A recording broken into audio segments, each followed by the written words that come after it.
Benvenuti a Italia. We're in the north, where passion for motorsport runs as deep as the espresso. Milan, a city of fashion and flair. Bergamo, perched high in the medieval pride. And Cremona, home to a karting circuit where the journey truly begins. From Verstappen to Hamilton, from Schumacher to Leclerc, every champion has cut their teeth on tracks like Cremona. And here in Italy, karting isn't just childhood fun, it's the foundation of greatness. Welcome to the Karting Internazionale Cremona karting circuit. Year of opening 2015. Event record set earlier on in time qualifying this weekend in the junior category from Giulio Girardello, the Italian, putting in a 57.932 in time qualifying. But the track itself, though, an absolutely dance of a track. It's 1.2 kilometers, 235 meters down that start-finish straight, 150 meters down the back straight. It spans across a fabulous array of corners, around 8 to 10 meters wide, around a 2-meter elevation change as it crests over the curve at turn number 7 onto that 150-meter back straight. And that brings me on to those turns indeed.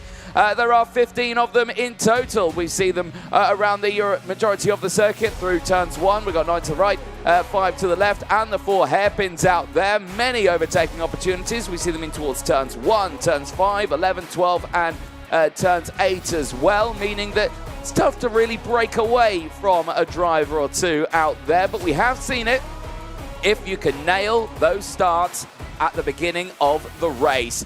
Because at top speeds through turn 1, you'll be reaching a dizzying 123 kilometers an hour in the classes, and they'll average around 90 across the lap. It is a fast circuit, but at this moment, the speed might be a little lower than you think because the rain is starting to fall across the circuit. The track has a greasy layer of water upon it now, and drivers are at a stage where they just don't know whether or not to go for slicks or wets. Myself, Anthony Jordan, and Nicole Sutherland in the commentary box. We are ready to go racing. I'm sure you are at home. But Nicole, as we can see, the bleak conditions out there, it's not looking too great. No, absolutely not. Overnight then we had a lot of rain. I don't know if you could hear it out of your hotel room, Anthony, but it was very heavy indeed. So that's created that layer of surface grease on the track for these drivers. And of course, it is quite misty out there. There is rain still coming down. The first race that will have to deal with those conditions, of course, our Academy Juniors, who didn't race yesterday. They only had their practices and qualifyings, of which Noia Stasionis was fastest overall. He was fastest in his group by over 3.5 tenths compared to the remainder of the field. He's a driver who throughout this championship has had some successes. It was a P2 out in Valencia in Spain, where it's some very different weather conditions compared to what it looks like it's going to be for this weekend. Indeed. We caught up with Noia Stasionis after time qualifying. Here's what he had to say. Noia Stasionis, it's pole in group and it's pole overall. 3.5 tenths faster than anybody in your group. Great lap. Were you aware that you were that quick? I was aware that I was quick, but I did not expect almost 4 tenths. That was definitely shocking. I mean, morning practice yesterday, evening, I was 3 tenths faster, but since everyone had new tires and everything, I definitely thought it would be pretty close. So I was really surprised after I saw it. And having that kind of pace around this circuit, where does that come from? Which corners or which bits of the track do you really have to master to keep that momentum high? Pretty much you just have to make 0 mistakes in this. It's a very specific track. It's like a Mr. Perfect type of track, so you have to really nail it. And if you have a lot of laps in this track, so it's a big advantage for you. And Noia's going into the heats then later on tomorrow. What's the mindset like? You know that you've got pace. You know that you've got a lot more pace than anybody else in the field. If it's dry, then I think I should be able to win pretty easily. My goal is to win everything this weekend, and I think if I do, I might win the championship. So that's my goal. Well, we'll see where you get with your goal then, but it's pole overall, Noias. Congratulations. Thank you very much. Good to hear from Noia Stasionis, and as you can see by the live pictures now on that pre-grid, drama has already opened up. The rain really starting to come down now, and all the drivers were on slick tyres there, which means there has been already reported a 10-minute start delay as everyone now is scrambling to put those wet tyres on. And that is one of those things where, I mean, it just happens, doesn't it, Nicole? If the rain suddenly starts to come down at the beginning of a session, well, you've just got to deal with it. And there is Gonzalo Planta, race director this weekend on the gantry. He is ready to get this race started, but of course he's had to make that delay on the track, and that is a bit of a shame. Yeah, a bit of a shame, but time now for these drivers to not only get those kart adjustments put in, but also try and adjust their driving style, because of course they've had very limited testing in just one type of condition. It's been up and down throughout the weekend so far, so the drivers are going to have to manage that, as I think two of those drivers were just pushing and shoving in the pre-grid area, trying to find their way through with those wet tyres. Then you can see those LeContes, those wet options being bolted on to every kart. Now all drivers, of course, opting for more tread to be used out there on the track for when we do get to go racing. Now, for the viewers watching at home, you're obviously seeing for the first time, maybe you've seen pictures of them, you've been seeing reports, news outlets of the new anti-launch device that has been fixed onto the karts. I know there's a lot of mixed emotions about it. Of course, with any new change in any safety equipment in any form of motorsport, there's always things talking about it. There's always positives, there's always negatives. Right now, obviously, what you're seeing here is obviously the wet tyres going on. These will look a little bit strange now, because not only is there, of course, the new anti-launch device that's been fixed onto the back, which does make the kart just that little bit wider at the rear. Because of that, they had to redesign effectively the side pods. Now, the side pods themselves are the same. The plastics are the same. What's different is the length of the chassis, the pipework that attaches it to the actual main body of the chassis. That was made longer to factor into it. And that's why now when you go into the wet setup, now you're seeing quite a significant gap between it, because obviously the wet setup's a little bit narrower. So that's why it looks a little bit strange now with that kind of big gap. But there is the device itself. Now, the anti-launch device is designed to really, it takes the impact from the rear. Effectively, it tries to stop the front tyre of maybe another kart latching onto the rear tyre, and then that's sending it up into the sky. It's same from a side-to-side impact or anything like that. It's to protect that sort of thing. Obviously, there's a lot of people out there who have got their reservations about it. It's understandable. It's something new. But again, we're about to see it for the first time, actually, in a proper race scenario. We've not seen it. We've seen it in testing. We've seen it in a qualifying session, but drivers are all spread out and hoping for a clean lap. Now in a race scenario, and especially in a wet racing scenario, we will see this put into, I'm sure, a lot of use in this session. So this is going to be a really big data collecting session for not only the drivers, the mechanics, but also for the FIA as well, who have been working very hard behind the scenes of getting this first rendition out onto the karts. Of course, we expect them to change over the course of the years. This is only rendition number 1 of the device that's been used in official sessions. And yes, of course, that may change dramatically. And you can see some adjusting is happening there in the background to try and bring those in just that little bit to stop them from being so open out there.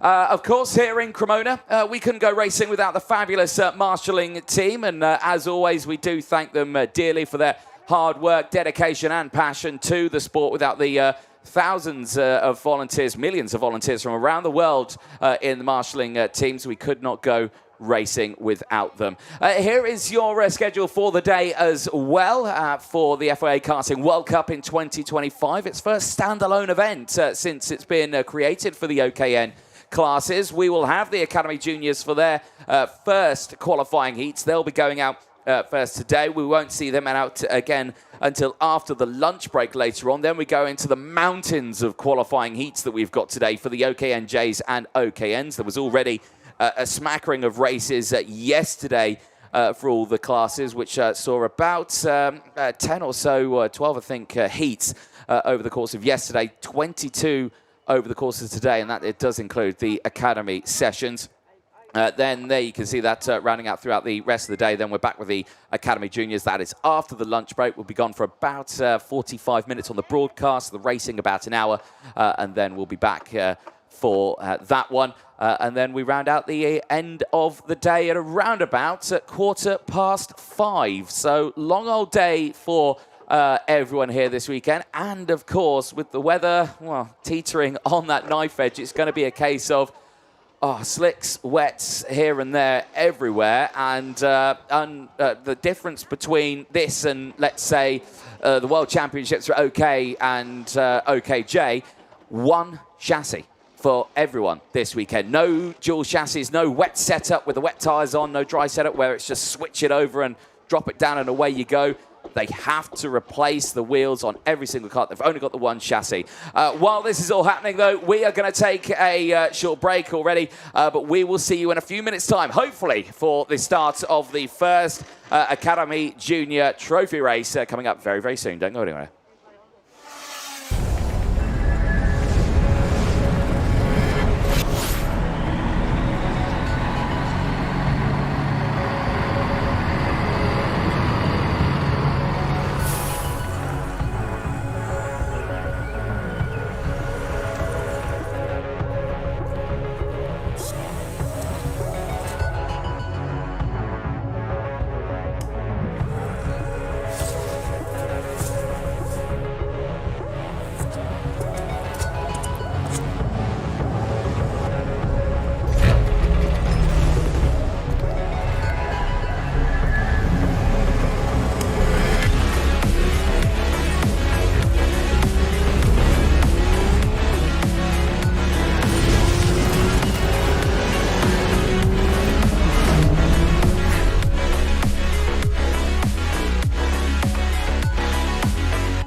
Instead of the traditional system, we've built a school specifically for athletes and anyone who needs a more flexible education. We provide a full school curriculum including GCSEs and A-levels, mentoring support from ex-athletes like myself, and the ability to study from anywhere in the world at any time. Welcome to MBA, the #1 school for athletes. Hi, I'm Kai, I'm 14 years old, I'm a karter for Chaos Sport and I'm an MBA athlete. What's the #1 thing you like about MBA? The flexibility, because it allows me to train and kart when I need to. You can balance racing and your education. I would recommend MBA because it's a very nice school for all people that do sports, and even if you don't need to do sports, if you want proper schooling without going anywhere, this is definitely the best school.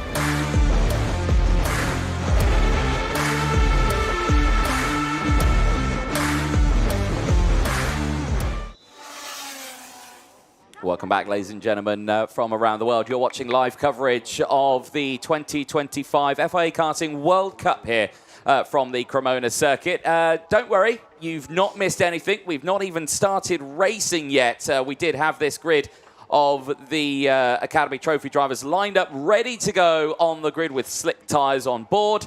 Unfortunately, the rain started to come down, and then the track was wet, and they all scrambled to get wet tyres on. Throwing it out there, I think, is the rain still falling? It's hard to tell from our commentary position, but I don't know if it is still raining massively out there. You can see everyone scrambling for places to get back on that grid. Yes, it is still raining. I can see it on that camera there that it is still raining. So all these drivers now trying to get themselves squared away and ready to go racing. But yeah, little bit of panic within the drivers there. The mechanics scramble to get everything sorted out and ready to go. But we are not far away from starting, and hopefully we should get a good getaway. Yeah, it did look like Thanos Sahos and Hamish Campbell were two of the drivers really having to scramble to get onto the grid. Both of those drivers do look like they have managed to park in their grid spots for now. like you said then, Anthony, rain is still falling down. It's not too heavy. You know, they're not going to have to deal with too much spray out there. Those track conditions, I would expect, with the amount of rubber that was laid down yesterday during our 12 heats and our 2 qualifying sessions for our Academy Juniors, it's going to be the case where it's really greasy out there. That rubber is going to hold the water. It's going to make it slippy for these drivers, and they're really going to have to manage and deal with that as we head into this race, especially on that race start where everything's going to be so bunched up on the first couple of laps. We'll see how they fare. We'll see how the likes of Noia Stasionis, your driver starting right at the front, goes into this one. But it's not going to be easy for this 21 kart field.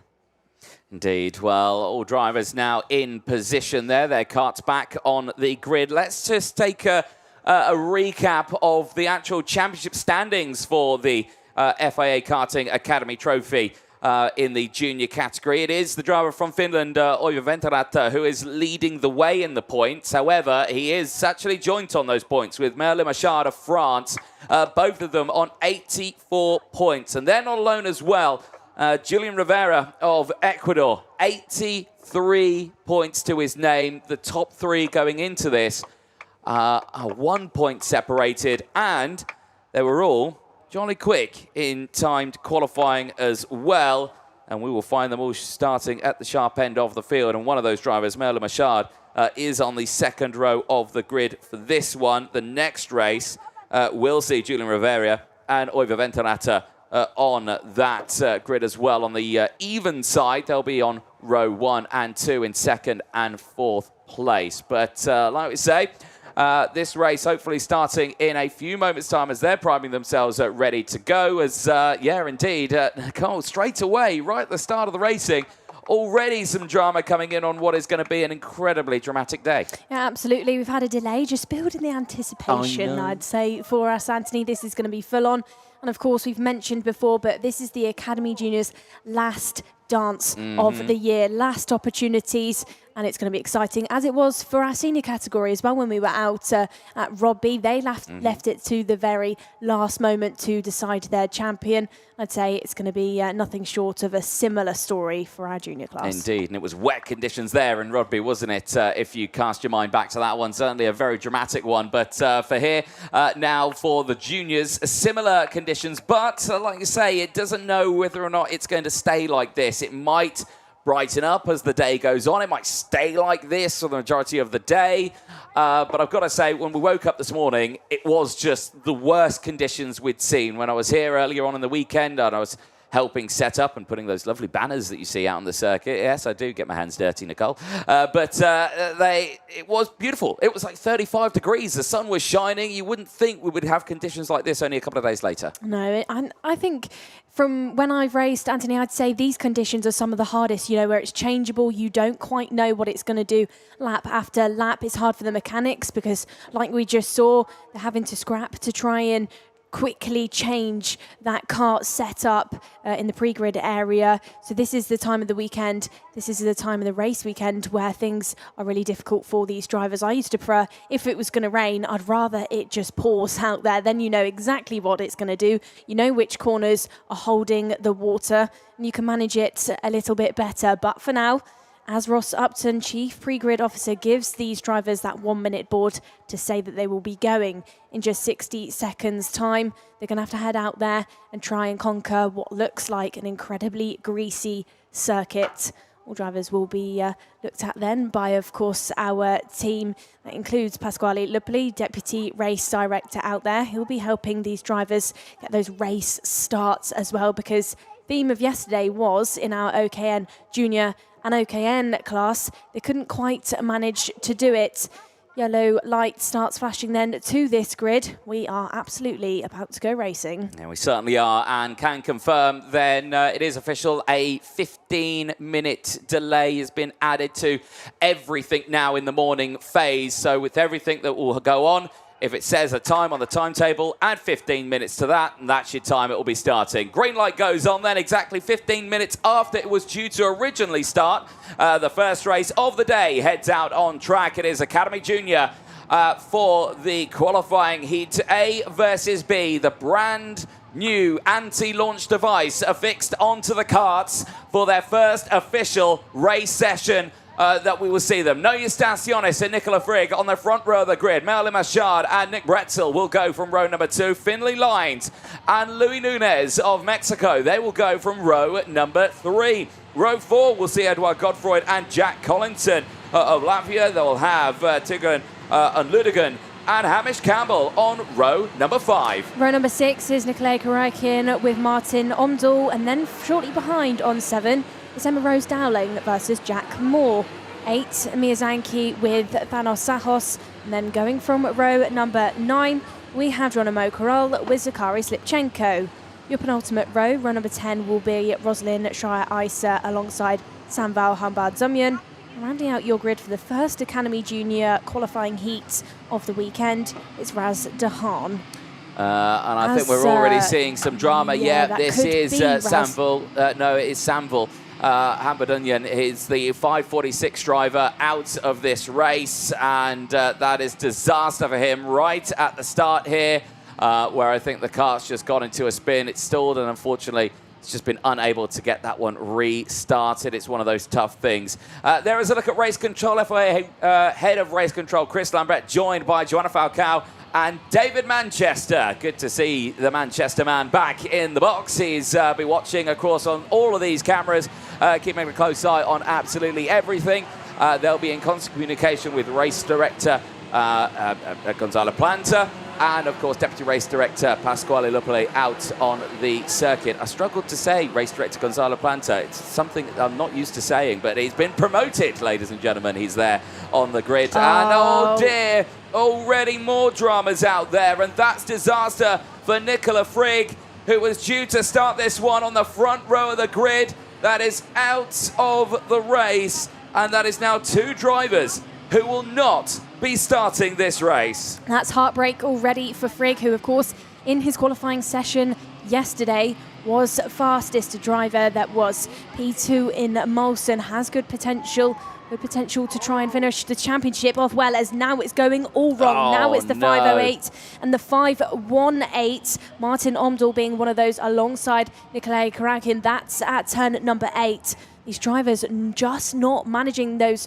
wet conditions out there at all. Slippy, of course, those wet tyres are new for these drivers. That sealing agent makes it even harder. Both drivers trying to give it a go to get the kart push started, neither of which have been able to pull it off.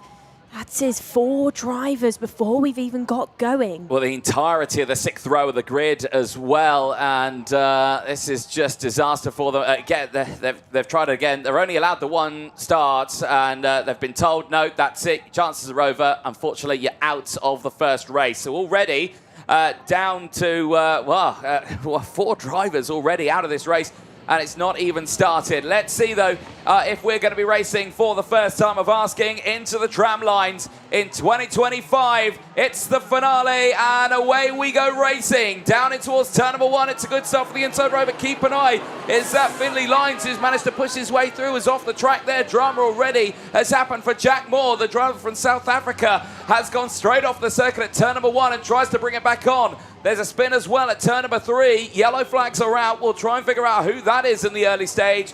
But this is a very challenging start for these drivers. They were hoping to go out. The morning warm-up this morning was on slick tyres. Now it's wet. It's the first time they've gone out on these wet tyres. And already dramas at the chicane as well. Multiple drivers out. Noya Stasionis, I think, is one of them. The pole sitter has the 510. Gone off the circuit. Well, there's the 548 off the track. This is unfortunately Turan Lundigan, the driver from Turkey. He's out of this race. But there's been drama all over the circuit, and I think it may be Mia Limashad. They're falling off the track left, right, and centre. These conditions are not good at all. That's Slipchenko off the circuit as well, the Ukrainian. He goes no further. Across the line they go. Who's leading this?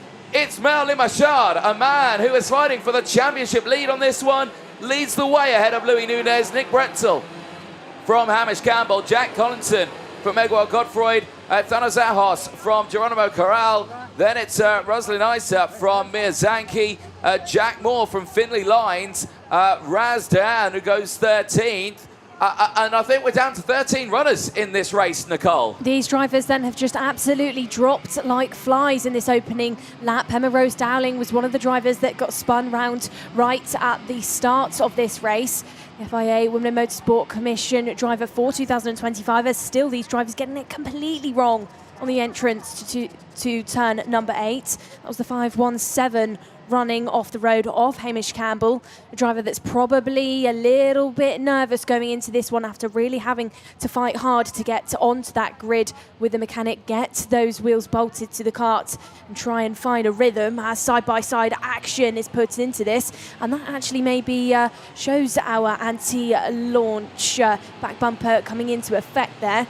Drivers were not thrown off too much on the exit of turn number 14. So it is Le Machard that leads the way from Louis Nunez.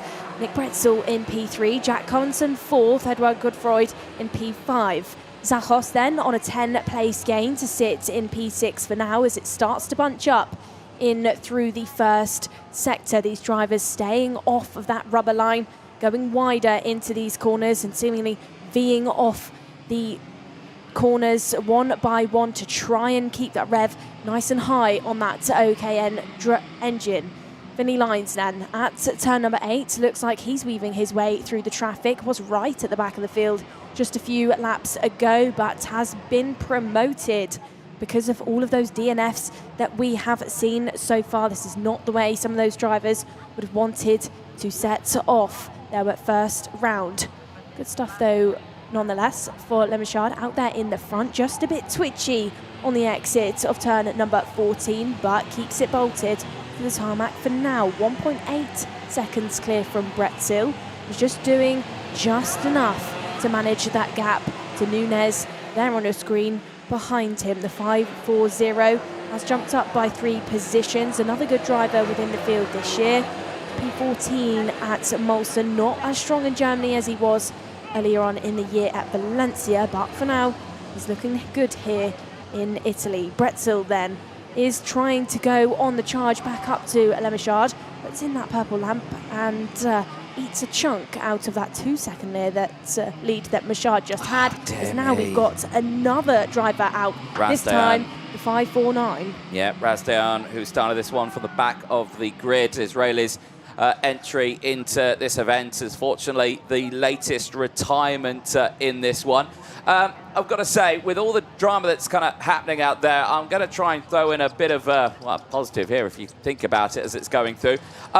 These new rear anti-launch devices, they're kind of giving me Ferrari FXX vibes. The rear spoiler that kind of went flared out on either side of it. It's giving me that sort of vibe, the 2005 model, the first iteration of it. It's really giving me that vibe, but of course he's a lot slower, a lot quieter than the V12 Ferrari. But eyes on these ones then as they head through. They're still fighting pretty firm in this order right now as here Hamish Campbell is having to deal with Edouard Godefroy for 7th place as Nunez sets the fastest lap of the race. The driver currently in 3rd is trying to close in on Bretzel, who's there in P2. As you can see, everyone here taking drastically different racing lines. The top 3 here taking that inside curb. There you can see diving it down the inside. Geronimo Corral trying to push his way through as well. But all different racing lines here. So they're scrambling for any traction out there. It's the worst sort of conditions for them. It's not...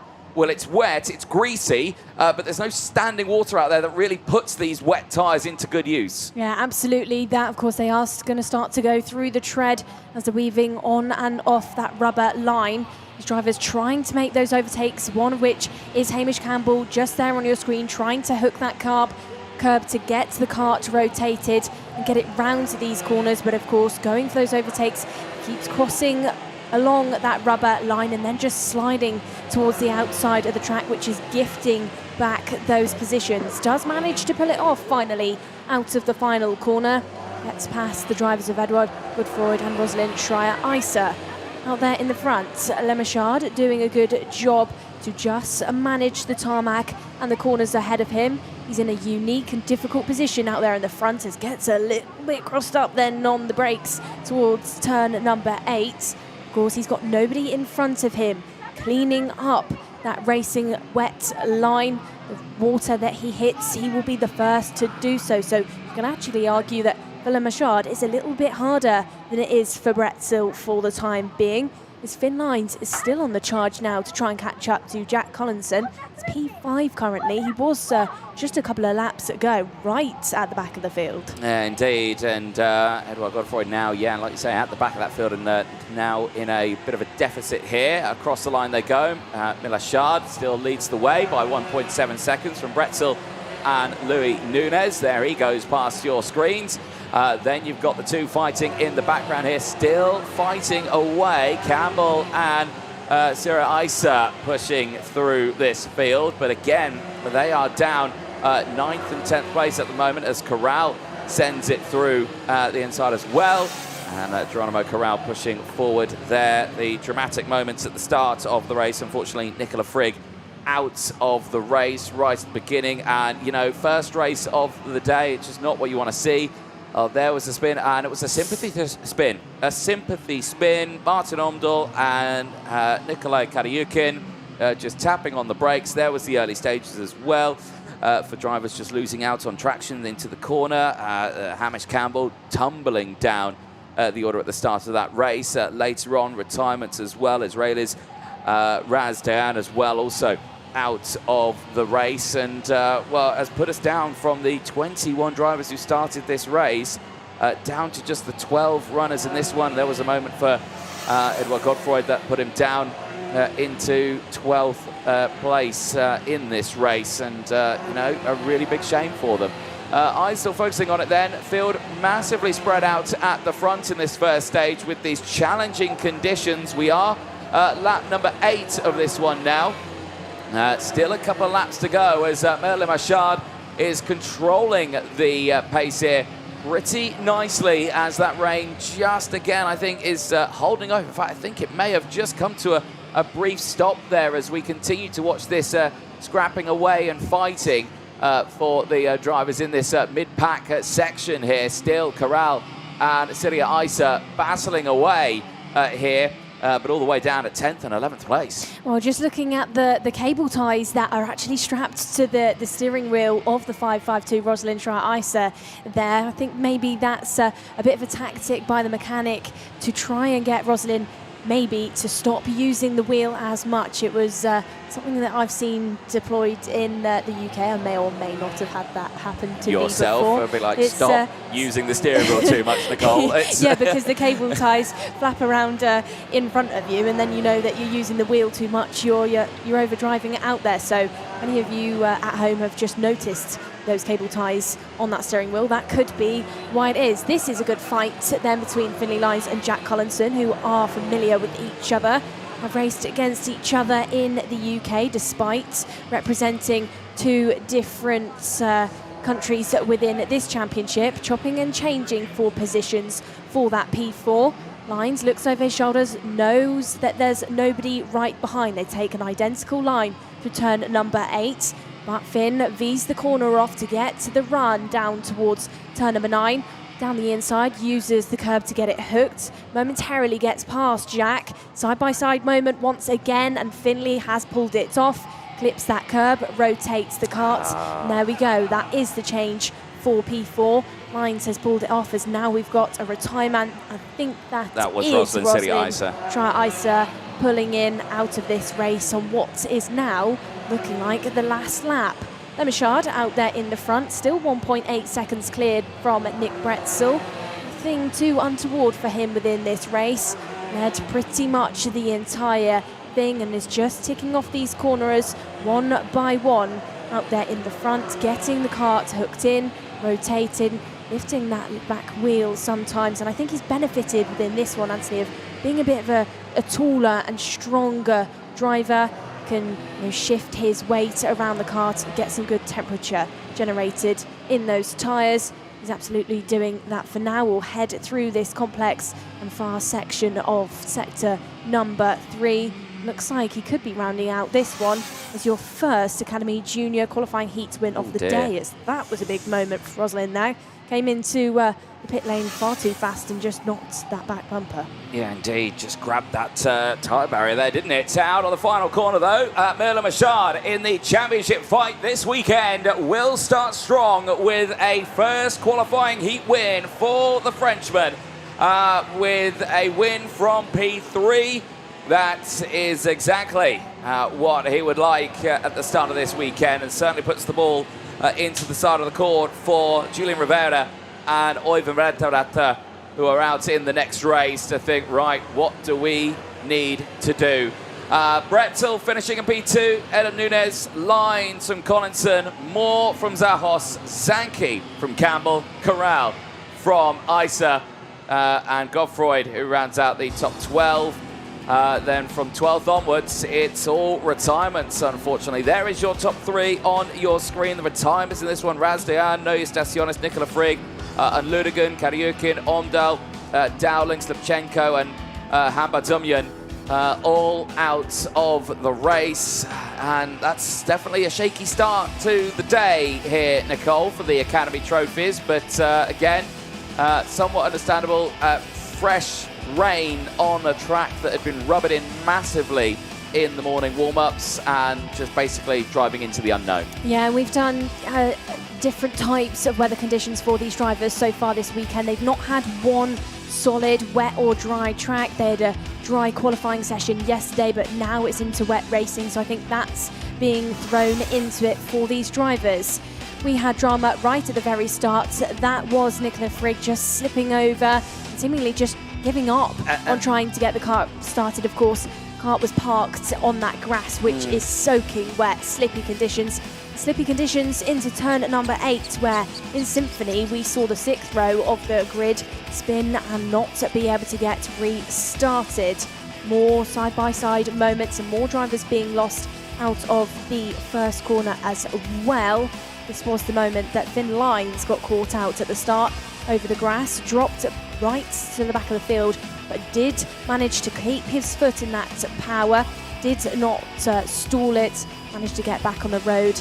Not the same story, however, for Emma Rose Dowling. She was out of this race. Indeed. Then later on, more dramas did affect the drivers. Hamish Campbell going off all by himself there at turn number 8, just out braking himself, and as you try to turn in and hope that the front grips up, it just didn't. Temperature not in the tyres, and unfortunately just went round. There was a moment where, well, the rear anti-launch system, I think, put into good use there. Great with it just grabbing a good little demo of that one there. It just hits that front nose. It doesn't grab it, doesn't flip it over or anything like that, and it just pushed it backwards in the fray. There, Razdan, again, another one of the retirements later on. Then we saw the dramatic moments falling down the order as well for Thanasahos.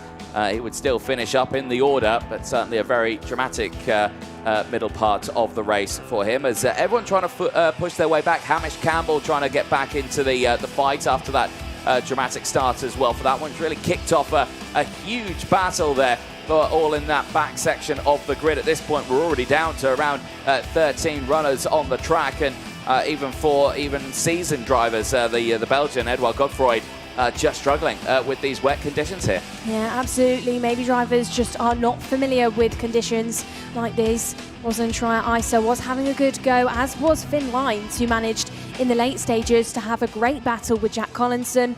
They were switching over each other, but it was Finn Lines that managed to get the run out of turn number 8 and get past the driver for Latvia, who quickly tried to return the favour by clipping the curb, getting the kart rotated and getting ahead.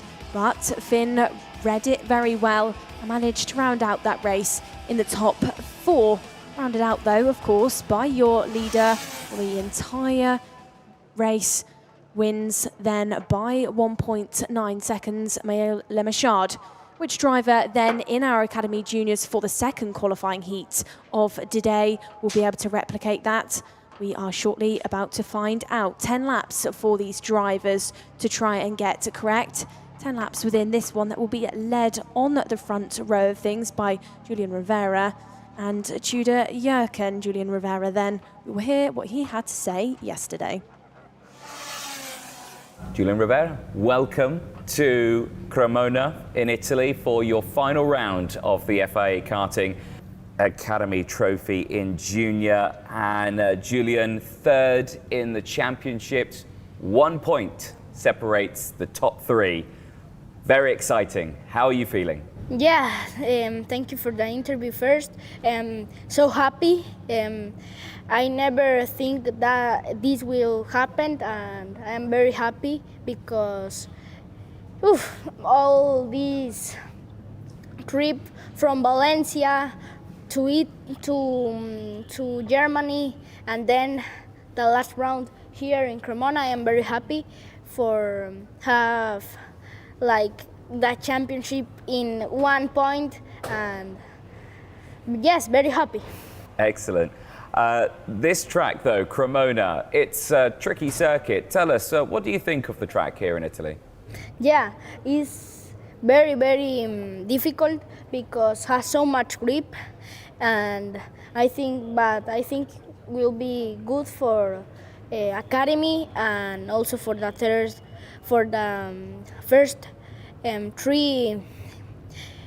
three guys that are fighting the championship, that I am one of that. And let's talk a little bit about earlier in the year. Valencia was a very good round. Spain, we saw you fighting at the top there. A lot of points you earned at round one. Tell us, what was your experience of the Spanish track? No, yeah, in Valencia we have a very good weekend. After the final don't go very good because difficult of me and the track, so much pressure. I don't know, but I don't feel so comfortable in the final, and I finished fourth. But it was the first round, and we say we are good. 10 points from the first, that is Ismael Merchant, and I think in that point I will think that we can win too. Well, good to chat to Julian Rivera ahead of this one. Had quite a lot to say at that interview, and really good to see what he can achieve in this one as he starts it on the front row of the grid. Not on pole position, though. That honour goes to Jürgen, who will be starting this one on pole position. He will have Julian Rivera alongside as the next field of Academy Junior drivers heads out onto the circuit. This time it's qualifying heat C versus D. Let's take you through that full starting lineup. It is Jürgen and Julian Rivera on row number 1. Glenn Jershev and Oiva Ventanato also fighting in that championship. Will go from row number 2. The Finn starts right behind the driver from Ecuador. Mark Reistrup and Hernan Rodriguez go from row number 3. They'll have Emilio Byrne and Bautista Panetta going from row number 4. Thomas Chikaraski and Eric Poulsen will round out the top 10 on row number 5. Well, it was very busy indeed at the race start from the second pack of karts within the field in the first race. We'll see how the second half of our group fare within this one. Row number 6, it's Big Bang Scheidel with Daniel Albella. And then shortly behind on 7, it's Rafael Bassato with Paul Becker. From 8, we have Suzuki Maeda with Clelia Sodu. And shortly behind on row number 9, we have Shihan Zheng with Dominic Braden. Going from row number 10, your final row of 20 karts for this Academy Junior qualifying heat. It's Lucas Knopka alongside Jaja Gunitze, Georgia. See how we get on within this race then. It looks like to me we haven't lost anybody just yet like we did on the previous race. I think this grid would have probably take that back. Yes, we have. Hernan Rodriguez already out within this race. Makes himself another driver, and we've got somebody else out there parked as well before we've even got going. Take that back, and I can see another one has just spun off towards turn number 11. That's right at the front. Is that potentially Julian Rivera out there? See on the timing screen who falls back down to the order, so that we've lost the 153 of Clelia Sodu. So Sodu is the driver that we lost on the exit of turn number 10. So she's out, and she's now parked by the marshal post.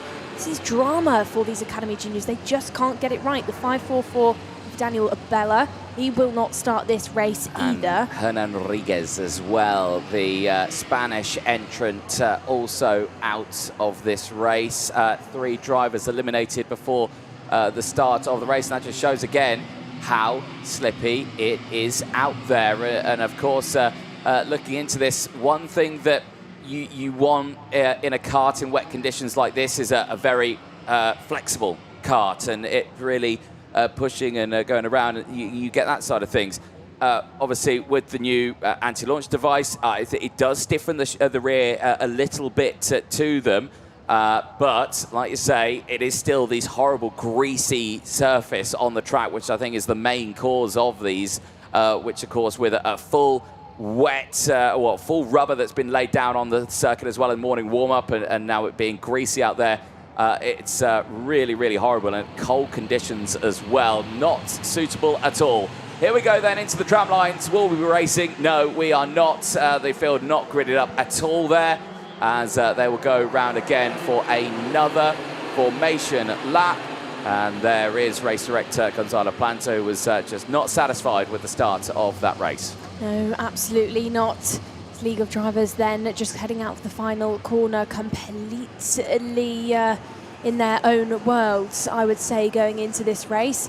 Let's give the marshalling team that extra bit of time to clean up the carts of course, Clelia Sodu, Daniel Abella and Hernan Rodriguez as well. Into turn number 8 they go once more. These drivers still trying to weave around to get a little bit of tyre temperature into those carts, but with the air temperature being just 16 degrees and that grease being laid down on the track is going to be a challenge indeed. Out of turns number 9 these drivers go once more, and this looks like it could be a better start than the previous one then. Everybody way more bunched up now, and say this swarm could maybe pull off a start as we go round again.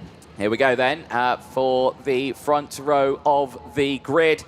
Tito Jurkin of Romania and Julian Rivera of Ecuador, who is fighting for that championship lead. The same with Oivan Venturata of Finland just behind as they enter the final corner. They'll come into the tram lines and hopefully we'll be racing this time around. Are we going lights out? We are indeed. Towards turn number 1. It is a good start for Jurkin on the inside line, but watch the drivers on the outside. Have they got the traction levels? 1 or 2 haven't, and round and out of the race goes the 5:23 of Rafael Bassato of Brazil, and drama at turn number 2 and 3. Multiple carts going off the circuit. It's absolute drama once again in the Academy Trophy.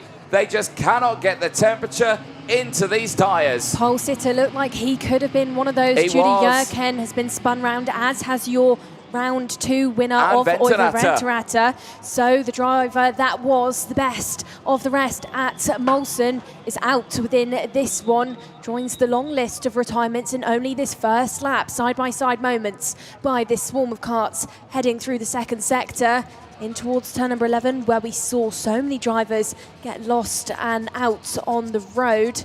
But everybody getting through the second part of the first lap cleanly, not like those drivers that are parked out there on the circuit now. I'll take you through very shortly of who that is, as this battle absolutely rages on, but is led by Mark Reistrup. Thomas Kikurashki is there in P2. Vic van Scheidel currently in P3. As side by side goes Eric Poulsen and Shihan Zheng fighting out for P5. Only 11 drivers to still be circulating within this heat after only 2 laps.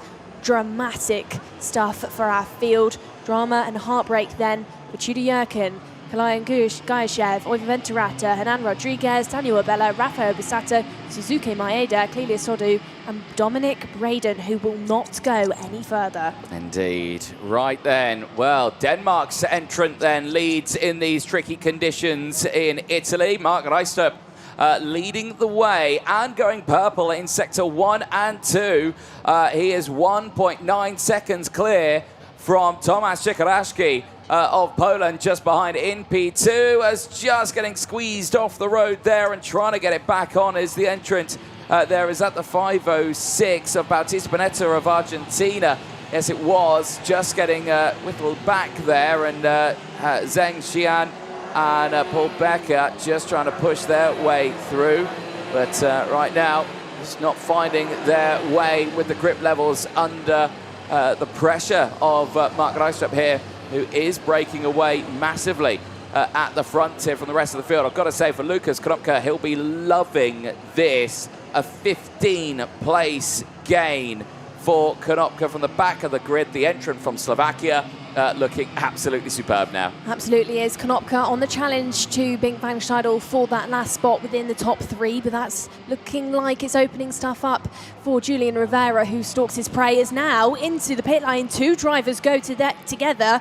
Oh my word, the 506 has just pushed into the pit lane, the 547. I don't know if that was completely coincidental. I don't know what's just happened there, Anthony. I think we need to see a replay of that one, but that was shocking going into the pit lane. Effectively a forced retirement of the race, and crucially went into Parc Ferme, went to the weighbridge, didn't take the pit lane, could have come back through and back out onto the track. That's absolute drama there. And yeah, I can completely understand if Zheng Xian is completely annoyed with that one. But that is drama at its finest here in the first race of the day for Groups C versus D, as the racing's still going on here, all for the top 6. Julian Rivera here fighting away, but it's down 4 places. This is not where he wants to be as he tumbles further back. But now the drama as one of the drivers goes off the circuit. Now who's that's gone off the track? It's the 522 of Sweden, Erik Paulsen, who has seemingly gone straight off the track at turn number 7. Paulsen then, like you said, completely off the circuit, and that's just kicked up a load of grass onto that radiator for the driver from Sweden. Off again. Now that's the 527, just running off the road. Paul Becker completely off of the track. This race, I know that it's sort of lights out, away we go, and everything on the line within this one, but these drivers just falling apart in these heats so far. Completely different from what we saw at Molson, where actually everybody was driving around quite sensibly. Now side-by-side moments fighting out for that P3, as this is the moment for Shihan Zheng. So down towards the pit lane and is just completely assisted down. That Wow. What was that all about between these 2 drivers? Not sure at all. And obviously, Zheng's gone to the weighbridge. Bautista Panetta's gone back out. He went through the pit lane, yeah, so he was able to rejoin the race. And my goodness, that is certainly not something you want to see in a race situation here. And that, unfortunately, has retired the entrant from China. So he will not be able to rejoin as he went down that left-hand lane in the pit lane area. Eyes on this one, though, still fighting. Panetta and Paul Becker, they're pushing through. Emilio Byrne here as well. Emilio Byrne around the outside trying to take the wet racing line.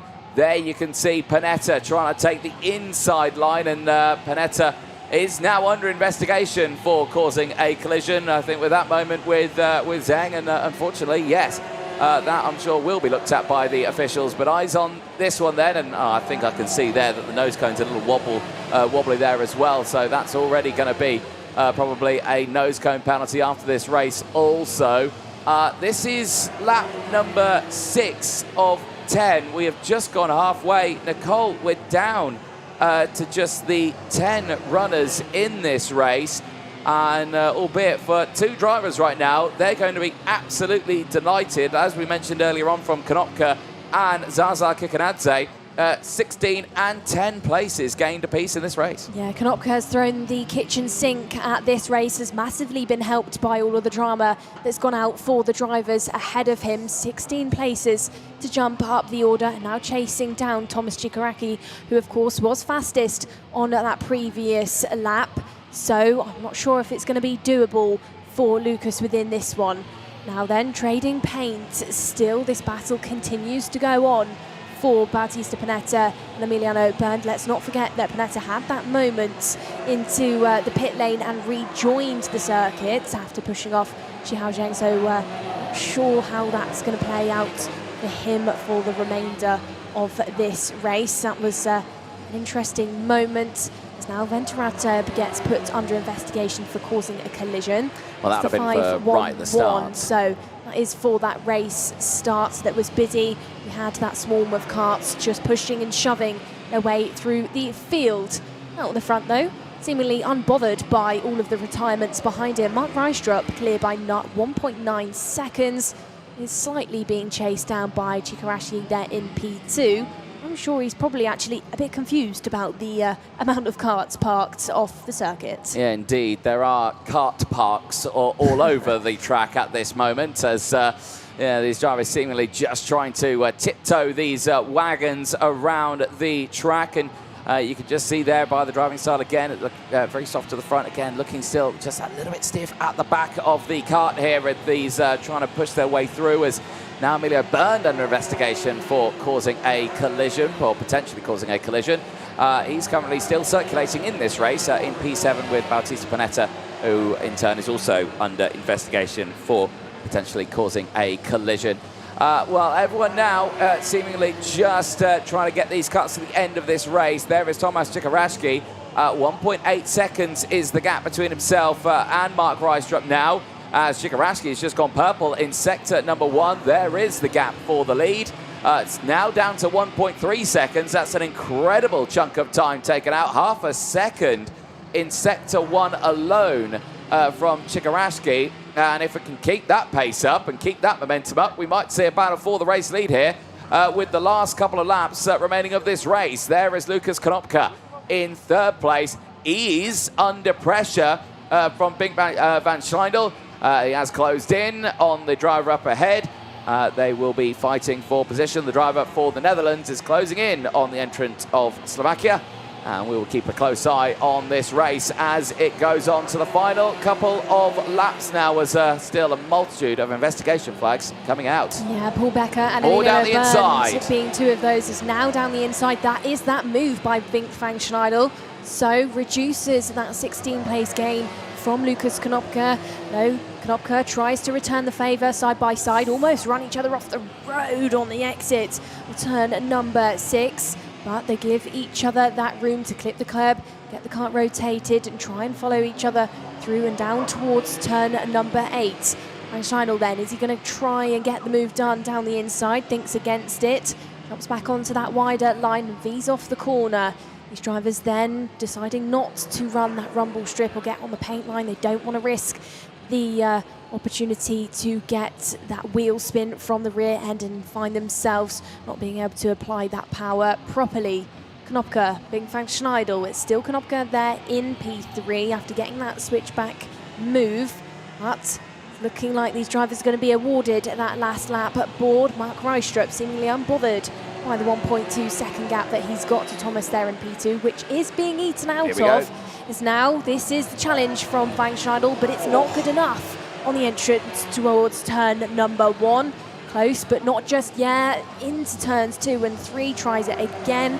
It looks like Konopka's just managing this well. Can see if he goes wider, he can get that red higher, get the switch back like he's just done there. It's the standard wet versus dry racing line. The wet line usually always helps you, benefits you on the exit, but of course it's so inviting to send it down the inside when someone goes super wide into a corner. But yeah, then again on the exit, it all goes a bit P-tong for you. On this one here, though, Reistrup seemingly continuing to control the lead of this race. The gap has come down to less than a second now, but I think Mark Reistrup was just trying to make this car go to the very end. But Chikarashi absolutely looked for a move down the inside there into that final sector. It wasn't close enough, though. It's Denmark on top in the Academy Junior qualifying heat, C versus D. Mark Reistrup comes away with a win in Cremona, and I'm sure he'll be delighted with that one as he now joins Merlin Machard in the intermediate classification points lead. Chikarashi second from Lucas Konopka's 16th place gain puts Konopka P6 in the points. Ahead of Bing Van Schleindel, Julian Rivera from Erik Poulsen, Emilio Burned from Bautista Panetta, Paul Becker still yet to finish the race. He is coming across the line now. He sees the checkered flag. Zaza Kikanadze as well, also yet to finish the race, is rounding the final corner. We'll come into the camera shot now. There he is. Across the screen, Zaza Kikanekse of Georgia now finishes his race, seemingly only 16 seconds behind the likes of Paul Becker, but a staggering 53.7 seconds behind the race leader at the end of that one, which was Mark Reistrup, finishing ahead of Tomasz Czekarowski. And Lucas Konopka rounding out the top 3. Well, if you had actually just finished that race, you would be inside the top 10. We only had half of our grid managed to complete every single lap. That's a bit of a shocking statistic there for our second group of Academy Juniors. We had, of course, Shihan Zheng, Tudor Yerkin, Carla Nguyayev, Oliver Venturata, Hernan Rodriguez, Daniel Abella, Rafael Bussetto, Suzuki Maeda, Elias Odu and Dominic Braden not finish the race. Drama as we've headed into both of these Academy Junior races. These drivers just not managing to get round this track properly so far this morning. But the driver that has just matched what Maël Lemechard did in the first heat, Mark Reistrup, takes that race win, 1.4 seconds clear of the field. So drama before we had even started the race, drivers getting caught out towards turns number 10. We had 3 or 4 retirements before we had even seen the green light since turn number 1. Swarming and side by side, and drivers just getting onto that rubber line and being spun round. That was a 5-2-3. Just lost the rear end of the kart. Rafael Bussetto found himself out, and this was that major moment where we lost some of your major hitters like Suzuki Maeda, Hernan Rodriguez, Tudor Yerkin as well. Yeah, the main one there was Venturata into the back of Tudor Yerkin, and a big significant hit into the new rear bumper there, which of course has done its job, but unfortunately has sent them out of the race at turn number 3.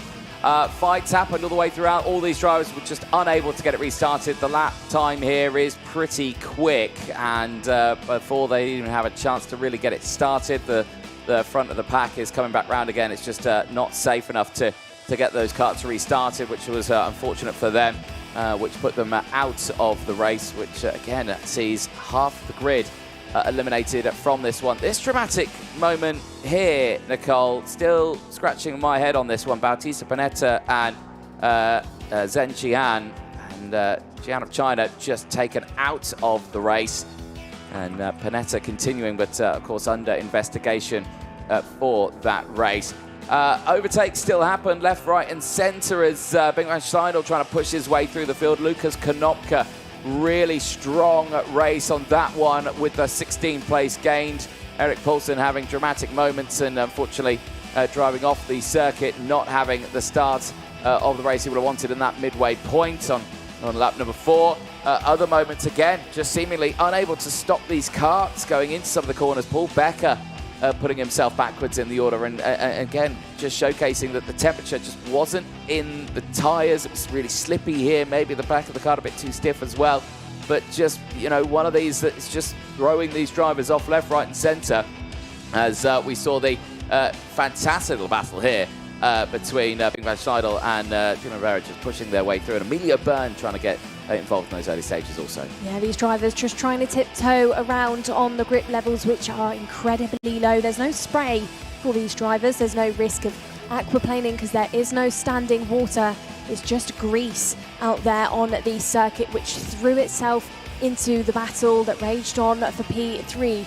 Seemingly, though, unaware out there in the front by all of the drama that had unfolded behind him, it's Mark Reistrup that took the race win. That concludes your 2 Academy Junior qualifying heats for this morning's rotation. Next up, we turn our attention once more to our OKN Juniors. Their qualifying heats B versus F will be up next. Same setup as our academies with 10 laps for these drivers, led at the front by none other than Albert Tam for Paralin, who we caught up with yesterday after putting it pole in group. Albert, this is a huge event and you've just gone fastest in your qualifying group and faster than the juniors before you. How does that feel? Yeah, it feels very good. I mean, it was quite a hard session because of the dry and wet. Some parts of the circuit were quite slippery, but yeah, we managed to do most of it. And from what you've driven the track so far in both of those conditions, how do you manage those dry and wet lines out there on the track? How do you make sure that you really conquer a lap round this circuit? I mean, in the beginning it was quite hard because we went on a little bit later than the others. So yeah, I was quite confused when I went on the first lap. But then I just looked what the guys in front were doing and tried to do it better, and it came off. And as we go into the heats then, Albert, do you think that you can stay the fastest driver? Do you think that you can stay ahead of everybody else in the field? Yeah, I think it's possible as long as it doesn't rain a lot. It's possible, but yeah, we have the pace. So yeah, I would like to thank Modena and my team. Well, great job so far, Albert. Well done. Yeah, thank you. And good stuff for Albert Tam, and continued that trend from time qualifying yesterday in those first races. A P2 and a win for Albert Tam of Switzerland, as he will once again start this one on the inside of row number 1 going in towards turn 1. He won't be alone though. He'll be joined by the Henze kart machine, the MP motorsport machine of Fernando Vesuet. Who'll be starting this one on the front row of the grid. The driver from Mexico did have a bit of a challenging day yesterday, 8th and 18th from starting at the front, but still, we'll have to see what happens as the cleanup operation still underway here after the Academy Trophy. And well, there you are seeing the reports coming in from Dominic Braden there. I can imagine saying that, hey, you know, these were pretty tough out there on this circuit. So, yeah, that is a tricky one. But like you say, for the Academy drivers, back to the drawing board for them after this one. And the next race coming up very, very soon, of course, indeed. We look forward to seeing what is going to be happening. But, yeah, Nicole, after the Academies, the wet conditions, the track is in a state of, well, unknowns really for, I think, everyone here this weekend. Yeah, absolutely. We mentioned just a moment ago, there's no standing water out there for the drivers. There's no spray, there's no puddles, so that risk of, you know, aquaplaning is impossible. It's not going to happen for these drivers.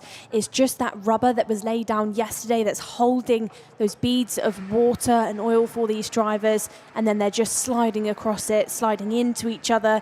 Really difficult conditions out there for our drivers who are maybe not used to that. But we're going to head into our next rotations of heats very shortly, but not before this quick word from our partners.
Welcome back to live coverage of the FIA Karting World Cup for OKN and OKNJ. And as you can see, green light has gone out for the first of the OKN Junior races, as already we're seeing some drama out there. Jakob Bender just stalling there on the grid, and quite a few of these karts just struggling to do that. And yeah, these juniors have been waiting quite some time to get fired up, and as they do cough into life, the field makes its way out onto the circuit.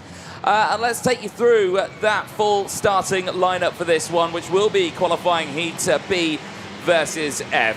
Albert Tam and Fernando Vessuet join this one on the front row of the grid. They'll have Christian Blandino and Nicholas Canianis on row at number 2. Michelle Orlando and Diego Bertolini go from row number 3. They'll have Yanis Kolovos and Alexander Legenki on row number 4. They'll have Orlando Ravelli and Zach Zhu on row number 5. Jacob Bender and Benjamin Westwood go from row number 6. Keep an eye on the driver from Malta. Had some good races yesterday, P4 and P6 from the 12th spot of the grid.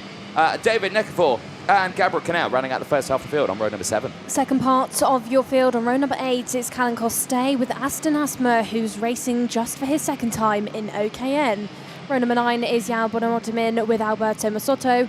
From shortly behind on 10, it's Jonas Pundis with Ivan Aman. 11, Nefeli Cosmopoulou with Cristobal Bonnet. And from row number 12, we have Antonio Coccianella with Matthias Witwer. 13, Alessio Caracci with Evci Ruzgar. And rounding out your grid of 27 karts, Valentino Mancera goes from that 14th row. OKN Junior qualifying heats B versus F, the first OKN Junior qualifying heat of today, but of course not their first of the weekend, because we had a number yesterday that so far is led in the intermediate classification by none other than Joely Girardello. 100 points to Joely's name so far, 94 to Albert Tam and 86 for Carrera. Tam then is in this race starting on that front row, so keep an eye on the driver from Switzerland who had that great pace in qualifying and of course is no stranger to racing on Italian circuits.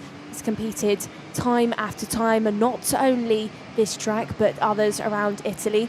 I think that's going to play into the confidence, of course, for Albert, who is sporting those Paralympic colours, who I'm sure are also as equally confident in their knowledge and experience on the Cremona circuit. Well, rain has backed off now. The track is in a state of drying here, which means we're going to get that switch over soon, I can imagine. But right now, we just have to wait and see what happens in this race, because, well, the grip levels again are just at that fine line of that transition. Pasquale Lupoli trying to slow the field down at the start of this race. They've got to wait to get going. There's a fair number of false starts yesterday in the first of the races. Hopefully this time around we get some good starts. First start of asking into the tram lines. The lights are not out and they're going around again. I think they were just a bit too eager getting on that power out of the final corner. And race director Gonzalo Planta sending the field round once more. Yeah, going round again, and something that they're also going to be doing once more is cleaning up that water out there on the track. Everybody's side by side on these formation laps, so that means that all of the meters of this circuit are going to start to be cleaned up. That rubber is starting to be cleaned from that wet weather, which now looks like, for the time being, is holding off. So it's still going to be slippy for these drivers, but I'd say the next group of drivers that we'll be watching on eagerly, and we're OKN qualifying heats B versus F, are probably going to be hoping that these drivers continue to do that for them. Through the second sector they go once more, being led around now this time by Albert, a lot slower. The back of the field that was not gridded up properly previously of Manacero, Caracci and Rosgar as well, looking like they have caught up to the other 25 drivers in the field. Right, here we go then. And they will head past that red line once more as they really slow the pack down once again. Albert Tam and Fernando Vessuet on the front row of the grid. Pasquale Lupoli once again trying to tell the drivers, right, patience, wait before you start putting down that power. You need to watch the lights, wait for the lights to go out. They're going to go round again. Another false start. Not formed up again, a little bit keen on the old gas out of the final corner.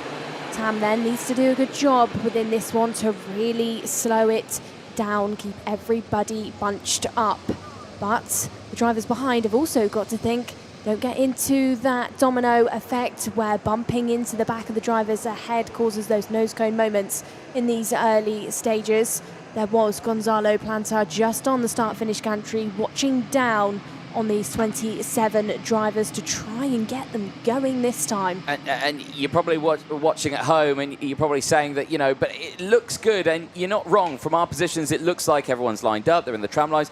The problem is that they're on the accelerator before the lights have gone out. They have to wait for the lights to go out before they can put that power down, really, and they're just pushing a bit too fast at the front of the grid.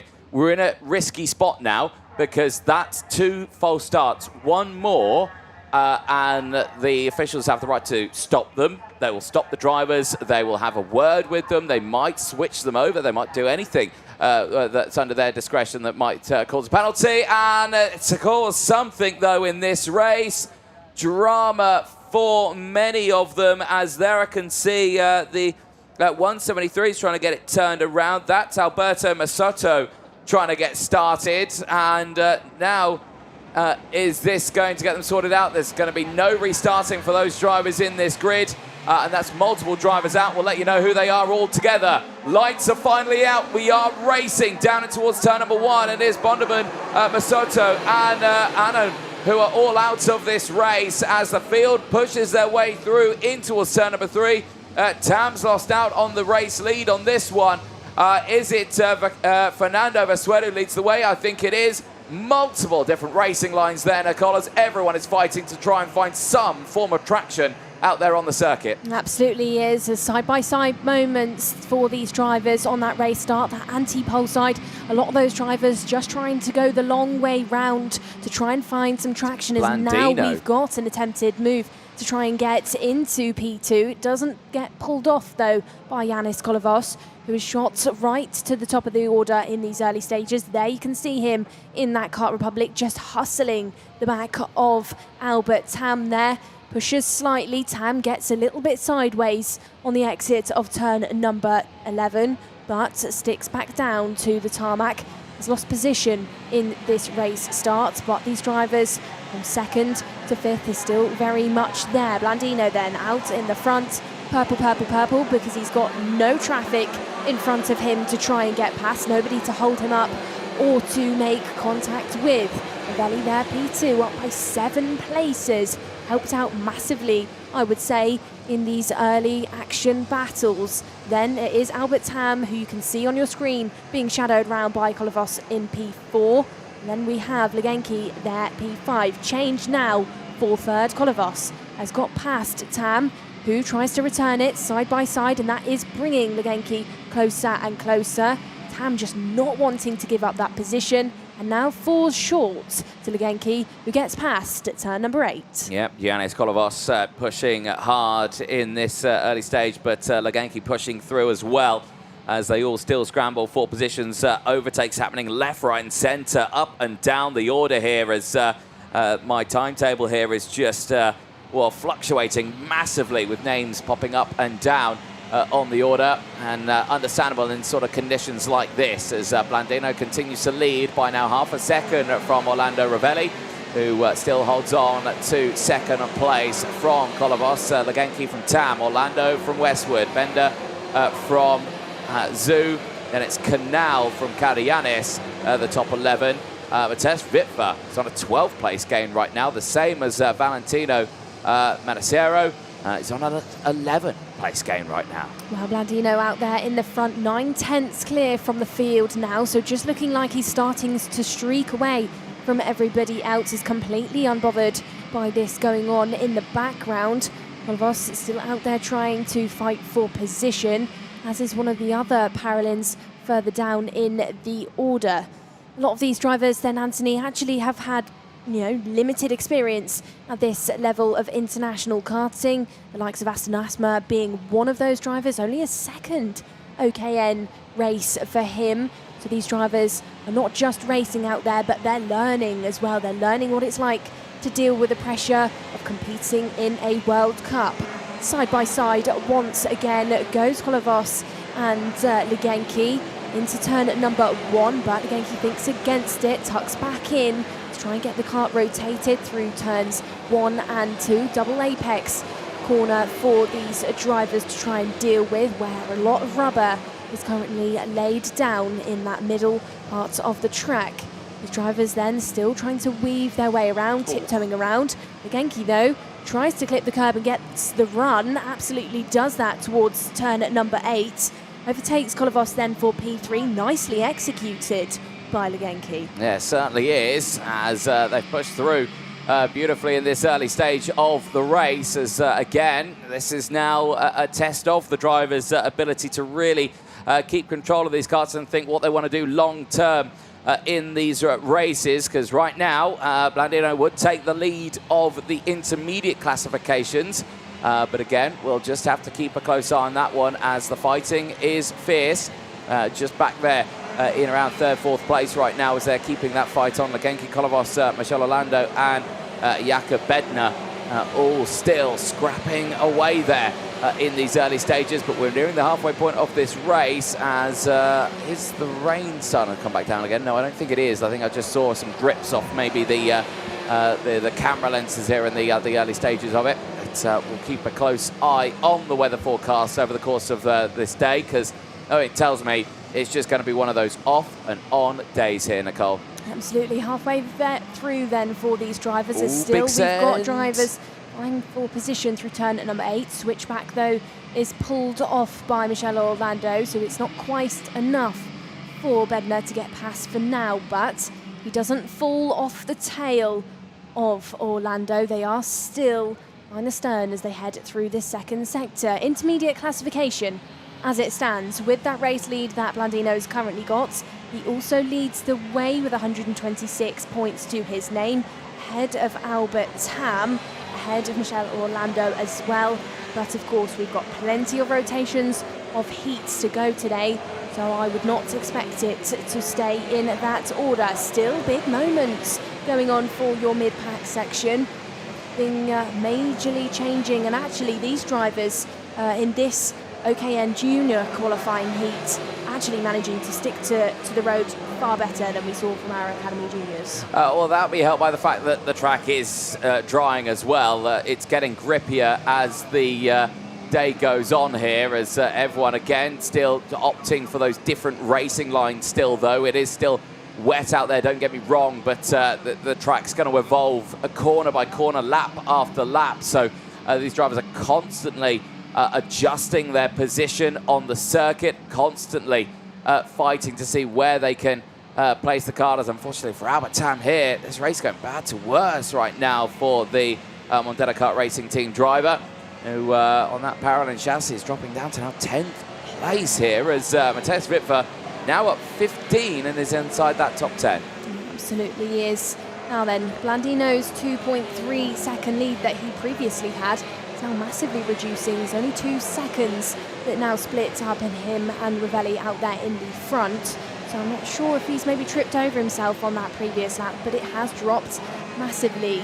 Still though, these drivers latched onto the back bumpers of each other, as now the racing looks like it's getting closer and closer as we head into those drier conditions for these drivers. It's not going to spread out maybe as much as you'd expect it to in wet conditions. And they're still in P5 for now, nowhere near that lunging distance or catching distance of Kolovos just yet, who's still right there, staring at the back bumper of Legenki. These drivers still taking those varied lines, some trying to hook those curbs, getting the carts rotated to really swing it round, others trying to go in a bit deeper into these corners, be it off, get the rev, and then really get a good run into the next sectors. Into turn number 1, these drivers go. This is still the battle for P4 between Bednar and Kolovos there. 3/10 splits up those 2 drivers. Make it 2/10 now. Is this going to be a challenge towards turn number 5? Yes, it is. Look at the move used by the curb. That was fantastic there by Bednar. Uses the curb, gets the cart hooked round and promotes himself up the order. Now, this is a change for P3. Legenki just fighting up the order. Yeah, indeed. Legenki up to P2 now. Ravelli down to 3rd as they've changed places. And this one here has been going on for some time now. The 2 teammates pushing their way through, and now with a third trying to push through. This is Legenki going for it, exit out, and well, he's saying, think, come on, let's go, let's close in to Blandino in the lead, who has seemingly got the jump on a lot of us drivers here, who is still breaking away by 1.3 seconds. But time quickly running out in this race, but already you're seeing here Legenki's got far more traction out there on the circuit. As out of the race, unfortunately, is the Ward Racing machine. The Swedish driver of Valentino Manacero of Argentina. He is out of this race. It goes no further.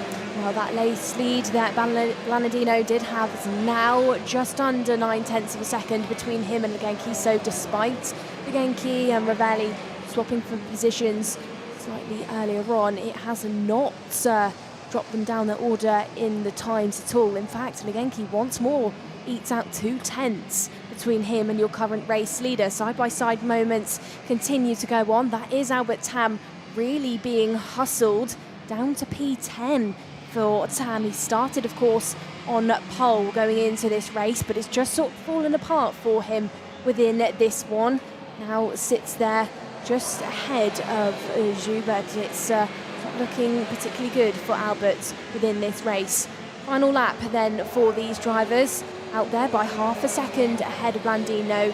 Ahead of Legenki is Blandino, but it's looking close. So within distance, can Legenki try and close in? Still 0.574 that split these two drivers up, but no. Blandino reacts, he responds, it opens up that gap.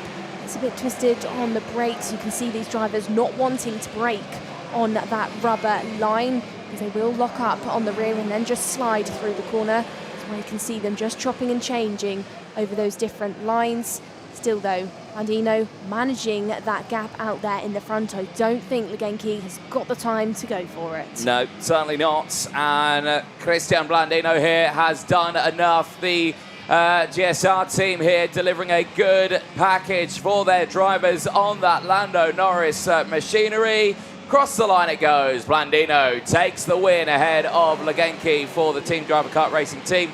Ravelli finishes P3 ahead of Jakob Bednar. Westwood crosses the line in P5. Westwood, though, warning flags and investigation flags out for Benjamin Westwood. So he was watched over on that one. Michel Orlando from an incredible drive from Mattis Vitva. 17 places gained, puts him in P7 ahead of Giannis Kolobos and Albert Tam. The front runner, the pole sitter, dropping to 9th place and finishing just ahead of Gabriel Canal, who rounds out the top 10. But your top three, Christian Blandino, Alexander Legenki, and Orlando Ravelli, lock out the top three in the first race of the day. Absolutely does. Just highlighting then what happened for Albert Tam. Finished in P9 after starting on that front row, so it doesn't look like, despite having good knowledge of the Cremona circuit, did manage to deploy that within this race. And of course, shortly behind, Gabriel Canal rounded out your top 10. Zach Zhu, David Nekifor, Nicolas Karayanis, then Fernando Visuet, Aston Asper round out your top 15. Then we have Evgeny Rizgar, Kalin Koste, Diego Bertolini, Antonio Coccianella, Jonas Pandis, Alessio Caracci, Nefeli Cosmopoulou, and Cristobal Bernate are the remaining finishers. Had 4 DNFs within that one, including Valentino Mancero, Al Bodeman, Alberto Massotti, and even a man. Round out the front though, Christian Blandino, job well done, puts himself to your intermediate classification leader.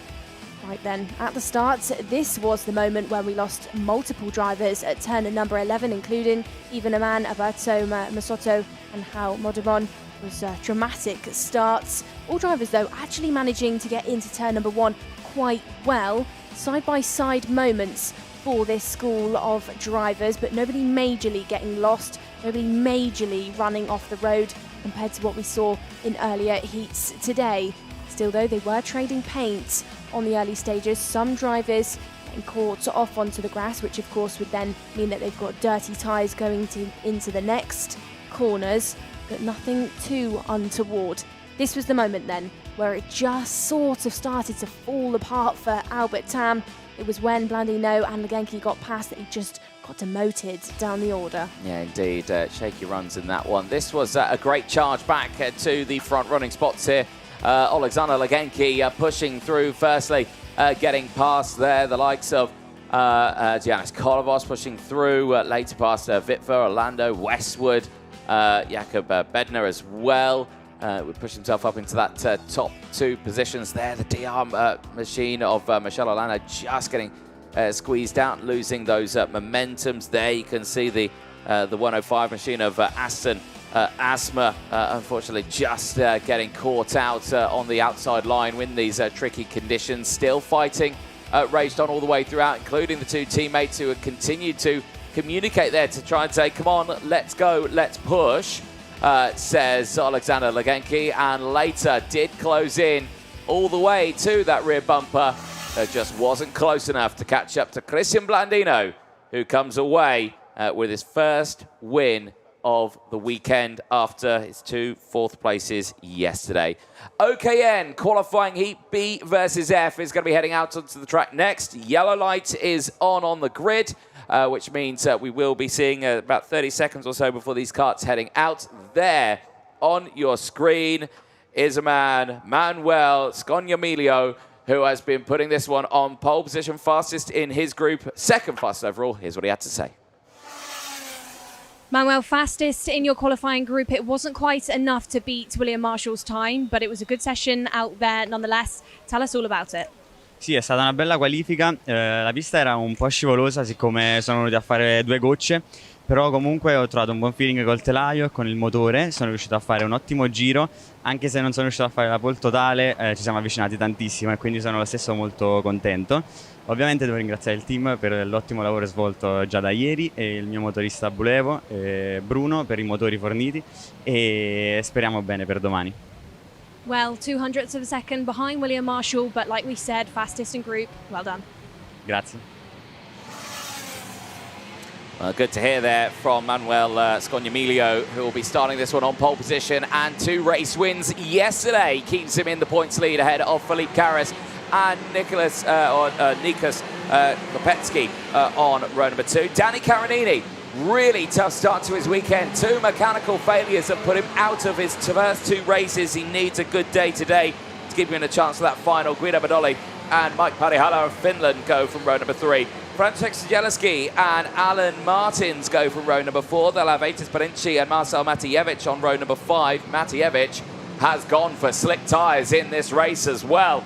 Row 6, we'll see Fabien Sturluson and Mehdi Lassoire, again, the Frenchman. Yesterday, 2 DNFs as well. Row 7, Federico Rossi and Christian Tonanolo ran out the first half of the field. Row number 8 looks like Yuri Livar alongside Bernardo Gentil, and then from row number 9 we have Charles Troxler alongside Patrick Ogrodovcic. From row number 10 it's Leila Sulak with Daniel Shilaki, and then shortly behind on 11 it's Miji Lang versus Rodion Guyanov. From 12 it's Francesco Marengi with Peter Gorecki, and then behind on 13 it's Henry Carter versus Iago Scialecki. 14 looks like Kevin Quavdo with Ricardo Repetto. And rounding out your grid, 15 rows, 29 karts, is Luca Spagni. More drivers in the back of the field, also going for varied wets. So we have Spagni, Quavdo, Carter, Marengi and Gilang all on wet tyres. We've then got some slick options going down to the likes of Ricardo Repetto, Iago Scialecki, Peter Gorecki, Rodion Guyanov as well. So this is going to be a very interesting race indeed on a circuit that, to me, Anthony, looks pretty dry. I don't know about you, but I think I'd be going for a slick option out there. And I do have a handy puddle outside of the commentary box window. Oh, and is it raining? It's raining again, actually. Yeah. Take that back. It's raining again. So this is going to be interesting indeed. And there's the rain radar. It's on the forecast. Yeah, indeed. It's very light rain, and the clouds are very high up as well, and it does look like it's brightening up. But yeah, a fair few drivers in this one have gone for those slick tyres, and one of them, Marcel Matijevich, was just unable to get this kart out of the out of the track, and everyone else who has gone for those slick tyres is seemingly all scrambling for traction at the back of the grid. They're not even with the main pack. And yeah, I think slicks may have just been a bit too soon of a call, especially with, as you say, that rain continuing to fall. Here we go then, into the tram lines. Are we racing? Yes, we are. In OKN Senior, down in towards turn number 1. It's a good start for Scognamiglio. He holds on to that inside line, but round the outside, Philippe Carris takes the lead away as two karts scramble on the grass on the inside between turns 2 and 3. As they all try and fight for different traction. Again, you can see karts even on the wet tyres are falling off the road here. Whereas the rest of the field in the early stages of this race, have they all managed to get their way through the first couple of corners? I think, yeah, no, everyone bar the slick tyres have got themselves through. There is Danny Carinini still in 3rd place, and he is pushing behind his fellow Zanchi Motorsport teammate there of Guido Badoli, who is trying to push his way forward in this field. Well, Carinini was P3, dropped to 4th, now back up to P3 once more. He needs a good race. 2 out of 2 heats yesterday meant 2 out of 2 DNFs for Danny after big dramas, one of which was caused by a problem on the rear end of the kart with the tyre. Second was because of an incident at turn number 1. Side-by-side moments into turn number 1 once more for these drivers, as now more drivers falling down the order. It's Marcel Matovic and Yuri Levar that drop down. Levar, again, drama for him. He had big moments yesterday in racing, getting caught out, and it looks like it's a similar story for him as we head into today for these OKNs. Both on slick tyres as well. Oh, so we're going from bad to worse for Levar then. Intermediate classification as it stands is that Scognamiglio is in the front, just where he is on the track, 3 tenths clear of Guido Badoli, and probably unaware of the battling that is going on further back in the order between Sejeliski, Martins, Strussen and Matti Lissoir as well. That was Sejeliski being overtaken there by Martins just a second ago. Now then, the trio at the front are spreading out slightly. Take that back, because now down the inside goes Danny Carinini, but gives the position back. It was close, but it was a little bit ambitious, as now the 78 finds himself trying to get restarted, but that's going to be not allowed. It's Kevin Quaveden that's going to drop down the order after what was a really good charge to the front. He was there on about the 13th place gain before that. Yeah, indeed, and I think he may have managed to get that restarted, and that is a no-go on that one. It's the new regulation that came in 2025. You can only restart 1 attempt on lap number 1. We are on lap number 3 of this race, so yeah, not a good one for this one. Danny Carinini fighting with Guido Badoli. This is a man who certainly yesterday, I think coming into today, has got a lot of fire in his belly after those 2 DNFs yesterday, both mechanical in nature. The first race was a flat rear tyre. The second one, a chain came off for Danny Carinini. So again, he's thinking today, we need to push forward and see what we can do. We've not seen him fight with Scognamiglio yet on this one. The 2 Italians, though, trying to break away as the rest of the Italians try to push their way forward for the rest of them as well. But here, though, biggest mover out on the field, got to say, Henry Carter for the United Kingdom. It's on a 15 place gain right now as well. Kevin Quevedo, unfortunately, has just picked up a black flag for that restart. Well, Henry Carter was up by 18, but just got side by side a moment ago, has dropped down to a 15 place gain. He is one of the drivers that is opted for that wet tyre option, as now we've got a bit of team communication going on there just inside of the top 8. Strussen and Kubetsky signalling to each other side by side. These drivers go. Be careful, boys. There's one thing having a crash in a race, but there's another thing having a crash with a teammate. That is not what you want to do, and that's pulling in the drivers behind of Carras, Carter and Troxler closer into the fight, as this is the retirement by the 78 of Kevin Quaveden, who was obviously given that black flag for restarting that OKN engine. Now, still the communication going on between Kopecky and Strusen. I think Kopecky looks a little bit frustrated out there with his teammates saying, come on, push away, because now we've got Karas right on our tail. Yeah, indeed. These two Nuvolux SRL team drivers trying to break away from Philippe Karas for the Beyond Racing team, who, like you say, is just trying to close up. Here is one of our slick tyre runners, Ricardo Repetto. And you can just see now he's got the entire pack behind him. Is he going to peel it off? No, he's going to keep it on the track. He's going to have the entire grid trying to push their way through now. This is going to be a tense moment for the driver on the slick tyres, who is going to have to deal with a multitude of quicker, much quicker karts trying to push their way through. Yeah, absolutely. He needs to pull off of that racing line and just let everybody, all of the traffic behind, get through so he doesn't get caught out. He wants to still try and finish this one, as this is a good old scrap out there in the front between Henry Carter and Kopecky.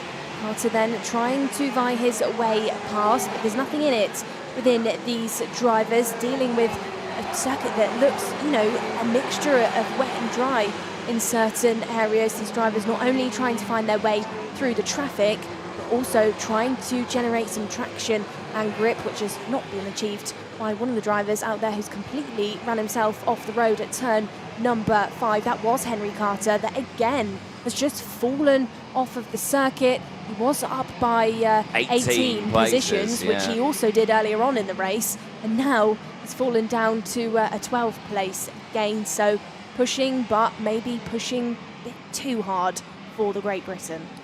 Smattering of investigation boards have just gone out to the 38, the 6 and the 76 as well, and that is a lot of drivers now under the microphone scope of the officials, and all those drivers will be heading to the stewards after this racing, and that is quite a significant amount of drivers that will be seeing the officials after this race. Eyes on this one. This is Parejala and Martins fighting away. They are battling at around 14th and 15th. They've both just got past Atis Parinci, who has now dropped 7 places into P16. Now Parejala and Martins are both down as well in this race.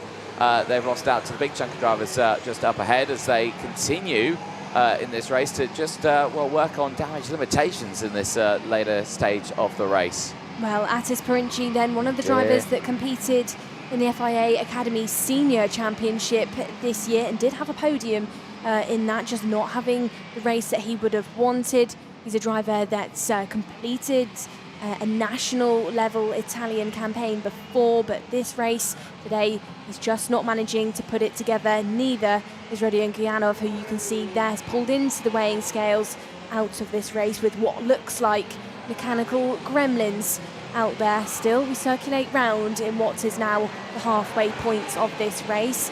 Still, those drivers now look like some of those are trying to be clever here. Is it the case that we're starting to see a drier line form? These drivers are trying to jump onto that wetter, cooler area of the tarmac where they can cool those tyres down, because of course they don't want to cook this rubber. They don't want to chew through too much of that tread, because if the rain starts to fall heavier later, or later in this race, or later today, they're going to find themselves in a spot of bother. Now in a spot of bother, Peter Gorecki has pulled in, as has Marcel Metivec, who there is storming down the pit lane, Parc Ferme. He's not happy, visibly not happy. Well, again, they made the call of going on those slick tyres, and I just think it was, one, it was too early to make the call anyway. The track was still wet. Then it wasn't helped by the fact that the rain came down and made it even worse for them. And, you know, it was just one of those. The track was still in a state of pushing its way through, but you can see from the tarmac, it's still very dark tarmac here, still very wet. The tarmac here is actually quite light. You can see the significant difference when it does go dry. But unfortunately, we've just not seen that in these early stages. Kopecky is having a bit of drama. He's now down to 14th place now in this stage as Scogne Emilio, has been at the front. We've not really said much about him, but is only clear by 9/10 of a second. Danny Caronini is closing in, and so is Federico Rossi, setting the fastest lap of the race as well for the PRK-ASD team, and is still pushing forward as well in this fight. But we'll keep an eye on the Caronini and Scogne Emilio battle, because, well, it's fluctuating now. It's back up to just over a second, but race nearly coming to a conclusion as we are on lap number 9 of 13 here right now. This is Felipe Karras battling away with Strzeleski just ahead. Strzeleski's on a 3-place gain here. Karras is on a 3-place deficit in this race, and I suspect is wanting these places back. Strzeleski then in this field is probably one of the most experienced drivers out there. He's trying to shake off Karras there on his tail. Isn't managing to do so just yet. There's nothing in it between these two drivers who head into the double apex corner of 2 and 3, and there just looked like Karras got a bit eager and did bump at the back of Strzeleski. Side by side they'll go into turn number 6, but Karras thinks against it, backs out slightly. Will he get the run now towards turn number 8? Well set up through turn number 6. Down the inside at 8. Will he use the curb? No, he doesn't. Forces Strzeleski wide slightly, but he will get the run and he will get the switchback. So let's just get Paul Karras not changing for positions just yet. Still chopping and changing ahead of each other. Strzeleski holding on to that P4 for now. What it is doing is releasing Guido Berdoli in front of them, who's now nowhere near Danny Carinini, who looks over his shoulder, and I would say is probably a bit happy with the result of this one after DNFs. There's more drivers communicating, and they look like maybe further down in the order between, was that Rossi and Strussen. Rossi was just, I'd say maybe pushed through there as that's drama for the 73. It was almost a close moment with one of the other drivers out there passing by. So DNF for another one. Kopecky, who started on our 2nd row out of this race. Indeed, and very close to nearly being collected there by another kart, trying to get that kart into a safe spot. So Karras has got himself up into 4th place now as well. Rossi did get past Strussen and having those communications. Strussen now one of those lone Novolux SRL machines now, is not fighting around with any of his teammates. They've all vanished at this point of the race, as everyone now just fighting for these last few moments on the track. There is your race leader going through the shot. Scognamiglio in the lead now by 2 seconds. I think Danny Carinini had a good chance there. He closed the gap to less than a second, but it's opened up to 2 seconds now. I think he's just thinking, right, let's look after these tyres and what we've got. Let's just see what we can do for this next part of the day. Of course, you have to remember that he had 2 DNFs yesterday. He doesn't want to push too hard and risk falling off the track. I think he's now just hoping to just get this cut to the end of P2. Will put some decent points on the board for Carinini, but Manuel Scognamiglio is looking at a 3rd win here out of 3 races. The Italian continuing to look so strong. Here though, Felipe Karras is trying everything to get past Strzeleski. Has looked to the left, has looked to the right, has looked to the inside, to the outside, but cannot find a way through just yet.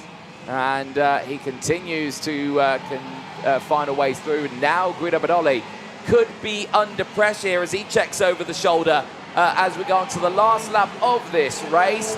Scognamiglio at the front here, seemingly cool, calm and collected. Nicole is going to look for another race win here. Absolutely is, hunting down corner by corner, has been unchallenged. Now then, we have got a 3-car battle going on here. That's between Karras, Strzeleski and Guido Berdoli, who's now being stalked for position. Has been released on the exit of turn at number 6, as we've there got Karras just chopping over the nose of Strzeleski, who he's finally got past and trying hard to keep behind. That's opening the door for Federico Rossi, who now clips the curb, tries to find a way down the inside, but can't quite get it done on Strzeleski. Karras then finally got the move done after, like you called it a moment ago, Anthony threw everything that he could find at this one. Looks like, though, checkered flag will drop first once more, and Manuel Scognamiglio takes the race win, a 2nd head of Danny Carinini, who needed a great result after those 2 DNFs yesterday. Guido Berdoli rounds out your top 3, so great results so far within today's racing with the Zanchi Motorsport team, but race winner, more points on the board. Perfect score so far for Manuel Scognamiglio. Indeed, lights to flag again for the and from Italy. And he comes away with another result ahead of Danny Carinini this time around and Guido Badoli, who rounds out the top 3 as they head all back to Parc Ferme.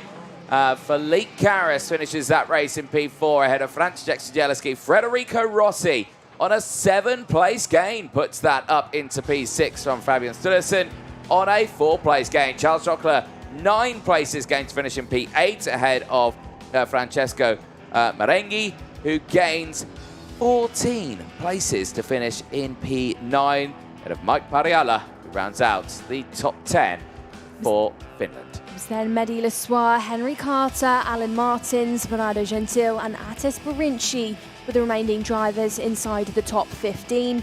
And following drivers were the final drivers to finish the race, including Christian Toronelli, Daniel Scali, Miji Lang, Patrick Okradovchik and Leila Sulak. Of course, you had a multitude of drivers not managing to finish the race. Kapitsky, Gurecki, Matuic, Guyanov, Repetto, Quevedo, Levin, Scialecki and Spagni being those drivers. But once more, it's a job well done for Manuel. Pole in qualifying group, 3 heat wins, ticking off everything that he needs to do so far within this weekend. And this is how he pulled it off. That race start, chopped straight away onto that inside line. Did originally get overtaken on the exit of turn at number 1, but quickly managed to pull it off, quickly managed to get back out there in the front. Side-by-side moments and drivers falling to the back of the order allowed doors to open for the likes of Henry Carter and Marenghi, who were your biggest hitters. We had so many drivers retire within that one, and it was started off by the likes of Iago Scialecki, who dropped to the back of the order. It was a retirement for 24. The 2 Zankees were fighting out in the early stages. Danny Carinini and Guido Badoli had a bit to say to each other, as did these 2 drivers, teammates of course as well, the likes of Fabian Strussen having to fight his way past teammates. Almost was big moments, and again, time after time, they were just sort of communicating to each other to say, are you going to have this one? Am I going to have it? But they were lucky to get away from that one unscathed. Yeah, very animated, I would say, between those 2, but they continued their fight into the later moments of the race, which did see Fabian Sturluson take the best result for the Novolux SRL team, who pushed himself forward. This one, though, Karras continuing to fight with Szydzielski later on, did actually get that move done. Karras finishing in P4 ahead of Szydzielski at the end of the race. As this moment here, yes, again, pushing through. This was Federico Rossi getting the moves done later. Oh, close moments there for Nikos Kopetsky. The Ukrainian, unfortunately, retiring from the race, and more dramas near the end of the race as well. Atis Barinci driving off the circuit there, involved with another one as the gap at the front closed down to just a second. But Manuel Scognamiglio comes away with his 3rd win of the weekend, putting him 150 points ahead of Felipe Karras, the 2nd highest point scorer out there at the moment with 115. OKNJ qualifying Heat C versus E, though, will be the next one to head out onto the track. This one will see Valentino Manta on pole position. A superb drive yesterday in time qualifying, put him 3rd fastest overall, is what he had to say. Valentino, great lap out there, but it wasn't easy drying track through the session. Talk us through it. Sí, fue muy difícil. Miré las tandas de los Senior, de los OKN Junior, OKN.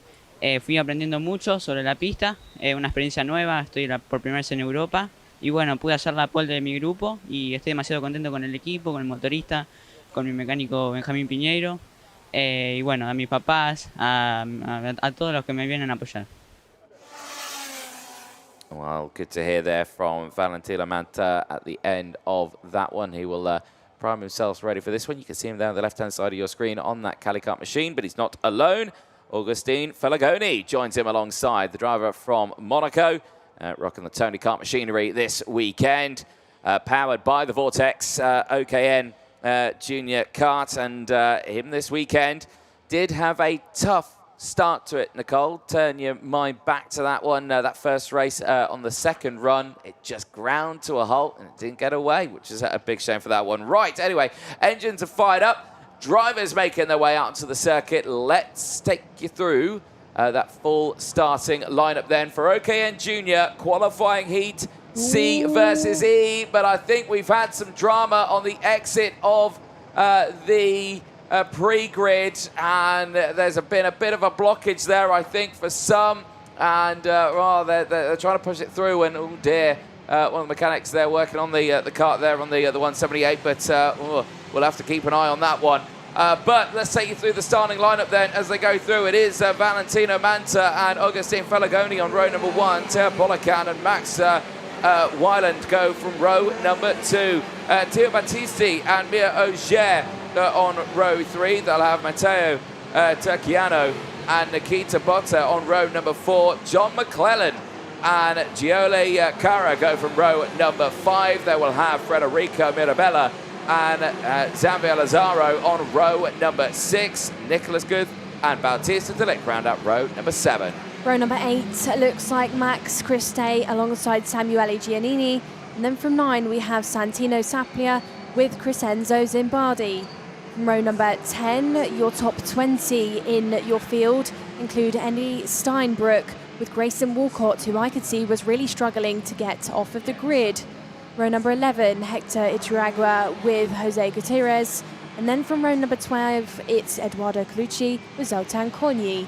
13, Miguel Spor with Alexander Prizovic. And rounding out your 14 kart row on 27th on your field is Romeo Mello, which of course has already been a dramatic start. We had drivers not managing to get off of the grid. I think some mechanics maybe were pushing over that line. Looked like maybe there was a nose cone being reset on the grid as well. And Grayson Walcott really did struggle to get that 3-step process completed on that kart. Of course, the OKN Junior engine is similar to the OKJ engine. It's just restricted at the exhaust, but the way these drivers have to get the kart started, it's identical. It's got a decompression valve. The kart needs to be pushed. The valve is released and then it springs into life. It's maybe difficult for some of these drivers in the field who are not overly familiar with OKN racing before. A lot of these drivers, it's their first taster in this type of racing. So busy stuff for these drivers to try and learn. As I think you're maybe spotting something on the screen, Anthony. Well, yeah, our pulses is missing from the front of that grid. Now, this is the start of this race. Now, of course, one of those where it's all pushing the way through, and you can see everyone just trying to work on the kart. You see there, one of those karts, their mechanic is pushing that nose cone, and that is just not allowed at that point, and working on the grid, and that's how that can happen with it bunching up in those early stages. Right, here we go then. We're missing our pole sitter, Valentino Manta, not there. Are we racing? Yes, we are. Down in towards turn number 1. This time, Teo Polican will have that inside run, but Agustin Felagoni trying to come through, but neither of those two have taken the lead of this race. Because that at the front, I think, might be, in fact, I'm not too sure who's got through. All of them were trying to push through. I think it might be Max Weiland who's in the lead of this race. And you know what? I think it is. I think the American Max Weiland has control of this race. He certainly does. As they push through, there you can see is one of the Nivolacs. That's Nikita Botta, who's got up into second place. It's a brilliant start. And then you've got the likes of... is that Mia Auger who's pushing her way through? It is the young French lady with the Iron Danes livery from P6 is there in 3rd place. Well, Max Weiland then just spotted that grip existed on the outside line at turn number 1. Absolutely used it to get the run and is seemingly pushing away from the remainder of the field within just 1 lap. So under investigation is Valentino Manta so far. He was the driver whose mechanic pushed over the line on that start. So drama for him, of course, is not within the field at all. Within this one is currently down in P23. Did not get that race start in the position that he should have been going from. Side-by-side moments on the exit of turns 3, 4 and 5. That's Marabella going for the move. It's now Mia Auger down the inside at turn number 8. Is it going to be 2 for the price of 1 for the French lady? Not just yet. She does make the move stick there, but has to settle there in P2. He's closing in though on Botts, whose massive chunk out there in the front. Huge gap has been released. 3/10 now split up Auger from Bott. I don't know how that managed to be eaten out of so quickly. Mia is starting to arrive. Will Wayland then decide to work with the Iron Dames driver, or is he going to think that he's got the legs to try and chase up dual race leader instead? As now Turchiano and Carrera fighting out for that P4. They are hooked on to the back bumper of each other. Oh, it's a mistake from Max Wayland. Wyland. Yep, he's gone sideways through the infield section. He's going to lose out to Kara and Takano as well. He's gone through also, and crucially, to answer the question between yourself and Mia Auger, well, Mia Auger, she tapped the helmet to say, let's go, let's push. But unfortunately for Max Wyland, yeah, that's just not going to happen now. Push too hard. Huge gap between themselves, and now Auger is trying to fight it her way back to that sharp end. Move down the inside, Mirabella trying to get Augustine Falagoni, has done that and has moved up into P6 now. Yeah, good move there by Mirabella. Now then, Auger can be sat there with a little bit of confidence, knowing that she's not got anybody too close behind her to hustle as she works on trying to reduce that 9/10 that Botts has been gifted. Side by side on the exit of turn number 1 further down in the order. Still, we've got these drivers fighting for positions. We've got Wyland trying to recover after that big moment just a lap ago at turn number 5.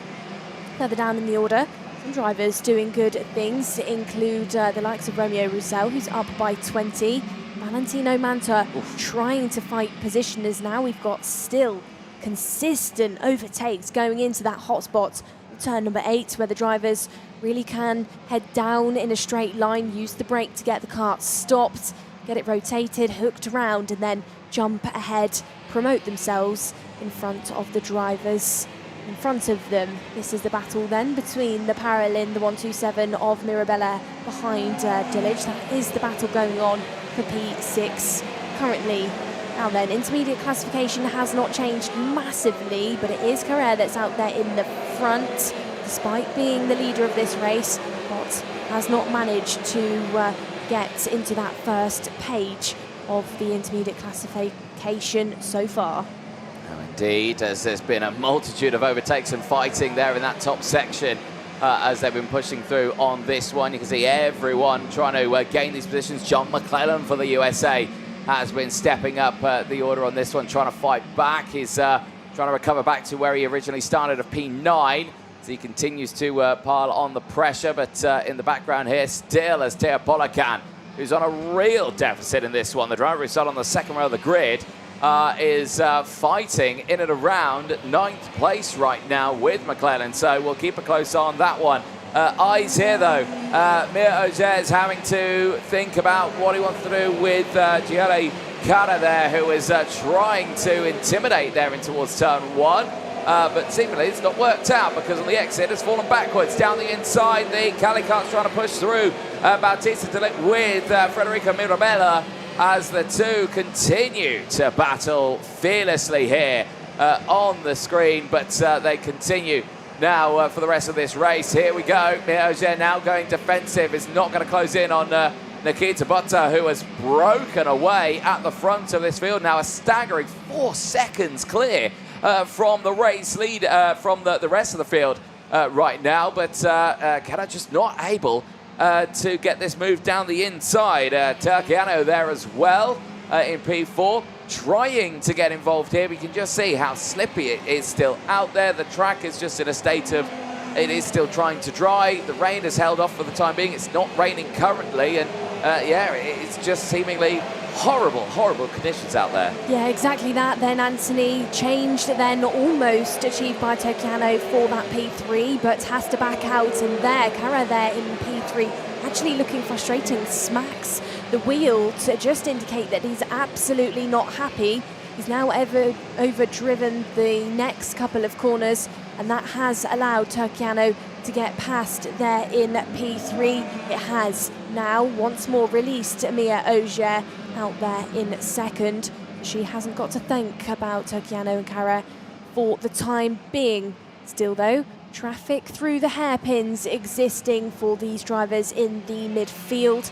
Theo Polakand having a busy race in P10, trying to catch up to McClellan and Christay as well. No big changes through the past couple of laps. Oh, that's a big change down the inside for the Birrell and forces the Kart Republic of Christay completely off the road.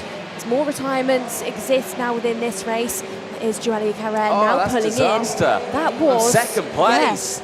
From right up at the front. So maybe when actually that frustration moment where he smacked the wheel, maybe actually there's mechanical issues there Mechanical for him. problems, yeah, indeed. That's a big, big shame here as getting battered and bruised in this top section.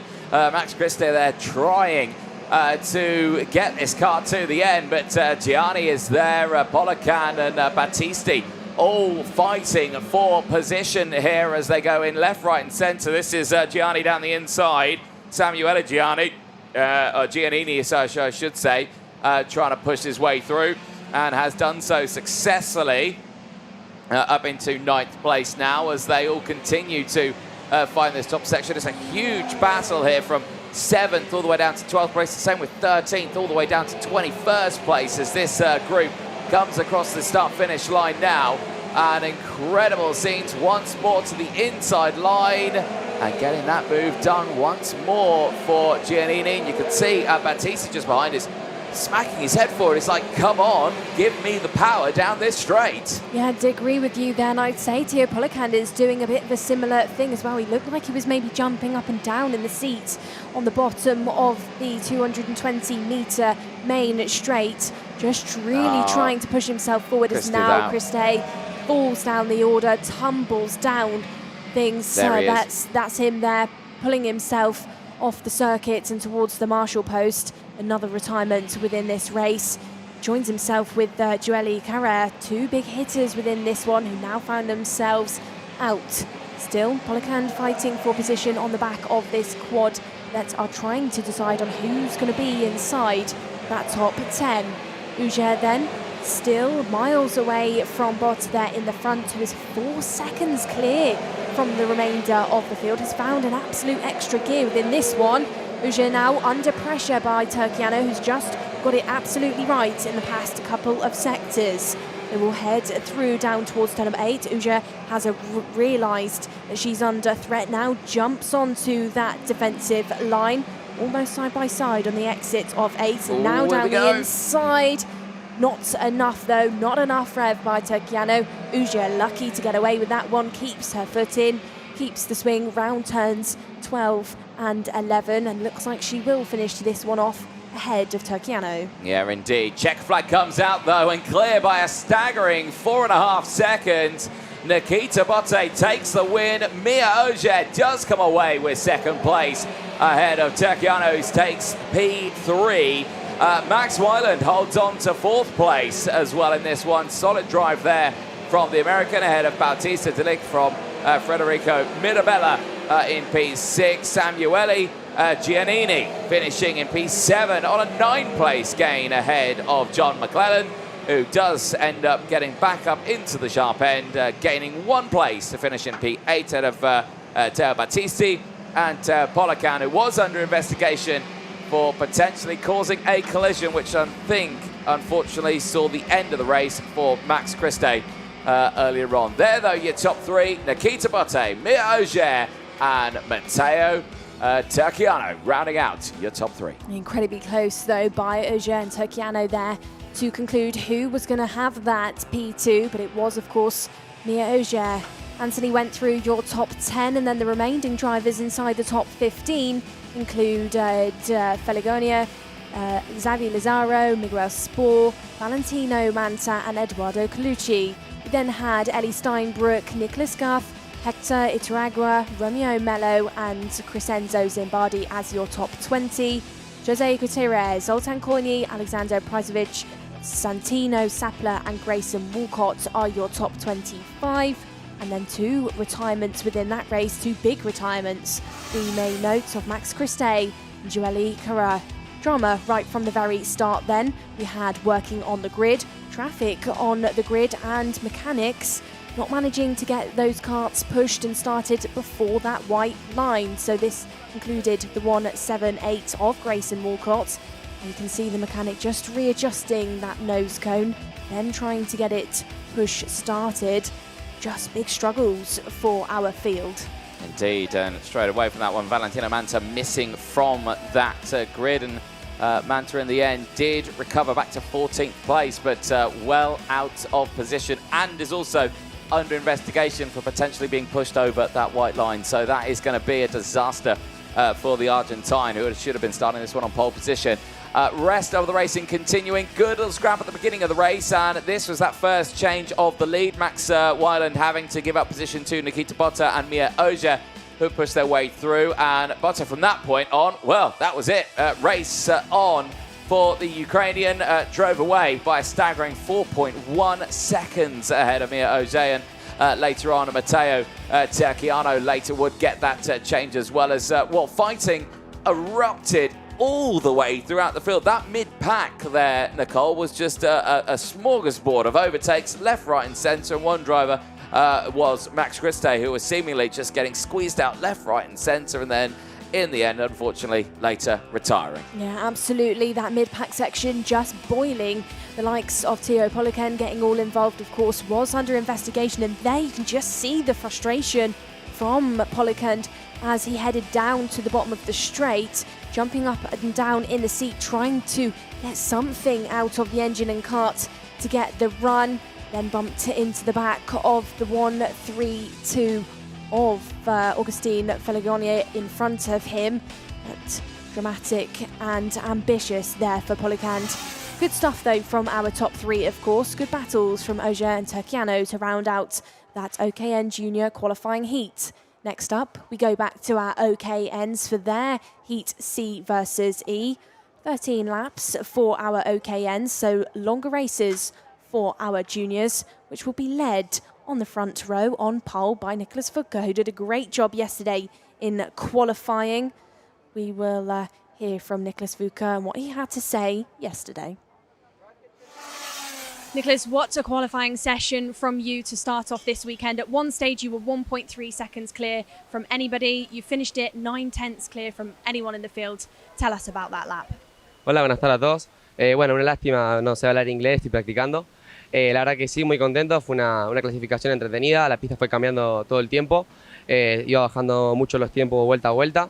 Así que nada, la verdad que súper agradecido y muy contento por hacer mi primera pole acá en Europa. Well, it's polling group provisionally. We'll see how everybody else gets on, but what a time. Congratulations. Muchas gracias. Bueno, ahora tenemos que ver cómo quedan el resto de los grupos. Pero bueno, esperemos que siga así el fin de semana por ahora. Solo me queda agradecer a Federico Sanz, a toda mi familia por el esfuerzo que hacen, toda la gente que me acompaña, más que nada mi familia, la verdad. Así que nada, un saludo para todos ellos que me están viendo y bueno, agradecerles por esta oportunidad. Well, there we have it. Good to hear from Nicholas Foucault. We'll be starting this one on the front of the grid already. We're seeing some dramas, though, with some of the drivers not making it out, as can report everyone. Slick tyres out there on the track with Nicholas Foucault and Federico Nanuzzi starting this one on the front row of the grid. Alexandra Lopez and Alessandro Cocosa going from row number 2. They'll have Giuseppe Galliano and Roberto Castellozzi on row number 3. Jesse Swartz of South Africa needs a good one on this one. 2 DNFs yesterday. Will be starting alongside Fernando Poma on row number 4. Dmitro Penkivsky and Nicholas Tomasella go from row number 5. They'll have Matis Avaska and Eduardo Leo on row 6. Keep an eye on the Italian Eduardo Villa on that Birolot. Had good results yesterday. Davide Iannone and Daniel Vezzelli will lock out the first half of the field on row 7. Part 2 of your grid, row number 8, top 16 includes Matteo Allo with Lucas Krocka. From row number 9, we have Sidro Bazzoni with Milos Smuk. And then from row number 10, as your top 20, we have Istvan Dezo with Luisa Maria Della Pietra. Row number 11 looks like Abdullah Al-Carter with Lorenzo D'Amico. And then shortly behind on 12, it's Filippo Fiorini with Matteo Gallo. Missing from your grid, it looks like Vincenze Martinez with Pietro Camalengo. And then from 14, it's Lorenzo Lulli with Pietro Cabral for his first European weekend. Row number 15, the back of your field, we have Ignacio Vivian alongside Nicholas Marchesi. Do believe that Vivian, the number 4, once more is missing from this heat. On the timing screens then, Anthony, I think we can confirm that Cucuzza and Martinez will be missing from this race. Yeah, well, Alessandro Cucuzza, is out. 3 drivers are missing from the grid on this one. With everyone going for the slick tyres this time around. The pace, we can imagine, will be significantly faster, but we saw how slippy it was still in that first session, and seemingly it looks like the track is still greasy out there. But we can see they were trying to put all sorts of temperature into those tyres on those formation laps, so let's see how it goes this time around. Into the tram lines, lights are out, we're racing, hold your breath in towards turn 1. Will the traction levels be there as Nicholas Fuka tries to battle that car through turn number 1, does manage to keep it on the island though, but it doesn't last long though, because down in towards turn number 3, drama strikes. 2 drivers out, the 85 and the 88 go no further in this race, and that is disaster for the likes of Abdul Alcata and the likes of Desdo Itzvan, 2 of the DRSRL drivers out of this race. Absolutely, looks like they did get caught together through turns 2 and 3, and getting caught at the start. It looked like Jesse Swartz around the outside of turn number 1 for Ward just got clipped slightly, but he is still out there on the road.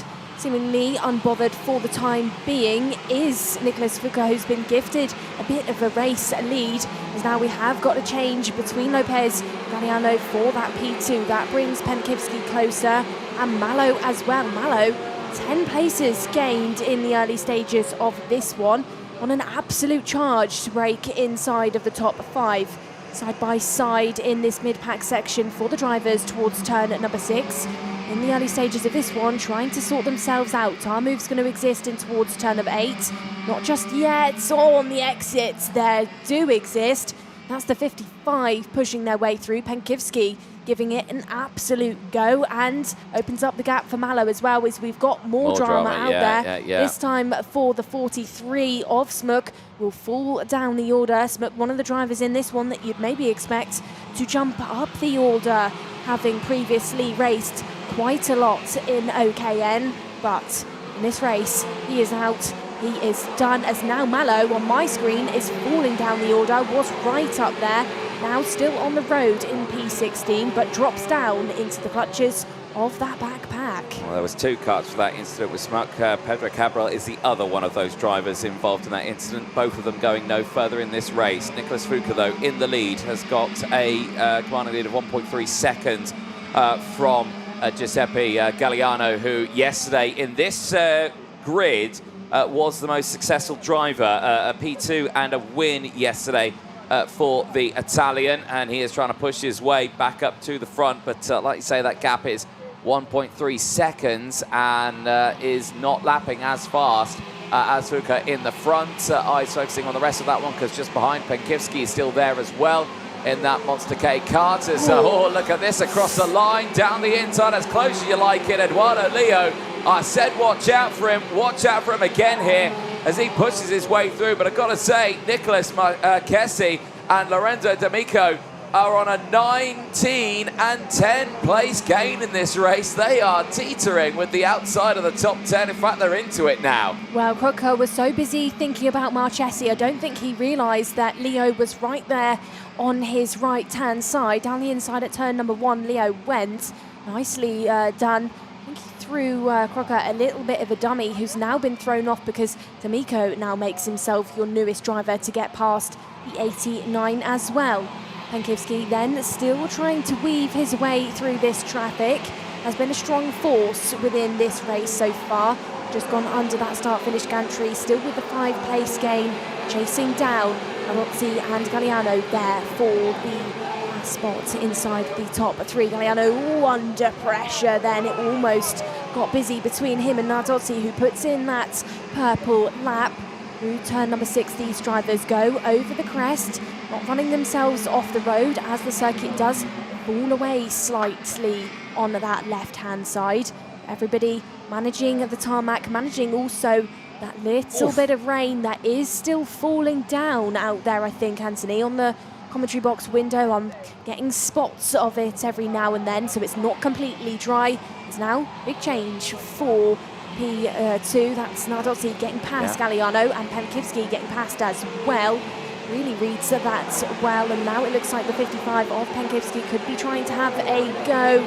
Runs slightly wide though over the rumble strip on the exit of turn number 2, where so much speed is carried by these drivers. They really do carry a lot of power around this track. They do, and they're all trying to keep some temperature into those tyres. He's gone off by himself. Yeah, he has indeed. Yellow flags are out and into the barriers here through the chicane.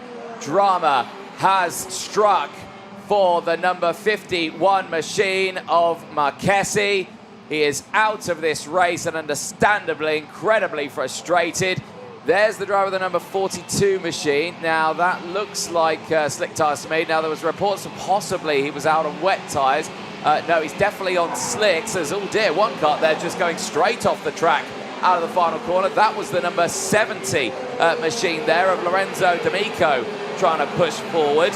So, yeah, very challenging race at this point. Absolutely is. No challenge just yet, though, for Fuoco. Still out there in the front by a second and a half. Side by side goes the 70 and the 21 on the exit of the first and second sectors.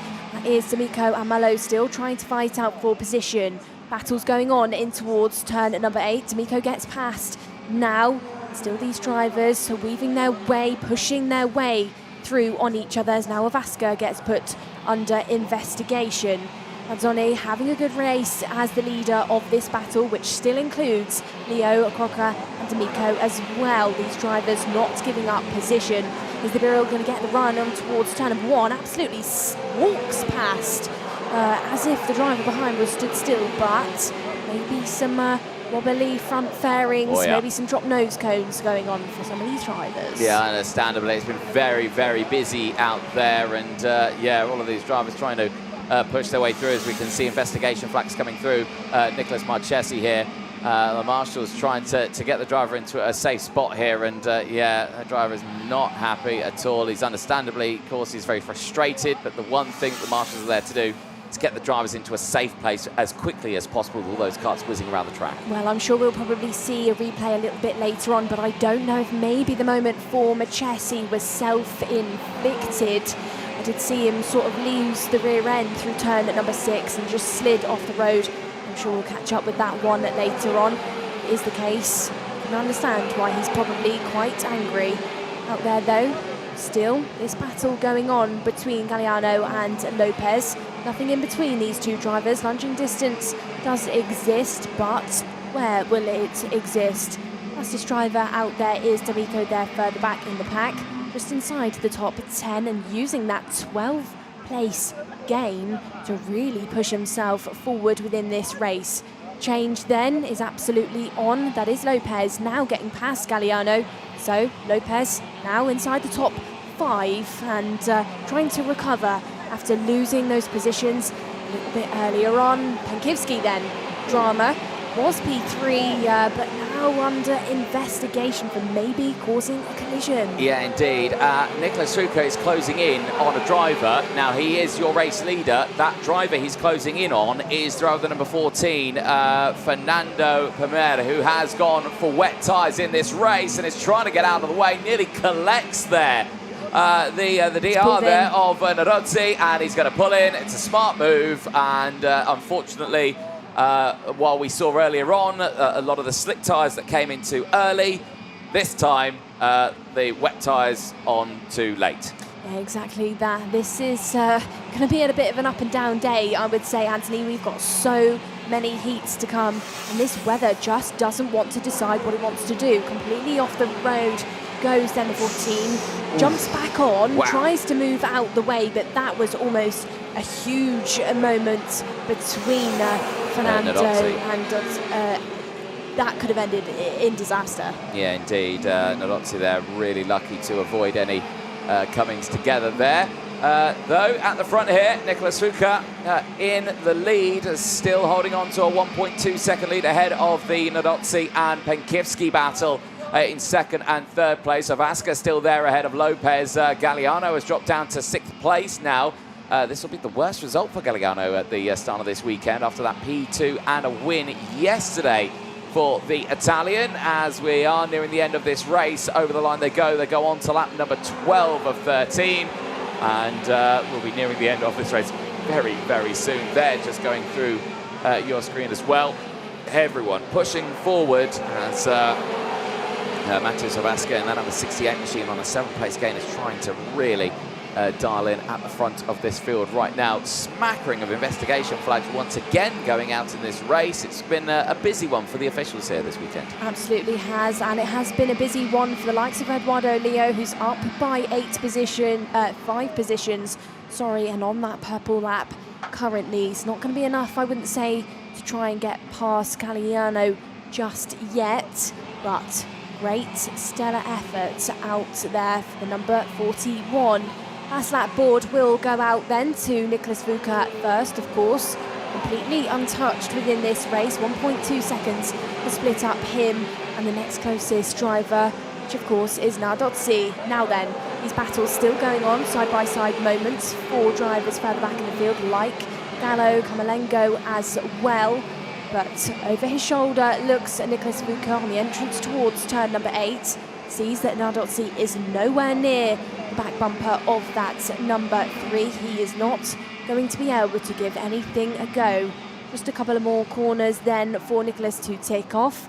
12, 13 and in towards the flat section of 14, managing the really tricky track conditions out there well, has not ran himself off the road, has dealt with being the first driver to receive these wet corners first and complete untouchable posture. Receives the checkered flag then as your race leader and adds more points to his standings, adds more points to the board. Finishes that one off ahead of Federico Nadotzi and Dmitry Penkivski, who of course is on a 6th place gain to finish inside the top 3, but is under investigation for maybe causing a bit of a collision. Indeed, and the field now making their way back into Parc Ferme. A controlled race there, but definitely showcasing the track is now in a state that can deal with slick tyres. Nicholas Fuka, Federico Nadotzi and Dmitry Penkivski round out your top 3 ahead of the rest of the field, as now Fuka goes 2nd into the points with 135 past Scognamiglio, who still is of course in the lead with those 3 wins out of 3. There's a look at the full results there on your screen. Avisca from Lopez, Galliano from Leo, Crochet from D'Amico, Iannone from Castellozzi, Malo from Mazione. Then it is Luisa Maria della Pietra, finishing in 14th place ahead of Jesse Swart. Daniel Vaselli from Lorenzo Lulli on a 10th place gain. Camerlengo from Gallo, Tomasella from Ferrorini. The last of the drivers in that race in P21, Permer, Marchesi, Smuk, Cabral, Dezo, Alcata, all out of the race, and the 3 non-starters of Kokoza, Martinez and Vivian not seeing the start of that race. Eyes right at the beginning of this one. Bit dramatic through turns 2, but wait till you get to turn 3. Drama striking for multiple drivers. 2 of the DR drivers out, unfortunately. Dezo Itzvan and Abdullah Alcata out of the race.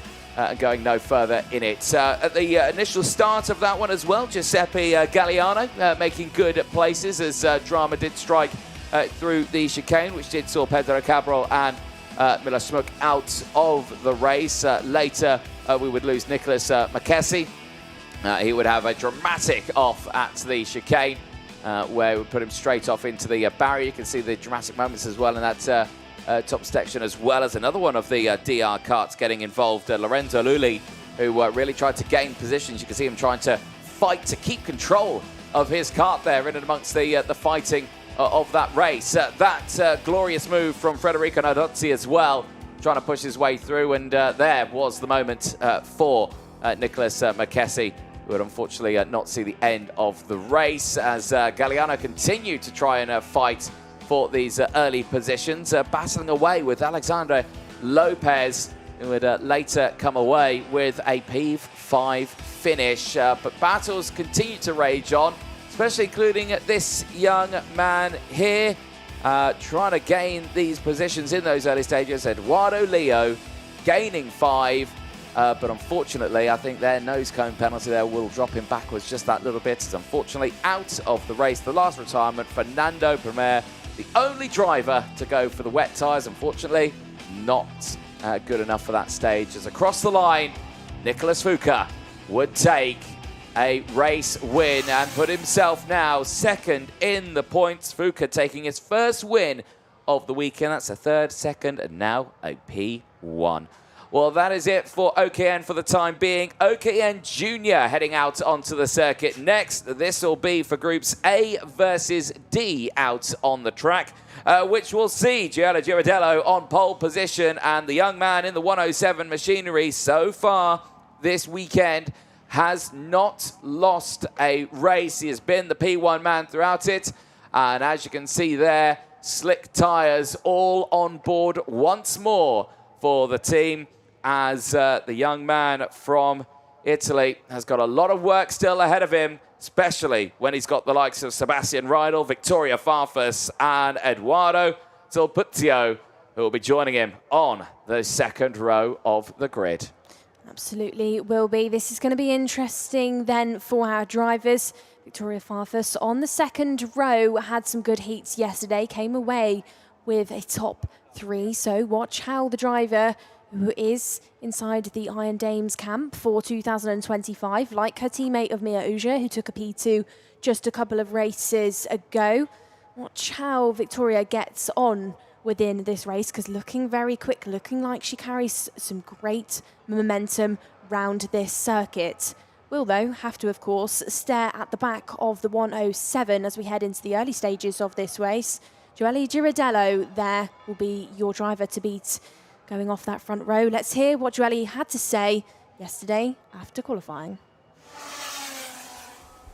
Joelle, great qualifying session out there. Big event. You've just put in the fastest lap. How does that feel? Yeah, I'm very happy about that. We're very good. First step to a very good race. I think the most important race of the year. So yeah, I'm very happy. And to be an Italian driver, putting it pole on an Italian track, that must also be a really great feeling for both you and the team. Yeah, we were, like yesterday we were every time first, second, but today, this morning, there was the rain, so we weren't very happy about that. But yeah, we will see, and now we're very happy. And knowing this track the way that you do, your experience, what are you expecting when it comes to those heats? What's it going to be like driving around the track and trying to manage the traffic behind you? Yeah, I'll just try to do a good start and try to go away, and yeah, we will see. I hope I will do my best, and yeah. Well, great job out there so far, Joelle. Pole. Thank you so much. Good to chat there to Joelle Girardello at the front of the field for this one. The Modena Kart Racing team driver on the Paralin machinery there gets fired up and ready to go racing as OKN Junior qualifying heat A versus D is engines on and heading out onto the track. Let's take you through that full starting lineup, as yesterday it was a brilliant day for the Italian. 2 wins out of 2 for Joelle Girardello, who starts this one on the pole position spot. Sebastian Riedel, a second and a third yesterday for the German, puts him still in a very strong position as, oh dear, I think that's one of the DRs that's pushed over the white line. Now, is that, I think it might be Eduardo Sulpizio's mechanic, who has unfortunately, I think, just caused his driver to lose out on this race. Victoria Farfus on the second row of the grid will still have Eduardo Sulpizio alongside. However, as we see in that mechanic pushing over that white line will not be well received by the officials. Antonio Teppa and Ji Huafei go from row number 3. Ji Huafei taking a race win yesterday in the first qualifying heat. Iason Cosmopoulos and Alexandre Point go from row number 4. they'll have Gillian Bassato and Martina Rumlanova, who yesterday, really tough day for the driver from the Czech Republic, a DSQ and a DNF in the first day. Will need to push forward in this one. Julie Anglard and Ben McCluckery go from row number 6. They'll have Nicola Stanley and Leonardo Ramirez of Brazil on row number 7. Row number 8 looks like Finland and Switzerland with Lenny Mäkinen alongside Dia Islami. From row number 9, we have Asconio Sandrini with Antonio Yanni. And then shortly behind on 10 as your top 20, we have Alessandro Dragone with Cape Town's Sebastiano Human. From 11, it's George Saradikis with Benjamin Poulsen. Poulsen needing a good race after some drama and bad results during yesterday's qualifying heats. Row number 12, Neil Nekmouche with Leonardo Dondi, and shortly behind on 13, it's Abdel Razak Al-Qurashi versus Francisco Roca. Rounding out your 14 rows for this race, it's Dario Almalki all alone there on that 27th spot of your field. Well, good news is that all the drivers have made their way out onto the grid. Ooh. However, I can see one kart off at turn number 8, and it's the 144 machine that has come to a stop. That is Eduardo Silpizio. It's going from bad to worse for the Italian, who was due to start this one on the 2nd row of the grid, but something tells me even if he'd raced, he wouldn't have finished in that result at all anyway. But here we go then. The driver from the 2nd row of the grid will be missing, which means Victoria Farfus will have a clean inside line, hopefully. But there you can see Gilles Halfay has latched onto the rear bumper of Sebastian Riedel and has not left the gap. Let's see what happens then as they enter into the tram lines. Lights are out. We are racing down and towards turn number 1. Gianna Giradello sweeps to the outside line as Victoria Farfus is going to lose out on 2 places there. Ryland and G have made their way through and have pushed their way forward now into 2nd and 3rd place as the rest of the drivers now fight for position. Ioannis Kosmopoulos is battling away now with Guillaume Basanto, 2 of them on CRGs. However, 2 of them in the different teams as the victory lane is trying to power its way through. That, I believe, is Alexandre Point, the Luxembourg driver, trying to get involved in this top section, but not able to do so. Antonio Chepa there as well. You can see him on the Nouvelax, the blue and yellow machinery, down the inside of Victoria Farfus, and has made that move complete. That is nicely done. And now up into 4th place as the field head out to the final corner, back over the start-finish line. Look at the commanding lead that the Modena Kart Racing driver has got. Gianna Giradello leads the way from Gilles Halfay, Sebastian Riedel, Antonio Chepa from Victoria Farfus, and Ioannis Kosmopoulos, who rounds out the top 6. Well, you just saw a great move by Gilles Halfay to get inside of the top 2. That was on the previous lap. So the driver sporting that Kart Republic livery this weekend, getting himself back up the order after that drama in the 2nd heat for him. Is now there's a big change at turn number 8. Victoria Farfus sees the door left wide open for Chepa and gets through. Sebastian Riedel helping to open that up, but that is Riedel dropping down to P5. Now then, further down in the mid-pack section, it is Cosmopoulos, Point, Rumlanova and Ramirez fighting out as almost that was a moment for the 157 of Ramirez. Said his name, he appeared on the screen and almost had a bit of a dramatic one, the 155. Also getting all involved for victory main is Alexandra Point trying to wrestle his way through this traffic. Now then, back on the screens is Victoria Farfus, who in qualifying yesterday consistently was going purple, purple, purple, could not quite string it together and get the final lap in, but she had great pace yesterday during heats, displayed that love of the purple colour, was chasing down for a race lead at the time being, and now she's chasing down to get back inside of the top 3. Ochepe is the driver just shortly behind her. These drivers using all of that power on the exit of turns 13 and 14 to get the run down this flat section of turns 1 and 2. Big braking zone into the double apex of 3 and 4. Drivers having to be brave as they enter into turn number 5. Drivers not majorly running the rumble strips just yet, of course. Water will still be held in those sections of the track. Drivers do not want to catch that, run the risk of falling off the road. Over the crest these drivers go, down back towards turn number 8. No major changes existing just yet. The drivers looking settled for now. Let's watch a replay of this start. So, Jing Haofei is under investigation. The driver in second place. Look at that left-hand side of your screen. Did not leave the gap to the kart in front that would have the 144 there in place. And unfortunately, that is a no bueno. Basically, out of position at the start of that race. Yeah, it's not what you want to see, and that was all a knock-on effect of losing our front runners before we had even gone into racing within this one, as I think there could still be more drama going on for some of our drivers, as once more, feisty overtakes. Whoa! That was side by side at turn number 6. That could have ended in absolute drama for Ramirez. Manages to get away from it unscathed, but now lands in this pack of karts as now one of the CRGs gets driven off the road. That's Bassato managing to get past Ramirez, but Julia Angelard and Stanley having drama out there. Was Angelard, I think, getting pushed off on towards that rumble strip, and this drivers are just throwing the kitchen sink at this race, Anthony. They certainly are. As a smattering of investigation flags once again coming out. One of them going to Bassato, one of them going to the 151 machine as well. So again, some big changes are going to be thrown out in this order for the rest of the field.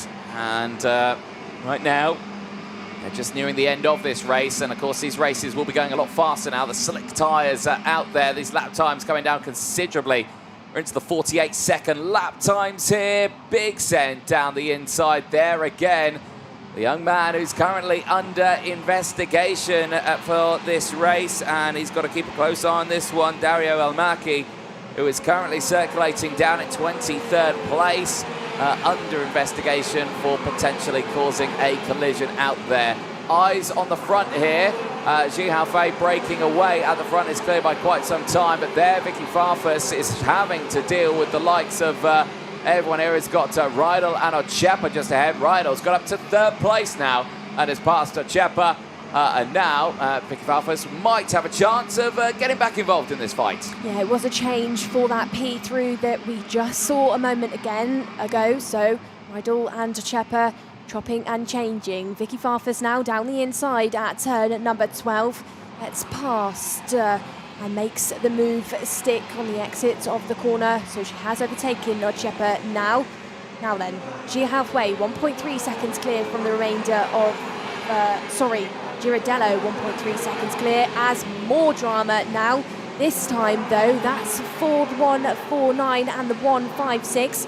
Those drivers will not be able to continue, of course, with the rule no restarting. Francisco Roca and Julia Angelard out. Angelard for Ward, of course, was having a good run previously.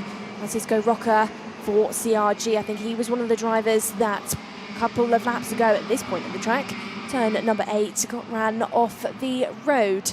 This is a nice little battle going on between Alexandra Point and Dia Islami. 2 tenths split up these two drivers, just trying to jostle for position out of the 3rd sector. Now then, eyes on the front of the field. Girardello has got his shopping and seemingly checked out of this race. 2.5 clear of Jing Haofei, who needs a good one. Had that race win, but then had that poor result in the second heat. Is really redeeming after those moments yesterday. Rydell, P3. Victoria Farfus hasn't managed to get past just yet, but again, likes that purple colour because is now your fastest driver on the track. This section of the race, which includes drivers further down in the order. No major changes going on at turn number 8. That was Stanley, Ramirez, Bassato and Izami as well. Now then, last lap board has gone out to these drivers. Girardello out there in the front adds to his perfect score so far. It's 150 points to his name on the intermediate classification board. Ahead of Rydell, ahead of Blandino as well. Victoria Farfus is the driver hustling Rydell currently as more drama, more DNFs. This time though, again, Benjamin Paulson finds himself out. Paulson, so much pace, but not the luck. It goes from bad to worse. Now then, Victoria hasn't managed to battle the bullets for this last spot inside of the top 3. Looks hungry there on the exit of turn number 12, but doesn't make anything stick.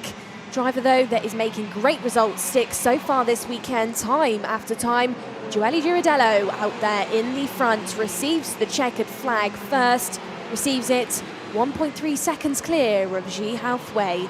Sebastian Rydell there, right inside of your top 3, and with those results, puts himself P2 in your intermediate classification. Great job done so far by Rydell as we head through this stage of our qualifying heats. Biggest mover within that one was Leonardo Dondi, started 24th, finished 15th, a gain of 9 overall, and helped by those retirements that we saw between the likes of Francisco Roca, Julia Angelard and Saplogio as well. But then we're on your screens, 1, 2, 3, Joelle Girardello, Ji Haofei and Sebastian Rydell. Continuing that winning streak, eh? It's matching the senior vibe as well with the rest of our field as they head their way back into Parc Fermé. That is another solid race done and dusted for the OKN Junior class, which will see all of them gain a fair few places there, but a lot of investigation flags out for the field, which means we might see those results change drastically, and you can stay on top of all of those results as well. Just head to the FIA Karting website and you can keep an eye on all of that action, that site as well if you are unfamiliar. It's fiakarting.com, head to there and you can see all of the live action on that site with the live timing and results pages as well. Here's your highlights from that race, and initially great start for Girardello, sweeps to the outside, pushes his way through. Rydell and Ji Haofei pushing through as well, but Ji Haofei under investigation for that start. Did not leave the gap where Sulpizio's kart should have been, where he unfortunately was a non-starter from the race. Later on, some changes, drivers pushing forward in that early stages. Sebastian Rydell gaining those positions on Vicky Farfus. Later, Farfus fighting back, pushing back through. One of the CRGs getting involved in those early stages. Iasin Cosmopoulos for the Cosmo Rally Kart Academy on the CRG chassis. Not running with the team, though, this weekend. Big moves down the inside, big speed there for Ben McCluppery. Was able to just carry it through. You can see the direction changes now that the track is drying up as Dinia Islami was pushing through in those early stages as well. This very dramatic moment across the chicane. Guillaume Bassato trying to fight his way down the inside. Later, though, getting squeezed out of the fight as he was continuing his wheel-to-wheel fighting throughout the top end of the field. Julia Angelard was one of the retirements from that race. Was a big, unfortunate moment for her with 4 laps to go. Francisco Roca as well as Benjamin Paulsen, all of them out of the race. Not what they wanted to be seeing. As Joelle Girardello continued that winning streak, but takes that win ahead of Ji Haofei by 1.3 seconds. We will see those juniors out later on today. OKN Senior Grid qualifying heat A versus D is the next one that will be taking to the circuit. And we look forward to seeing what will happen in this one with William Marshall on pole position. There he is on your screen, the young man from South Africa. We caught up with him after time qualifying. Here's what he had to say when he put it on pole. William, fastest driver in your qualifying group then, but it was maybe not a session without its difficulties. Can you talk us through it? Yeah, it was pretty good. The track started to dry now, so it was in the dry, which is really good for me. I'm fast there, and I got my lap early, but then towards the end I started to have an engine problem, but I still got the lap that I needed to do, yeah, and put on pole, yeah. So despite the engine issues, do you actually think when we head into heats both this afternoon and tomorrow, you've got more to show everybody out there? Yeah, I think so. I think I can go fast. And William, this is a huge event. What's the preparation looks like before we came here to Italy? Oh, I've done a lot of testing and stuff here, even maybe 1,000 laps or so. And I've keeping my fitness up at home and stuff because these cars are hard to drive, but For a World Championship, you just prepare a lot, yeah. Well, William, we'll see what those 1,000 laps get you this weekend. Good luck and well done. Thank you. Good to chat there to William Marshall, who starts this one on the front row of the grid. Let's take you through that full starting lineup. William Marshall and Ivo Bestrada on row number 1. Wojciech Woda and Antonio Apicella go from row number 2. They'll have Michael Rossini and Jean Caras on row number 3. Row 4 we'll see Giuseppe Piccolo. However, he is missing from my timing screen here. Has he had drama? Giulio Socepa will be joining alongside. Aniel Avar and Robin Tarr go from row number 5. They'll have Maximano Radic and Marlon Bayer on row 6. Nicolo Compitelli and Martin Saar round out the first half of the field, row 7. Row number 8, part 2 of your grid is Manuel Leodakis alongside Alessio Baldi. From 9 we have Rafael Martins alongside Thomas Ibsen. And then shortly behind on 10 it's Elias Giardini with Francisco Figueroa. From 11, Sonia B with Gabriel Peña. And from row number 12 is Davide Mizzoni with Axel Saniala. 13 looks like Michael Gorecki versus Antonio Campo. Shortly behind, from row number 14, is Zhao Jilin with Federico Albanese. Rounding out your grid, 15 rows, 30 carts, is Sophocles Papadopoulos and Vasco Cialeki. The packed field of this one, but only 29 runners. Giuseppe Piccolo not there on the grid, which is a big shame. So hopefully we will see the likes of Aniel Avar leave that gap. The driver of the 7th place spot not there on your screen. Field massively spread out. Pasquale Lupoli tries to communicate that to William Marshall, who's, I think, been a bit too lavish with his accelerator pedal on these opening laps. Are we racing? The answer is no. Field far too spread out. Absolutely, a little bit too fast as well out of the final corner. Can't race until we've seen that green light. These drivers just too eager and not pleasing. Race director of Gonzalo Planta stood on our start-finish gantry with that bird's eye view of the tram lines, bird's eye view of your 30 drivers in this OKN field. Drivers in that mid-pack section that will be trying to fight for some positions. Martin Saar had a good weave through some of the traffic yesterday, as did Nicolo Compitelli, who's on his 3rd year of competing in OKN, so a driver that's familiar with the machinery, familiar with the driving style. Keep an eye on the number 26, who of course is competing on home soil as well here in Italy. Here we go then, once more, back into the tail end of this section. The field again, still a bit spread out here at this stage. They're heading past the line now. They're already past it. The field is still massively spread out. Pasquale Lupoli pleading with William Marshall to just bring the pace down just that little bit. But let's see if we're racing. Looks okay. Are the lights out? Yes, they are. We're racing with the 2 wards at the front of the field, and they get separated though as Wojciech Woda sends it down the inside and splits the 2 wards apart. Marshall leads the way.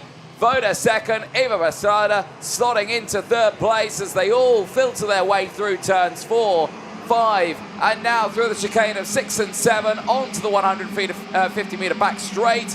No changes into that braking zone at the front of the field, with everyone trying a little opportunistic move down the inside at turn number 8 as the field squares themselves away. It is Marshall who leads. Ivo Bestrada trying to get back involved at that sharp end, but still remains behind Wojciech Woda, who hunts down William Marshall, who is in the lead of this race across the line. Well, Woda there finds himself as the filling in award sandwich for the time being. Just under 3/10 behind William Marshall, who still leads the way. Marshall did not have the heats he would have wanted yesterday and sits well outside of your top 10 in your intermediate classification. Mid-pack section, the likes of Radek Vavra, Lavar, Compitelli all making up places to try and chase down to get inside of the top 5. These drivers then, dry conditions, now completely dry, I would say.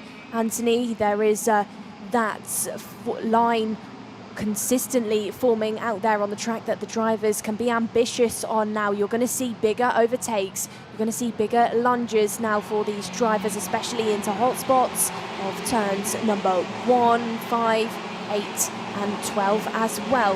Voda has not managed to eat into the real estate that William Marshall has given himself. Half a tenth has been extended now by William. No major changes in your mid-pack as there's a move now on the Kart Republic. 59 of Marlon Beyer. That was Carras fighting his way through. Carras then splits himself in between the two packs as those are those moves that exist at turn number 8. The drivers just using the brake into 8, holding it, not sliding, and going in from quite far away as now Marlon Beyer gets all out of sorts. That was pushing and shoving between him and one of the Paralins. Beyer losing a smattering of positions on that previous lap. Yeah, indeed, and that just shows the speed and momentum that these drivers go through and how quickly it can all go wrong as we continue to nearly go 4 wide there in towards turn number 1. But they square it all away nicely here for this fight. This is the Leonidas Baldason, Beyer, Isban, Giordani battle are all happening in and around this order. But we'll keep a close eye on this one as Vojtěch Voda sets the fastest lap of the race, is closing in on William Marshall. He is not safe at this moment, is the Ward Racing driver from South Africa. Vojtěch Voda is closing in as off the circuit has gone one of the Ricky Flynn's there. The number 10 of Zhao Zilin has gone backwards in this one. He's still up 8 places on a good drive, but he's going backwards now. As speaking of going backwards, that's very backwards and out of the race. Disaster striking for Marlon Beyer. He was right in and involved in that shaky section. Gorecki's gone backwards as well in this one. And this is all gone wrong for him as, oh dear, that's going to have to be a technical flag there. And that is not how a kart is supposed to look. And unfortunately there, that is race over for the KB Racing Experience driver of Michael Gorecki. Carras then continuing to weave and wrestle his way through the field. Just got past Copatelli there for that P7. Now then, these drivers on the screen who have fallen off the duo of Marshall and Vojtěch Voda, trying to decide who is going to be the last driver inside of the top 3. Still then, out of the final corner, drivers continuing to chase. Vojtěch being one of those, trying to get past Copatelli, as now that is that retirement because of the checkered flag and obviously not being able to see out there. As now the number 9 tumbles down the order for Ricky Flynn. Sonia B out of this race. Sonia B, lots of experience for the driver sporting the Italian flag, of course. Lots of experience going into this weekend, but just not being able to piece together the bits in this puzzle. Now then, eyes and ears back on the front because William Marshall is still leading as it's a bit of Des Brez, I think it's just a bit of scenery. I don't think it's off a kart. This is the moment. Marlon Beyer just down the inside, so yeah, it's just wheel-to-wheel contact there with, unfortunately, Michael Gorecki. That put him backwards in this race, and Gorecki out of the race with too much damage. He did get a technical flag. I don't think he saw it. He knew that he had to bring it in, and it's a good call from him, but that's such a shame there for the two drivers, both of them out of the race. Eyes on the front of the field here as down the inside, Apicella gets down the move, the inside of Rosina, but runs a little wide on the exit. And I think a bit of communication there and a bit of an apology, I think, there from Rosina, and he gives away the position. And yes, Michael Rosina there dropping down, the M2 Racing driver, just relinquishing that position. But we'll need to be careful because Max Radek just behind is trying to close in. As you can see, the heads all bopping up and down of everyone trying to push their way forward in this early stages. Eyes further at the front though. The fight at the front here could be kicking off. Marshall and Voda, 0.2 of a second. Vojtěch Voda has continuously closed in, but the two are swapping best lap times over the course of this race. Yeah, Vojtěch Voda still stalking his prey, which is William Marshall, but he's not quite doing enough just yet to get hooked onto the back bumper of the Ward. Chases through that flat section of 9 and 10, where the drivers really have to keep their foot in, but also be gentle on the wheel to not slide down the circuit. Of course, slide means overcooking those tyres, and these drivers have to be careful not to do that. Limited in sets that are gifted to these drivers. They have to baby them, have to try and preserve as much rubber as we possibly can, because we have a long day of heat coming up. Now then, this is the battle between Rosina and Radek for P5. Rosina, who we saw a moment ago, actually gifted that position back to Apicella after being a little bit aggressive. It's fallen into the hands of Radek now, who looks like he could be on for a challenge, maybe towards turn number 12. Rain radar then, for the time being, holding off. Okay. I think we're in store for some more dry racing. Yeah, we are indeed. Drama has struck. William Marshall is tumbling down the order. He's out of the race. The race leader goes no further. The Ward Racing driver is out of this race.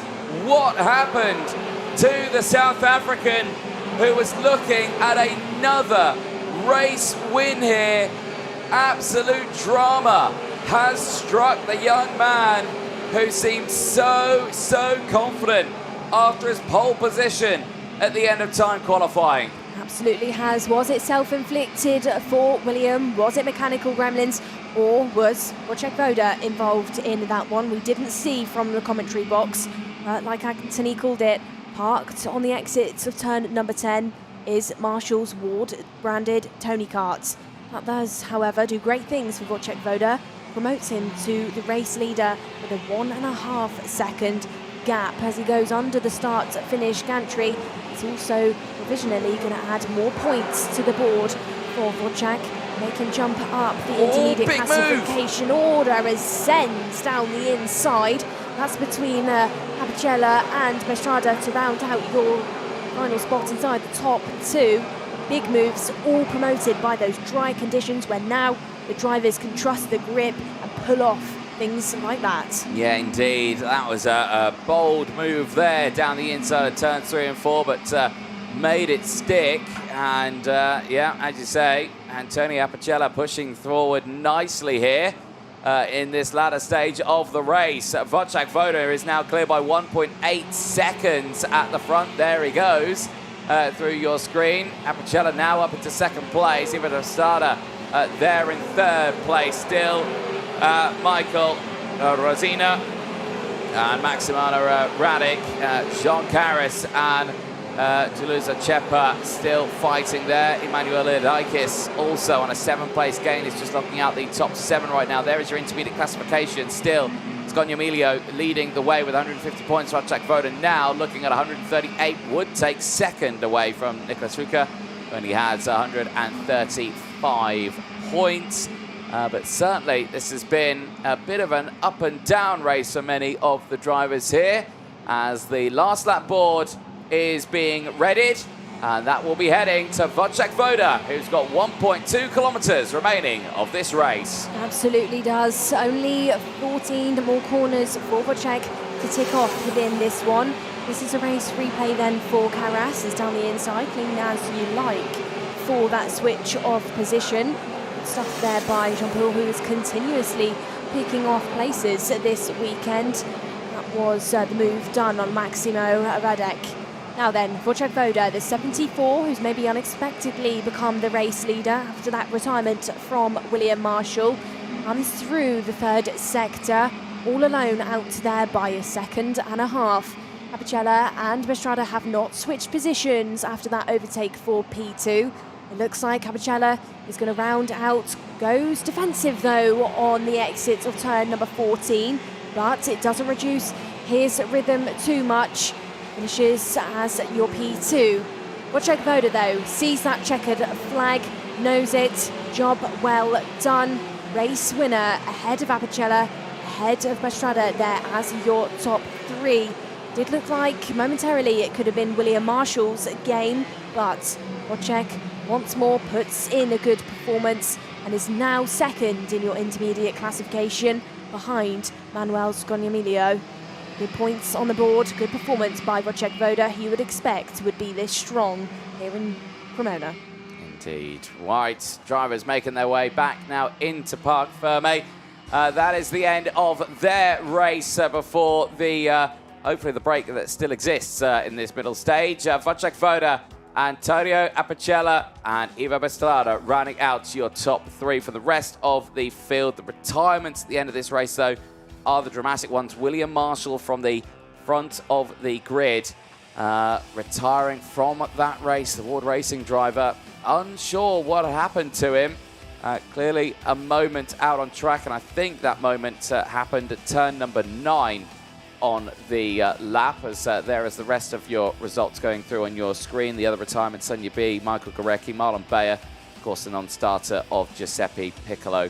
There though, your race winner, Wojciech Woda, driver of the number 74 machine, primed, ready, and a race win under his belt. And here's how it all transpired at the start of that race.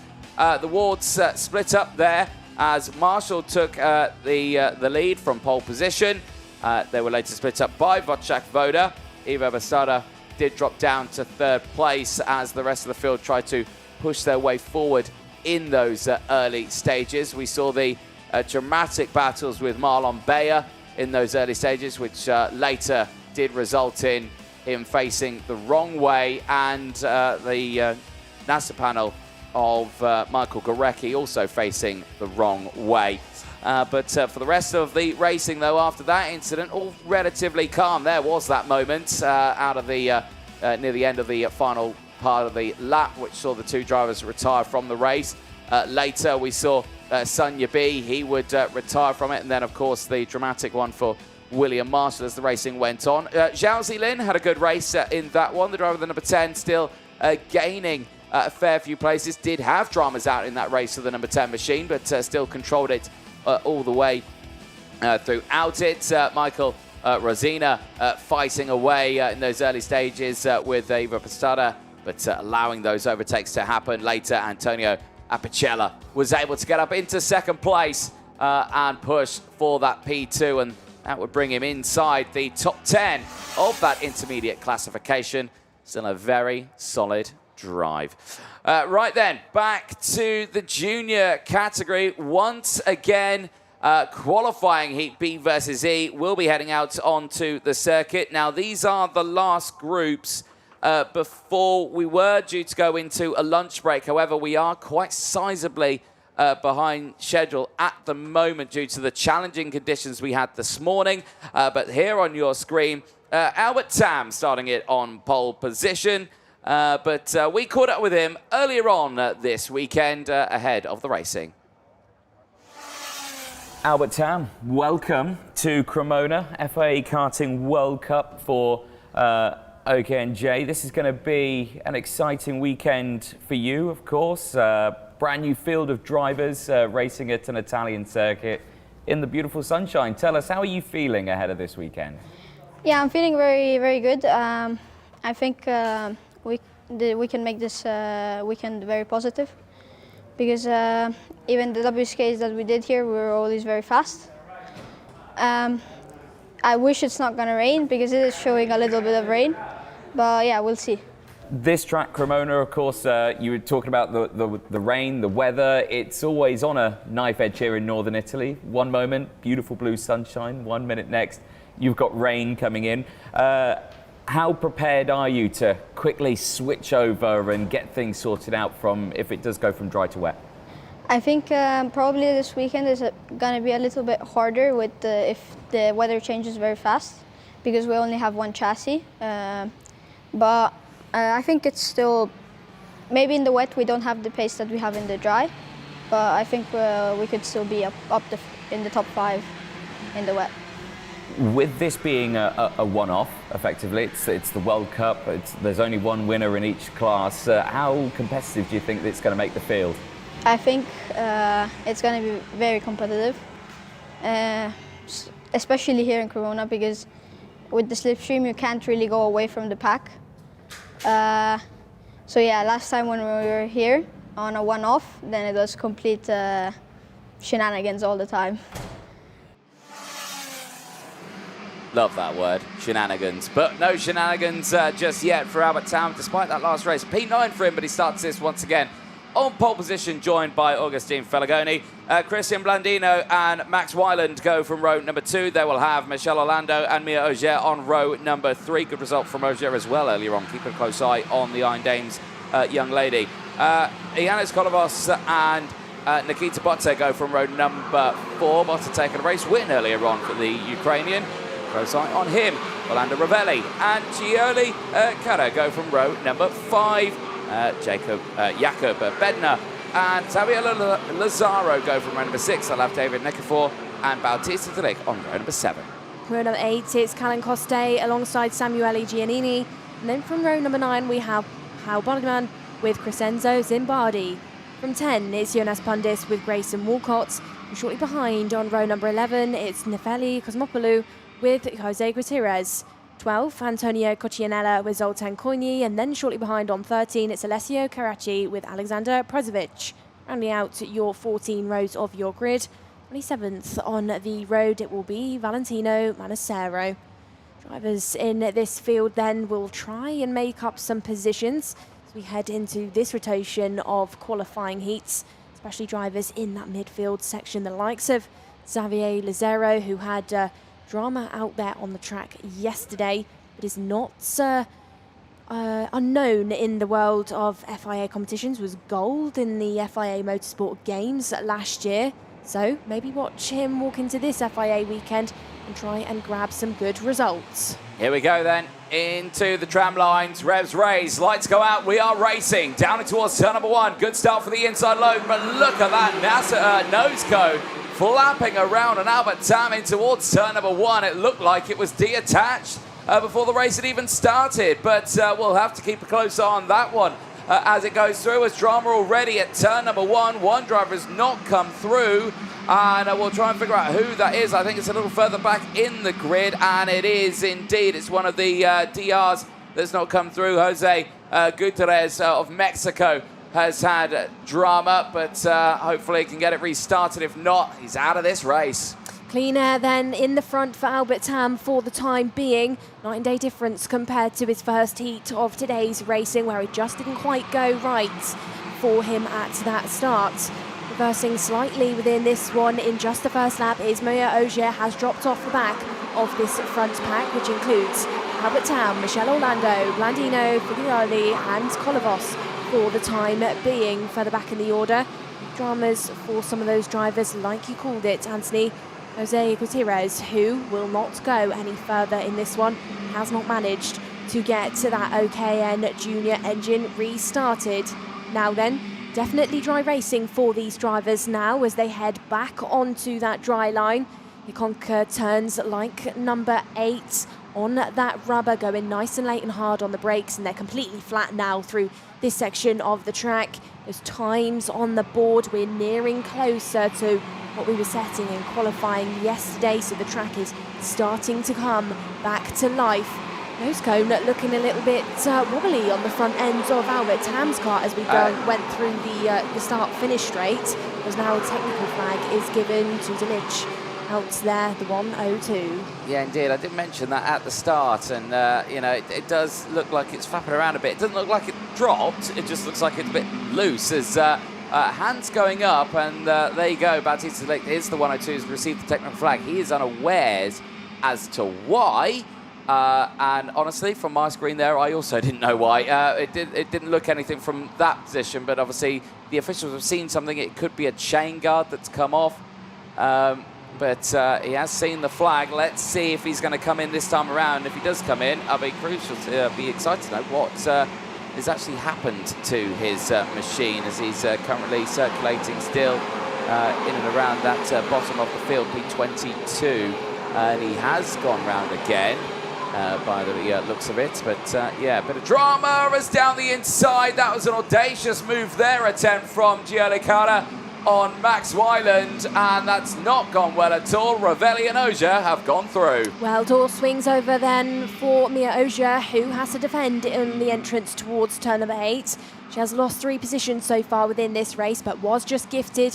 One of those backs is still in front. This battle rages on. Ravelli gets past Wayland there. This is side-by-side action. Squeezed off. Almost off the road goes one of the drivers. I think that could have been Cara and Max Bott Ryland. having dramas out there, rear as bumper. that is the 102. So Rear the rear bumper. bumper has fallen off there. You can see just one of the bolts has snapped and it's just dragging around on the floor for the driver of Bautista. It literally will go no further. And of course, when he put his hand up to say why, what's going on, of course, he wouldn't have been able to see that and maybe couldn't feel it either. Now then, Auger has been given a bit of real estate ahead of Cara now, who looks down the inside at turn number 8. Bott. Side by side, these drivers go once more.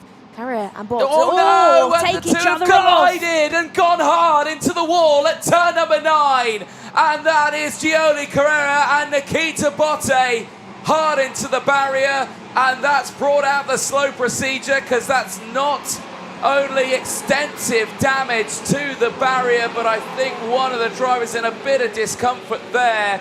Medical drivers on the scene, and the race has been neutralized. And there for Gioli Cara and Nikita Botte, they were in a close fight there, and Albert Tam brings the driver to a halt here. They brings the grid down to a nice slow procedure here, but Albert Tam has lost all chance of that race lead, and hopefully the drivers are okay there. Gioli Cara and Nikita Botte out of this race, but marshals and medical crews on scene now, and that was a scary moment there in towards turn number 9. It's a fast corner, that is turn number 9.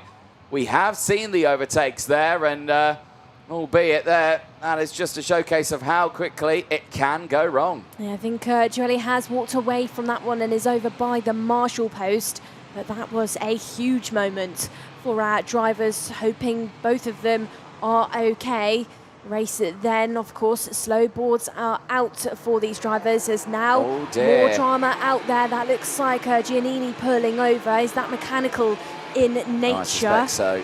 Just pulled off onto the circuit. Is that an exhaust that's come off? Yeah, I think the exhaust has come off. Is that an exhaust further down on the track where he's walking to? It looks like it's missing off the kart as well. I can't see it. So how on earth has that happened? Out of the final corner, clearly has been involved in an incident with one other. But who that was, I'm not too sure at that point. So Samuele Giannini out of this race. Heavy damage to the back of his car under a slow procedure. So very strange situation. Yeah, absolutely. Was it the case that maybe that was inflicted before we went into this slow procedure? I'm not quite sure, but he will continue no more. Still, we tick off these corners under this stage in the race. Albert Tam leading everybody round slowly out of the final corner. Of course, yellow flags are still waving, which means these drivers, what they're doing now is weaving across the circuit, trying to maintain the tyre temperature, because they're not aware of what's going on with the incident. If at some stage we will go racing again, they're just trying to keep that tyre temperature nice and high, so that if they do get to go racing, they will have the grip to be able to go into these corners just as late and hard on the brakes, try and get those overtakes, try and get those lap times in once more. Still though, these laps being ticked off, weaving across the rubber line, generating that heat. Still though, Tam is your number 1. He's also your number 1 in your intermediate classification, 10 points clear of Landino, who's 10 points clear of Orlando there in P3. We then have Girardello and Mia Auger there as your top 5. Bednar, Rydell, Kolovos, Ravelli and Farfus are inside your top 10 on points so far as well. So you've got both Iron Dames drivers of Victoria Farfus and Mia Auger inside your intermediate classification top 10 on points so far. Still though, yellow flags are out for these drivers. Will not be going racing just yet. No, and I don't think it's going to continue on this one. And yes, red flags have now come out onto the track. That positioning does put us past the 75% rule by regulation. That is the race concluded at that point. There will be no restart. Albert Tam is rewarded that win, then ahead of Michele Orlando, Agustin Felagoni and Christian Blandino. Giannis Kolovos finishes there in P5 ahead of Jacob Bednar. Orlando Ravelli from Mir Ogier, Xavier Lazaro from Max Weiland, and David Nekifor takes the top 11 spots. That is the race concluded there. The drivers will head back to Parc Ferme as medical crews continue to work with the drivers out on circuit. We do wish all the best to the likes of Gio Licata and Nikita Botta out on the circuit. The Novolux SRL driver from Ukraine, who did take a race win earlier on, now unfortunately affected by this red flag incident. And hopefully we'll see him out racing maybe later on in this weekend. But the field makes its way back out or back into Parc Ferme. That is the race concluded there then for qualifying Heat B versus E for the junior category. And there is your race winner, Albert Tam. After only 7 laps of racing, he puts himself back on that top spot after that P9 earlier on and retakes the lead of the intermediate classification. Absolutely. Before that red flag then, this is how the race unfolded. Albert Tam headed into turn number 1 as your race leader and continued on the charge for the remainder of the race, despite that incredibly wobbly front fairing. Moments further back for drivers who had retirements and couldn't manage to get the karts restarted, the likes of Jose Gutierrez being one of those who did not finish the race. Battles raged on thick and fast, but we also had technical flags going out to drivers. That was Bautista Delic, who was notified to come in after the bolts on the rear bumper had fallen off, and you can just see it now dragging on the floor. He was not able to go any further. Mir Ogier was able to push away from the 2 drivers behind of the likes of Blandino, Kolovos as well. There was big battles, and this was the big moment that caused that red flag. That was not a nice one to watch there, Anthony. No, not at all. And later, even more drama happening. Another retirement under that slow procedure, which unfortunately saw Samuele Giannini out of the race as well, as the field made their way back into Parc Ferme. That concluded OKN Junior qualifying Heat B versus E, but that is not the end of the morning races just yet. One more to go. The senior OKN grid for groups B and E. That will be the next one out onto the circuit for their 13-lap race. But cleanup operation still underway out on the circuit, and a brilliant job done by the marshals and officials out there on the circuit, reacting very quickly to that incident. But right now, for the rest of the field, we prime themselves ready to go for this one. There, Henry Carter on your screen. Had a pretty decent race earlier on, went up the order, went back down the order a little bit, but we caught up with him at the start of this weekend, and let's hear what he had to say. Henry Carter, welcome to Cremona, the FIA Karting World Cup in 2025. Big event for you this weekend, of course, in the OKN category, but how are you feeling ahead of what could be a very challenging weekend? Yeah, feeling quite confident, to be honest. Know that the speed can be there. Yeah, looking forward to it. You're a well-known driver in British and European paddocks alike. You've raced in multiple different classes over the years, but how does the OKN compare to what you've driven in the past?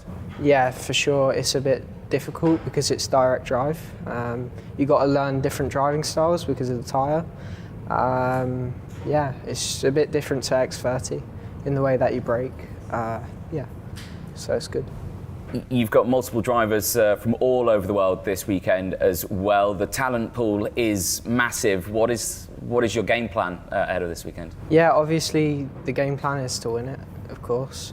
I know that it's going to be challenging, but yeah, just stay confident Like you say, you mentioned the direct drive. You mentioned the challenges with that of changing the driving style. With it being obviously a grid of so many unknown drivers, is that going to throw a few curveballs in? Do you reckon? No, I think, you know, I've had some practice with it, so I think we'll be good. Well, good to catch up there with Henry Carter, who will be starting this one a little further down in the order than I think he would initially like. Qualifying didn't fully go the young Britain's way, as he'd be starting this one P25. But despite that, he has had those good results, and we look forward to seeing what he can do in this one. Someone who has had good results is the man starting it on pole position, Manuel Scognamiglio. And he's going to be the one to watch in this one, who continues to push forward. Did have a little bit of a fight on his hands in his previous race with Danny Carinini. Carinini, though, would drop back to around a second off at the end of the race. This time around, Federico Nerozzi, the other Italian for the DR team, the Daniela Rossi team here on the front row of the grid. What can he do as Ross Upton there beautifully displays the 1 minute board to go before the start of this race. Not alone on that front row, of course. That second row behind, certainly going to be an interesting one. Alessandro Cocosa, who we didn't see out earlier on in one of the races, Nicole, can confirm the driver with the number 30 is now there and is present on the grid. Now, it was between one of those switches where we were seeing the dry to wet tyres. Maybe it was just a case of, hey, we don't have the slick tyres on our car. There is no point going out, and they just thought, maybe let's not. And that could have been the case. Not too sure, but good to see that he's back on the grid this time around. Yeah, absolutely. Here we go then. Engines getting fired up, being pushed off the grid. Anthony, take us through the first half of our starting lineup. Indeed, it's going to be a busy one. Manuel Scognamiglio on pole position, joined by Federico Nerozzi. They'll be joined by Nico Skopetsky and Alessandro Cocosa, who, as we mentioned, is now there. Guido Badoli and Roberto Castellozzi go from row number 3. They'll have Franciszek Stajelski and Fernando Perma on row number 4. Atis Brinci and Nicholas Tomasella go from row number 5. They'll have Fabian Sturluson and Eduardo Leo on row number 6. Federico Rossi and Daniel Veseli round out the first half of the field on row number 7. Second part of your grid on row number 8, we have Yuri Levar, who needs some good results after a DNF earlier on. Luca Croccia joins Liri on that row number 8, and then on row number 9 we have Charles Troxler alongside Milos Smak. On 10 we have Leila Suliak with Luisa Maria Della Pietra, and then shortly behind on 11 it's Miji Lang with Lorenzo D'Amico. 12 looks like Francesco Morengi with Matteo Gallo, and then from 13 it is Henry Carter, who we briefly just caught up with alongside Pietro Camelengo. 14 is Kevin Quevedo with Pietro Cabral, and going from row number 15, 30 carts for this OKN qualifying heat is Lucas Bagni and Nicholas Oreshi. Drivers then will head through these warming up laps, getting that tyre temperature up. Maybe just a moment for us to talk about some of the drivers in the order, like Roberto Castellozzi, who's starting on that third row. Only his second OKN race in Korea. Great job so far to be well inside the top 10 in qualifying, and now starting this one on that third row. Home track is Franciacorta for Roberto, so familiar with racing in Italy. I think he's got some home soil confidence sat in that kart. Yeah, he certainly does, and forward to seeing what he can do in this race, as everyone's squaring themselves away. A lot of temperature now going into those tyres. It's still staying at a coolish 16 degrees out there. The sun hasn't shone down on us just yet. However, there is some blue sky creeping in the background there. Don't say that, Nicole. rain in a minute. No, I'm going to be positive. Positive vibes only in the commentary box. There's some blue sky on the way. Positive mental attitude. Exactly. Blue sky on the way. Right then, here we go. Pasquale Lupoli trying to slow them down. They're a little bit spread out here. But let's see if we're going to be going racing this time around. Manuel Scognamiglio on the front of the grid here, joined by Federico Nerozzi. It's an all-Italian row number 1 Are we racing this time around? Let's find out. Lights go out. We are racing down and towards turn number 1. It's a good start for the inside row with down the inside goes the Novolax SRL of Kopecky. Gets through into second place and denies the other of the DR cuts to push through. Federico Naruzzi down to third place now as the field tries to slot their way through. Everyone with a relatively clean start here as they battle through the chicane of turns 6 and 7 and down the back straight in towards turn number 8. Big lunges down the inside, but everyone still in control, and so is Scognamiglio in the lead. I think you'd need some armour for some of the battles going on further down in your order between the likes of Miji Lang, Lorenzo D'Amico and Francisco Merengi as well. These drivers trying to file their way through the traffic and almost attempted moves through down towards the final sector by the likes of Nikos Kopecky, who's trying to return the favour. It's overtaken though down towards turn number 1 as Francisco Siegelski looking strong once more inside the top 3. Scognamiglio then doing Scognamiglio things once more, over half a second clear from Nardozzi there in P2. Now you can see those drivers just heading down towards turn number 8, unbothered by the traffic behind us now.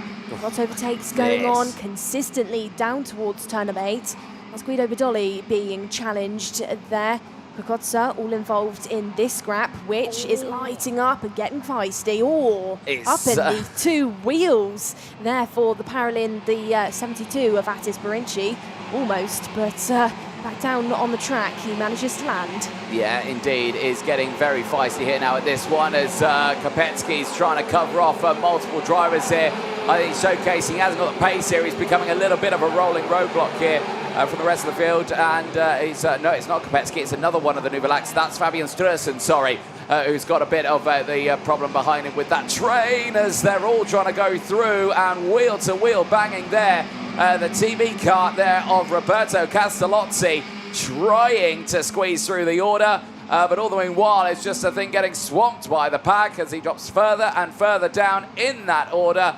And it's not going well at all. Castellozzi now down to 15th place as everyone's pushing through. Henry Carter, we mentioned it earlier on, and we're having a good race. He's having another one right now. He's already up 11 places in this race. He's being joined by Merengi as well. Merengi is there on a 10th place, gaining 13th place. Guido Bedoli putting some elbow grease into this race then, finds himself ahead of Kopecky now, who was demoted down to P6. Kukoca, that door was opened for him after Bedoli got past.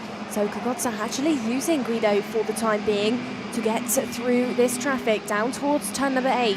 This is a change. Kopecky down the inside now of the Sodi, continuing to try and charge the way through the traffic after losing those 3 positions at the start of this race. Still though, Scognamiglio out in the front, continuing to push away from everybody else, completely unchallenged this weekend. Is now Slow drama procedures out at turn number 8. That's the number 60 and the number 5 that have taken each other off by the looks of it. You see one of the drivers sprinting off towards the marshal post, and I think maybe there's a bit of discomfort there for the Paralin driver. That was Pedro Cabral that was off. And Matteo Gallo was the other one as well, yeah, and those two both involved there. Slow procedure came out actually quite quickly, I think, at that point. And yeah, I did see there that Matteo Gallo was running to the marshal post, indicating that he is okay. I think they're both okay from that incident. But yes, slow procedure coming out, neutralising the race, which means for Scognamiglio, that lead that he had gained in the early stages will be diminished now as he has to slow the pack down. And yes, there he is. Nardozzi taking that spot away. Here is that moment. All 3 into 1. Don't go. Ooh. And wow, that is a big moment there for Pedro Cabral over his cart. And I've got to say, that is fantastic sportsmanship from Matteo Gallo to push that cart over the top, and Matteo Gallo at that point seemingly ran off from that incident. But good to see that they're both up on their feet. Great sportsmanship being shown, but just in the wrong situation out there on track. But thankfully both okay. Hopefully then, this race will be restarted. I can see that the flags on track have gone static, which means we shall hopefully be starting this time around on the track. I can see the yellows have gone away, and we should be getting this race restarted. Scognamiglio then will control the pace, but the last thing he wants to do is bolt too soon. He has to wait to that start-finish line, and Nerozzi here will have to make sure he is not caught sleeping on this restart. Here we go then, as the field will enter onto lap number 6 of this race. Will we be going racing this time? Yes, we will. Revs race. Scognamiglio has gone for it as we go green and racing once more here as he checks down, but sees Nerozzi has got the leap on him as well as down the inside there. We're seeing Fabian Strösen still trying to get these moves done in that early stage to try and retake some of these positions. It's a good restart for the field then. Scognamiglio holds on to the lead. And can Nerozzi capitalise with the time he's gained back here? Scognamiglio then out in the lead, out of the lead with a confidence boost as well. He was not even challenged at that start. Absolutely no defensive driving, no white line hugging from the driver who has been untouchable so far within this race, within this weekend. Nerozzi then under pressure by Sigelski there in P3. This is a train of karts heading through the final sector, all of which actually did not fall half asleep in that slow procedure. Side by side and down the inside moments at turn number 1. Sodi of Kokotsa being challenged there as Rossi tries to find himself even further up in the order after a 6th place gain in the early stages of this one. Drivers getting settled, but moves existing through turn number 6, flag section of the circuit. Now once more drivers jumping onto that defensive line into turn number 8. This is the battle going on between Guido Badoli.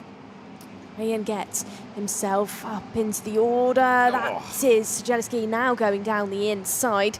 Let's pass Kubecki there for P4. Yeah, indeed. This is, again, still close racing on this restart. Now the field's all been bunched up and unfortunately backwards now is going Federico Rossi as he's trying to get his nose involved in these fights. He's going to tumble down to 6th place now.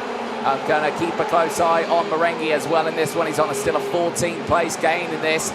He's in there inside the top 10. Really getting himself stuck in this fight as at the front it's still broken away. Scognamiglio has opened up that gap back up to 7/10 of a second, but eyes on this fight here and already drama, and I think it's a rear flat tyre. Has that bead come off for Federico Rossi? He retires from the race, and is it a flat tyre? He looked down at that rear left tyre. And, oh dear, there's one car going very slowly there in the middle of the pack, and that's going to shake the middle of the field up quite a bit. Right, we'll keep a close eye on that one, as this restart has certainly shaken up the field quite nicely. Absolutely has, but it's not shaken Scognamiglio off of his charge, because it's 7/10 now splits up him, Nerozzi. Unbothered by everybody else behind him, was heading down that 220-metre straight, managing himself, managing the temperature of the engine as well, because was adjusting that flap on the radiator, so very aware of what's going on with not only the performance of himself but also the performance of the karts. Now then, that's 2 for the price of 1 by Marchesi. He gets past, I believe that was Atis Berinci and Castellitto as well at turn at number 8. Still, this battle for P6 is going on. That's Kokotsa trying to find a way further up the order, trying to battle it out with Marenghi out there. Still though, Guido Badoli looking incredibly quick this weekend to me. Anthony, he's a driver that has raced in Europe quite a few times now. He's used to the style. He's also very familiar with the OKN package and is using it well as we head through this rotation of qualifying heats. Eduardo Leo puts in that purple lap as we head through these dying stages, but the race is not dying because more down the inside moments at turn at number 8. Once more, Castellozzi proving that he enjoys to try and make that move stick and gets himself now into P8 as now gets spun round. That's the 48 falling down to the order. Thomas Sella furious with that result. Hart will be dragged off the circuit, visibly unhappy with that one. Not sure how that happened, if it was self-inflicted, if it was assisted. The rear was just lost, spun round, reverses down the order.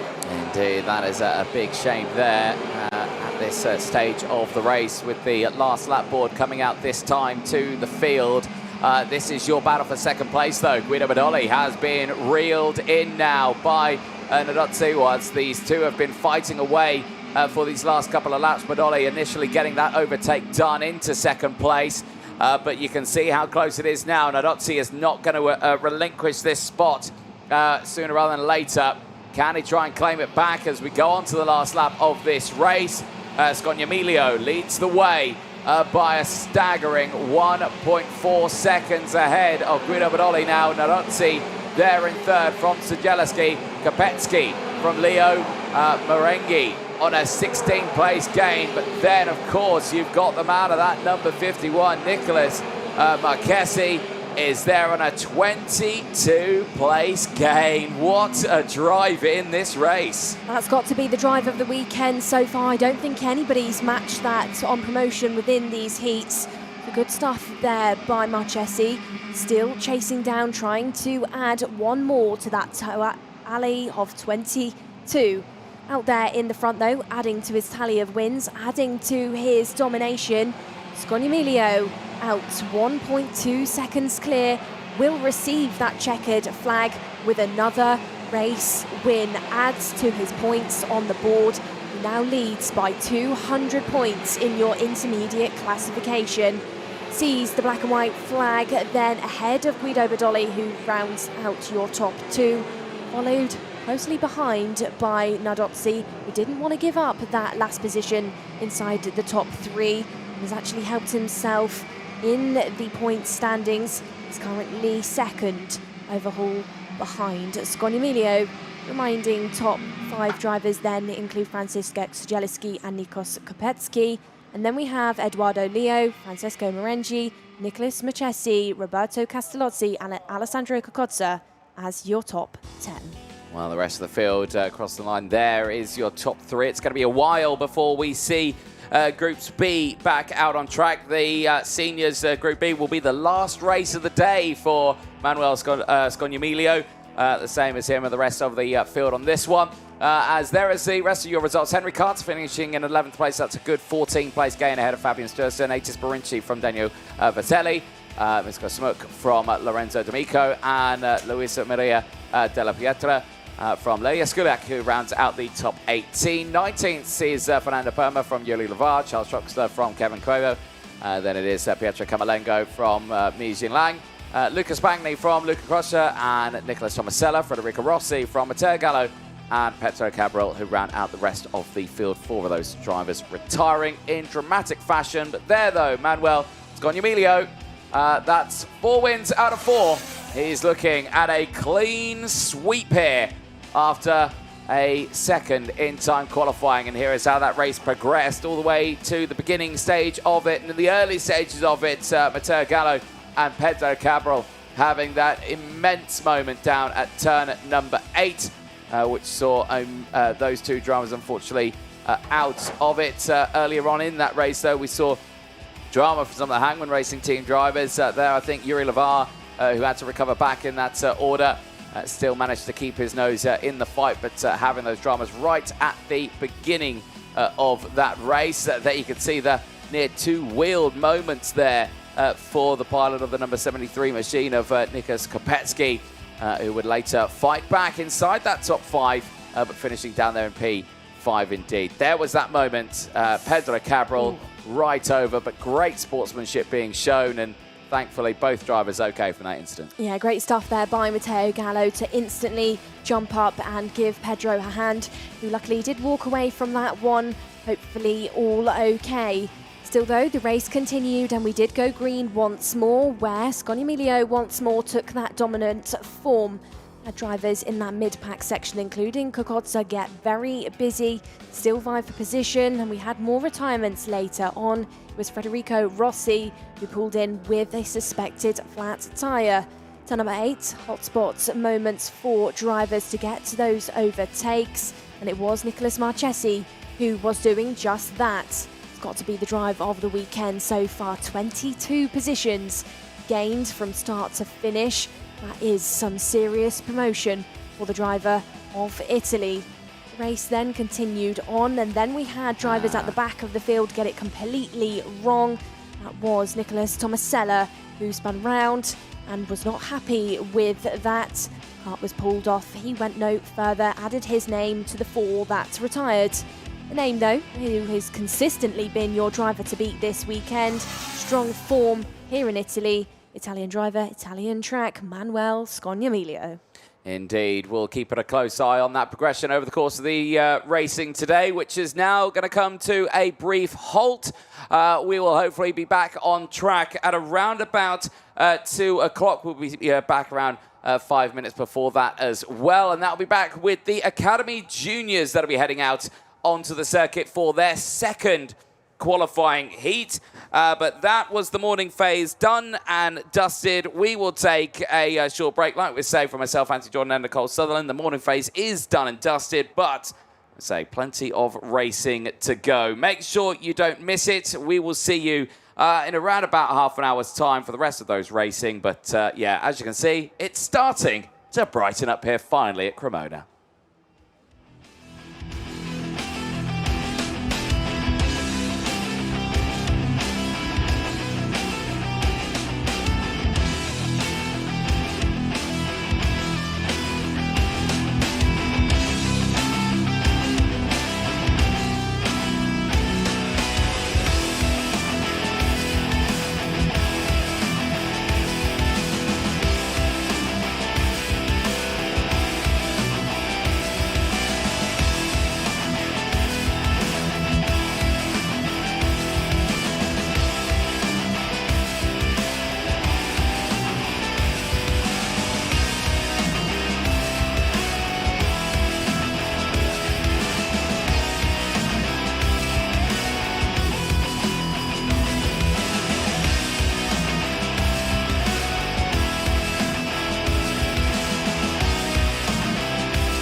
Welcome to the second half of Saturday's qualifying heats phase.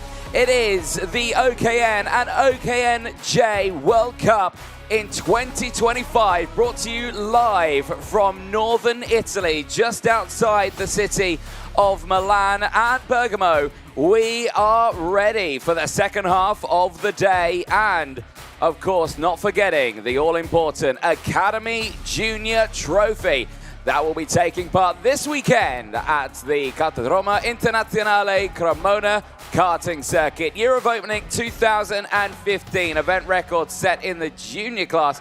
Giola Girardello going with a 57.932. No one has been able to beat that just as of yet, but we expect it to go down even more. Of course, the rest of it. The track itself, though, 1.2 kilometers. It's 235 down the main straight, 150 down the back straight. It's 8 to 10 meters wide, 2 meters of elevation change around the circuit as well, meaning it is a little bit of a challenge for the drivers, especially out of the exit of turn number 7. That brings me on to those turns. In total, there are 15 of them, 10 to the right, 5 to the left out there. That does include 4 hairpins. This is the only circuit that I know of that has got 6 opposing lanes of traffic. But this track as well provides plenty of overtaking opportunities for them in towards turns 1, turns 5, 8, 11 and 12. And you could probably throw it through that chicane as well. We've seen 1 or 2 through that section as well. And that brings you on to the top speed, down in towards turn number 1. Tantalizingly fast, 123 kilometers an hour. They'll average around 90 across the lap. It is a pretty demanding circuit. It's very fast. But for these drivers, it is all about seeing what they can do. Crucially now, though, the sun is shining just that little bit. I was, again, the ever-optimist, and I would say there was some blue skies showing, and wasn't far off that. Hello, everyone, back into the commentary box. And, yeah, indeed, the blue sky is shining somewhat in the background, a little bit there. I do generally feel like a weatherman now a little bit. Myself, Anthony Jordan, Nicole Sutherland in the box. We are ready to go racing. Second half of the day.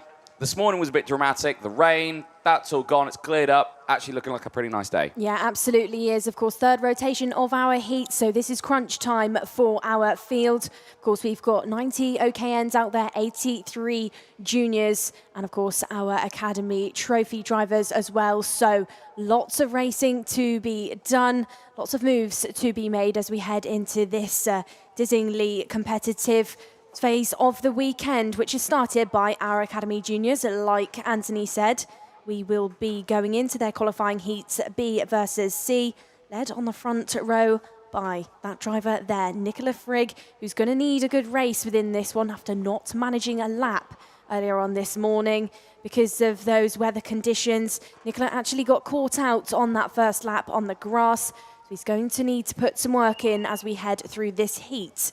Has had great pace so far during the weekend, was fastest in his qualifying group. Took a P2 at Molson when we were in Germany for their second round. We'll hear from what Nicola had to say earlier on. Nicola, you are pole in group. That's a great result. You had some great success as well when we were out at Molson last time in Germany. Do you think that's helped you with your confidence going into this weekend? Yeah, I definitely think I feel much better, and yeah, it's also my favorite track, and yeah, it was fast. So favorite track then for you, what is it about Cremona that you really enjoy? Is it the speed? Is it the style of corners? Can you tell us a little bit more?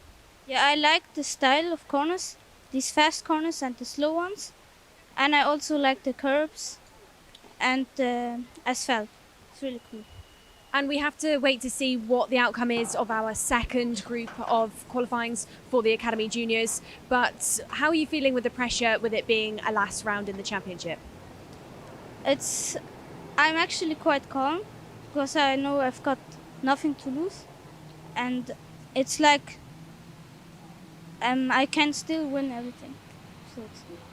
Well, Nicola, we'll see if you can win everything then. Well done, pole and group. Thank you. Well, good to hear there from Nicola Stanley starting this, Nicola Frigg, sorry, I should say, starting this one on the front row of the grid. And let's take you through that full starting lineup. Nicola Frigg on pole position. after being its second fastest overall. Tuna Jürgen starting alongside Nick Bretzel and GSF going from row number 2. Louis Nunez and Mark Reistrup, who did take a race win earlier on, will be starting this one on row number 3. Jack Collinson and Emilio Byrne going from row number 4. Hamish Campbell and Thomas Chikarashki on row number 5. Martin Omdahl and Big Ben Schleindel going from row number 6. Jack Moore and Rafael Besato on row number 7. From Thanos Zahos and Suzuki Maeda on row 8. Zakari Sipchenko and Xian Zheng on row number 9. And Samuel Hambazunian and Lucas Konopka going from row number 10. Sorry, Nicole, usually I split the grid, so for some reason I went straight through that one. No, sorry, I took your limelight away. Right, I'll make sure you can do the whole one on the next one. But yeah, okay, this is going to be quite an interesting one. This morning, wet conditions for the Academy Trophy. Now it's dry. Hopefully we should see a little bit more of a closer fight between our drivers. It was a bit of a challenge this morning where we saw, well, only 12 drivers finish the first race, A and B. Only 10 drivers finish the second race. As you see there, live pictures of race control who'll be watching this one, I'm sure, very, very closely. And of course, for all these drivers now that the axles are back to where they kind of want them to be, they're a little bit wider now. They're back to where they initially are for their dry setup. This should be, yeah, I'd say a little bit closer. We'll have to wait and see how it does transpire, as Nicola Frigg this time around not seemingly needing to worry about the dramatic stuff at the beginning of this race. So Nicola Frigg and Tuna Jürgen then at the front of this field. Both these drivers retired earlier on from their race. Can they get a better run in this second one as they exit out of the final corner? Are we racing? First time of asking. Lights are out and we are racing down in towards turn number 1. Frigg on the inside line has got the jump, but Nick Bretzel slots into second place. Tuna Jürgen slots down into third as Emilio Byrne spins the German out of contention of this race. We'll try and get that one turned around and back into formation. But that is not the start the German would have wanted. Absolutely not. Doesn't hold the brake, just loses the rear end and spins onto the grass. Front end of the order, night and day difference from what we saw from Frigg in his first heat. Spun out at the start, not the case in this one, is leading the way. Purple sector 1 and 2, so pushing forward in that clean air. He's got nobody in front of him to trip over. We'll head out of this flat section of section number 3. The drivers carrying so much minimum speed out of turns 12, 13 and 14 as now the 5-1-2 of Suzuki Maeda is trying to get that kart restarted, but is actually now pushing it off onto the grass. The driver selected by Japan to represent this year knows that his race is over. Big moves down the inside. This time though by Thomas Chikarashki there on Mark Reistrup to get himself into P7. That's the battle all the way down from Gayashev, Chikarashki, Reistrup and Martin Omdahl as well. Out in the front though, a bit of a pairing working together for the first couple of laps. Nicola Frigg and Nick Bretzel trying to push away from Louis Nunez there in P3. And for the time being, looks like it's working. Indeed. The more I look at these karts now, the wider the cards at the back, and of course the anti-launch device. You know, it's growing on me. I like it. I think they look cool. They look like little spoilers on cards. So, oh, there we go. Down a move down the inside. And that is Tuna Jürgen on Louis Nunez. That is for third place now.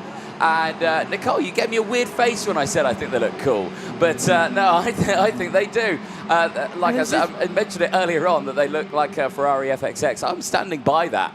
Yeah, absolutely. I mean, throwing you under the bus here, aren't I? It's a different look for me. It's not what I was used to when I race, but of course it's all about safety, and we'll see probably the technology of it develop as we go on as well. This is an ongoing thing. We'll see how it plays out, but it's all about keeping these drivers safe, of course, out on the track. And for our Academy Juniors so far, it is working. There was a moment in the first race where one of the drivers was bumped from behind, and you saw the technology that's gone into it actually pay off, and both drivers managed to stick to the tarmac really well. We're preventing those wheel-to-wheel moments, creating karts being launched. Into turn number 8, these drivers are going, launching great pace into there. Nothing changing in this battle just yet, which we have got the likes of Mark Reistrup at the back of, is being led there by the 530 of Thomas Chikarashki, who's trying to chase down Louis Nunez. Collinson is having a good weekend so far. I'd say probably his best weekend within the championship. Wasn't quite there at Valencia or in Mulsanne, but here in Italy, in Cremona, looks like he's lit things up for the last dance of the championship. He has. Nicola Frigg now fastest driver out on circuit, 48.861, trying to break away from Bretzel. Is doing just that, as you can see here. Louis Nunez starting to form a little bit of a train behind here. Would you say, Nicole? Chikarashki is closing in. Collinson, as you were saying, is just there as well. Yeshev, Reistrup, Omdal and Bussato all trying to get involved in this fight. There's a little bit of coming together between the two of them there as they exit out, and now starting to pile under the pressure here as Omdal and Bussato continue to push their way forward. Eyes on this trend though. We're at the halfway point of this race already. We're continuing to break away, 48.735 now, continuing to just set fastest up after fastest up. The gap's up to over a second now. Yeah, I think he's on a redemption charge after that move earlier on, as now we've got changes for position between Louis Nunez and Chikarashki at turn number 8. That is Chikarashki getting past 540, which brings the drivers behind of Jack Collinson of Latvia ever closer. Vaishev and Reistrup have both dropped positions within this race so far, but all drivers looking settled on the exit of this lap. The snake of carts then into turn number 1 as big drama's out there again. That's the 517 now tumbling down the order. Hamish Campbell, who had drama in his first heat this morning after almost not getting onto the grid in time, now finds himself parked and reversing down on your timing screens. Now then, these drivers over the crest of the hill, carrying that speed, trying not to fall off the track as the circuit just slightly falls away on the exit towards the rumble strip, all doing a good job of managing that.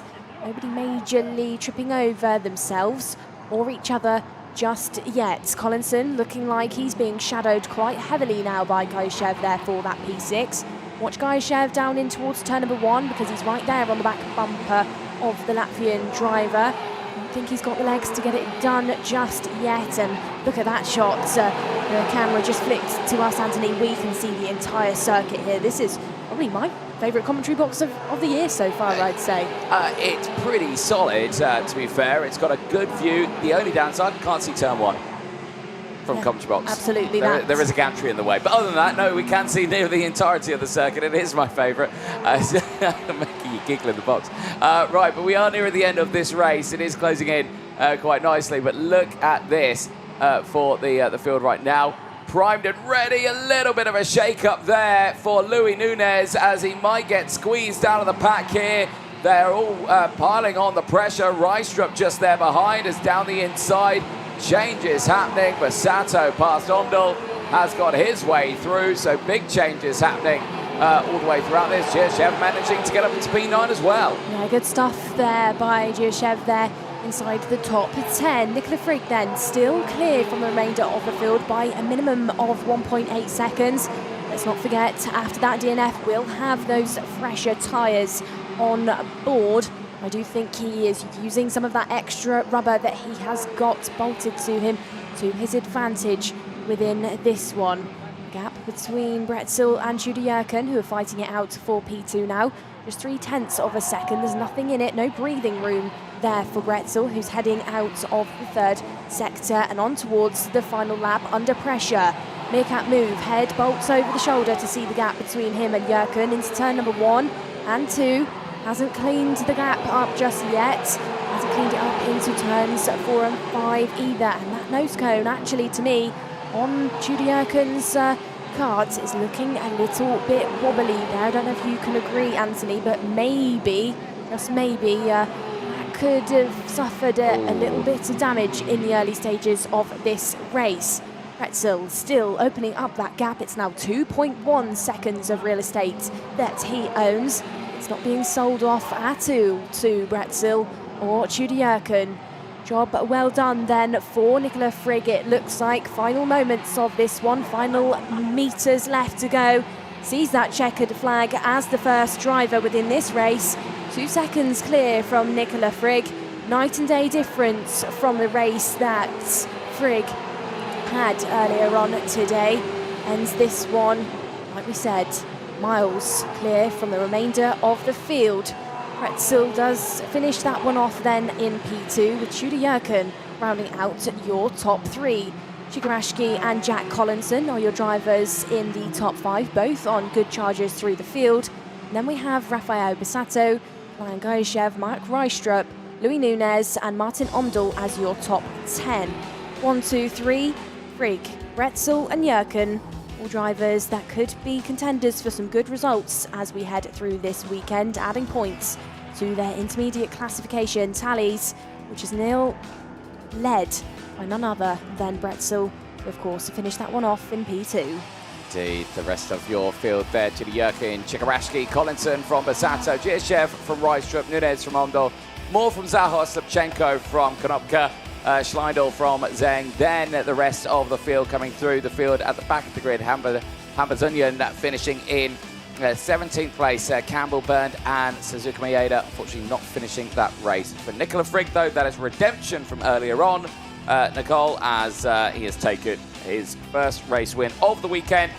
That puts him now to 4th in the points, 73 points to the name, and this is how it all transpired. The race start here, seemingly drastically night and day difference from this morning. The dry track now, the grip levels being there for the drivers, but unfortunately the grip levels not fully being there for Emilio Byrne. Unfortunately, that slight tap in the rear sending the German driver around, and I think he was just kind of somewhat sandwiched there in between the driver. He clipped the driver in front, he had a hit from behind as well, and it just spat him out the side of the field, which is a big shame. Suzuka Maeda as well in the opening stages of that race also suffered a similar fate. Unfortunately, the driver from Japan also retiring on that opening lap and not making it to the end of the race. No, absolutely not. And we had consistent snarling moves going on into towards the likes of turn number 8. This was a change between Poland and Mexico. Textbook moves into what is quite an open hairpin for these drivers. Traffic jam existed within pretty much the whole race for that mid-pack section. Drivers just trying to weave in and out. We did have side-by-side moments into corners. The likes of Jack Collinson getting all involved. There we go then. It was Nicolas Frigg that took that victory. Lights to flag for the driver who has done a great job to redeem himself after that moment in his first heat today. Indeed. Well, we're going to take a short ad break. Don't go anywhere. We'll be back with the second half of the juniors.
Instead of the traditional system, we've built a school specifically for athletes and anyone who needs a more flexible education. We provide a full school curriculum including GCSEs and A-levels, mentoring support from ex-athletes like myself, and the ability to study from anywhere in the world at any time. Welcome to MBA, the #1 school for athletes. Hi, I'm Kai, I'm 14 years old, I'm a karter for Chaos Sport and I'm an MBA athlete. What's the #1 thing you like about MBA?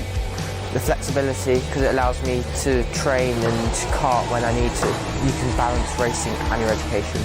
I would recommend MVA because it's a very nice school for all people that do sports, and even if you don't need to do sports, if you want proper schooling without going anywhere, this is definitely the best school.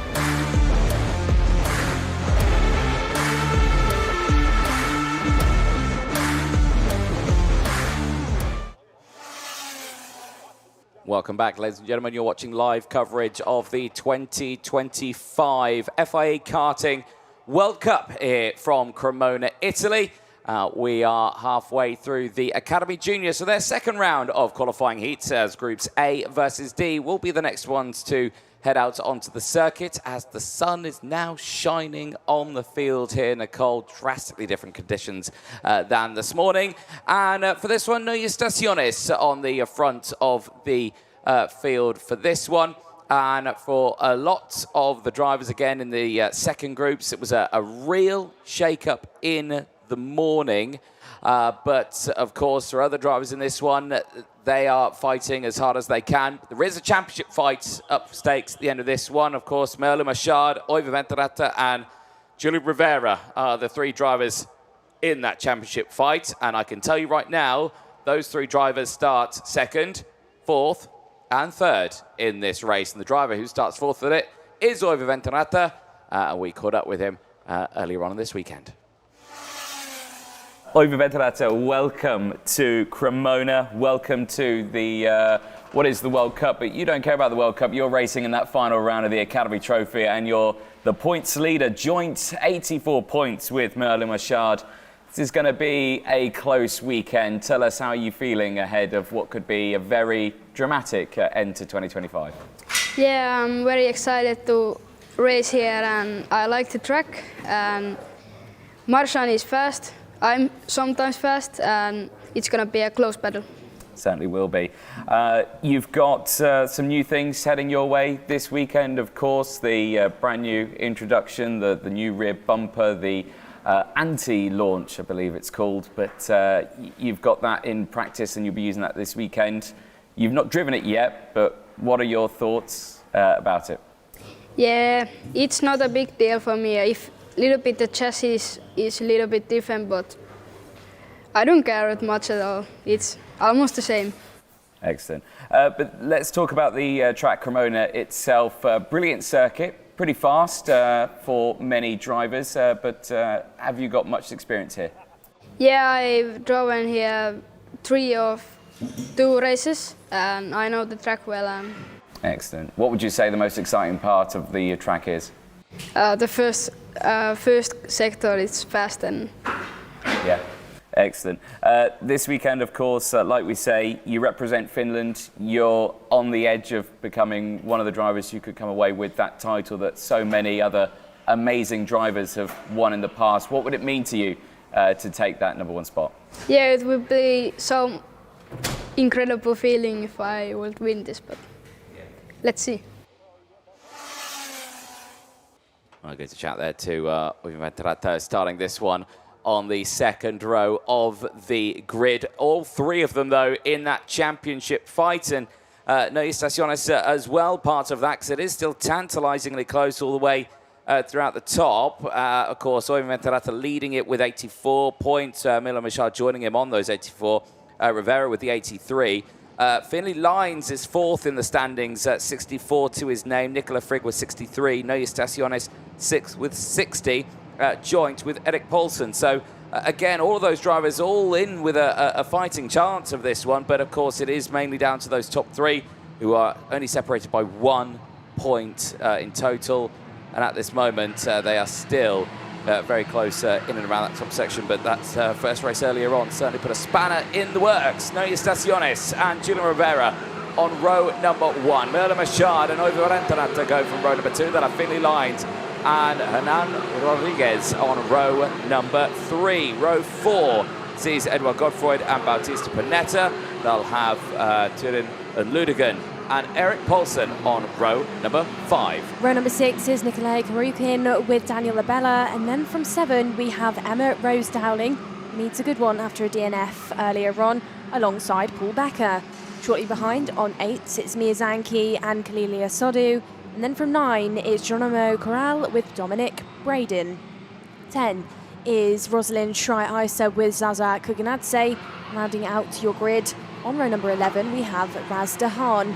In your previous 2 Academy Junior heats then, like Anthony called it earlier, only 11 finishes in the first race and 10 in the second. So many drivers within this one need a good heat. The likes of Emma Rose Dowling, Clelia Sodu, Raz Dahan being 3 of those drivers. Geronimo Corral needs a good one. Rosalind Schrei-Eiser as well. So lots of drivers within this one needing to weave their way through the traffic on a track that now is looking quite bright and sunny out there. Air temperature is increasing. It's now 18 degrees out there and completely dry running for our drivers. Not what they had earlier on, where they had to battle what was quite a lot of grease on the track. We know the weather's getting good because one thing, or 2 things have happened. Number 1, race director Gonzalo Blanta has taken off his jacket. Number 2, he has affixed sunglasses upon his face, which means he is primed and ready for this one. There he is. He's watching this one on the gantry. He's ready to start it. And yeah, that's a good indication that it is getting pretty nice out there. Another indication is that I've actually turned on the air conditioning in the commentary box. It's getting quite warm in here now. So there we go. Right, drivers now heading into that final sector. Second race of the day for qualifying groups A versus D for OK, or for the Academy Junior. Here we go into the tram lines. We're going around again. False start, and well, it looked good, but I think just a little bit too quick at the front. Yeah, a little bit eager by the likes of Stacionis and Julian Rivera. Julian Rivera was the driver that you saw just switch across onto that anti-pole side, onto that pole side pretty early on. But again, false starts have been the theme of this weekend as drivers just too eager on the power out of the final corner, and then out of the tram lines as well, and the lights hadn't even gone out, and yeah, already started to attack there was Julian Rivera. So very interesting one, but back with the fray, and let's just see how this time it goes for the field. As like you were mentioning there, Nicole, weather conditions looking pretty nice now, and we did see the rain radar earlier on. It was, well, non-existent now. The clouds have lifted. It was a very foggy start to this morning as Pasquale Lupoli, their deputy race director, trying to signal to kind of stay in those tram lines, I think, to the drivers. But let's see how this one unfolds as they square themselves away into the tram lines. Lights are out. We are racing down in towards turn number 1. Good start for Stacionis on the inside line as they all try to file their way through turns number 2 and 3 cleanly out through turn 4 in towards turns 5, and it's a good getaway for the entire field, but crucially for Stacionis in the lead. That is a solid getaway, and I think as Oivo Venturata got up into second place from P4, I don't think it is the case, but down the inside, moves happening in the background as that, I think, is Julian Rivera back on the charge now and back up into third place. Yeah, it was Julian Rivera then getting past Finn Lines, who in that first half a lap tasted a bit of promotion into P3. He did start on that third row down in 5th. Has done a good job so far to pick off some positions. Steady stuff then from our field within that opening lap. Nothing too untoward going on, but moves now going on down towards turn number 1. Hernan Rodriguez being one of those drivers to be weaving his way through this traffic. Now then, drivers going slightly defensive into turn number 5. Maybe not what you want to do on the first couple of laps, as there's a lot of drivers for certain names like Emma Rose Dowling to be trying to get past us. That was almost a bit of a moment there for Karayukin, trying to get his way through the drivers ahead, which include Bautista Panetta and Erik Poulsen, but did not pull it off. Battle still raging on, but completely different from what we saw earlier on this morning, where we had 6 drivers out within pretty much the first lap and a half. Now, everybody is stuck down to that tarmac. Everybody is driving round in a pretty calm fashion for now. As I say it, I jinx myself because warning flags are going out. It has just been given to the 552 of Erik Poulsen, who just has fallen short a couple of times this weekend so far. Poulsen comes from a well-known racing family, uncle, very competitive in the endurance scene, but Erik is within karting, and this championship season is flying the flag for the country, flying the flag for the Poulsen family. Indeed. Well, with everyone getting themselves squared away in this one, and some overtakes happening in the background. Karayukin getting up into 10th place now as on a one-place charge. As eyes on this one, Staciones breaking away by 7/10 of a second, but Mirla Machard under pressure still from Julian Rivera. We'll keep a close eye on that fight here. This is the Oive Mentarata and Edward Godfroyd battle. They're still very close on your screen. This is the second place battle now. Machard, who is at the moment taking the lead of the intermediate classification, would be gaining some points here at the end of tomorrow's racing. Of course, their last qualifying heat is on finals day. They go straight into their finals, of course. 25 championship points up for grabs if you lead the points at the end of the qualifying heats phase. 50 points up for grabs for a win in the final, plus that extra lap, fastest lap point as well if you get it in the final. So still plenty of points to be had for these drivers, but at this moment it is Merlin Machard who's in control of this, is the Frenchman. Yeah, absolutely is. Le Machard had that heat win earlier on and is just trying to charge his way through points-wise. Isn't pulling off anything major there to catch up to Noia Staciones. That 1.2 second gap that Staciones has given himself is not being evaporated just yet. Your current intermediate classification as it stands is that Le Machard still leads the way ahead of Bretzel and Chigurashki there as your top 3. So actually we are having a bit of a change up there with the names on the board. Finn Lines, who is currently sat in P6 in your intermediate classification, is the driver now overtaking into turn number 1. Pulled out after getting the run on the exit of the previous lap. Just textbook move, patience into one, bravery on that power, gets it done, gets himself up the order even more, chasing down now Le Machard for that P2 will be Lines. I'm still very much aware that Julian Rivera is still on his toes. Julian Rivera is still the name he needs to keep behind him because he's quick indeed. Had a P8 out at Molson and a P4 at Valencia. He's been very racy so far this championship, but slightly gets it wrong on the exit. Turn number 11 runs slightly wide there. Indeed, back over onto the start-finish straight as unfortunately retirement's happening once again for Rosalind Siria Isa out of the race. And that is a second DNF of the day, which is very, very unfortunate. Staciones, though, continuing to break away here. 1.5 seconds from this Machard, Lines and Rivera battle. And check over the shoulder for Lines to see that Julian Rivera is still there. Hasn't fallen off the back right now as Merlin Machard is doing everything he can now to try and keep that little buffer he's got from Lines up ahead. Gap's come back down to 1.4 seconds for the race leading here. It actually looked like a lot less than 1.4 as they've gone through. Has it come down even more here because Staciones is only right there. Gap's down to 1.3. Yeah, it has gone down 0.2 of a second quite considerably on that last lap. So was there a moment for Staciones? And at that same time, there was purple sectors from the drivers behind. Yeah, I think it was sector number 3 that Staciones just dropped a little bit of time compared to Le Machard and Finn Lines, who now goes purple on the board, trying to chase down the Frenchman, who has been consistently quick within this championship. Fell short Molson after on-track drama, but has arrived here in Italy and has picked things back up again once more. Lines, though, looks hungry into the third sector. Has tightened things up slightly more on the exit of turn number 12. Will he get the run out of the final corner and replicate that move that he did just a moment ago, as the kart just looks like it digs slightly there? It looked a little unsettled there out of turn 14, I won't lie, for Emile Machard, and just a slight correction of the steering wheel through that final corner. That looked like it rippled down the order a little bit there, with Lines and Rivera just behind, but Finlay Lines here setting the fastest lap of the race.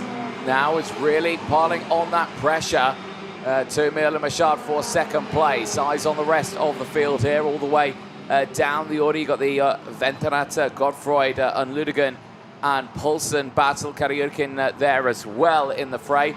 Got to say, for Oiva Venturata, this has not been the day for him. He currently doesn't sit within inside the top 10 of that intermediate classification, and for someone who is leading on the points by just 1 point, joins on them with Emile Machard, who's now leading the points. This is certainly putting the driver from Finland in a tricky situation going into tomorrow. It absolutely does. This doesn't look good as it stands currently. It does look good, however, though, for the likes of Emile Machard, who's just running out of turn number 6, trying to fend off Finn Lines, but Machard looked over his shoulder, got nervous, got rattled that the Great Britain was there on his tail, and left that door wide open for Lines, who now jumps on that defensive line through 12 and down towards turn number 15. So then Lines looks like he's going to finish this lap, as almost Machard and Julien Rivera catch each other out, but the checkered flag goes out, and it goes out first to Neue Staciones by 2.3 seconds, clear from anybody else in the field. Clear from Finn Lines, who rounds out that one in P2 after a last-minute overtake on Emile Machard, who finishes in P3 and continues to lead on that dominant form with an intermediate classification lead. But for now, Staciones was good stuff in qualifying. It was great stuff in this heat. Indeed. Biggest mover, though, there it is on your screen. Finlay Lines only with a gain of 3 places, but still joins the likes of Nikolai Kariukin, Clelia Sodu, and Dominic Braden, who all did gain 3 places in that race, pushing themselves up forward in that field. Well, this time around, 20 out of the 21 karts finishing that race. That sees Neue Staciones, Finlay Lines, and Emile Machard 1, 2, 3 at the end of a very calm and controlled race. Julien Rivera from Venturata, Godfroyd from Unludigan, Kariukin from Poulsen, Rodriguez from Panetta, Dowling from Sodo, Abella from Braden, Zanke from Corral, then Becker from Dahan, Kikanadze, and of course Siri Issa with the retirement from that race.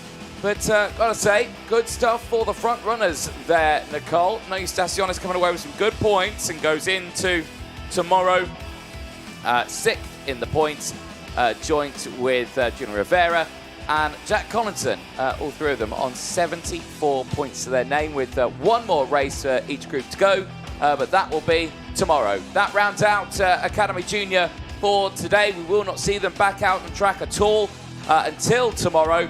They've got a lot of time to wait for that one, as there Neue Staciones makes his way in. We'll have to wait to be weighed up and checked. But so far, I think pretty solid weekend for a handful of our drivers. Absolutely is, and actually a way more relaxed race for the drivers within this one. It started off a little bit shaky. Julien Rivera had cut across onto that pole line, then replicated it on the second time round when we actually managed to get racing, but was forced out slightly wide by Finn Lines, who got into P3 originally. Julien Rivera followed Lines through at turns number 3 and 4. In the mid-pack section, actually managed to file themselves in quite nice and cleanly for the first couple of laps. As you would expect, drivers going onto that defensive line on the first opening stage down towards turn number 8. But the race did open up, and we did see Finn Lines and get demoted once more into P4 by Rivera, but they chopped and changed quite a few times. In the back of the order, almost a big moment for one of the drivers further back in the field. think that could potentially be Clelia Sodu trying to make her way up the order. Clip the curb though, and almost got it completely wrong. This was the bit then for me, Anthony, where Finnlines really decided to turn that dial up. Down at turn number 1, got past Julien Rivera, as at that time we had the retirement of Rosalind Schreier-Eiser. Lines went side by side with Maya Lemachard then out of turn number 8. It was a really last minute overtake for that P2, but Lines pulled it off and got the job done. Certainly did. We'll take an ad break. We'll be back as OKN Junior comes up next.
Instead of the traditional system, we've built a school specifically for athletes and anyone who needs a more flexible education. We provide a full school curriculum including GCSEs and A-levels, mentoring support from ex-athletes like myself, and the ability to study from anywhere in the world at any time. Welcome to MBA, the #1 school for athletes. Hi, I'm Kai, I'm 14 years old, I'm a karter for Chaos Sport and I'm an MBA athlete. What's the #1 thing you like about MBA? The flexibility, because it allows me to train and kart when I need to. You can balance racing and your education. I would recommend MVA because it's a very nice school for all people that do sports, and even if you don't need to do sports, if you want proper schooling without going anywhere, this is definitely the best school.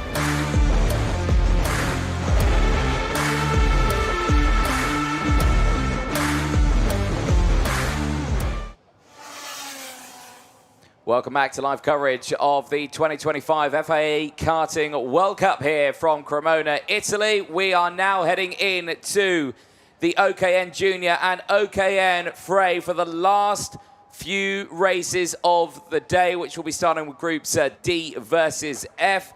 We then head over to A and C, D and E, A and F, and then we round out the day with groups B and C. And here, Sebastian Riedel of Germany, ready to start this one on pole position, will be joined by Fernando Versuet alongside the Mexican driver. Certainly has been pushing hard this weekend, but can he do some good things from the front row of the grid this time around with Sebastian Riedel starting alongside him? But they're not alone, of course, on that grid. There's a field of 26 drivers in this race alone, as the yellow light flashes at the front of the field, indicating we've got around 30 or so seconds to get this race started. And at the moment in the intermediate classification, it is Albert Tam who's leading the way in the juniors, 176 points to the name. Blandino with 164, Giardello with 150. That is after the 3 race wins. We will see Giardello out later on today, though, in the next of the junior races, which will be Group A versus C. Green light goes on in the pre-grid area. Engines fire up. Drivers make their way out onto the track. Let's take you through the full starting lineup for OKN Junior qualifying heat D versus F.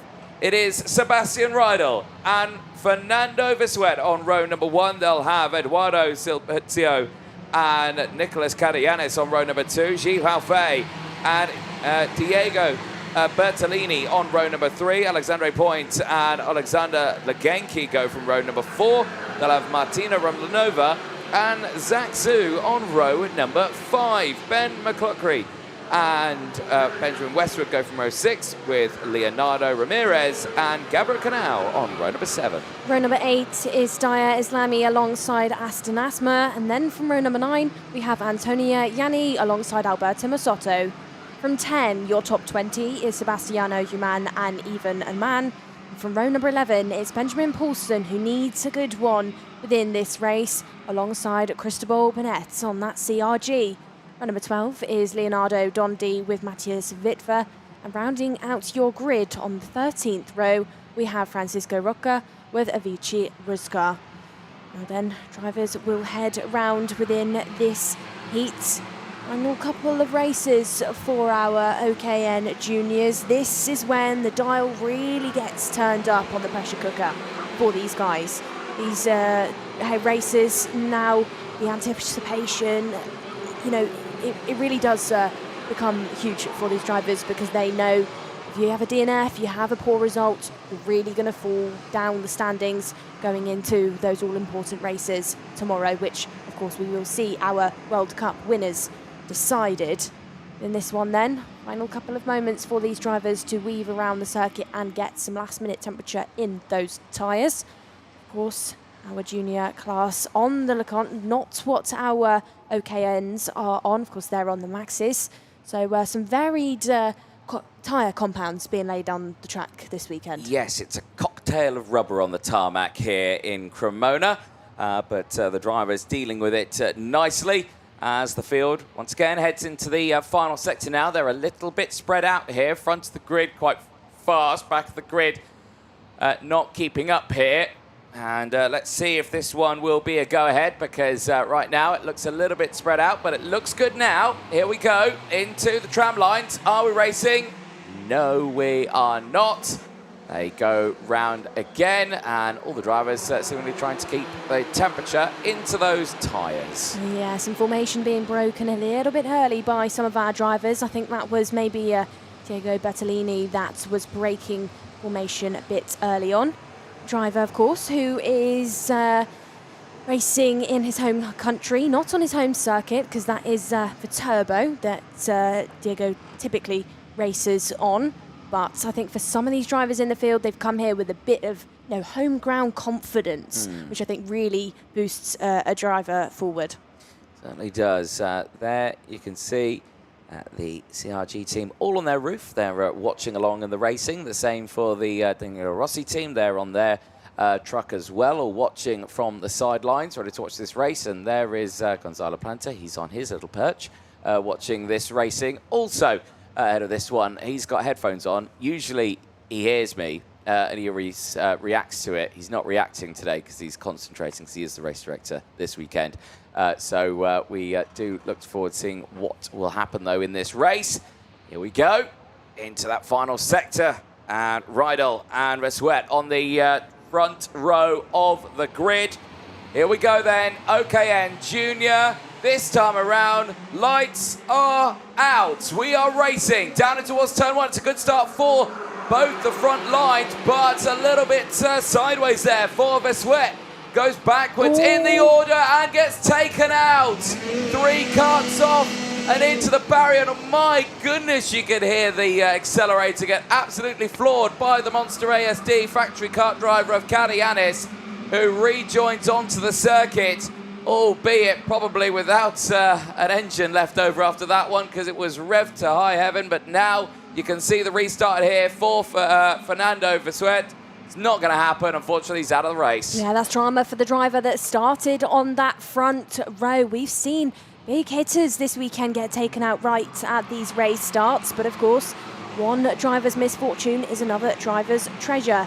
Within this race, treasure is almost going on for the driver going down the inside of turn number 1. That's Gilles Halfay now leading the way. She has had a heat win so far this weekend. I think he was a P2 in the previous race, but got caught out in his second heat earlier on. Now, though, leads this quad heading down and over the crest towards the second sector. She leading the way as now there's a change into turn at number 8 between Romanova and I think Ramirez fighting out. Alexandra Points and Solpugio also changing for position. It was Points getting past. Oh, it's now dear. big moments. Solpugio now was overtaken at turn number 8, now gets it completely wrong through turn at number 12 and will lose multiple positions down the order, will absolutely reverse down the timing screen. Yeah, that's a big shame for Sulpizio, who now drops to 14th place on the track, and this is what happened to Eduardo just on the outside. I think just a bit of curb, unsettled, and just couldn't carry the rear around the corner. That's a big shame there for Eduardo Sulpizio, who now will have to fight all the way back through the order. He's down 11 places into P14. Eyes on this one, though, as the rest of the DR drivers trying to push through. Dina Islamar looking very strong, as well as Diego Bertolini. They are all pushing forward quite nicely in this race, as everyone trying to fight for position. Benjamin Westwood here under pressure from Legenki just behind. Alexander Legenki had a good race earlier on. There's been some more dramas out there, I think, for Aston Asmar. He's tumbled down the order. But another one of the cars has come to a stop, and it is Zach Zhu, unfortunately. The La Motorsport driver out of this one, going no further. That's a big shame. Yeah, this is a bit of a busy one then for these drivers. Still more overtakes going on thick and fast for that mid-pack section. I've got changes into that hot spot constantly at turn number 7. Benjamin Westwood and Bertolini getting involved with each other. This is a battle between these 4 drivers, and we'll watch a replay of what happened to Zhu. Oh, flat tyre. Flat rear puncture causes Zach to not go any further. G halfway then out in the front, fastest on that previous lap, and now 4/10 clear from Rydell. But that's not in the minds of this pack of karts, which are really still changing for position. Islami being one of the spanners in the works as we lose more drivers. This time it's the 177. McLaughlin out. Yeah, that's a big shame there. That's out at turn number 3, and there's some more drivers off of that same part of the track as well. Looks to me like Alberto Massotto, who was fighting in and around the same spots there, has also been involved in an incident there and has also retired. Brings us down to just 21 runners in this race now as they continue on in this fight. Over the start-finish line they go.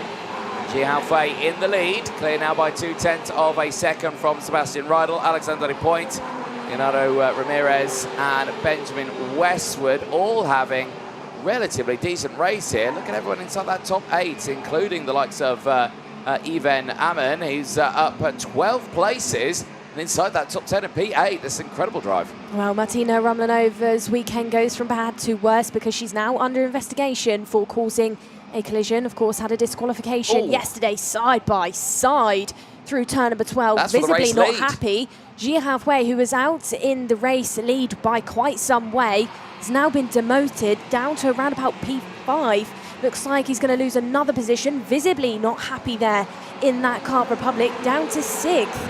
Alexandra Point really sent one in at turn number 12. That has allowed the opportunity to also now exist for Rydell, sat there hungry in P2, as is Ramirez, but Gia Halfway tumbling down the order then on just the case of a couple of corners. Really did not go well. Here we go. For the Kart Republic, as now gap is left wide open by points down the inside at turn number 8. New race leader is Rydell. Yeah, indeed. Sebastian Rydell now in control of this race, but look how close this fight is. Outrageous lunge and completely out of control there.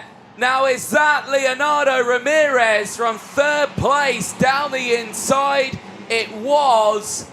That was outrageous down the inside, and it's just gone wrong, and the two are not happy with each other. Understandably, Sebastian Rydell, who had just taken the win, is furious. Yeah, and you can see heavy damage there to the karts that are now parked on the exit of turn number 12, and those drivers had a lot to say to each other. I think maybe even a bit of pushing and shoving out there on the circuit. Not what you want to see from these drivers. We'll watch a replay of that moment. So down the inside, the move went. Whoa, my word. That was ambitious by Ramirez, I'd say, trying to get 2 for the price of 1 straight over the top of the driver ahead. Yeah, that. I don't think that was going to work. No. I mean, you could see that he tried to get the move done on Alexandre Points. He'd got that one done, and clearly, yeah, not happy at all there, of course. They want to try and keep it civil, and he's just like, yeah, it's one of those, but that was a big move to the inside. I don't think that was going to work out at all, but the fight's not over at the front because it's still Alexandre Point and Alexander Legenki still fighting for P1 here. Legenki still might have a chance of taking this one away. He's just at the fastest lap of the race on that previous lap, but Alexandre Point here is trying to keep that kart at the front of the field. Last lap board's coming out this time, and well, Point seems to have opened up the gap now, just that little bit. It's up to 0.2 of a second now. Benjamin Westwood on a 9th-place gain here is there in 3rd place and is closing in on these top runners now. It is a 3-kart fight for the lead. Westwood, I think, can only get a second here if he can get past Legenki. I don't think there's going to be enough in the tank to try and get past Point unless Legenki makes that move for the race lead. Defensive goes Alexandre Point in towards turn number 8. Brings everyone into play now. Here we go for the final couple of turns on this race. And Alexandre Point leads the way as they head in towards turn number 11. Ooh. This is where it all went wrong last time around. Legenki is going to force his nose down the inside. Westwood does get through. And look at this, 2 for 1. But look at this now coming through. It's the DR, Didier Islami, who takes the lead as off the track. Goes the 147 of Benjamin Westwood. Didier Islami comes across the line and wins. For DR, for the Daniela Rossi team. Absolutely superb there for Didier Islami. A 14th-place gain wins from P15. I think his race has probably just flashed before his eyes because all of those moments ahead of him between the likes of Rydell, Ramirez, then Points getting it completely wrong out of the final sector has just gifted him a fantastic win. Islami, like you said, Anthony, 14 places gained and 18 places gained by even a man to finish in P2. 18 spots picked off, and also Jihav Wei was lucky to get away with that redemption in the final couple of laps.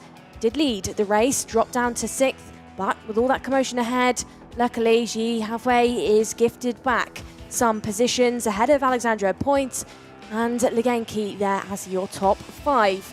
Benjamin Westwood, who had that big moment out of the final corner, finishes off in 6th, ahead of Bertolini, Martina Rumlanova, Antonio Ianni and Eduardo Sopuzio. Top 15 looks like Francisco Rocca, Gabriel Canal, Leonardo Dondi, Sebastian Human and Aston Asma.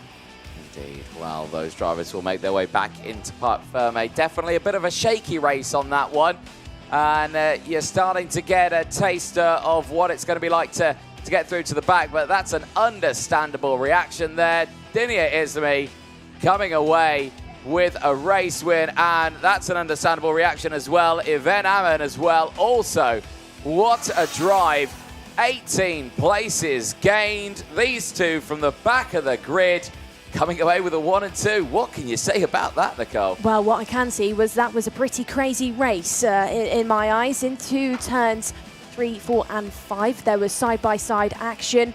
One of the drivers got it completely wrong on the entrance towards turn number 4 and seemingly just wiped out the likes of Evgeny Ruzka, Nando Viswet, of course.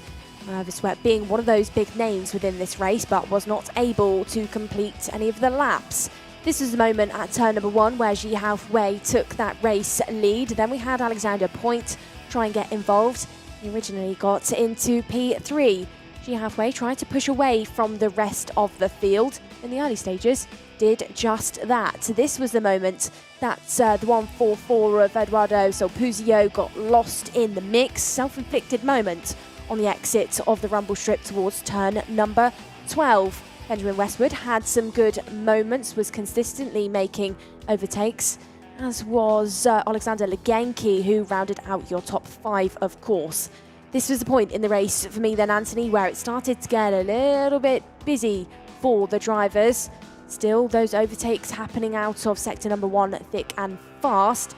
This is where Ji Haohui lost that race lead, was forced wide, then dropped down to P6. Opened up the door for Alexandra Pointu, got into the race lead, and still the reversing for Ji Haohui happened, especially out of turn number 14, where hands in the air went. He was not happy with that result.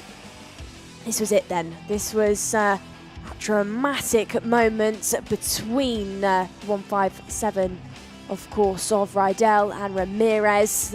Big moment there. Hoping both of those drivers are actually okay, and I think there's some heavy damage to those karts. And maybe some not nice exchanges going on out there on the track either. Yeah, indeed. Clear frustration for the drivers there at the end of their race at turn number 11. But that fight did continue right the way to the very end. This final lap here, watch Dinya Izmi now. He's P4, takes the normal line, switches through, down the inside. This is what we love about Cremona. You can gain multiple takes in one turn. Westwood off the track and into the barrier as Dinya Izmi through. Yvonne Ammon goes through as well. 14 and 18 places gained each. Take P1 and P2 in an incredible, unprecedented race here in the OKN Junior category at Cremona. Well, that's that one done and dusted. If the juniors are anything to be excited about for Groups D and F, well, we've got the seniors coming up next to Groups D and F. This one we'll see Ivo Estrada on the pole position spot, which will have, of course, Felipe Caris, Antonio Apicella, and, of course, Danny Caronini in this race. All 4 of these drivers have been pushing forward as much as they possibly can, but it's Danny Caronini who earlier on this weekend we did catch up with. He's had a tough start for his racing so far this weekend, but here's what he had to say going into this one. Danny Caronini, welcome to the FIA Karting World Cup for OKN. This is going to be quite the weekend for you, an Italian driver who is not afraid of these karts. You've got experience here, of course, in the Italian ACI Championships as well in OKN. Tell us your experiences from this year in the class. How are you going to bring that into the World Cup here for FIA Karting? Yes, we just make some race with OKN this year in the Italian Championship. And went quite okay. I only need to skip one race to make another championship, but the speed was okay. We make Franciacorta. We was close to the podium. Now the target always is come here to try to win, and we will see. For sure, it's a little bit easier for us that we fight at our house, and we will see how it will be. Tell us about the Cremona circuit. It's a pretty fascinating place. It's quite demanding on a driver as well. Not a lot of rest time, and being this such a busy weekend, how do you think the drivers are going to cope? Yes, for sure will not be really easy here because make the difference on this track is not easy. But it will be a new challenge for everyone for the tires because it's different for everyone, and we will see who adapt better. And I think we have something really good to try to win. This, of course, is still a very big weekend for a lot of drivers. We've got drivers from all over the world, new drivers, unknown drivers who are racing for the first time internationally. Some drivers who have been racing for multiple years. Have you been looking through and seeing, is there anyone there that strikes fear into you, or are you just focused on yourself? No, I will focus 200% this time in myself and to try to make the max of the job to try to make a good result.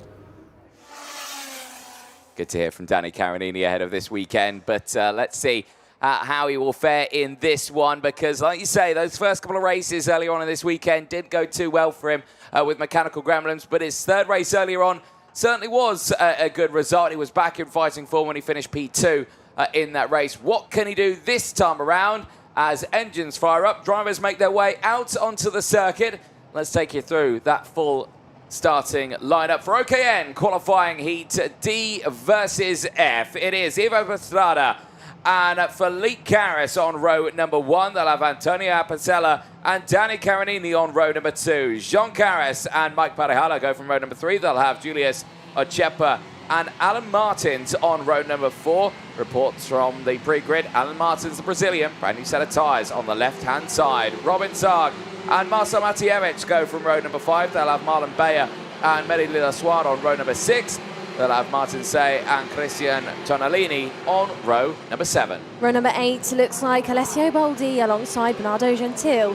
From 9 we have Thomas Ibsen with Patrick Ogrodovchik, and then from row number 10 is Francisco Figueroa with Daniel Skilacki. 11 is Gabriel Peña with Rodion Goyanov, and then from 12 is Axel Saniala alongside Peter Gurecki.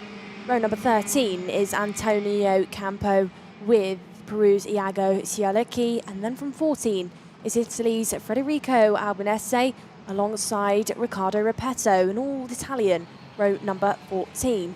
15, Vasco Cialecki there rounds out your grid, as somebody has not got off of the grid area. That is Daniel Cialecki, that is supposed to be starting on the 10th row alongside Figueroa. Cannot get that kart pushed off of the grid area. I'm sure Chief Pre-Grid Officer Ross Upton will be with the mechanic and the driver. We'll have an opportunity now to try and get it pushed. I need to be careful because not far from getting going. Indeed. So he'll have to start at the back for this race, but he's not got this started. There he is on your screen now. And Ross Upton is chatting away with race director Gonzalo Plante. He's being told now that he's got to start this one from the back of the grid. He will not be able to put himself back into formation, but he'll have to wait until this field has made it to the red line before he can have an attempt to get it started. They're going past the pit lane exit now. And right, he's been given the go-ahead to try and get it started this time around. So this is an important one for Daniele. Can he get it going? And I think he's got it going. Good stuff. And the Italian can start this race, but albeit at the back of the grid. And I think he was starting a little further down in the order as well anyway. So I think this isn't too much of a deficit for him. Well, you can tell the conditions are getting very nice. Pasquale Lupali's taken his jacket off as, oh dear, the cart's grinding to a halt. No, they were going too slowly. And are they going to stall half the grid? Surely we're going round again. And that's disaster striking for 2 of the... that's disaster. That is absolutely disaster. Now, who's not come through? Now, that is, I think... I'm trying to think the numbers that are coming around again. They're trying to push it. 3 carts have come to a stop now. One of the Zankits, they're the number 15 is not going very well. That's going to try and get it restarted also. That's Robin Sarg. So it's the Nuvolux team. 2 of those have gone off as well. We're all going to try and get it restarted. Ochepa, no, they're out. They're out. That's absolutely disaster for 3 drivers at this race. The pace was too slow. The Zanki's got going now in this one, but albeit right to the back of the field. Well, what it has done for the likes of Daniel Scalacchi, who, of course, failed to get off the grid and looked like he was going to have to start at the back, has given him the opportunity to maybe chase down his grid spot once more. But the number 15 of Martin Sarg, who was supposed to be starting quite far up the order, will not go around. That's Robin Sarg, sorry, supposed to be starting in P9 out of the race. You can see just a moment ago the marshal pulling the carts off of the circuit. Out and done within this one. And actually I think a lot of the drivers having to just jump up and down in the seats to prevent that stalling going on.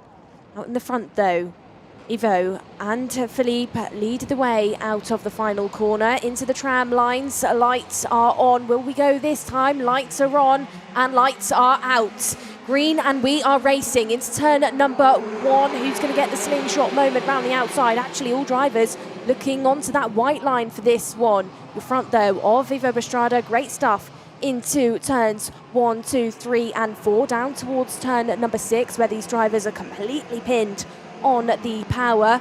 Steady stuff from our field. Nobody getting majorly out of sorts, as onto that defensive line goes Pastrada, trying to fend off the likes of Carras, Apicella and of course, Danny Carinini, who is the 4th driver in this battle for the race lead. Indeed, though, relatively decent start then for the field on this one. A little bit of fighting in that top section as they've all squared away now, as it's still Pastrana in the lead from Karis, still there.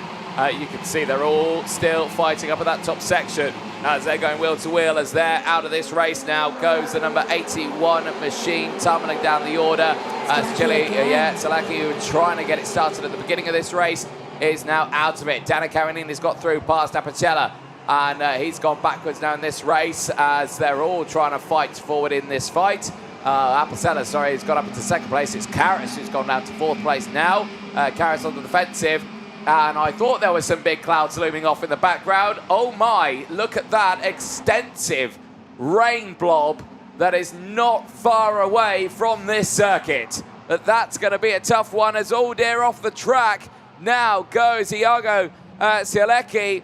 He's out of this race. The driver from Peru is not going to be allowed to get it started. We're on the 2nd lap. He will not be able to rejoin this race, and this is how this one happened. In towards turn number 8. And he's on the infield area, so he's a bit sandwiched there. I think he panicked on the brakes there to avoid contact with the other in front, and unfortunately just sent the rear round. Yeah, maybe tried to go in a little bit too hard into that hairpin section, and like you said, rear was lost, and that is it for yet another driver.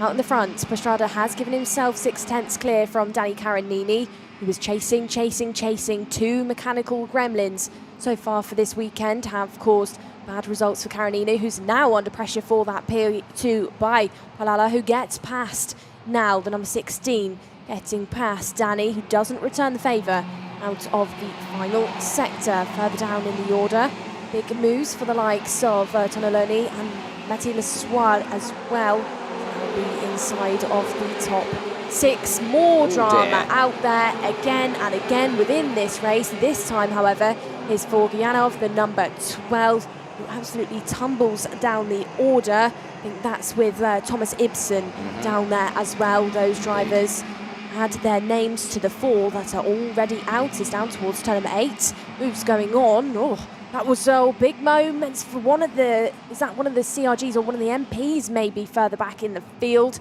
Getting it wrong, trying to go for a move. You can tell that we're in that crunch time part of the day, I'd say, Anthony. It's Alessio Baldi who was the driver there that went a little bit sideways. That was the moment, unfortunately, for Thomas Ibsen and Rodion Yurianov.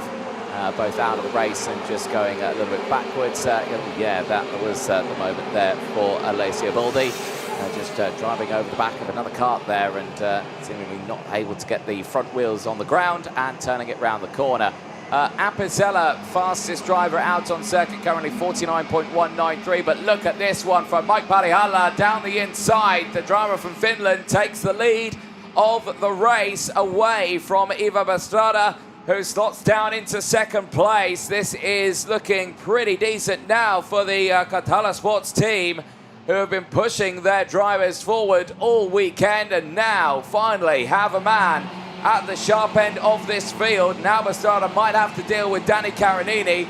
Carinini will be able to see that Mike Parihala is breaking away at the front of the field now. He does not want him to get away too quickly, too soon, as they get themselves sorted out here. Carinini down the inside gets the move done and moves up into 2nd place now, but the gap is already up to half a second for the race lead. Carinini then still trying to fight his way through this traffic jam, but is it going to be too little too late after those DNFs yesterday?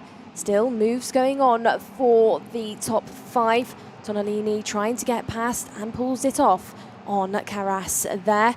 Still no driver within this one letting off. It's now side-by-side moments. We have once more on the exit of what is almost the halfway stage in this race. Further back in the field, Bernardo Gentil, who's currently P7, is on a 9th place gain. The biggest hitter within this race so far, which I would say has been short of interesting. Anthony, we've got multiple drivers not finishing this one, which is going to throw a massive spanner in the works of our intermediate classification, which is still led by Manuel Sconiamilio. out there in the front. He has been untouched, but the likes of Bastrada and Apicella are starting to promote themselves with those points. Big send down the inside there for the Sodi. Oh. Christian Tonellini getting involved, and now it's all going wrong, and that's a very close moment there for Martel Matijevic, who nearly gets collected by another kart with him rushing out to get to safety. Baldy's gone down as well. Alessio Baldi and Marcel Matijevic involved in that incident. But my goodness me, that was nearly a very dramatic moment for Marcel Matijevic. Yeah, that was shocking stuff then from some of our drivers. It was a nervous moment, I would say, out there for Matijevic. Right then, eyes on the front of the field. Danny Carinini just under half a second behind Pagliala. Pagliala not nervous, not being rattled at all. Drivers then, you know, on those grip levels, you can just see drivers making quite a few mistakes out there now, I'd say, in this stage of the race. Drivers heading into turn number 1, the likes of Pastrada, Matilaswa, some of those drivers that just tripping over themselves slightly. Big sense down the inside at turn number 5. It's the number 80 of Tonellini getting past Gentile now for P7 as Pagliala not letting off at all within this race. Hangs in that purple lap. Indeed. Well, big drama there, and still drivers moving up the order in this stage as, again, the clouds looming in. Right, this is a top tip of effectively what not to do in these situations. You've had an accident, you've spun, you're getting involved, there's still karts coming around. Don't do this. And my goodness, how lucky is Marcel Matijevic, and I've got to say, credit to Antonio Campo there to avoid it. This is it from another angle. My goodness, that was nearly race weekend and racing season over for Marcel Matijevic, and my goodness me. Racing career, that was almost a huge one. Like you said, that is not what we want to see from our drivers. The drivers still managing to go round within this one. The 21 for the time being is being led still by Pagliala, Danny Carinini in P2, Apicella P3, and battles behind in that midfield area, still raging on, big and fast. This is one of the KRs trying to push further up the order of Marlon Bayer on Jean Carras. Bayer had that DNF earlier on in his previous heat, where we saw him actually reverse onto the grass. He's trying to redeem himself within this one, trying to pick off some places. So far, he has only done 2 into turn number 8. These drivers go on what will be the last couple of laps within a very interesting race indeed. I think some of the drivers within this weekend on this heat are definitely, you know, feeling the heat. I'd say, Anthony, that's probably what's gone into play with some of these quite shocking moments out there. Yeah, indeed, because, you know, remember, so many drivers entered into this weekend as a bit of side-by-side action across the line. Chepa getting the move through down the inside of Bernardo Gentile on that CRG. Has given that position up, and we'll try and maybe take it back a little bit later on. Last lap will be out this time around to the field as Tonellini sets the fastest lap of the race, currently sitting in 6th place. Trying to close in on the drivers up ahead. But yeah, no, you are correct on this one. Obviously, so many drivers entered into this weekend, but only 72 of the field go into tomorrow's Superheats, and then, of course, only 36 go through into that final. So again, this is all a tense moment now for the field to really think what they can do. Last lap board is out though to Mike Pagliala of Finland, and he is leading Danny Carinini by 7/10 of a second. This is Felipe Carras and Tonellini absolutely wheel astern in this race. Tonellini having to take the optimal line there as Carras goes defensive on this final lap. Yes, okay, they're only fighting for P5, but, of course, any of these places now means important points to see whether or not they make it into the top 72 at the end of today. Carras on the outside line again, tries to take the defensive line, And Tonalini is trying left, right and centre to get through. If he goes defensive here, surely Tonalini will have a chance to get it down the inside. But out of the final corner, Mike Palihala will take his first win of the weekend across the line. Will jump him up nicely in the points. Puts him 8th overall in the intermediate classifications, ahead of Danny Carinini and from the likes of Antonio Apicella, Ivo Vestrada, from Christian Toriano, who did manage to get the move done on Felipe Carris. Jean Carris finishing in P7 ahead of Mary Laswad. Marlon Bayer from Francisco Figueroa, who finishes in 10th place on a 9th-place gain. Solid drive from the field, but my goodness, were there some tense moments in that race. Absolutely is. Probably to highlight again the most tense moment, which was of course for Matjevic at turn at number 12. Mike Palihala, Danny Carinini, Antonio Apicella though rounding out that one as your top 3. More points to the board and places gained by Palihala and Carinini, who needed that indeed, especially Carinini, who we've mentioned time and time again has had 2 DNFs. Drivers that are still within inside your top 20, but from 10th onwards include Figueroa, Bernardo Gentil, Anna Martins, Martin Say, Gabriel Penna and Patrick Ogrodovchik as your top 15. Axel Saniala, Antonio Campo, Julius Ochepe, Ricardo Repetto, Peter Gurecki and Vasco Scialecki round out your finishers. And of course, with those big moments, with those fiery moments out there on the track, we had so many drivers not finish. Marcel Matjevic, Alessio Boldi, Thomas Ibsen, Rodion Gianov, Jaco Scialecki, Robin Sarg, Daniel Scialecki and Ricardo Albanese. This is how it started then. It was pretty much went wrong from the word go when we had those drivers stall it at the start. It was so slow at the start by Ivo Vestrada and Felipe Carras that drivers in the mid-pack section just grinded to a halt. Some lucky to jump up and down in the seat and manage to get it going. Some, however, not so lucky, the likes of Daniel Scialecki being one of those, Federico Albanese as well as Robin Sarg. Side-by-side trading paint moments at the start. That was when we lost Scialecki out there at one of the corners. Of course, he had drama on the pre-grid area as well. He didn't actually get to start in his spot when we went green. Then Carinini got overtaken for that P2 moment. We had crashes into turns 5, 6, 7 and 12, of course. Side pods flying off and big moments into turn number 8 as well. That's when one of the CRGs went flying there on the exit of 8. This was when it got feisty for the race lead. Mike Palihala managed to keep control of it, and this is when Danny Carinini got past to get into P2. Yeah, indeed, and that fighting went on all the way to the very end, including this very dramatic moment here for Marcel Matjevic. Spinning, understandably shaken from the incident, wanted to get clear. Just, oh my goodness, how close that was to really nearly being not racing again for quite some time. And it's one thing to get a foot run over, but if it was your knee that got run over, then that's just, my goodness, what a scary moment there in that race.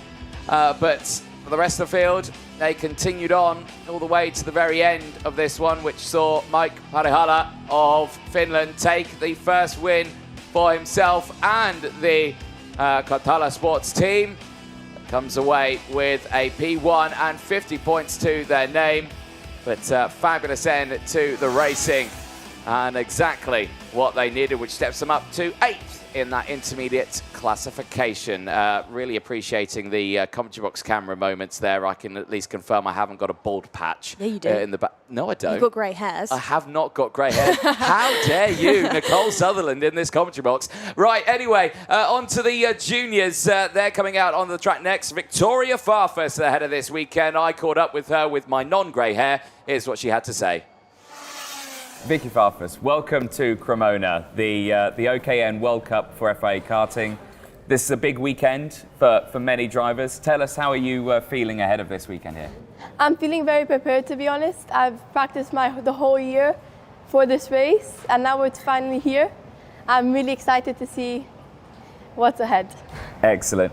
You've got a lot of experience in the OKNJ categories. You've raced a lot and you've had good successes in them as well. Tell us your experience. Yes, I had a lot of good success. For example, last weekend in Slovakia, I finished P3, which was actually really, really good, and I was very happy with that podium. And it gave me an extra push for this weekend. And of course, your race suit there that you're wearing, the pink, the Iron Dames, of course, you've had successful backing with them back in, I think it was April, it was announced in 2024. So you've done a lot of work with them over the last year or so. How has it been?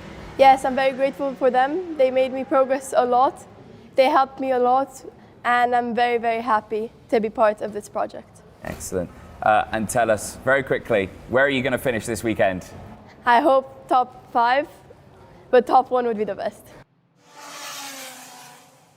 Well, good to chat there to Victoria Farfus this weekend, who has certainly delivered the good results. We'll be starting this one on the second row of the grid, just behind Giulio Girardello, who is still leading the points technically with 150 to his name. Valentino Manta will be starting alongside Victoria Farfus and Teo Polican going from row number 2, with Antonio Ceppa and Theo Battisti on row number 2 on this one. 3, I should say.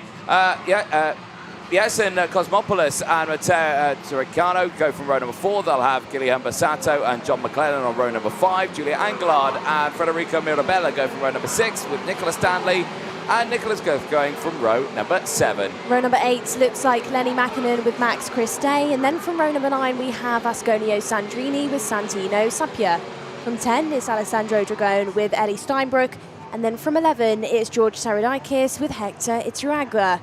12, Neil Nekmouche versus Eduardo Colucci. And then from 13, it's Abdul Rajak Al-Karashi with Miguel Spoor. Rounding out your 14 rows on your 28-kart field then for this OKN Junior qualifying heat is Dario Al-Malki with Romeo Mello. Well then, clouds looming off in the back. I tell you what, that's looking pretty horrible over there, isn't it? It's getting ever closer. But if we look the other way, it's absolutely lovely. So I think keep the positive vibes, Nicole. Let's look over to the final sector of the turn, not over towards turn 1. That looks bleak, but the final corner looks lovely. So we'll keep looking that way for the time being. But let's see how this one will go then. OKN Junior, qualifying heat A versus C. Points at the moment, Tam leads them from Blandino, but it is Giulio Girardello with 3 wins to his name, who has got 150 points. Can he keep that momentum up? We're going a bit quick, says Pasquale Lombardy. And yeah, front of the grid is trying to slow it down now and get formed up as we get ready into those tram lines. Are we going racing? Let's find out. Do the lights go out? Yes, they do. We are racing down towards turn number 1. Good start for the inside line. It's not been a good one for Valentino Manta. He has slotted it down into about P4 now.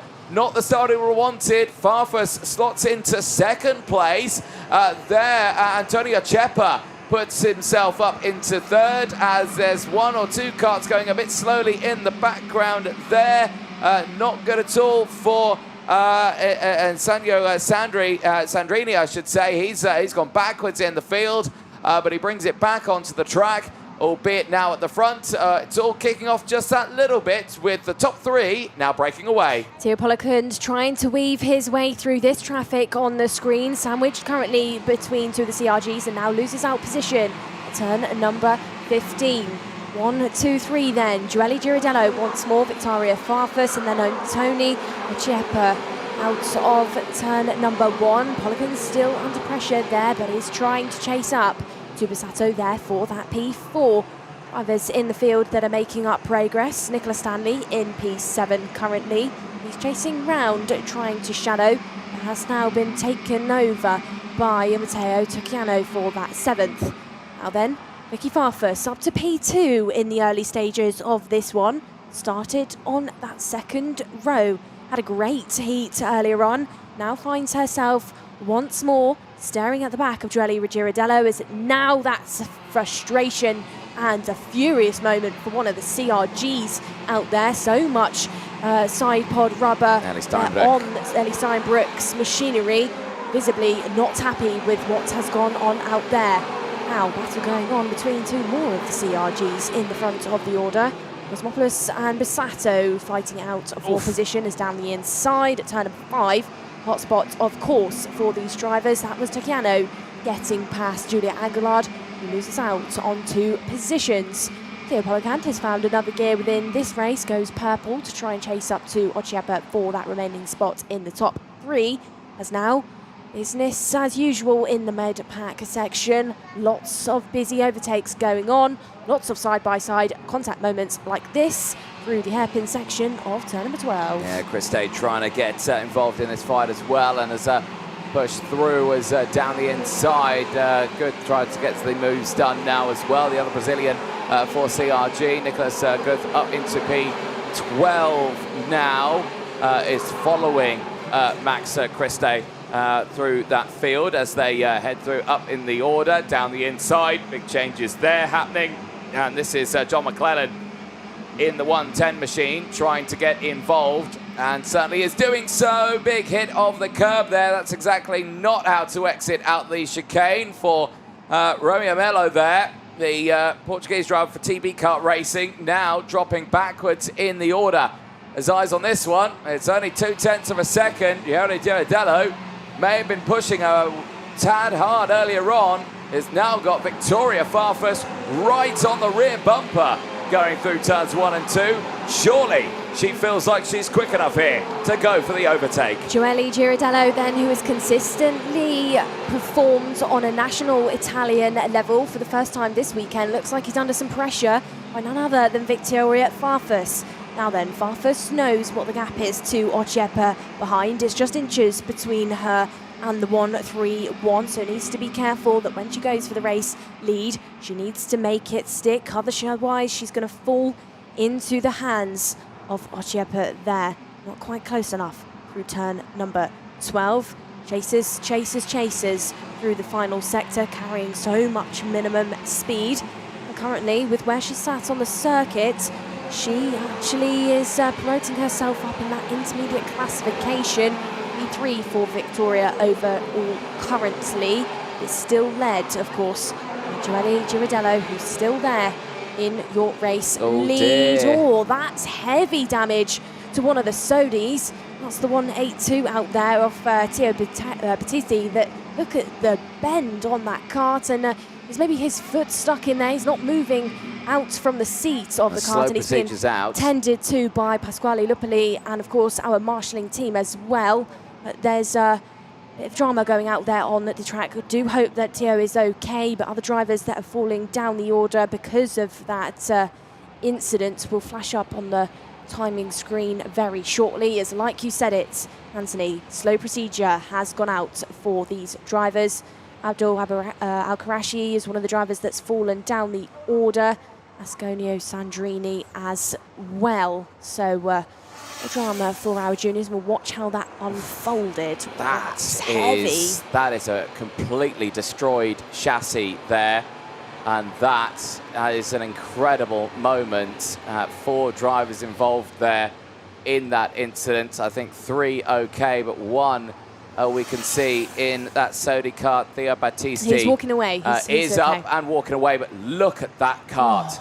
Absolutely destroyed, and incredible to see Theo Battisti up and walking away, but that is now a scrap piece of metal, and that's not even jig worthy. That's throw that one away, because that's the complete front end of that turned upwards. It's curled upwards at the front. Unbelievable. Yeah, look at the bend on the yoke of the kart. You know, the front tyre is higher than the airbox on there, completely bent out of proportion. Like you said, Anthony, that's, I think, probably a chassis in the bin then for the Sodi.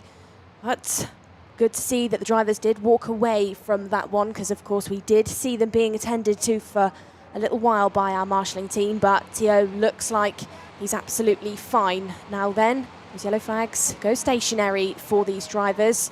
Racing can be expected very soon, I would say. Yes, indeed. Of course, now the race does continue at this point, so we are on to lap number 8 of this racing. That's 7 completed. And it's going to be effectively essentially 2-lap shootout for this race as Girardello priming himself ready to get this one going. Victoria Farfus, who has got the opportunity now to stick to that rear bumper of Gianni Girardello, could be putting this one on a P1. We'll have to wait and see as this 2-lap shootout is about to get underway. Yellow flags stationary, green flags at the ready for this race as Nicole Sutherland heads down ready to do these interviews. This is going to be an almighty fight for these last 2 laps, which we're certainly looking forward to. Can Gianni Girardello continue that leading streak? He's looking for his 4th win of the weekend, but can Victoria Farfus take that away in this race? Into the final corners we go. We'll be racing for the last 2 laps. Hold on to your seats as the revs raise. We're green, we're racing, and it's a good start for Girardello, who psychs himself up for these last 2 laps of racing. Farfus not able to retaliate on that one, but will she say that he bolted too soon in this race? That will be the question.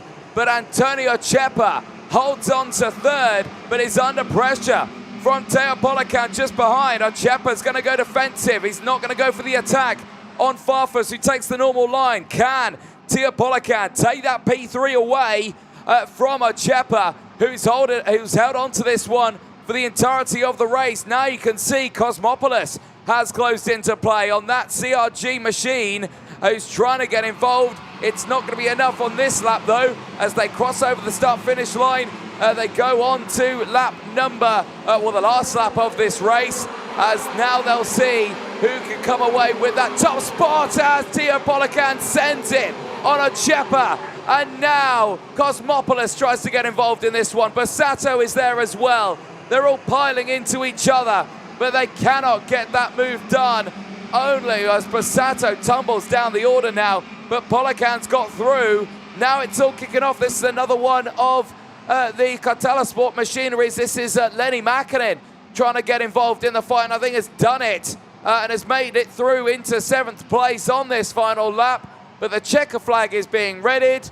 Gianni Girardello will come away with another qualifying heat win. He secures it. Farfus takes 2nd.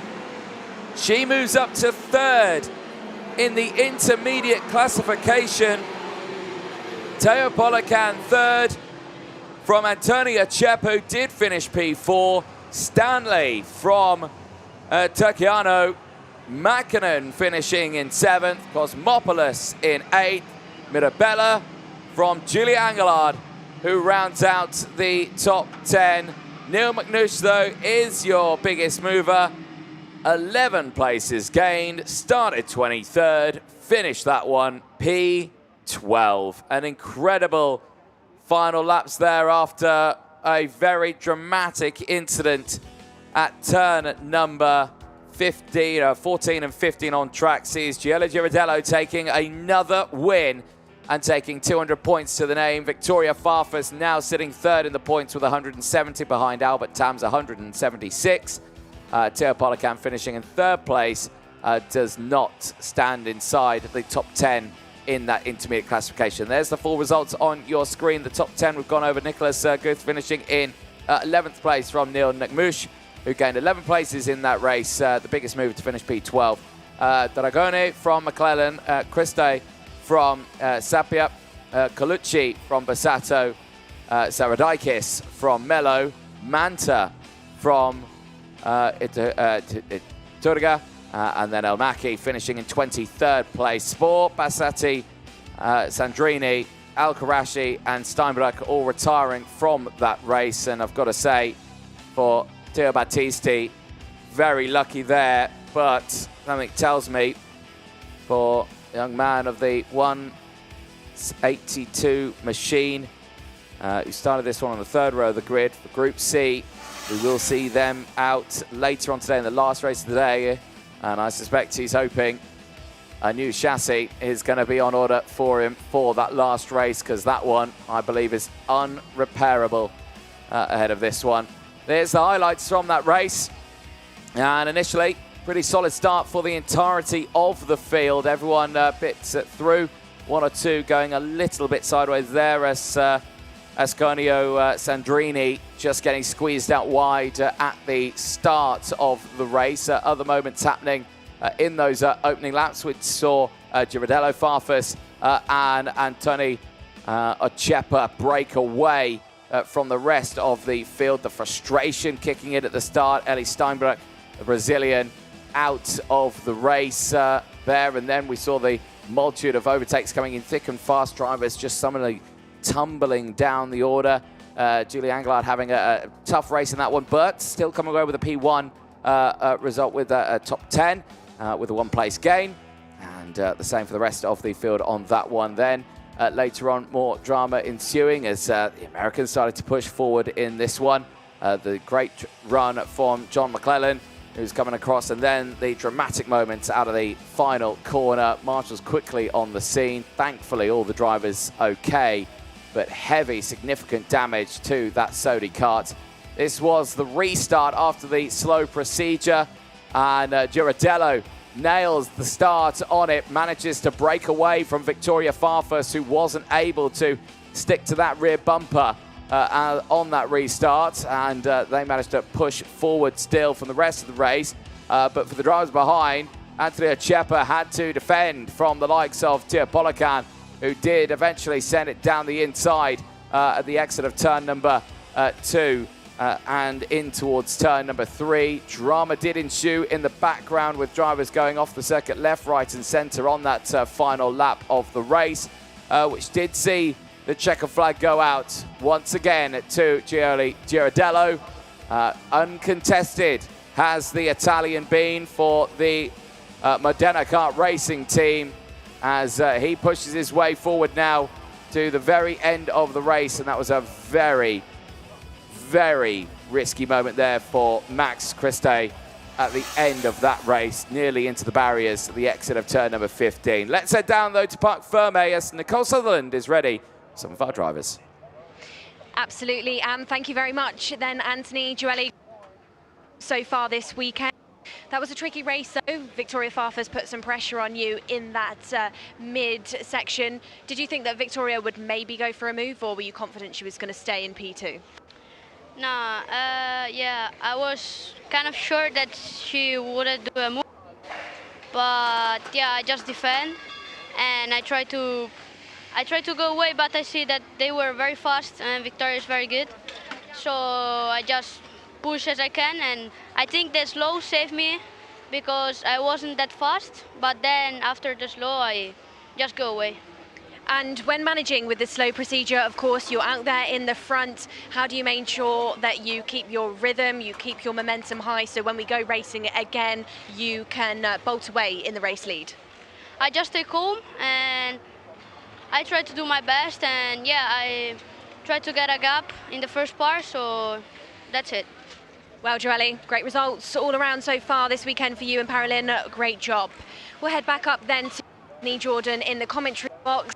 Anthony, I think maybe it's tonight that dark cloud is over. Over to you.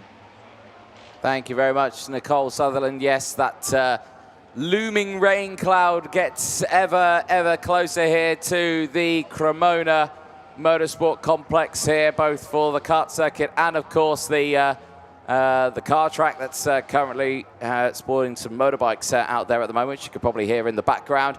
Yes, eyes focused now on the next race, OKN qualifying heat A versus C, that will be heading out onto the circuit. This one sees William Marshall on the front row of the grid, back on pole position. Nicholas Foucault starting alongside on that front row. Marshall had the disaster earlier on with the retirement, but that's behind him now. He's focusing on the race ahead, and all eyes will be focused on pushing forward, I am sure. Wojciech Woda and Alexandre Lopez will be on that second row of the grid as well, as the yellow flag stops, or the yellow light stops flashing, and the green light starts flashing. Engines fire up. Drivers make their way out onto the circuit. Let's take you through the starting lineup for this one as the field get ready to brace for possible precipitation later on today. William Marshall and Nicholas Fuka go from row number 1. They'll have Wojciech Woda and Alexandre Lopez on row number 3. Michael, Rosina and Giuseppe Galliano go from row number 3. Giuseppe Piccolo will not be on the grid for this one. Missing, Jesse Swart will be all alone on row number 4 and has got a brand new set of tyres on the left-hand side as well.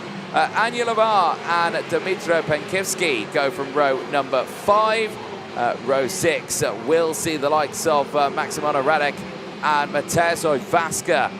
Row 7, Nicolo Compatelli and Davide Iannone go from row number 7. They will have Emmanuel Leodikis and Matteo Melo on row number 8. Rafael Martins of Brazil and Isra Mazzioni go from row number 9.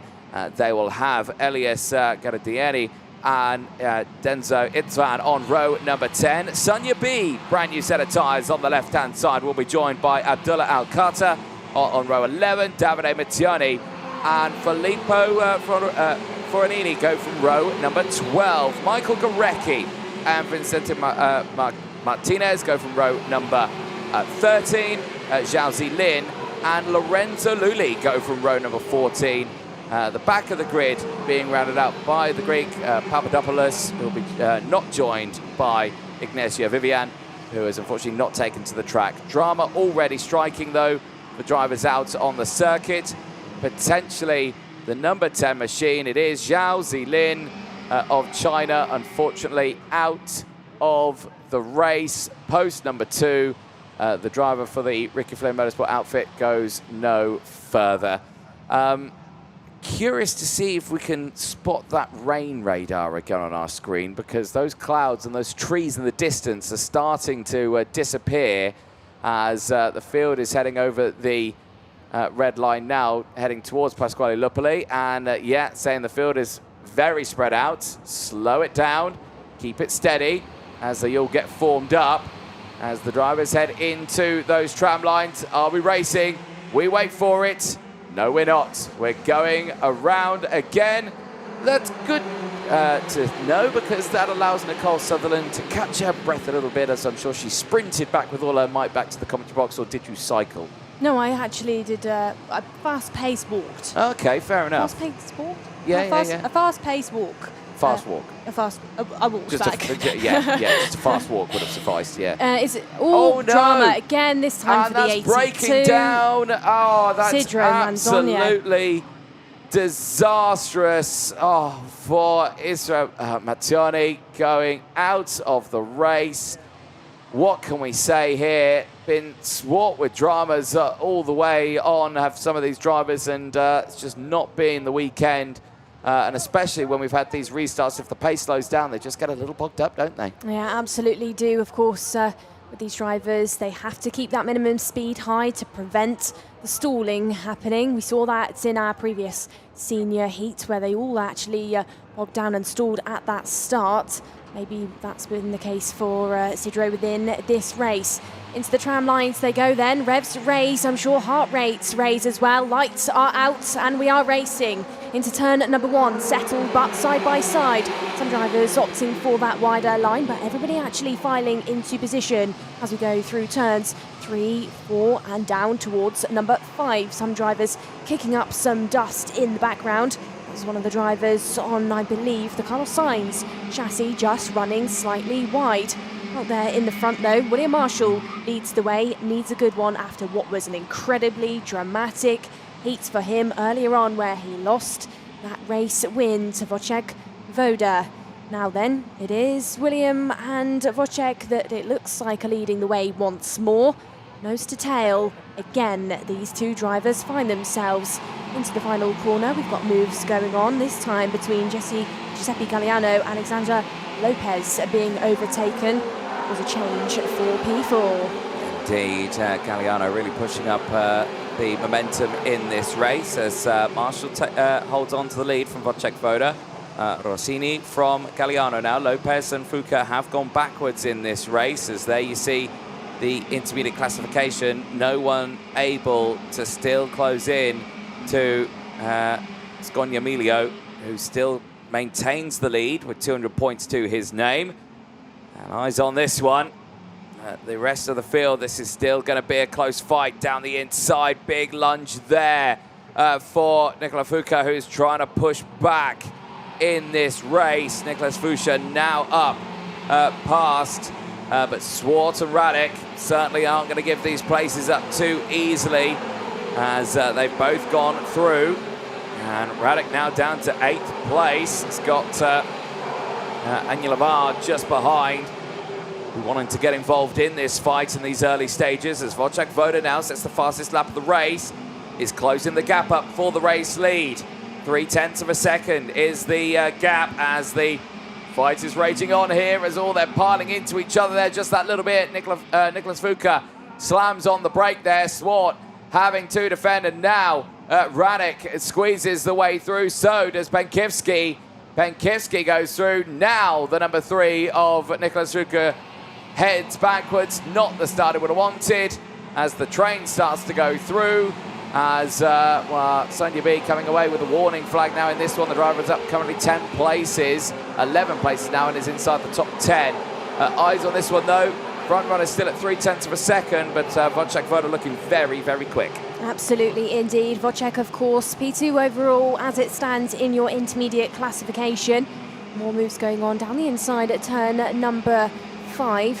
What's further back in the order between the likes of Liudica, Savaski and Martins as well. Highlighting and amplifying once more, though, the pace and the performance by Wojciech Woda, who's currently just over 3.5 tenths behind William Marshall. Second behind Scogliamiglio in the points standings. Oof. Has done a very good job this weekend indeed, as the rain radar's definitely showing we're in for some rain. Not to alert anybody, but could possibly be during this race, because that dark cloud is looming. Dark clouds looming for drivers who are having to fend off drivers behind. There's a battle going on thick and fast. Well, the Ricky Flynn's really being aggressive then through sector number 1. There's been a change this afternoon, Anthony, in aggression, in sort of chaos within some of these races. Some of these drivers really trying to push their way through the traffic. Now, it's crunch time. These are those big moments where, you know, going into tomorrow, we might lose some drivers, you know, so I think that's played into why the races this afternoon have been so busy in the midfield section as well. This is a position trying to be fought out by Penkivski and get back past the likes of Radek. Kind of 1 they go. No move just yet into 3 and 4. Penkivski has been incredibly good overtaking round this circuit this weekend. Hasn't got himself into striking distance just yet. No, indeed. Max Radek there still trying to defend off here from Penkivski, who at this moment doesn't find a way down the inside just yet. You could see the Lopez, Galliano and Rossina battle happening just further up the road. Any overtake that happens here will lose them time, and there is that overtake. Penkivski down the inside of Radek, moves up into 6th place now with a nice move there down the inside of turn number 12, and you can see how that gap has increased dramatically now. It's some about 2 seconds between themselves and the Lopez, Galliano and Rossina battle. That is just further up the road. Marshall has broken away now by 0.7 of a second, is continuing to set fastest lap after fastest lap here. Nicole is breaking away from Wojciech Woda, who can do nothing. And oh my, I'm seeing those trees now starting to disappear in the background there. Nicole, this is going to be a tense moment. If it's not going to be this race, the next couple of races certainly might be in the firing line of that big cloud that is looming over the circuit. Yeah, absolutely. We'll have to see how it unfolds then. William Marshall, maybe it's to note he's got slightly fresher tyre than a majority of your field. I think that's what's helping him to consistently put in these purple laps, consistently manage that gap to Wojciech Woda, who's not building a bridge at all to try and catch up for your race lead, but I'd actually say he's been careful within this one. He knows he doesn't really need to pull off anything major. He really doesn't need a high-risk, high-reward moment because he's P2 in your intermediate classification. Now then, I'd say the drivers are not probably just getting nervous about the overtakes going on like this between Swartz and Coppitelli, but also getting nervous about the incredibly dark cloud that is now engulfing our 1,200 metre circuit. It's getting dark out there. Rain, I'd say. I'm not a weatherwoman, but it's on its way. Yeah, certainly so. We'll keep it focused on the back burner for now, but yeah, it's certainly going to be one to consider here. As eyes on this fight here. And Galliano still defending from Alexander Lopez, who cannot find a way through just yet. Race is coming into that tail section of it, and right now Alexander Lopez and Galliano are somewhat stuck at the hip a little bit here on track and in the points. Galliano with 170, Lopez with 168. Right now, any overtake will benefit it there, and I thought that was going to be one there from Lopez. Just looked to the inside there. It was an attempt, but it's not worked out for him, and he's lost out on a lot of time there between himself and Galliano. And Rosina now has been able to break away from this fight as well. But this is going to be a fight to the bitter end, I am sure.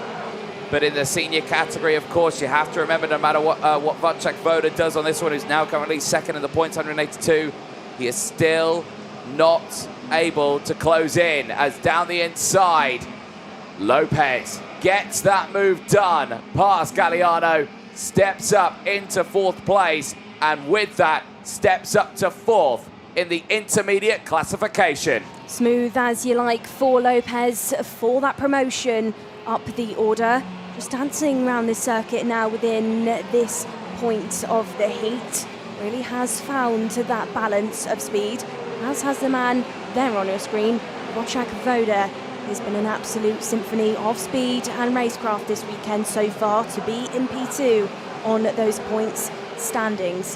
Has not closed up to William Marshall out there in the front, but pressure rubber will be going into play for that gap between Marshall and Wojciech. Of course, Marshall had that DNF in his previous heat, so we'll have more tread to play with through this heat. Further back in the order, nothing major untoward going on in our midfield section. Sonia B being the biggest hitter with a 9-place gain, but actually everybody being quite settled for this part of the heat. Everybody quite calm for the time being. Last couple of laps will come into play for these drivers. Still, challenges could go on into turns 5. There's a hot spot, of course, hairpin section. So there's the challenge on the 29 further down the order. There'll be a change between Swartz, Coppitelli and Leudicus. Into turn number 8 they go. It doesn't light up. Yes, it does. Almost a challenge. But Leudicus pulls out, then thinks against it, tucks back in, still nose to tail with Coppitelli, who's now fallen off the back bumper slightly of Swartz. The driver he's going to be panicking about is the driver now going down his inside. Change between Leudicus and Coppitelli for the top 10. Indeed, nice little dance they've had over the course of this lap as we go on to the last lap of this race. Here at the front, William Marshall. It was at this stage in his previous race that it all went tumbling down the drain for him this time around. No such drama.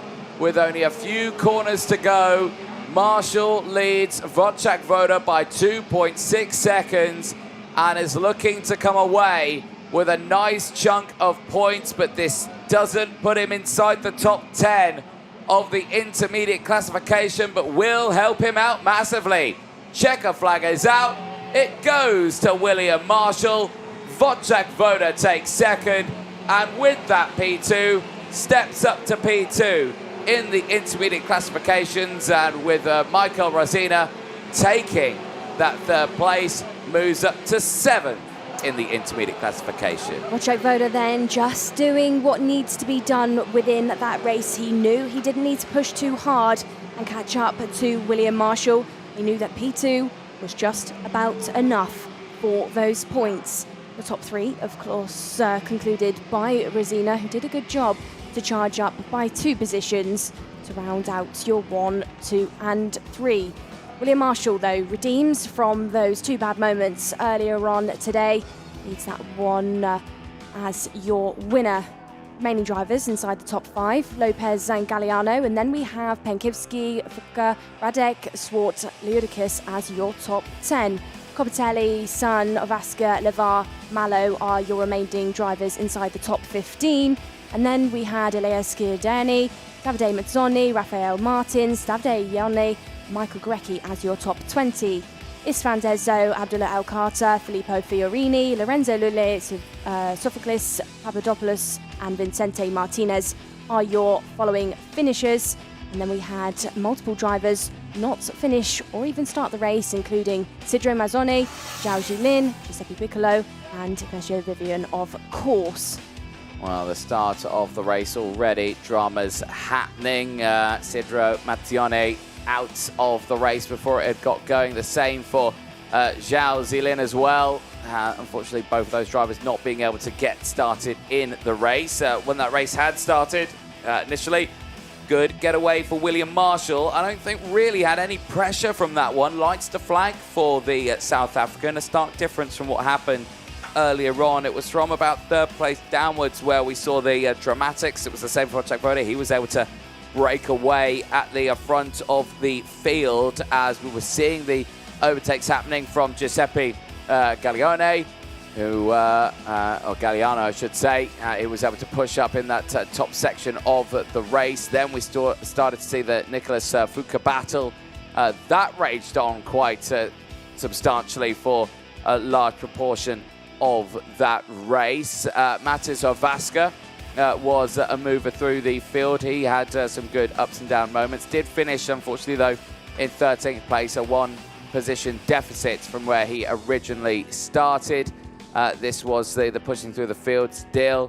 Elias Giordiani pushing up 3 places and getting up into 16th, a 3-place push in those early stages. Yeah, absolutely. That race continued on. Hotspot of turn number 8 was consistently used. That was the battle between the Ward and that was Copatelli being overtaken there. Jesse Swart was consistently on a charge, as was the battle between Alexander Lopez and Giuseppe Galliano, who it was Lopez that came out on top. Though, I'm seeing a bit of a different theme within this race. Those overtakes are actually relatively clean compared to our previous OKN heats that we saw just a couple of races ago. There he is, though. William Marshall takes that one. That's it then for that group of OKNs. We'll take a short ad break before we head back into our junior racing.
Welcome back, ladies and gentlemen, to live coverage of this year's 2025 FIA Karting World Cup here from Cremona.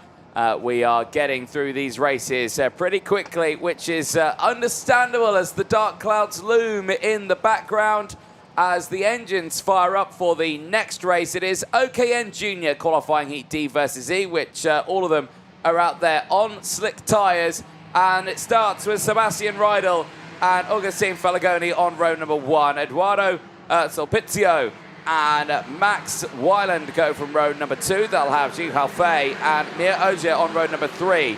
Can report that Alexandre Point and Nikita Botte, after that incident earlier on, is on track and has been deemed okay for this race. Martina Rumlanova and Giulia Cara will join on row number 5. Ben McCluffrey and Xavier Lazaro on row number 6. Leonardo Ramirez and Bautista De Ligt go from row number 7. Row number 8 looks like DR Islami with Samuel Giannini. And then from row number 9, we have Antonio Ianni with Crescenzo Zambardi.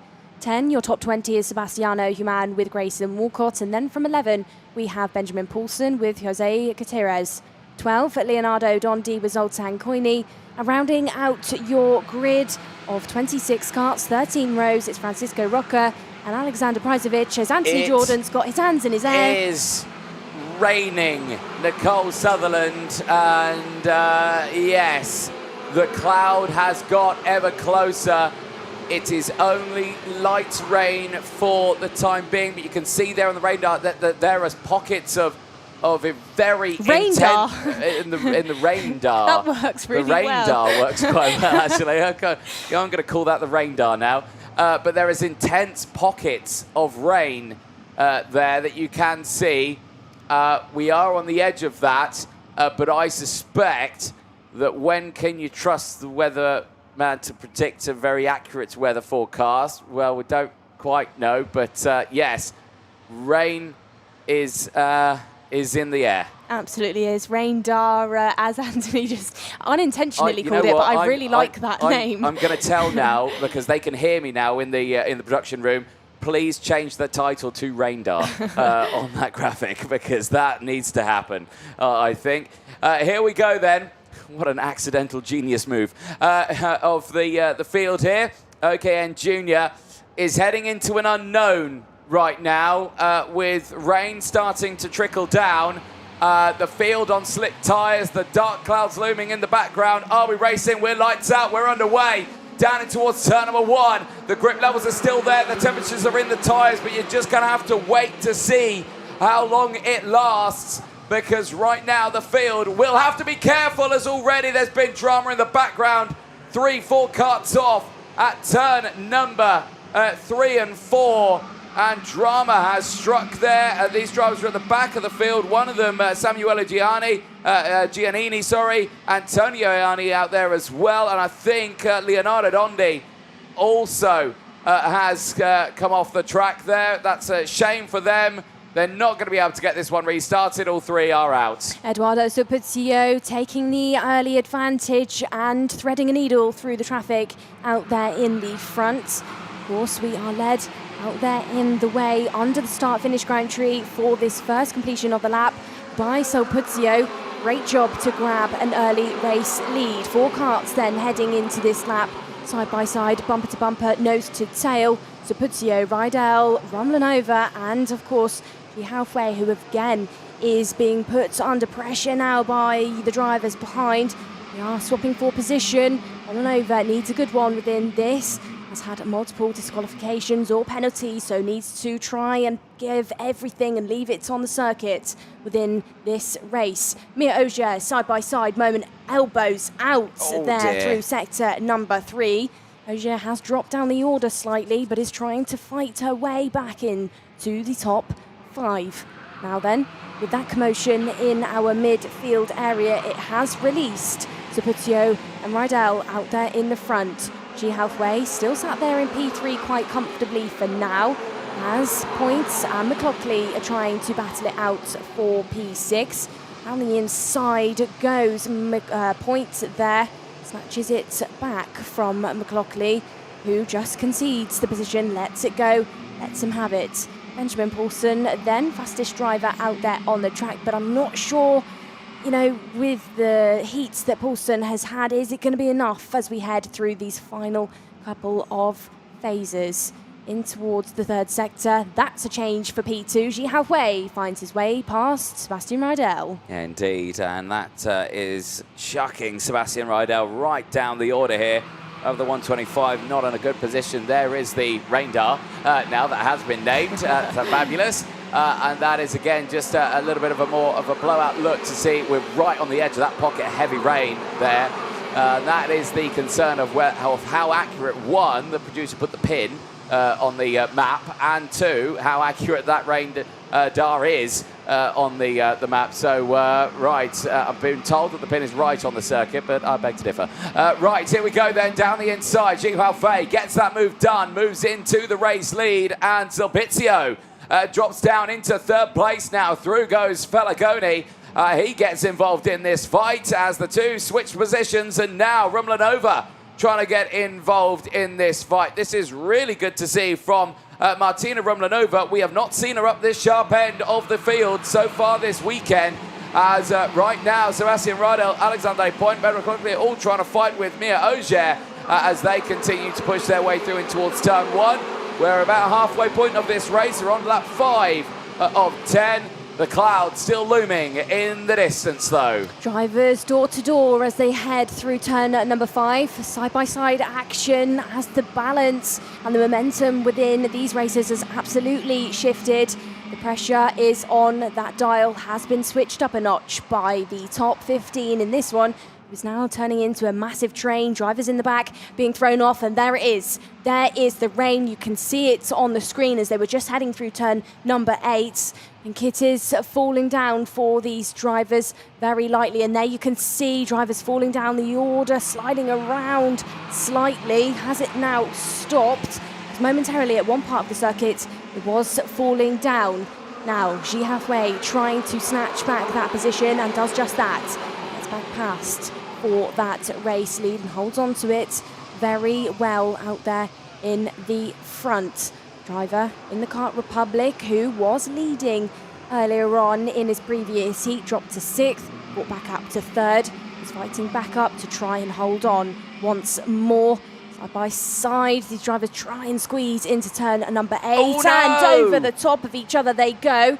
That knocks the pipe off of the kart, releases water all over the circuit as well. And Rumlanova, who was having a great race, is out of this one. Kart's just completely mounted on top of each other. You can see the rain coming down as well for these drivers. And Marshall struggling to get the kart and the smoke coming off as well. Drama again during these junior heats. Yeah, indeed, and something tells me that they might need to put that one out because that's quite a significant amount of smoke.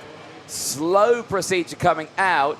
Now, of course, those karts were right in the middle of the track. Red flag. And the red flag has come out now, and they've stopped this race. And I think there's just, a bit too much debris on the circuit. Now, that smoke that was coming out, they were probably thinking now, is that obviously a fluid down on the circuit that's caught fire? And now I think they're just going to stop this one. Now, this is being stopped on lap number 6. The race is not concluded yet. There will be a restart to this. But now the problem is the rain is coming down. These drivers are all on slick tyres. This race will be restarted. And this is one of those things where now it's going to be a bit of a wait because they're all going to want to switch to wet tyres.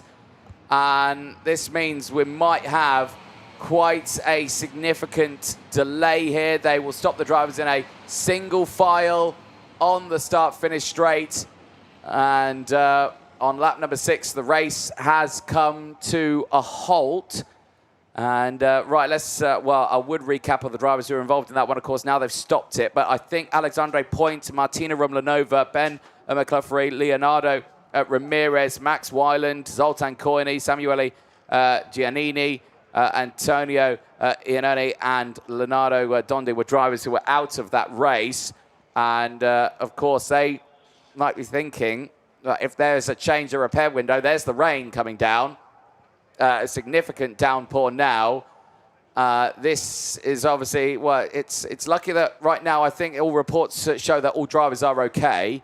I think there is one driver being seen to at the moment out on circuit, so hopefully they are okay right now. But now the rain's coming down. This will mean, yeah, a change surely of tyres. Repair window may come out. A lot's going to be happening right now, and I'm sure a lot of discussion is going to be happening behind the scenes. Yeah, absolutely. And now because we're in this red flag procedure, there are no carts going round on the circuit, so there's nobody to push. Yeah, there's nobody to push that water off of the circuit. It is just going to build up. It's going to build that greasy layer again over the rubber line. So that's going to throw a spanner in the works for these drivers. There you can see some of the chassis parked out there on the circuit. You know, heavy damage to some of those. You can see the water cart just there that you can see visibly is damaged and bent. And that was a bit of a moment for one of the marshals out there, but drivers there on the screen, parked on the start-finish straight during this red flag. Do hope those drivers involved in the incident were okay. Another driver that hasn't come round to join this train of carts was the Paralympian of Grayson Walcott. A moment ago, I could see his cart Zoltan parked. So that's Zoltan Koyni walking away.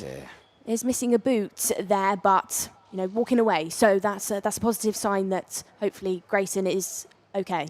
Yeah, indeed. And now, obviously, that rain coming down. Track temperature is cooling down now. It is a wet track. Now these slicks will just not work anymore. They will have to switch over to the tyres, and there has to be a point of safety that comes in now, right now. But this is going to be an interesting scenario. I know that the conversation is happening, but the rain is coming down, and yeah, I think this is going to have to change over to the wet tyres. Yeah, absolutely. You know, if they're going out with those slicks on the wet track, there's nothing to disperse the water for these drivers. They're just going to hit these corners, slide around into each other. It's not what we want to see, and see how this one plays out. Big dramas then for some of our groups, especially the juniors. You know, we had a similar setup in our junior class earlier on. It's just that pressure, I think, has turned up on everybody. Yeah, indeed. And as you can see from the view out the commentary box, you can see how that cloud has come over, and it's just thrown a spanner in the works here. The carts are actually just off this side of the screen. As yeah, not ideal conditions at all. But there is a side of me that's like, it's good that the red flag came out when it did, because then you didn't have a load of carts on slick tyres going in toward the turn with heavier rain, and you get one of those moments where the entire grid goes off. We've seen it before.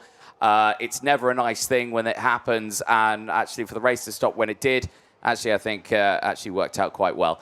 Right, obviously with this all happening, there is going to be a delay to this race restarting. We will take a short break. We'll listen in to the radio and see what's going to be happening, and we'll come back and let you know what's going to be happening. But we'll see you in a few minutes' time. Don't go anywhere.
Instead of the traditional system, we've built a school specifically for athletes and anyone who needs a more flexible education.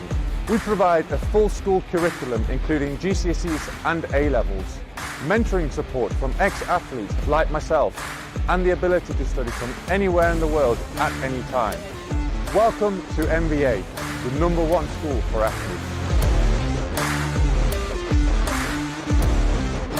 Hi, I'm Kai, I'm 14 years old, I'm a karter for Chaos Sport and I'm an MBA athlete. What's the #1 thing you like about MBA? The flexibility, because it allows me to train and kart when I need to. You can balance racing and your education. I would recommend MVA because it's a very nice school for all people that do sports, and even if you don't need to do sports, if you want proper schooling without going anywhere, this is definitely the best school.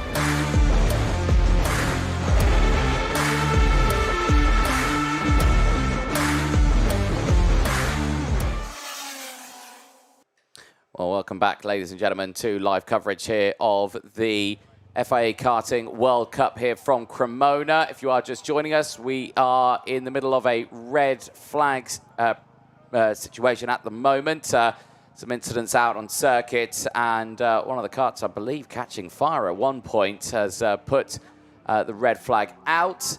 And thankfully, that has all been squared away now, and no one driver is being seen to by the medical crews at the moment. And while that was happening, the rain came down with the entire grid on slick tyres.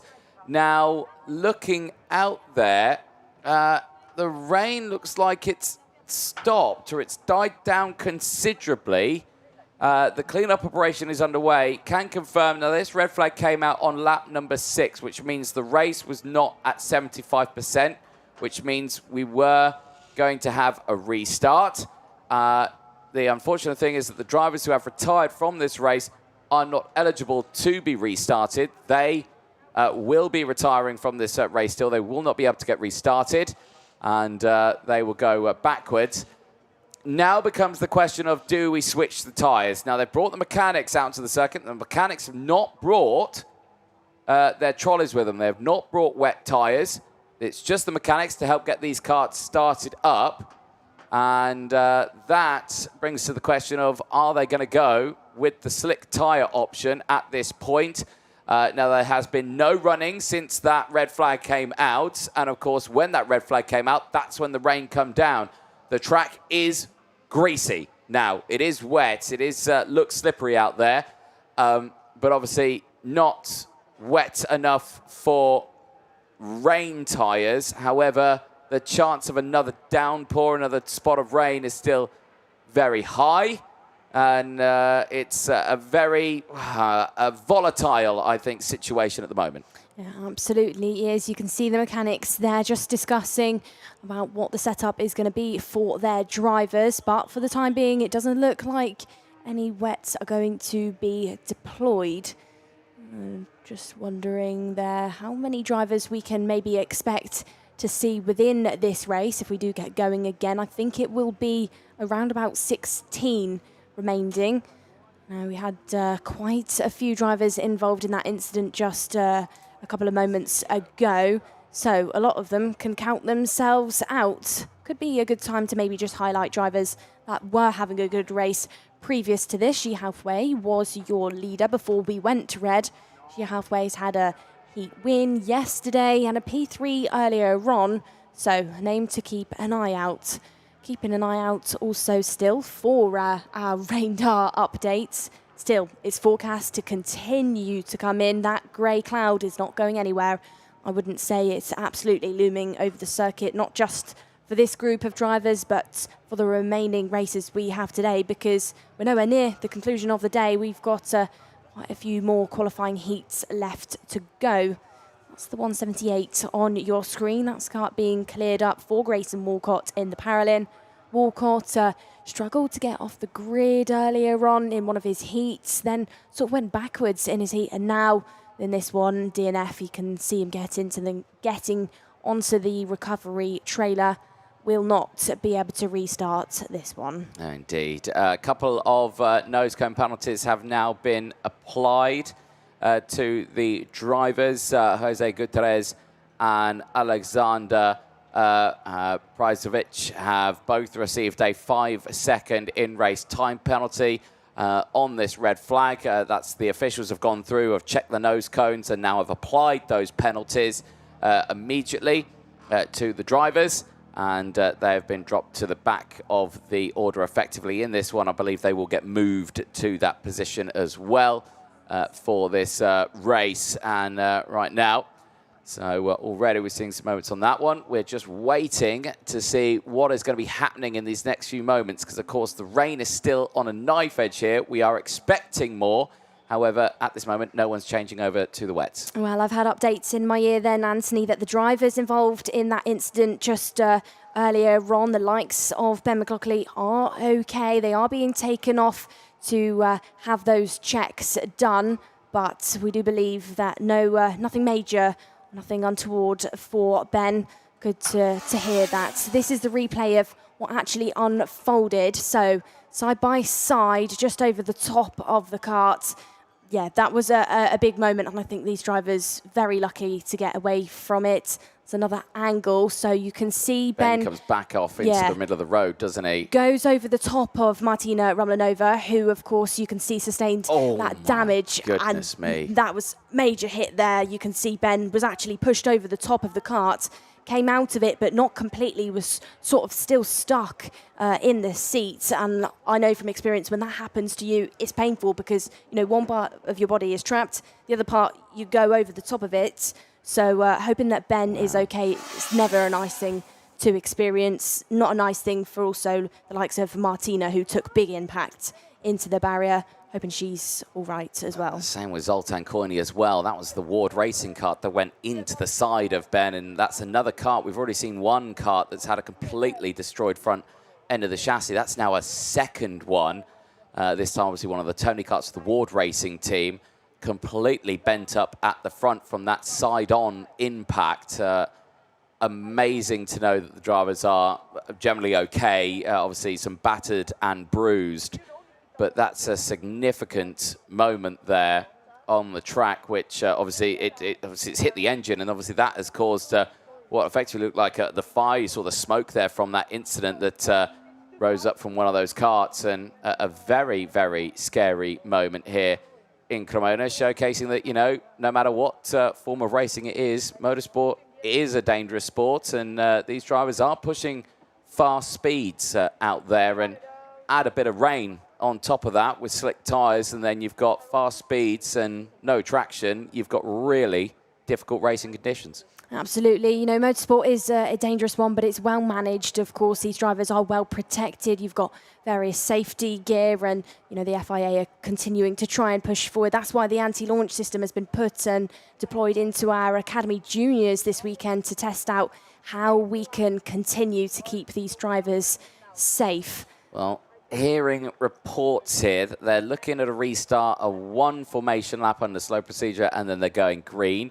They've not changed over to the wet tyres. Drivers are getting seated. Rain is still coming down here now at the circuit, and it's one of those where the best thing to do, I mean, this is still going to be 4 laps or so for this race, and they're going to be going, and the question is now, all these drivers stopped when they had traction on the tyres. Now they're not going to have any. They're going to go out there. They're going to try and turn in towards turn 1, and they're just going to have no temperature into the tyres. The track's lost all of its temperature. This is going to be super, super slippy, and I think they're going to be sending these karts off very, very soon. You can still see by that picture, however light the rain is maybe right now, it is still causing the track to get colder and slippier, and those tyres remain to be slick tyres. No changing onto those wets. These drivers are going to have to be awful cautious going into this 4 laps, as they're going to get ready to send these karts off once again, and the rain intensifies now, and it's really starting to become a bit of a worry, as there you can see we're right in the middle of that cloud. As the yellow lights come on, the karts get fired up. The rain has picked up considerably now as they've sent them. And already one car is not firing up into life. Unfortunately, disaster striking already on this restart. Gioli Caria is not getting started. His mechanic has given up. It's not going to fire into life. He is out. And I've got to say, you know what? I would take that, because look at that rain now coming down. It's massively intensified. They're all on slicks. I think we're going to have to do, yeah, I'm hearing reports that it's going to be an extended slow procedure lap on this one. This is going to be a tough one. You know, if I'm on this one, you've got to think of safety. They're all on slicks. We've tried to obviously get it restart. Look at that. Look at that. You can't. This is not going to work out, I don't think, with all these drivers on slick tyres. Well, racing is testing at the best of times in wet conditions, but slicks on wets is another level of challenge for these drivers. We'll maybe highlight, though, who can manage it the best. A test of the best. This is a World Cup, after all. We are hunting down for our best driver in OKN Junior and OKN. So maybe this is the case where we challenge these drivers and see who can manage the challenge that is out there on the track. This wet weather being laid down, sideways wind coming in for these drivers, and now it's actually looking like it's heavy enough to be picking up a little bit of spray. I think the drivers off the back are saying bumper. no, stop it. The drivers are saying no. They don't want to do it. What are we doing? They're on slick tyres. The drivers are saying no, and you know what? I'm inclined to believe with them. The rain's coming down so heavy now. The track's soaking wet, and we'll have to see what race director Gonzalo Plano wants to do here. This is a horrible situation for an official to be in. But this is just one of those tense moments here now where I think, you know, we're nearing that point where it's getting to that 75% complete, because now we're going under full course yellow. The race is effectively restarted. We're counting the laps. So if they can get to lap number 8, then they might stop it, and then, yes, they will call the results there. And I think that might be the case of what's happening here, because there you can see from that view, it's absolutely pouring it down right now here in Cremona. The track is completely soaked, and this is just such a tough situation for the drivers and officials. Just as the drivers were getting restarted, the heavens opened up once again. We were expecting it. It just hadn't hit as we were wanting to get restarted. And as we restarted, it unleashed its fury. And yeah, it's just one of those. So they'll cross the line again under slow procedure. No green flag will go out to the drivers. They go on to lap number 8 or 9 now of this race effectively. And you can see the drivers, they'll have absolutely nothing out there whatsoever.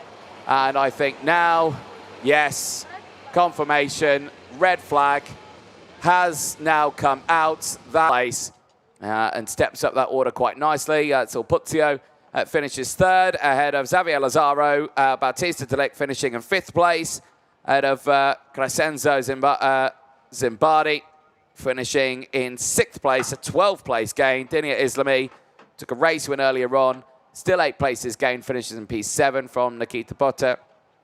Roca with gaining 16 places, finishes in 9th place ahead of Mia Auger. Sebastiano Human finishing in 11th with an 8th place gain from Sebastian Riedel. Benjamin Paulsen and Jose Gutierrez. Alexander Prajkovic finishing in 15th place, and that rounds out the finishers in that race. Ji Haofei, Augustine Falagoni, and Eduardo Sulpizio finishing 1, 2, 3. And there is the results there on your screen. Well, the next race due to go out very, very soon. We saw a brief look at that next grid. They are all on wet tyres, understandably. They've got it changed over. There's the live views, and well, happy with the result is Ji Haofei. That's a 2nd win, and that is now 2nd in the points, only 3 points behind Gianni Giradello. And that puts that young man in a prime position. Ready for later on, but a little bit of a wait to get that one started up. And such a shame for the likes of Jurli Carrera, who unfortunately didn't even get to restart on that one. Grayson Walcott as well.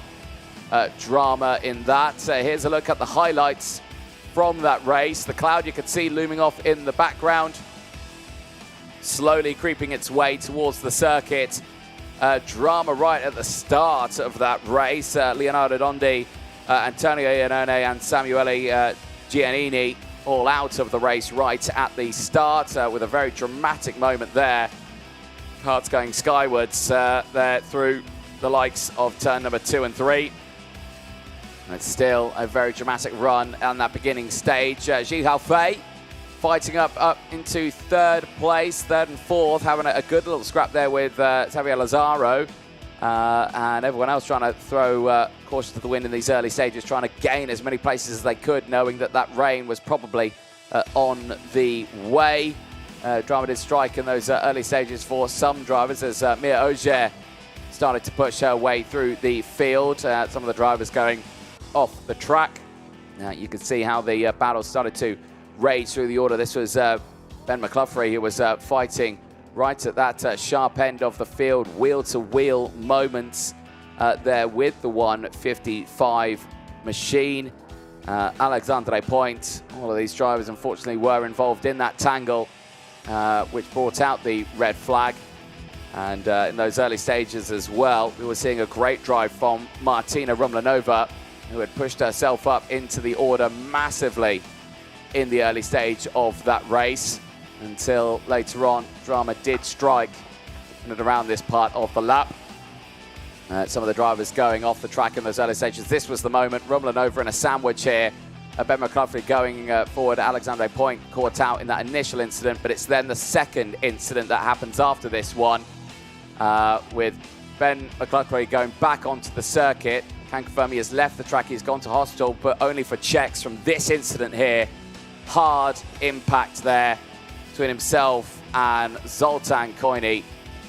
Zoltan's car absolutely destroyed, smoke pouring out, fire extinguishers needing to be used, debris all over the circuit. With the restart happening, the rain coming down, and for another young man, Jurli Carrera, not getting restarted. Mechanic furious, driver furious, as he was unable to get this one restarted. Here you can see the hand reaction of the drivers saying, no, the rain's coming down, we're all on slick tyres, we cannot get this one started. And there you can see that rain coming down, absolutely atrocious conditions. The slow procedure did stay out, there was no green flag in the end. And then later, the red flag coming out, bringing a halt to the racing then for OKN Junior qualifying Heat D versus E. Let's head down to Parc Ferme though, to Nicole Sutherland, who is down there with some of our drivers. Well, I'm down here then with Dia Islami, the driver that took a heat win in our previous one after a great charge through the field. Dia, a busy race there. Tell us, how the track was with the rain. We didn't expect that at all. Yeah, I also didn't expect that it will start raining, but in the formation lap I see it start a little bit. Then of course it was a little bit slidey, and then it starts even more and more, and then they stopped the race because of the crash. The crash was right in front of me. It was good that I don't include it in the crash. And yeah, then I don't understand why they don't stop the race completely and they continue. And when you were avoiding that crash then, it wasn't too far away from you when it happened with the drivers like Rumlanova. How did you make sure that you avoided it? How did you make sure that you kept it out of the way? I was focusing and stay calm that I don't spin or something like this, because I like it to be better, be position 12, 13 than last. And yeah, and I stay more easy. Yeah. Well, great to hear from you then, Dia. Well done on the racing so far. We'll head back up then because our next group are shortly about to go racing.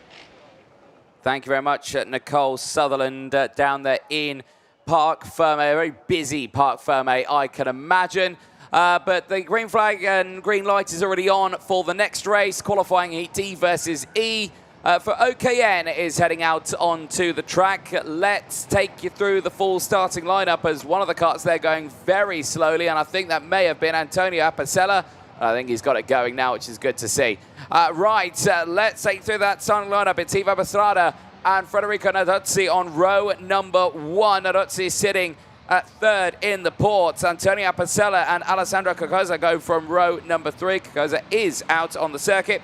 And Jean Carres and Roberto Cazzalotti joining them on row number 3.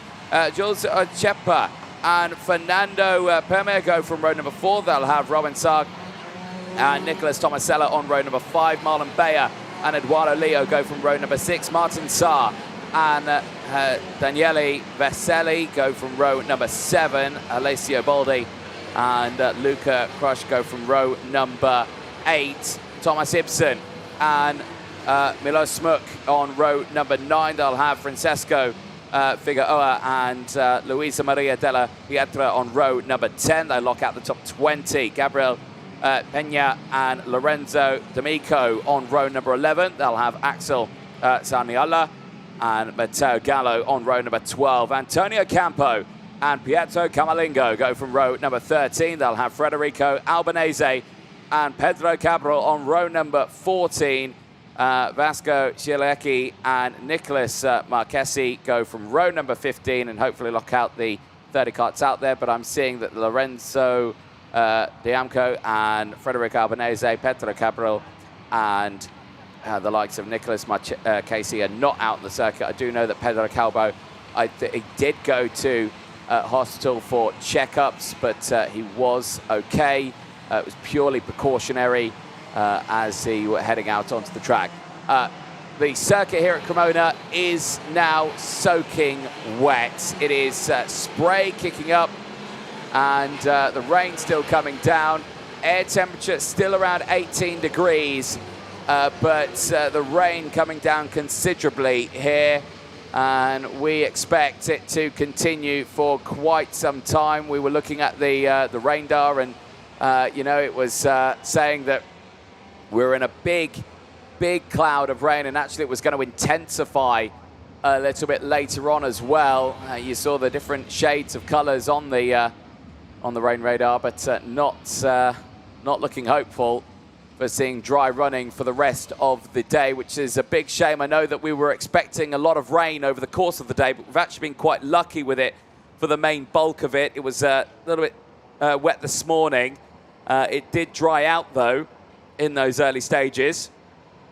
Had a lot of dry running for the middle part of the day, but just in that last race, that rain started to come down, the wind picked up, and just the conditions worsening over the course of this one. There is the rain radar. We're right in the middle of that cloud. And yeah, like you say, we're in a pocket of intense rain right now. We're going to get pockets of more intense rain later on. We missed the most intense of it.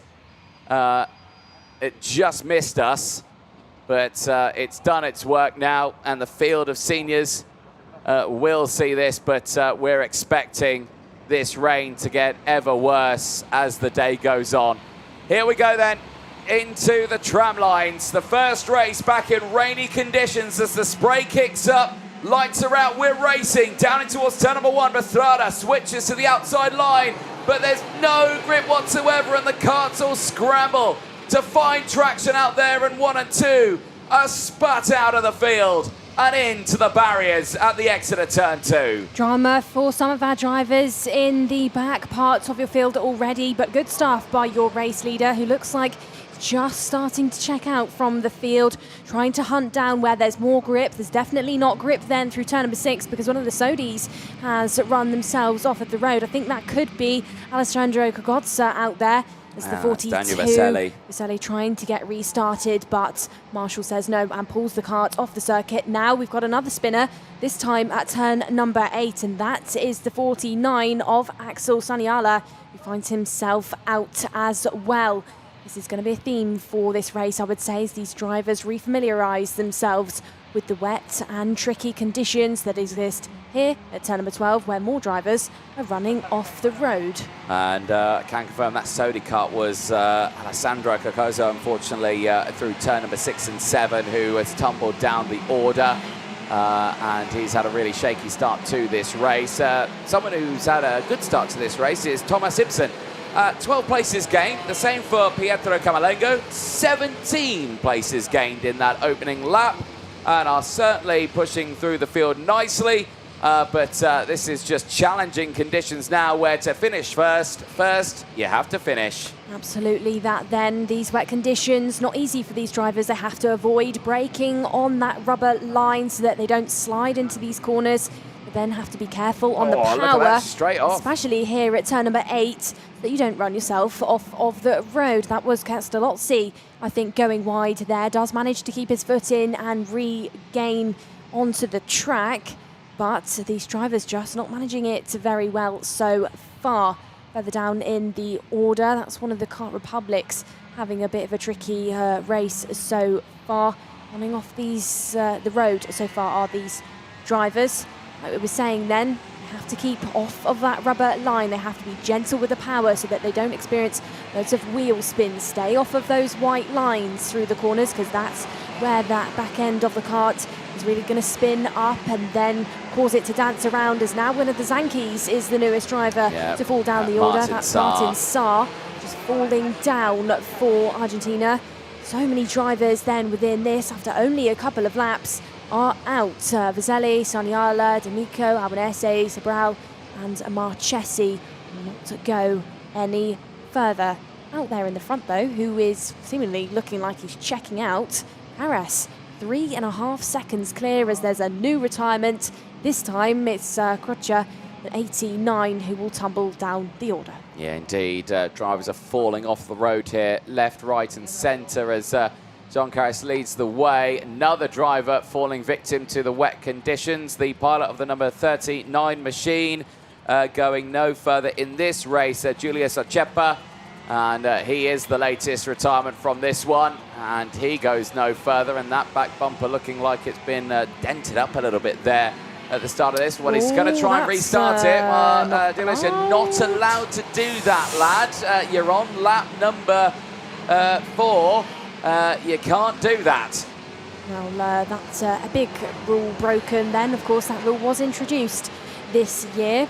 Start of 2025, FIA said after that first lap there will be no push starts that are permitted. Once you're out, you're out. 43 is the newest driver to run off the road, falls to the back of the order, but driver does keep their foot in, continues to keep that power high, and actually manages to regain onto the track. It's further down though in your order, Milos Smuk. Another name then falling down the order, this time the 62. One of your big hitters, that's Pastrada for Ward, that will quickly reverse down your timing screens. Devastation for the driver who was just a moment ago inside of the top 3. Just shows these drivers just look like they can't do it so far within these wet conditions. Looks so tricky out there. Even the drivers quick enough to be inside your top 3, your top 5. Getting it wrong, losing the rear end and spinning off the circuit. Julius Ochepa, after that restart, has picked up that black flag, and we were expecting that one. And, you know, these drivers knew the rules going into it. They had the driver's briefing. It was reiterated. I was in that driver's briefing. It was reiterated a couple of times about that rule, that new rule that came in 2025, about not being able to restart it after lap number 1. Yeah, unfortunately for some of these drivers, have just not taken that on board. Karras leads the way staggeringly by 7 seconds from the rest of the field. Ibsen there with a 15th place gain is currently 2nd. Apicella 3rd. Castellozzi 4th. Camalengo 5th. 21 places gained.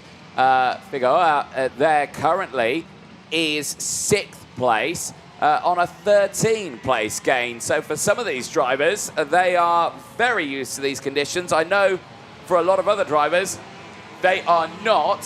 One driver who is struggling with those conditions is Vasco Cialecki of Peru. And I did speak to some drivers from Peru, and they said that, oh yeah, I've never raced in rain before in my life. I've only raced in Peru, and it doesn't rain in Peru. And that is why we're seeing some of these drivers really struggle in these conditions. There, another retirement. Julius Ochepa, that black flag has been adhered to.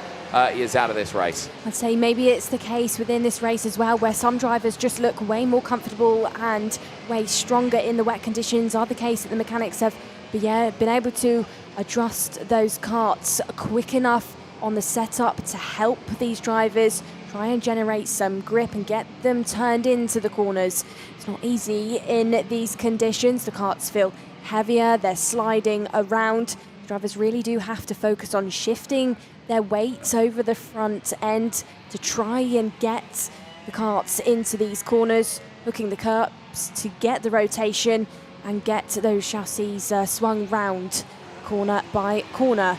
Carras, though, maybe one of those drivers who has been able to pull off some good setup decisions as well as some good driving out there. 8 seconds clear from Ibsen. 8 seconds of air, seemingly absolutely unbothered by anybody else in the field. Fastest by quite some way. It's a 1 minute 7.652 that he is lapping. He is a second quicker than Ibsen in P2. That is a bit of a shocking statistic to be a second faster. That's miles down the road for Carras. Yeah, indeed. Jean Carras, very familiar with these conditions, though, racing all over Europe. And right now, these drivers here just trying to get these karts to the end as we continue to watch this battle unfold here. Castellozzi getting the move done on Apicella, and he's gone backwards now into 5th place, and he's now just had a moment there. Has Camerlengo completely driven off the road all by himself, and Castellozzi and Apicella able to get through, as now Camerlengo on his 23 place gain is going to lose out on 3 places, but don't worry, he's still up 20 places in this race. I think the total best gain within a heat so far this weekend is 22, so Camerlengo's 1 away from that for the time being. Look at the rain now. That's almost a moment well held there by Apicella to just keep it stuck onto the tarmac. So slidey out there on the track, and of course there's a new factor that's a bit of a challenge in this one: spray for these drivers. They haven't dealt with that so far this weekend in the racing. When you're so close, when you're nose to tail with the drivers in front of you, makes it so difficult. And that's why you're seeing moments like that where drivers are just cutting over the front of each other. They can't really see each other out there down the inside at turn at number 8. So that's the Birol getting past the number 2 of Figueroa. So it's Baldi that is trying to fight through the field, as is Eduardo Leo. Just gone wide on the exit of one of the rumble strips. Will now probably have slightly dirty tyres, as now that standing water starting to build on the track. The rain is probably the heaviest it's been so far in these 3 days. Significant rooster tails out there from these karts. It's now in these sort of conditions where I'd really like to see the Academy Trophy karts out there, because I'd be curious to see what sort of benefit those rear guards would have in terms of spray, because they do curve over the top of the wheel quite a lot, so they may have some benefit to those rooster tails going up. I don't think that they're not designed for that, but I think they might have some benefit to it. But unfortunately, we won't see them out again until tomorrow. Eyes on this one, though. Still the moves happening. Here is Eduardo Leo fighting away, trying to get through past Alessio Baldi. He's got that move done. That is for 8th place now. He's on a 4th-place gain here. So many drivers pushing up through the order. And as this race comes to a conclusion, all I can think about is how long they can hold on for. And Figueroa, that chance is none the same. Oh, don't try and get it restarted, lad. You know you're not allowed to. I know it's raining. I know you want to try. And, oh, has he got it going? He has. Francisco Figueroa. No, it's died. He cannot get it restarted. No, you're definitely not allowed a second attempt at it. And my goodness me, you're not even allowed 1 attempt at it. That's his second one. No, you're definitely out. Well, you were out 2 attempts ago, and that is not good at all. And he's going to be reported for that. And unfortunately, he might get into a lot of trouble for that restart. Here we go then.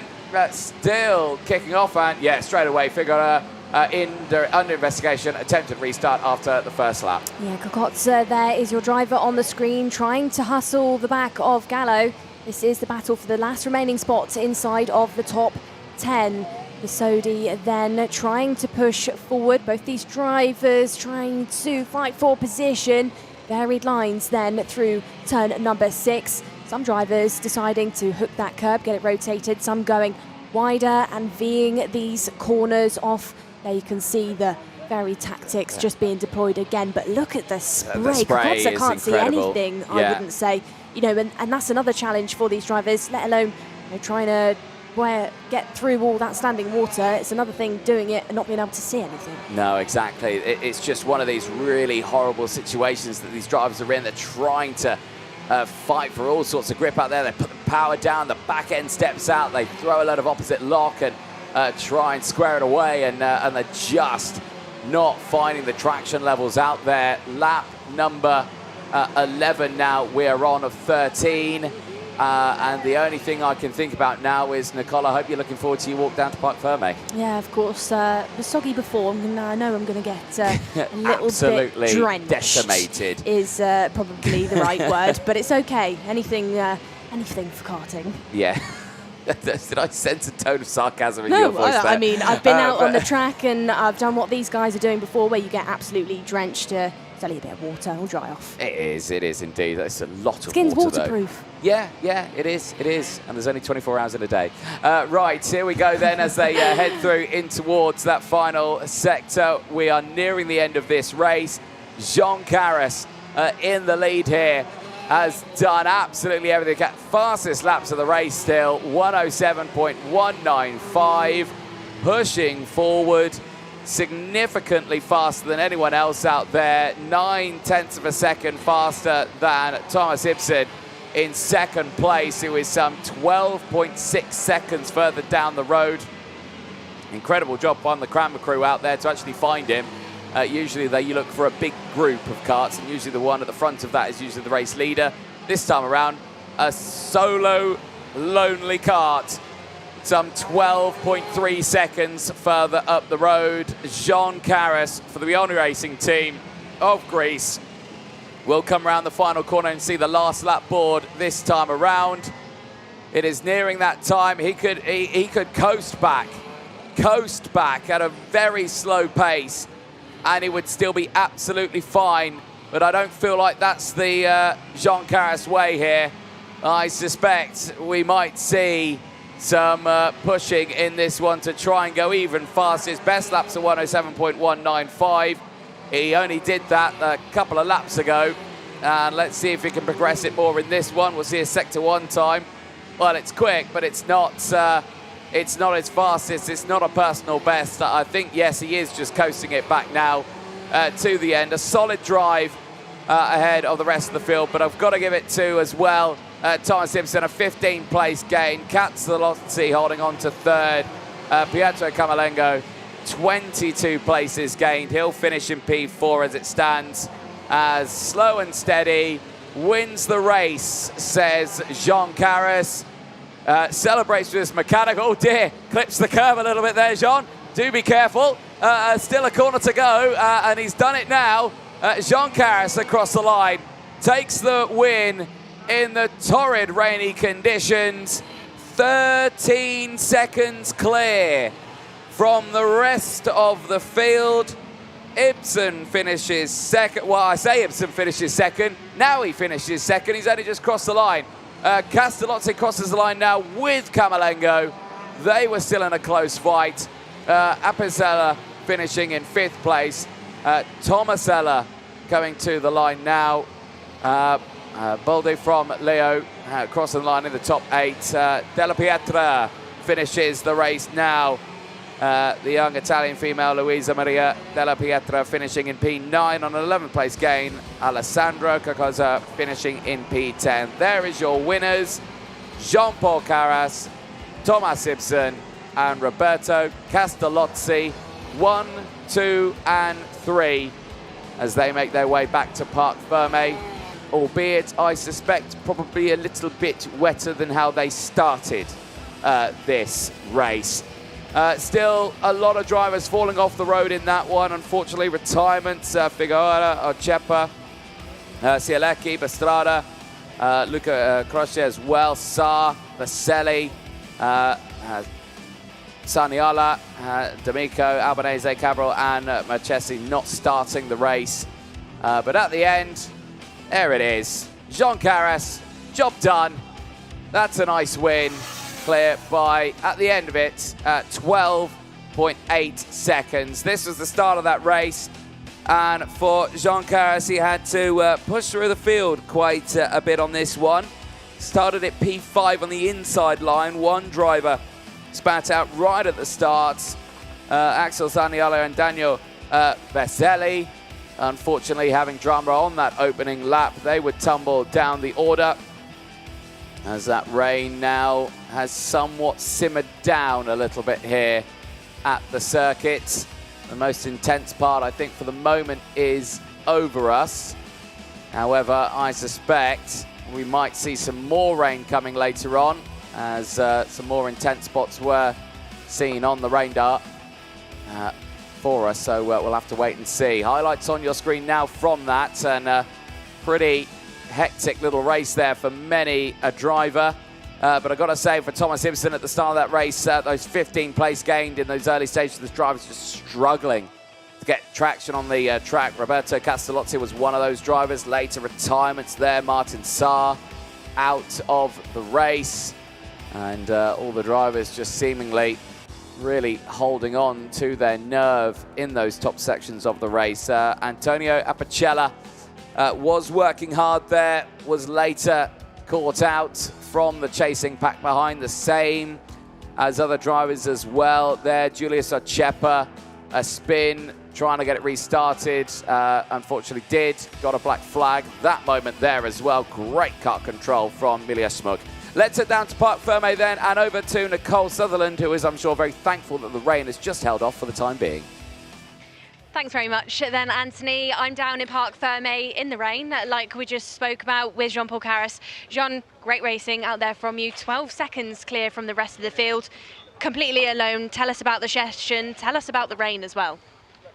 The rain was like last minute before the session. Thanks to my mechanic, Fotis. He did an amazing job. The car felt amazing. I did drive very well, very consistent.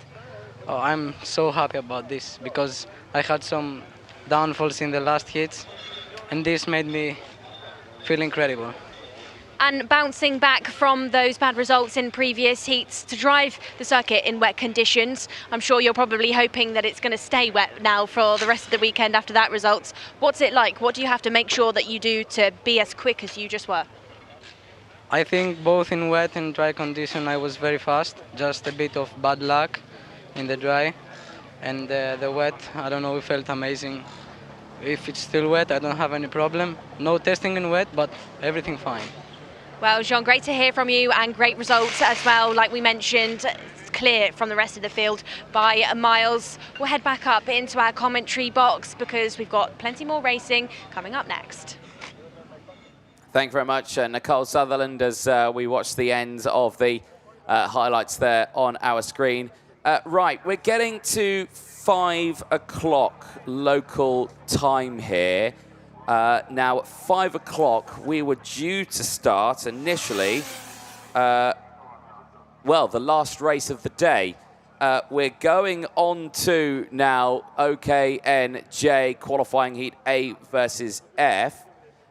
This is still one of 4 remaining races left to go. So a little bit of a delay over here, but it's just been swart with dramatic moments out on circuit with the rain that's played havoc with us over the course of the day. There's a very happy-looking Ross Upton, the chief pre-grid officer there on the front of the field, showing the 1-minute board. Unfortunately, that coat he's wearing, I know for a fact, is not that waterproof, and I think he's got a bit wet there. But Yolo Dorodello, starting this one on pole position, is still the driver to watch in the intermediate classification. Leads it 200 points to his name. This is his last race. The same for groups A, the same for groups F, D and E. That was their last races earlier on as well. for these drivers now. This is all they can do to find out who's going to be starting where for the Superheats tomorrow. And for Girardello, it is a simple one. Win this race, and you've got maximum points, and you've got pole position for tomorrow. And crucially, you give yourself a best starting position for this one. But you've got to be careful, though, because Victoria Farfus is not far behind in those points. She's currently 6th with 170 points, so a drop down the order could cause havoc. Same for Fernando Vesuet. He is also a driver who's relatively high up there in the order, but doesn't sit inside the top 10. He's had some tough results here. Nicholas Karianis in a similar situation. Antonia Chepa, though, the third card on the left-hand side of your screen, is a driver inside that top 10. He sits 10th currently overall in the points, 151 to his name. Here we go then. Green flag and green lights flashing at the front of the grid. Rain once again coming down. There was a brief pause, but we did expect more rain to come over the circuit as the field makes its way out onto the track. Let's take you through that starting lineup. Giulio Girardello and Fernando Vesuet go from row number 1. They'll have Victoria Farfus and Nicholas Karianis on row number 2. Antonio Chepa and Diego Bertinelli go from row number 3. They've got a lot of work ahead of them for this one. Bertolini, I should say, for the Italian driver. Iason Cosmopoulos and Alexander Legenki go from row number 4. They have Gillian Bassato and Zach Zhu on row 5. Julia Anglard and Benjamin Westwood go from row number 6. Nicholas Stanley and Gabriel Canal on row number 7. Lenny Mäkinen and Ashton Asmar go from row 8.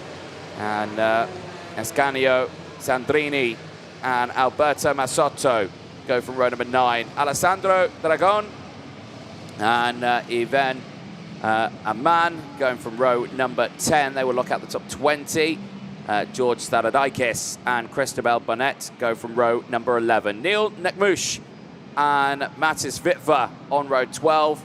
Abdul Razak Al-Karashi and Avicii Ruska going from row number 13. Dario El Malki starting from the back of the grid already, though. We've lost drivers, one of them being Ascanio Sandrini. He's not coming around the order, and I think Abdul Razak Al-Karashi also out of the race, and a few more as well that have not come through. Is that Dario El Malki as well, who's had drama? He's not crossing over the line, and I think it's the Calicart, the Lenovo Calicart team not starting this one, and yeah, frustration there. I think self-blame coming in, and these drivers are under so much pressure on this international scene, and this being their last qualifying heat to make it through into the Superheats and finals tomorrow.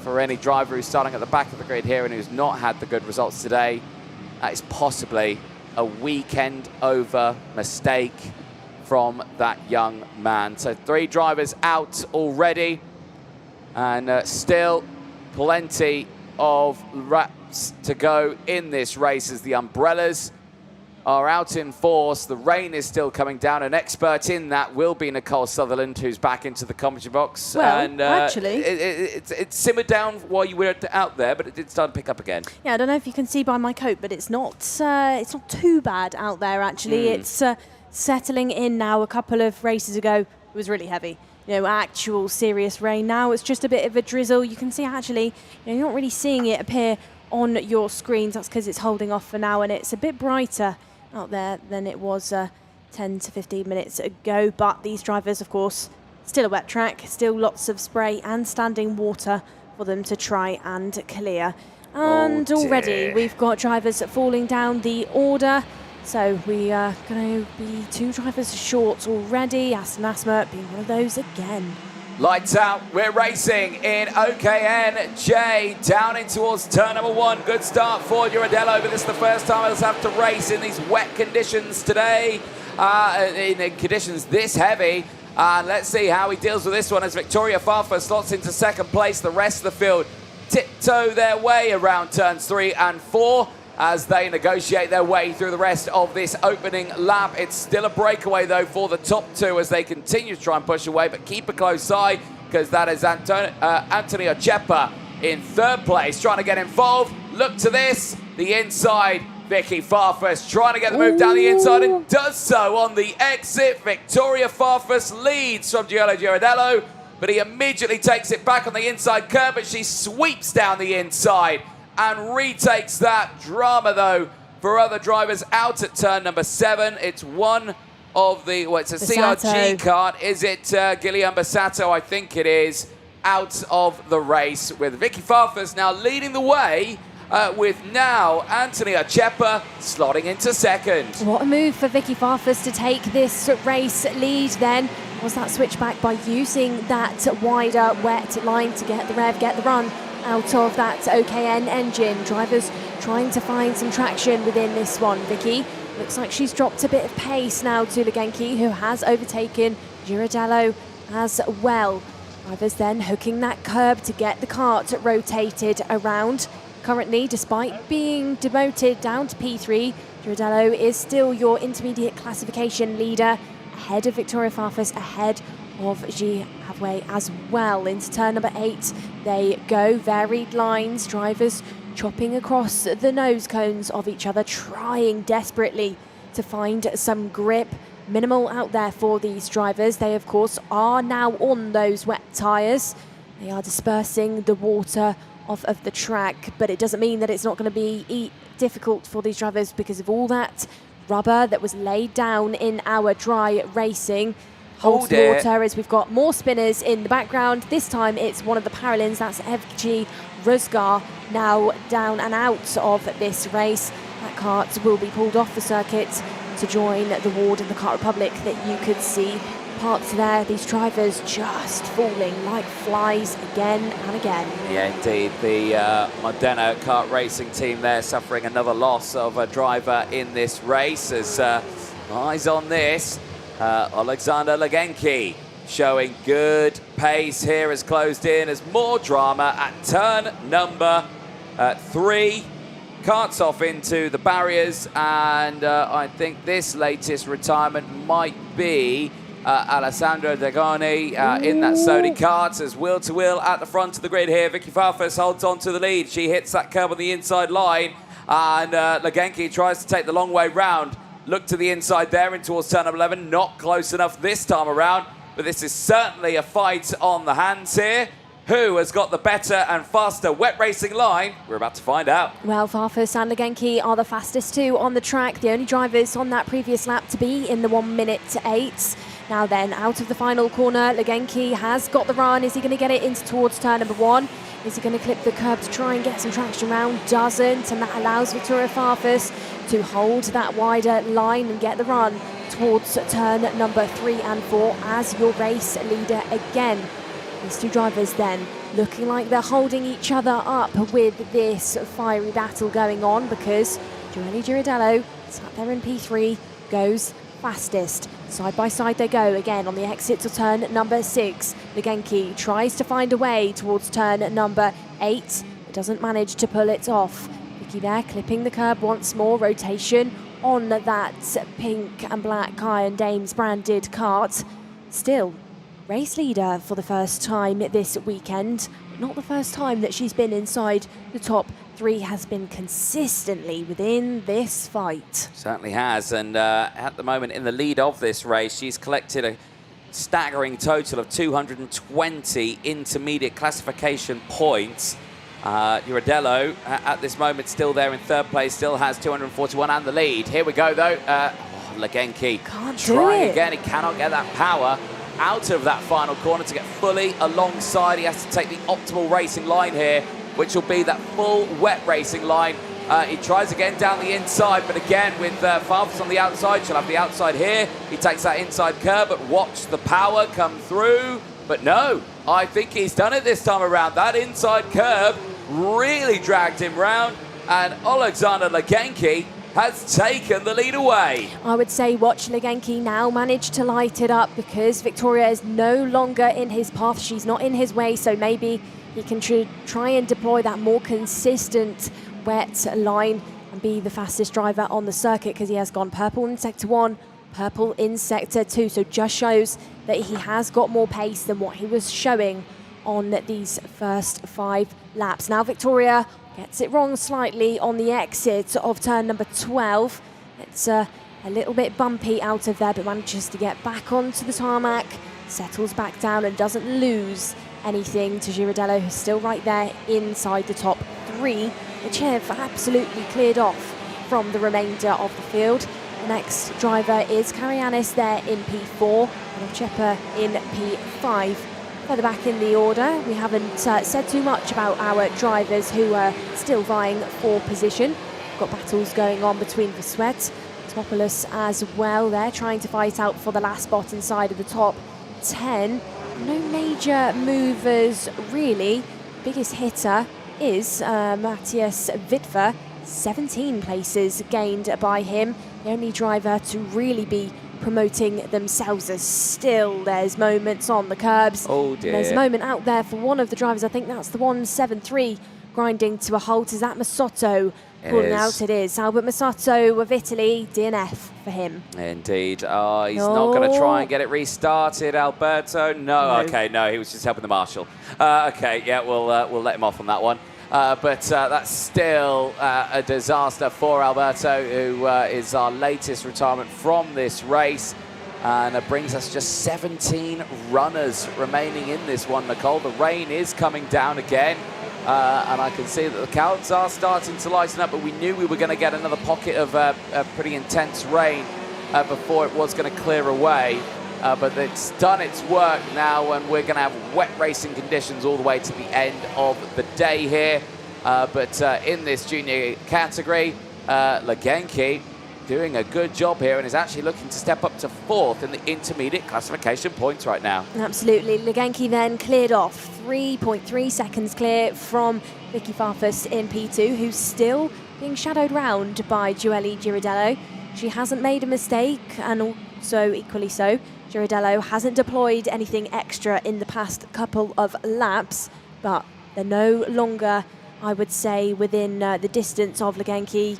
He's not going to look behind and be too worried about the driver for Iron Dames and Brazil and the driver for Paralin and Italy. Still battles going on in the midfield area. Cosmopoulos being that driver who was just fighting out with Julia Hangelard and Nicholas Stanley as well. Eyes on this one. This is for P2. Farfus is being clouded by Girardello, as we'll watch a replay for Julia Hangelard. Driver's just hopping over the curbs. She's clipped it, lost the rear end over the rumble strip, and lucky to have some kart control, get that kart back onto the tarmac and manage to continue. But it just shows how slippy it is out there for the drivers. And of course, when she's jumped over that curb, she's probably landed onto that slippy rubber, which has just caused her to slide across the circuit a bit out of control. Yeah, indeed. So Stanley under investigation for potentially causing a collision out there. Nicholas Stanley from the USA. Currently, he is sitting in 11th place right now, and hopefully won't be too affected by that investigation, but knows he'll be heading to the officials. This is that fight right now, Anglard and Stanley, as has been drama through the chicane. Latest retirement, that is Cristobal Bonet, and he will go no further, the driver from Peru, out of this race in these last stages. And again, great work from the marshalling team there, immediately on the scene to help clear the debris and to get the driver into a safe spot. Getting to the tail end of this race right now, Girardello reacquiring Vicky Farfus here to potentially take that position away. Legenki, though, leading the way, but it is Girardello at this moment in 3rd who has taken that intermediate classification points lead, and I think at this moment will not be caught by anyone else in these races. He is too far ahead in the points. Girardello here in 3rd will be the man starting on pole position for Subi 1 tomorrow. Victoria Farfus will be at this moment holding on to pole position for Subi Heat 2 tomorrow. On to the last lap. There is Alexander Legenki breaking away. 7.3 seconds further up the road. An incredible drive after getting into the race lead here. And right now, certainly will be one to watch if it is wet tomorrow in these stages of the racing, because he is 4th in the points currently. In his final race, he knows he won't go any higher than that. He might lose out on 4th with still one more junior race to go at the end of the day. But he has certainly done enough here, has the young man, for the team driver kart racing team. And right now, he is pushing his way to the very end of this lap. Alexander Legenki will total 194 intermediate classification points. At this moment, he's looking to start on the front row of the grid for Superheat 2 tomorrow, but will he remain there? Out to the final corner, it's the checkered flag for Alexander Legenki. He takes the win ahead of Victoria Farfus, who's just about to cross the line now. She, at this moment, is looking to start on pole position for Superheat 2 tomorrow alongside Legenki, but it is your man who finishes in 3rd place, Gioli Girardello, the Italian for the Modena kart racing team, comes away with 241 points, cannot be caught by anyone else, and secures pole position for Superheat 1 tomorrow. And that's all he's needed to do. There's your top 3. And all 3 of these drivers are looking at a front row start tomorrow. At the moment, of course, it's all provisional, pending any results changes. And of course, the next race that's coming up. Nicholas Karayanis taking 4th in the race at the end, but can confirm Gioli Girardello will be the man starting on pole position for Superheat A tomorrow. He cannot be caught in those points, no matter what happens for the rest of this field on this one. In the next groups, B and C, Albert Tam is the next highest running driver in that one. He does start it on pole position, but only 50 points would take him to 226 points out there. He will not be able to gain any more than that. So Girardello secured there, though. Alexander Legenki takes the win. Superb drive at the end, but it started with dramas, unfortunately. Dario El Malki for the Lenovo Calicart team. The brand new partnership with the tech giant, unfortunately not starting the race. The same for Abdul Razak Al-Karashi, failed to start. Ascanio Sandorini not able to start. Nashton Asma as well. All of these drivers failing to get a good run out of the start of this race, all out on the opening lap. The same as Gabriel Canal and Guillaume Bassato not able to get started. The highlights from that race as the rain continued to fall and is continuing to fall right now. Drama already throughout it, and that was the very dramatic moment right at the start there, which incredibly saw Nicola Stanley still in that race, actually finishing inside the top 10 despite having that moment with Guillaume Bassato that caused him to retire from the race. Big sends to the inside. This was a great drive from Alexander Legenki. 7 places gained to get into the lead, and then to drive away by a staggering 8.4 seconds from the rest of the field. There, the early spins as well. Drama in the background for all the drivers. Vichy Ruska, unfortunately not making it to the end of that race, the same as Alessandro Dragone. He was out in P20 in the 160 Sodi kart machine at the incident there at turn number 3. Vicky Farfus having to surrender that lead away, and Legenki pushing through there. The latest of the retirements there was Alberto Masoto out of the race. Later, Cristobal Bonnet as well would be a retirement. Julia Anglard at the end of the race, another retirement as across the line, Alexander Legenki comes away with 194 points. But let's head down to Parc Ferme and over to Nicole Sutherland. Thank you very much then, Anthony. Down here, of course, and none other than Paralympics Joelle Girardello. Joelle, going into tomorrow, it looks like you're on pole for the Super Heat. That must be a great feeling here at the World Cup. Yeah, I'm very happy because we managed to, after the quali, we managed to be P1. So yeah, I'm very happy. And going into the wet weather for that race, you had to push quite hard. You did fall down the order. Victoria Farfus got past. How did you manage that? Because we've not really seen you be challenged this weekend so far. Yeah, I just managed to stay calm, and actually when I see Alex, I let him go because I know he was very fast, and in this race I just need to be on the top 5 to stay sure that I will be P1 for tomorrow's Super Heat. So yeah, just there. And back in the awning with Modena, then of course in both wet and dry conditions you've been very fast. What's been going on in the awning to make sure that you're as high up the order as you are? Yeah, in the team you're working very hard, and my mechanic, all the team actually, and yeah, I'm very happy for this work. And yeah, I want to say thanks to Parolin, to Modena, and yeah, my family that support me a lot. Well, Joelle, great results so far. We'll see you tomorrow in those Super Heats, which you will be at the front of. We'll head back up then into our commentary box as once more the rain starts to get heavier. Thank you very much, Nicole Sutherland.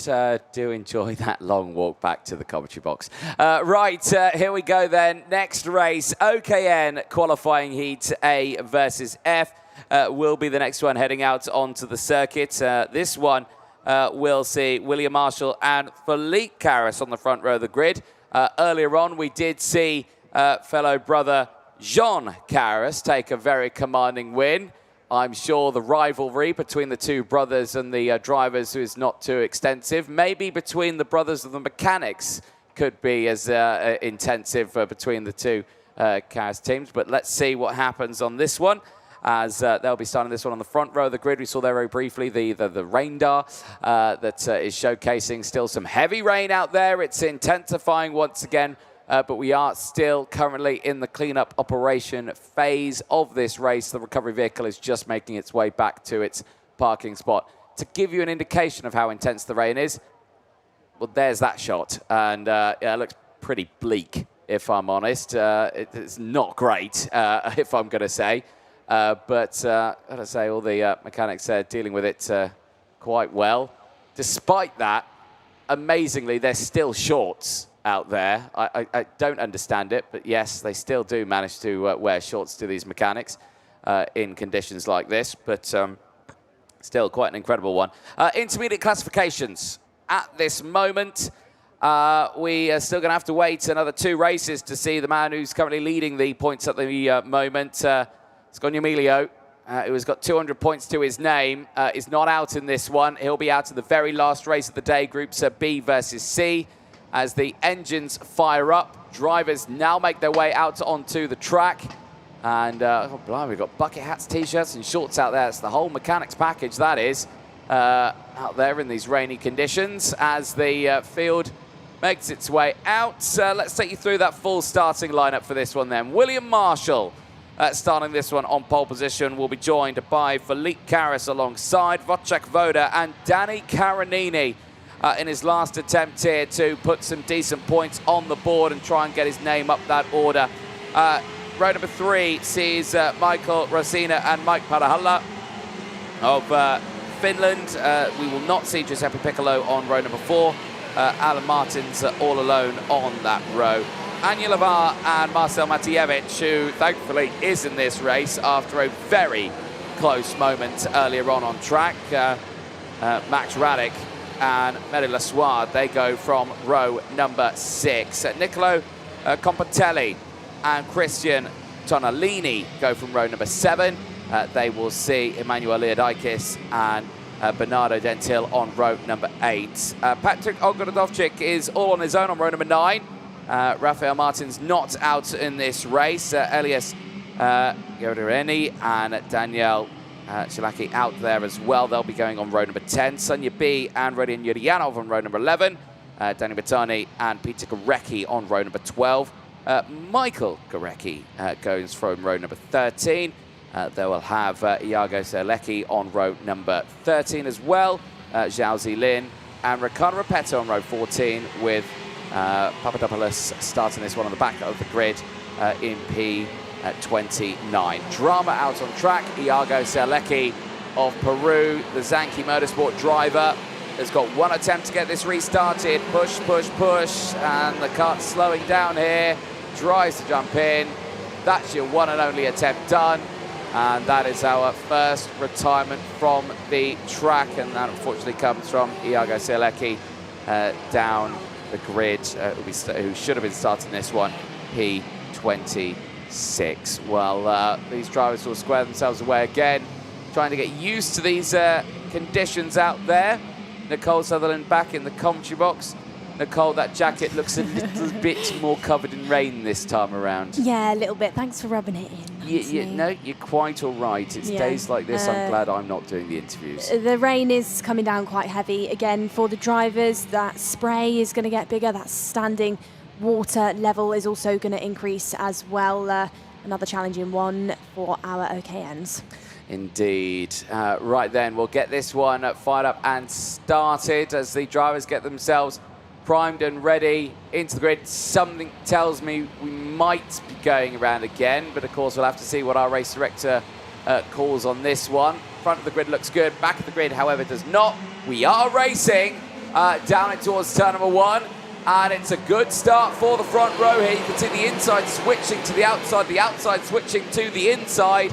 Everyone getting through, but crucially it's a good start for the field there down the inside. That's a big move there from Mike Pariala up into 3rd place, but it is still William Marshall who leads the way, and I can confirm that the 52 is now under investigation for potentially working on the pre-grid. That would be disastrous for William Marshall, who at this moment is in the lead, but has just lost out to it, as I think was that an M2 card of Michael Rosina going through. Well, a lot's happening at the front there, and I can't see much because there's so much spray. Well, I don't want to jinx it, but I think maybe Wojciech Woda could be one of the drivers that ran off the road a moment ago towards turn number 12.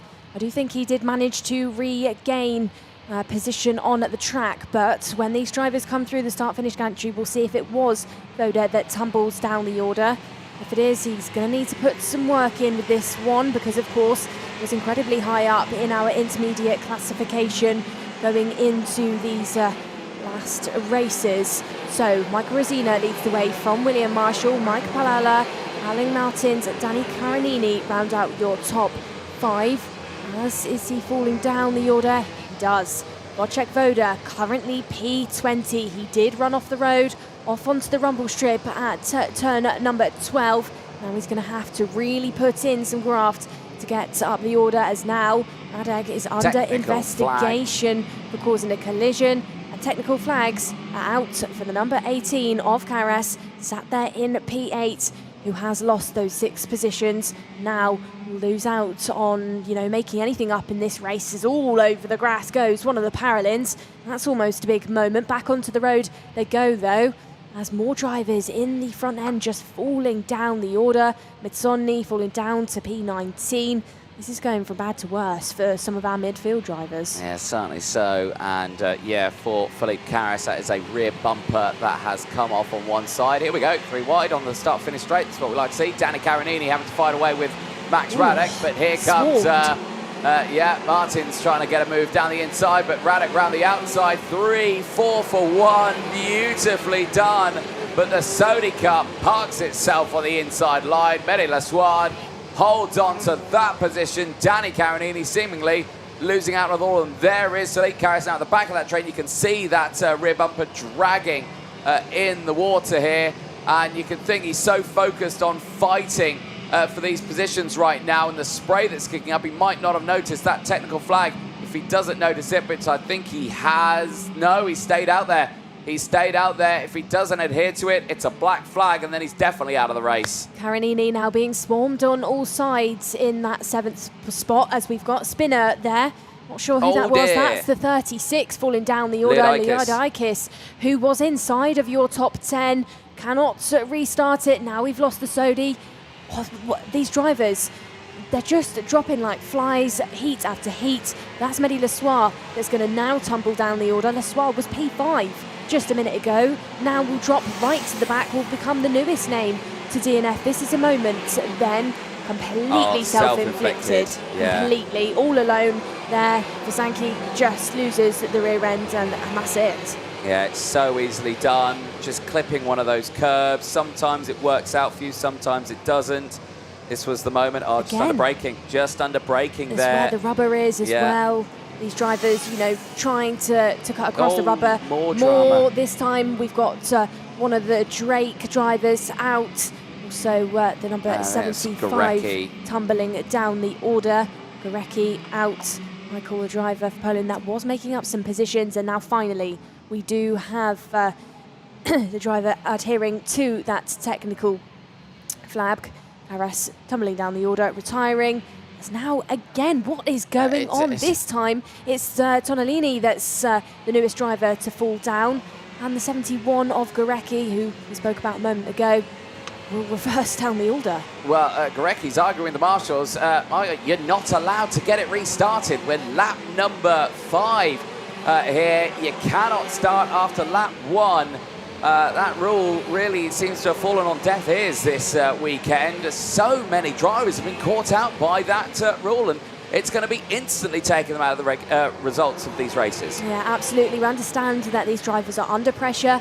This is a World Cup, but it just looks like, you know, that information of no restarts after that first lap has just gone straight over the top of these drivers' heads or helmets, and they're just not listening to that rule. This has happened heat after heat out there on the circuit.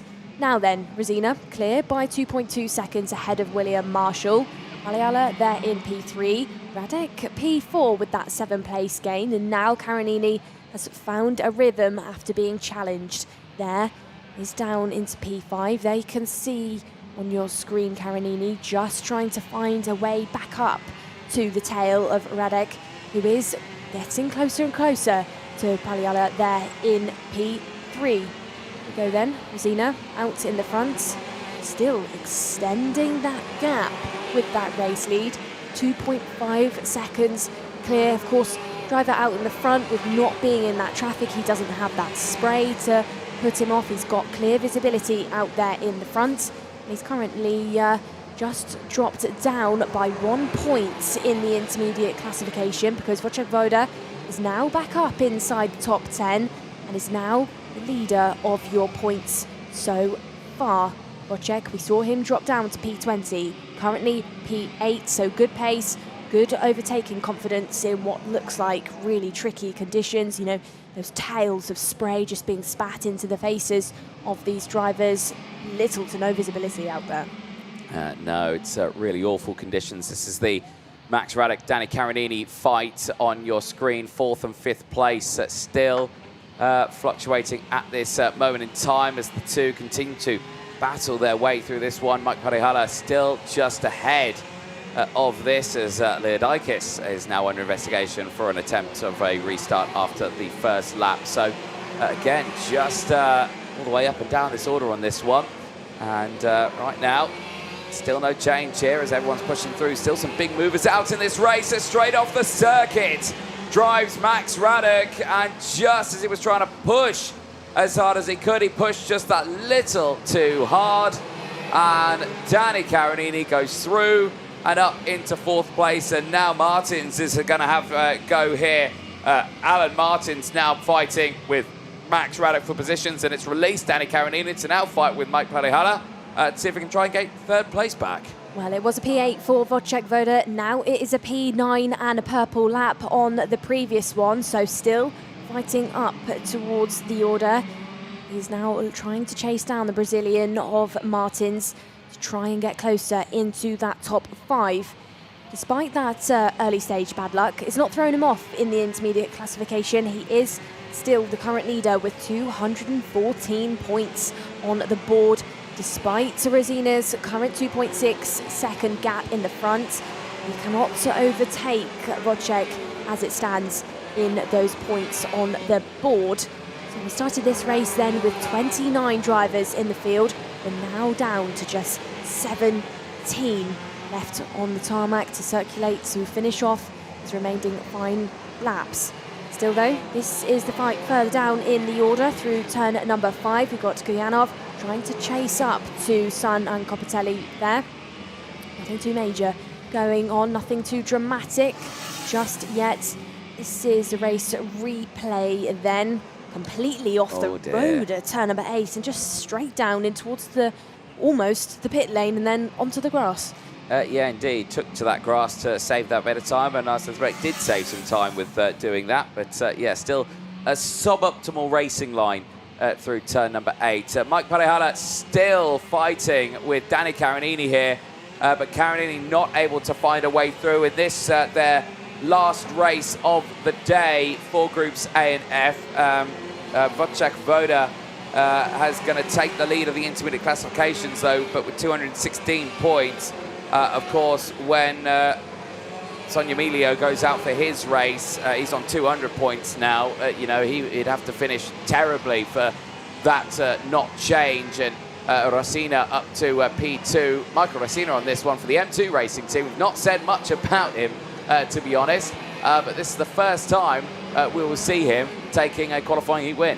Yeah, will be, but it's not going to be enough to overtake Wojciech Woda as it stands, who is now up into P6 behind Radek.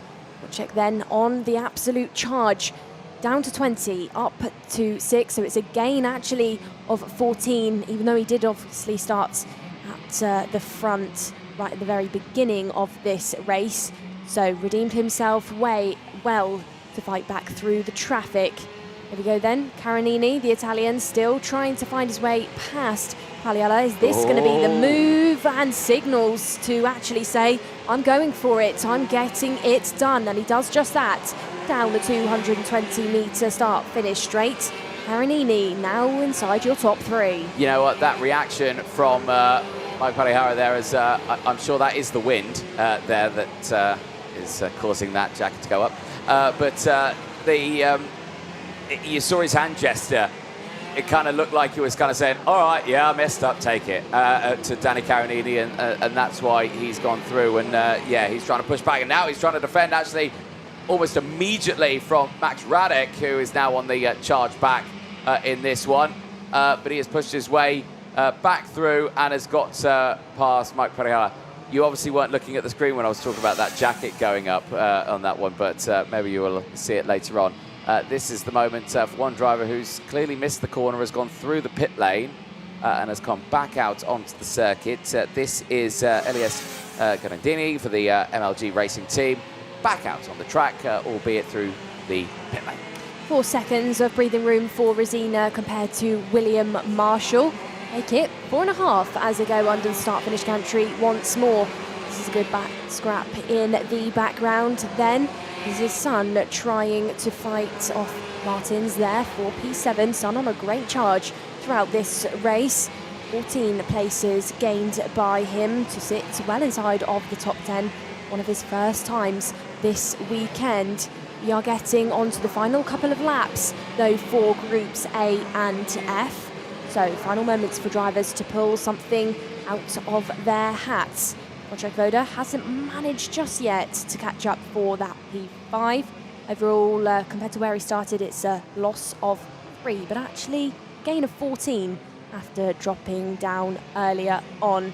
Carinini looks like now he's been released by Radek, and Pagliala has actually fallen down to P5. All of this commotion then that we've had throughout not only this heat but the previous ones has been helped and watched by our marshalling team. You know, they've had a serious job on their hands throughout this heat and the previous. And what a jacket he was wearing as well there. Did you see it all puffed up and they get completely clueless, straight over red. Right, anyway, here we go for Michael Rosina. Brilliant run in this one and a gain of 4 places, pushing his way through on this one. There is William Marshall, who I suspect won't be keeping this result, which might put Danny Carinini up the order, who is actually closing in by quite some way.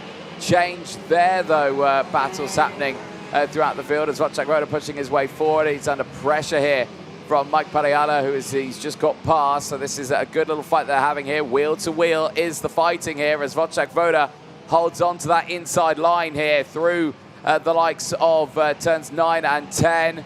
Will hold on to it in towards turn number 11. Last lap board is being shown now to the field as Rosina will be the first one to see that one.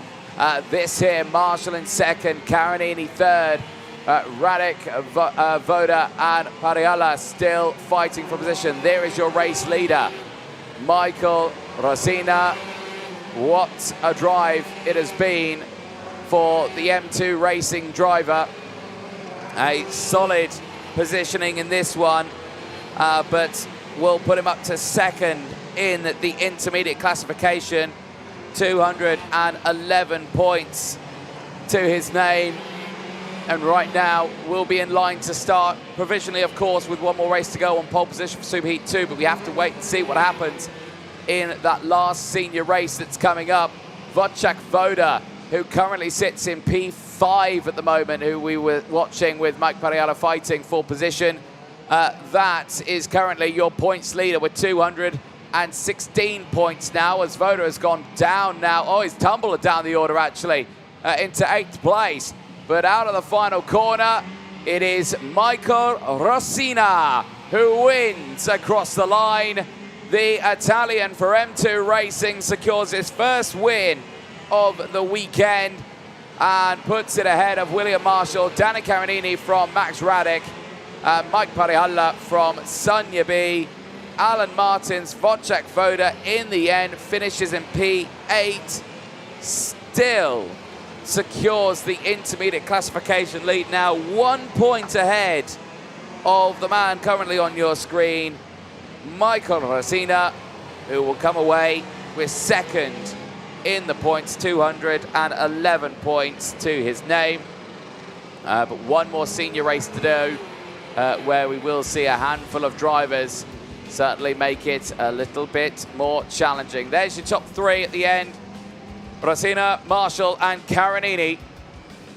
But I suspect that top order may change, as under investigation was William Marshall at the start of that race for potentially working on the kart.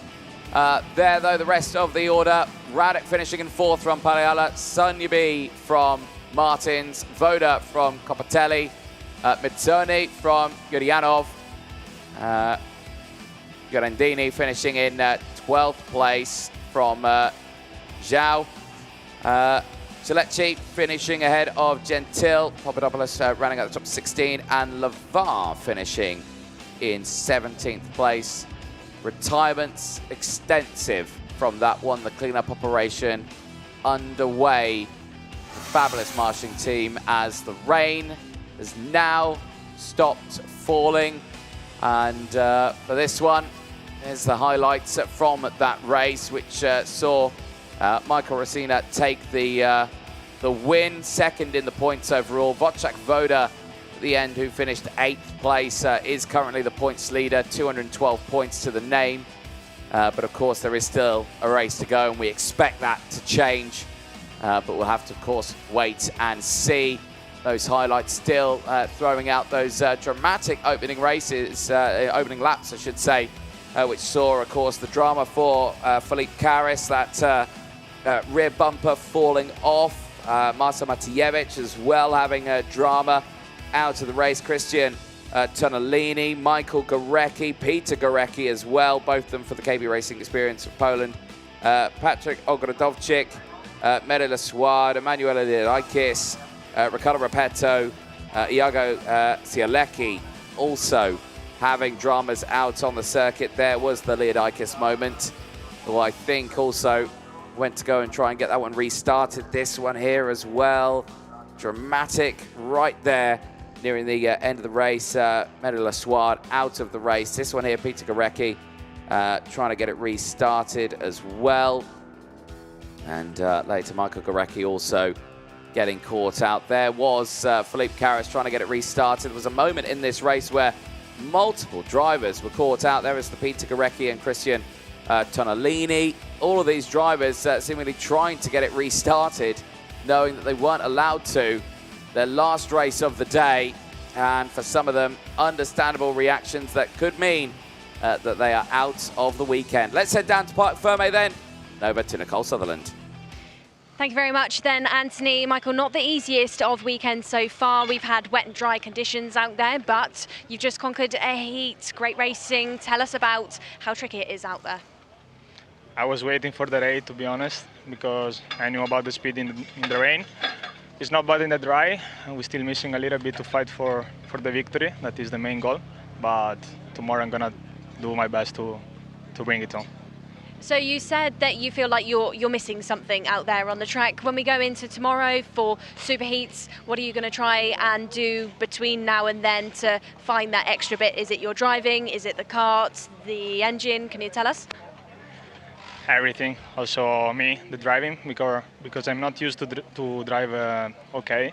Usually I drive with the front brakes, so let's see tomorrow. Well, we'll see indeed. Congratulations on a great result to round out today. We'll head back up then into our commentary box because we've got just a few more races left to go. Thank you very much, Nicole Sutherland. Yes, to confirm, 2 races to go. And it will be for groups B and C that will be taking to the track for the last 2 races of the day.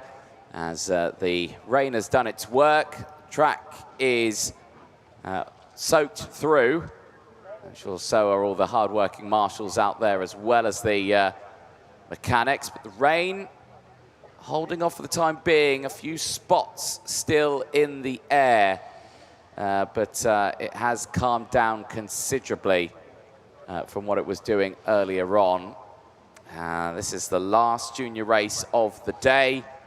The last chance that Albert Tam has to put some points on the board. See him there on the left-hand side of your screen. On this one, the driver of the 108 machine for the Modena kart team on that Paralin kart, starting on that front row of the grid. Valentino Manta as well on the Cali kart machine, priming himself ready for this one. A lot of tension ahead of this final race of the day, which at the moment in the junior category still sees Girardello in the points lead, 241 points to the name, cannot be caught up from the rest of the team on this one. Victoria Farfus is still in the firing line, 214 points to her name. Albert Tam with a win here could take that away.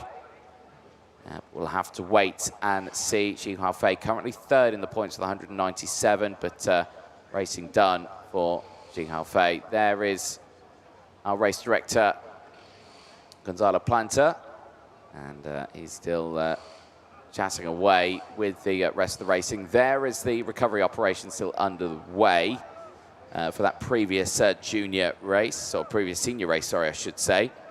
And that one being squared away now by the team. You can see the rain actually picking up a little bit once again.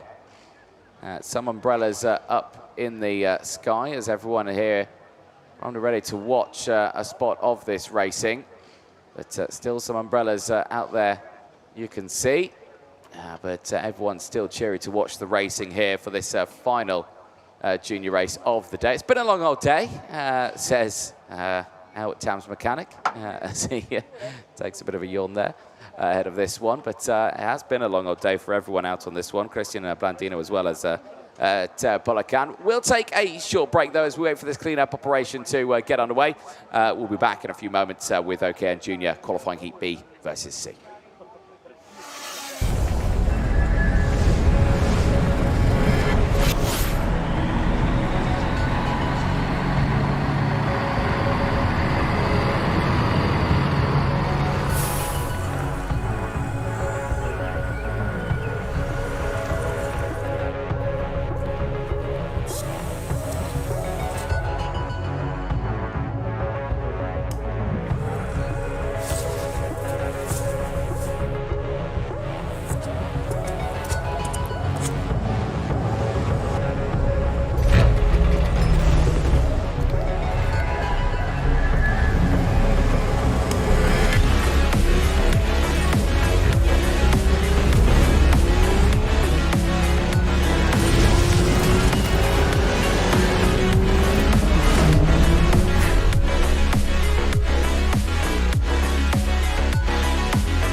Instead of the traditional system, we've built a school specifically for athletes and anyone who needs a more flexible education. We provide a full school curriculum including GCSEs and A-levels, mentoring support from ex-athletes like myself, and the ability to study from anywhere in the world at any time. Welcome to MBA, the #1 school for athletes. Hi, I'm Kai, I'm 14 years old, I'm a karter for Chaos Sport and I'm an MBA athlete. What's the #1 thing you like about MBA? The flexibility, because it allows me to train and kart when I need to. You can balance racing and your education. I would recommend MVA because it's a very nice school for all people that do sports, and even if you don't need to do sports, if you want proper schooling without going anywhere, this is definitely the best school.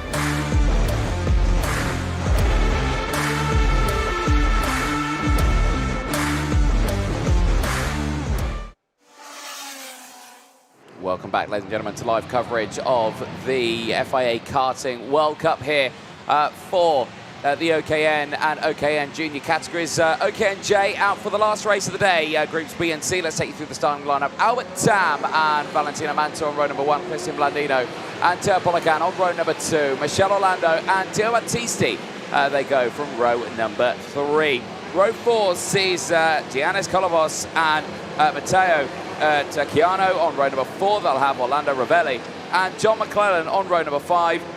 Jakub Bednar and Federico Mirabella go from row #6 with David Nikifor and Nicholas Guth on row #7. Row #8 looks like Callan Coste with Max Christe, and then from row #9 we have Hal Bonoan with Santino Sapia. From row #10 it's Jonas Pundis with Ellie Steinbrook, and shortly behind on 11 it's Nefeli Cosmopoulou with Hector Iturragua. 12, Antonio Coccianella with Eduardo Colucci, and then from 13 it's Alessio Miraci with Miguel Sfor. Rounding out your grid then for the last OKN Junior qualifying heat of today's racing, it's Valentino Mancero with Romeo Bello. Albert Tam, this is a really important race to him. Currently sits 7th in the points. A win here puts him up that order massively. He can't take the lead of intermediate classifications. Giardello is too far ahead. Can beat Victoria Farfus though, so could put it on pole position for Superheat 2 tomorrow. And that's still a big deal, because that means if you win a Superheat, that means 90 intermediate classification points goes your way. So this is still a big chance for the likes of Albert Tam to have it on pole position for the final tomorrow as well. All he needs to do is, well, effectively win this race. I say all he needs to do. That's easier said than done, because everyone else is also going to be vying for that win.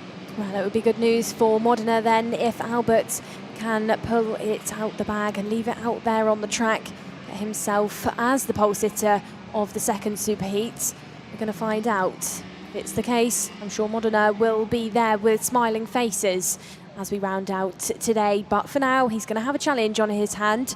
There's already challenges out there, DNFs on the circuit for one of the CRGs. Not quite sure which number that was, but can see the driver. It's Ellie Steinbrook. Unfortunately, the driver of the 137 machine is not circulating out on the track.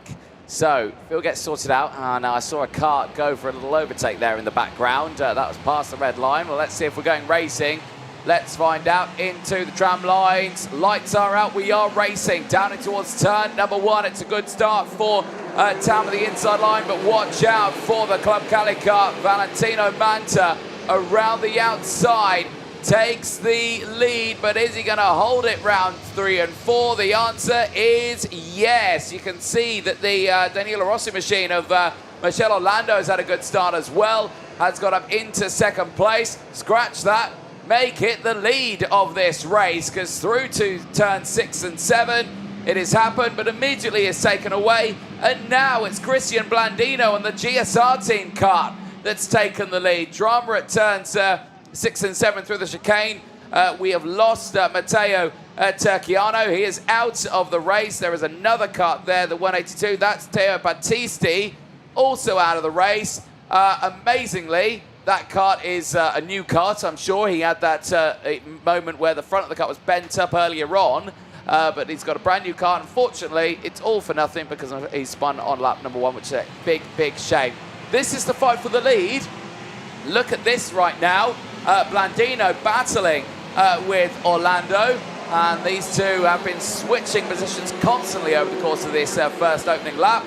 But they've broken away from Albert Tam, who at this moment still has enough points to start on pole position for Superheat 2, but only by a whisker. Victoria Farfus on 2:14, Tam on 2:17. If Tam loses out in any more places, he might lose out in pole position. I wouldn't say Blandino and Orlando have broken away for too long.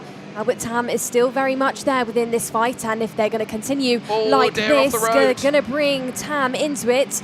Off the road went the driver there of Blandino at turn number 8, does regain, but loses out on that race lead to Orlando, and is going to fall, I would say, into the hands of Albert Tam very shortly, who is pulling round the likes of Bednar and Ravelli there in 4th and 5th. So we had early retirements and DNS for drivers as another one goes spinning towards turn number 12. Not sure who that is. That's one of the wards. Tumbling down the order then. Manacero is the newest driver to add his name to the 3 that are already out. Of course, we saw Turchiano was out in the early stages, but was also under investigation for working on the pre-grid. This is a nice little fight then on the exit of turn number 2. This is fighting for position on these late stages of these heats. Coccianella trying to get up the order, trying to get past Manta, but he's thinking about Mirabella and Christe right there as well. Now then, despite running himself off the road a moment ago, Blandino has managed to stick it to the tarmac for this lap and catch back up to the tail of Orlando. Current intermediate classification, where Albert Tam is sat on the track. Doesn't need to do too much more. He could go for it, but he's currently P2 in that intermediate classification. P2 behind teammate, of course, of Giueli Girardello. It's a good news for those drivers that are sat in those parallels this weekend. Circulating, we've still got this battle going on between Bednar and Ravelli for P4. Nothing major out of the final corner. Maybe those two drivers are trying to work together slightly to catch up to Tam. Tam needs to be cautious of that one then, because if they get past, that's going to drop him some points in those intermediate classification. Change at turns 4 and 5. Ravelli finds a way to weave past Bednar. Indeed, this will be a chopping and changing battle, I can imagine, throughout this last 2 laps of this race, as those two continue to fight away. The two teammates of Ravelli and Bednar. Line of stern. Eyes on this one though. Blandino not dropping off the back of Orlando. He is still in control of this one. Is Michele Orlando for the Daniela Rossi SRL team, and still pushing his front away from the rest of the field. But Albert Tam still there in 3rd place. Might have to start thinking about damage limitations here if Ravelli and Bednar close in. Those two could certainly change the outcome of who starts on pole position tomorrow. Absolutely could. Just looking at the pace out there on the track, Orlando and Blandino miles quicker than the rest of the field on that previous lap. They were in that 1:07 mark. Everybody else is in those 1:08 to 1:09, so that is why those two drivers at the front are just pulling away. Now then, newest driver to tumble down, Nicaragua there for Ricky Flynn, parked on the grass. Will go no further. Now then, eyes back on the drivers that will continue on this one. Drivers that are trying to make up some progress. Coccianella up by 15 positions, matched by Mello, who's also on a 15-place gain. Those drivers currently sat P13 and P8. Is Mello now adds to his tally. It's 15. No, he doesn't actually. That's Cosmopoulou making up some positions just shortly ahead. Drivers then, as the track continues to change now that the rain is holding off, starting to not dry, but form a less, how would you say it? There's not so much standing water on the track now. I know exactly what you mean. It's being dispersed. It's getting more into that greasy phase rather than those wet conditions. Is now 166 of David Nekifor is the newest retirement within this one. Started with 28 karts. We are now really whittling down the order. Yeah, certainly so. Down to, we're now just 22 runners in this race there. Michelle Orlando at the front of the field, the close-up there, the beautiful views of the clear visors through the spray there to see the concentration on a driver's eyes at the front of the field here as Landino continues to try and close in, but the gap opening to 1 second now between these top two, and Albert Tam not able to do anything regarding this one, but Tam is still clear. That's the important one in this one, is Albert Tam. Still 217 points. Any more position losses for Tam, and it puts him backwards. This is the unfortunate moment for the Ricky Flynn Motorsport driver, and yeah, which means he was one of the later retirements from this race, and that is unfortunate. The driver from Mexico is out, and understandably just that little bit disheartened by that. Well, I think tagged to the back of, I believe, John McClellan. I think McClellan luckily got away from that one, was not pushed or crashed at all. So it was self-inflicted there, but the Viral Lair driver was lucky to, I'd say, get away with that one without any damage. Well then, this is a good lip fight going on. Still these drivers trying to fight for positions. This is, of course, dying stages of this weekend, almost a change into turn number 7. Coccinella trying to go for it on Kolovos, but drops back. Kolovos there, using the curb to hook the kart round, is under pressure. Coccinella hunting down, clouding on the back of the Kart Republic driver. No door open just yet for the move, but plenty more time to go. Coccinella is hungry after 15 places being gained by him, and Kolovos actually not promoting himself at all within this race. Maybe a bit different from what we've previously seen from the driver from Greece. Indeed. Race nearly coming to a conclusion here. These two still in a locked battle here right now. Ravelli and Bednar still unable to put the pressure on Albert Tam, who only sits just a little further up the road, but he's starting to the fastest laps of the race now, 107.7. These two continuing to just circulate in their own right around this lap right now. You can see just behind as well, Teo Polakan a few more seconds further down the road.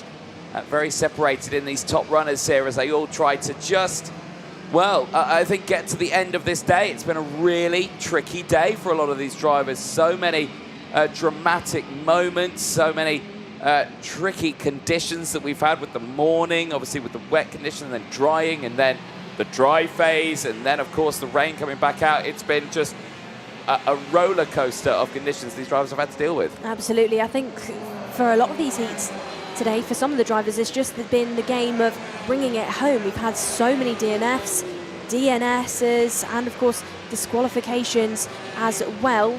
The drivers who have just managed to actually complete the laps are those ones that have had themselves sort of unintentionally. But, I think, sometimes drivers have finished and not actually made any progress within the races, but would have really jumped up the order points-wise. Into turn number 8, these drivers go once more. Still no major battles going out on the track. This is a good scrap, though, in these late stages. Still Blandino there, going for it. Has changed between him and Orlando for this race lead. Thought it was settling down, but it actually isn't. 1-2-1 of Blandino and the 1-1-6 of Orlando now have decided to get a bit busy. Now have decided to light up this race. Out of the final corner, Blandino leads the way, checks over his shoulder to Orlando, who is right there, pushing on that back bumper, and going for the race lead down at turn number 1. Doesn't get it done. Does he do it at number 2? Just slides and chops across the nose. Last lap for these two drivers. They don't want to catch each other out side by side on the exits of 3 and 4. And Orlando give it a go towards turn number 6. Not just yet. Is the gap going to be there? Goes for it, puts the nose there, doesn't. Blandino sits in front. Helps himself with that previous purple lap being set. Varied line slightly on the entrance towards turn number 8 as now Orlando tries to get the run, V's the corner off. Is he going to make it stick towards turn 7, 8, 9 and 10? Indeed, he's pushing as hard as he can, but this next snail section will really test these two's wet racing line. They both take that inside line through turn 11, through turn 12. It's a carbon copy again. Later on the power, earlier on the power will benefit here, but not close enough for the move at all. Cristian Blandino, final race of the day, takes the win out of Michel Orlando, but it's Albert Tam in 3rd place who will take 217 points, and it will be Albert Tam who secures pole position for Superheat 2 as Cristian Blandino takes a win from 3rd. The GSR team can be delighted with that result, but there is Albert Tam, and he will be your pole sitter for Superheat 2 tomorrow. He will start alongside Cristian Blandino, who will join Albert Tam on the front of that grid for Superheat 2. Girardello and Farfus will lock out row number 1 for Superheat 1 tomorrow in the juniors. Fabulous result for them. There is your full results on your screen. Orlando Ravelli finishing in P4 from Bednar, Polican from Colobos, Cocchianella from Krista, Mello from Mirabella, Sapia from Cosmopoulou, Guth from Coste, Pundis from Bonadaman, and then it is Garaki from Manta, McClellan from Coluccio, Sport from Neckarfor. These are retirements now. David Neckarfor, the last of those retirements. Tuguria finishing in 24th ahead of Manacero. Biasate from Tacchiano. Steinbrück not even starting the race, unfortunately. Here's the highlights from that one, and relatively steady start for the field, but it was the beautiful getaway at the front of the field for the Cali kart initially. Valentino Manta really driving around the front. Later, though, unfortunately, would drop down the order. The Cali kart driver, unfortunately, not having the race in this one. 17 places dropped, and finishing the race in 19th place. Not the start we wanted from the front of this grid. But these drivers now, it's all squared away in this top section. We will not see these juniors out again today until tomorrow for those superheats. And the fighting went on all the way to the bitter end between these two. Blandino and Orlando continuing to switch places as Tam held on to 3rd place in those early ones, and Tam, I thought, was going to get up to 2nd place there as Blandino nearly driving himself off the road here. Retirement, Manacero dropping to 25th place at the start of this one. The two team driver racing kart drivers of Orlando Ravelli and Jacob Bednar finishing in 4th and 5th place, a 5th and a 6th place gain apiece for these two drivers.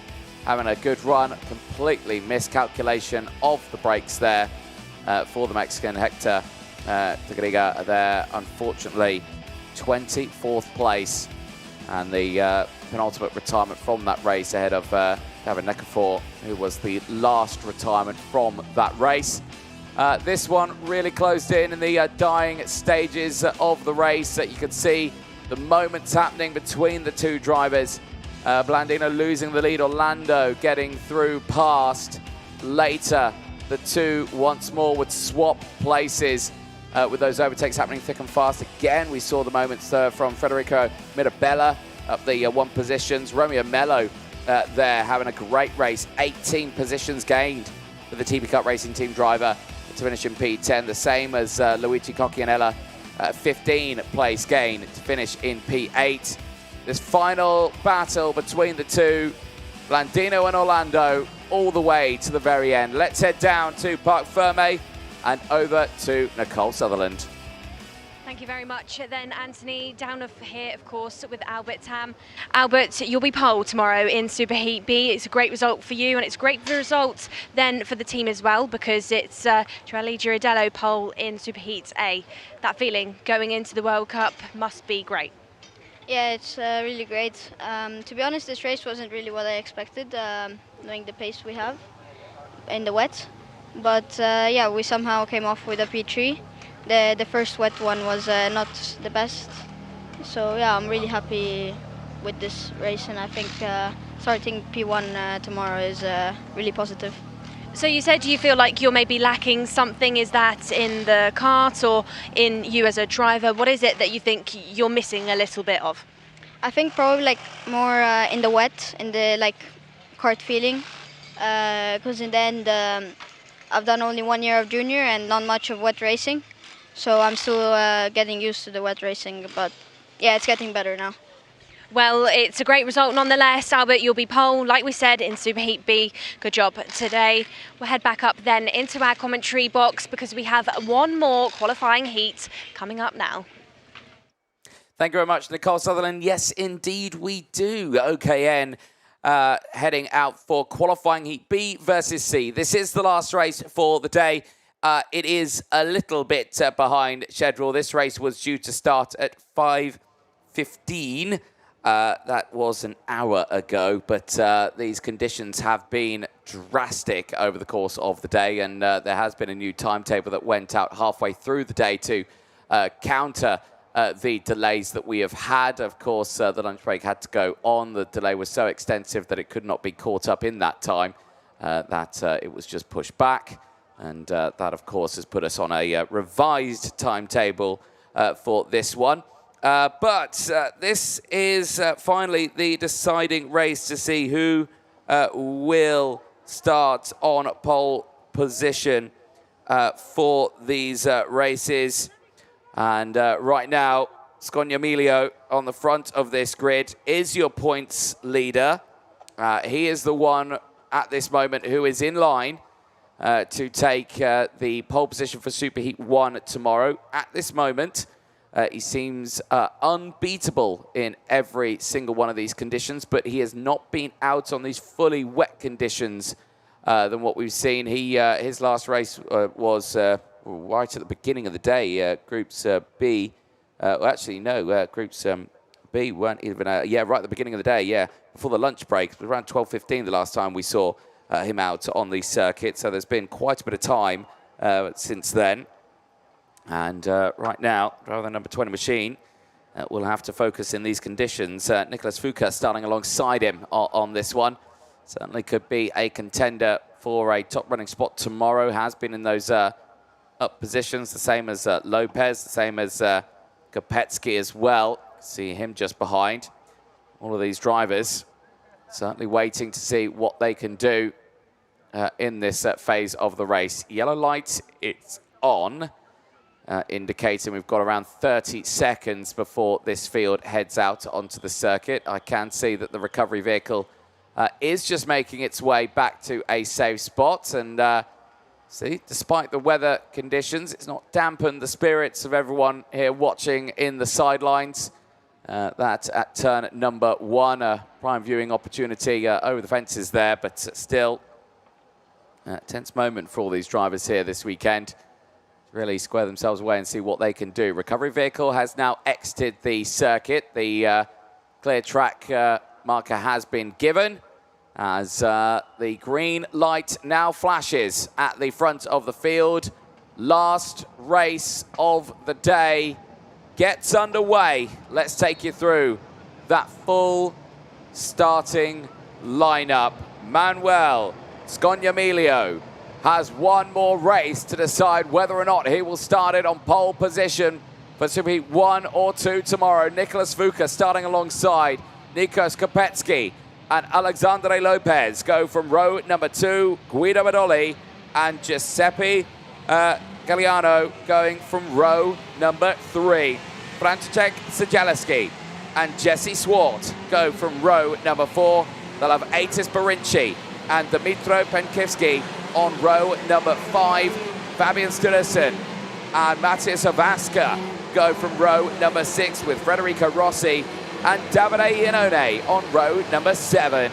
Yuri Lavar and Matteo Mello go from row number 8. They'll have Charles Troxler and Sidro Mattione on row number 9. Lilia Skilak of Turkey and Itzvan Dezo go from row number 10. They'll have Mili Jinlang and Abdul Al-Khater on row number 11. Francesco Marangi and Filippo Foranini on row number 12.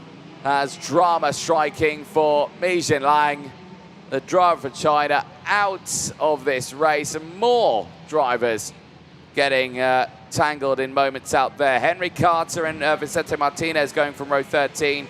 Kevin Quevedo and Lorenzo Lulli on row 14. Lucas Bagni and Ignacio Vivian the back of the grid, but Vivian not been out on the track. There, Vicente Martinez out of the race. And I think Mi Jinlang as well also is out of the race. Henry Carter. Yeah, or is Henry Carter fallen off the track as well, the driver number 38. Yeah, he's not coming around on my screen here.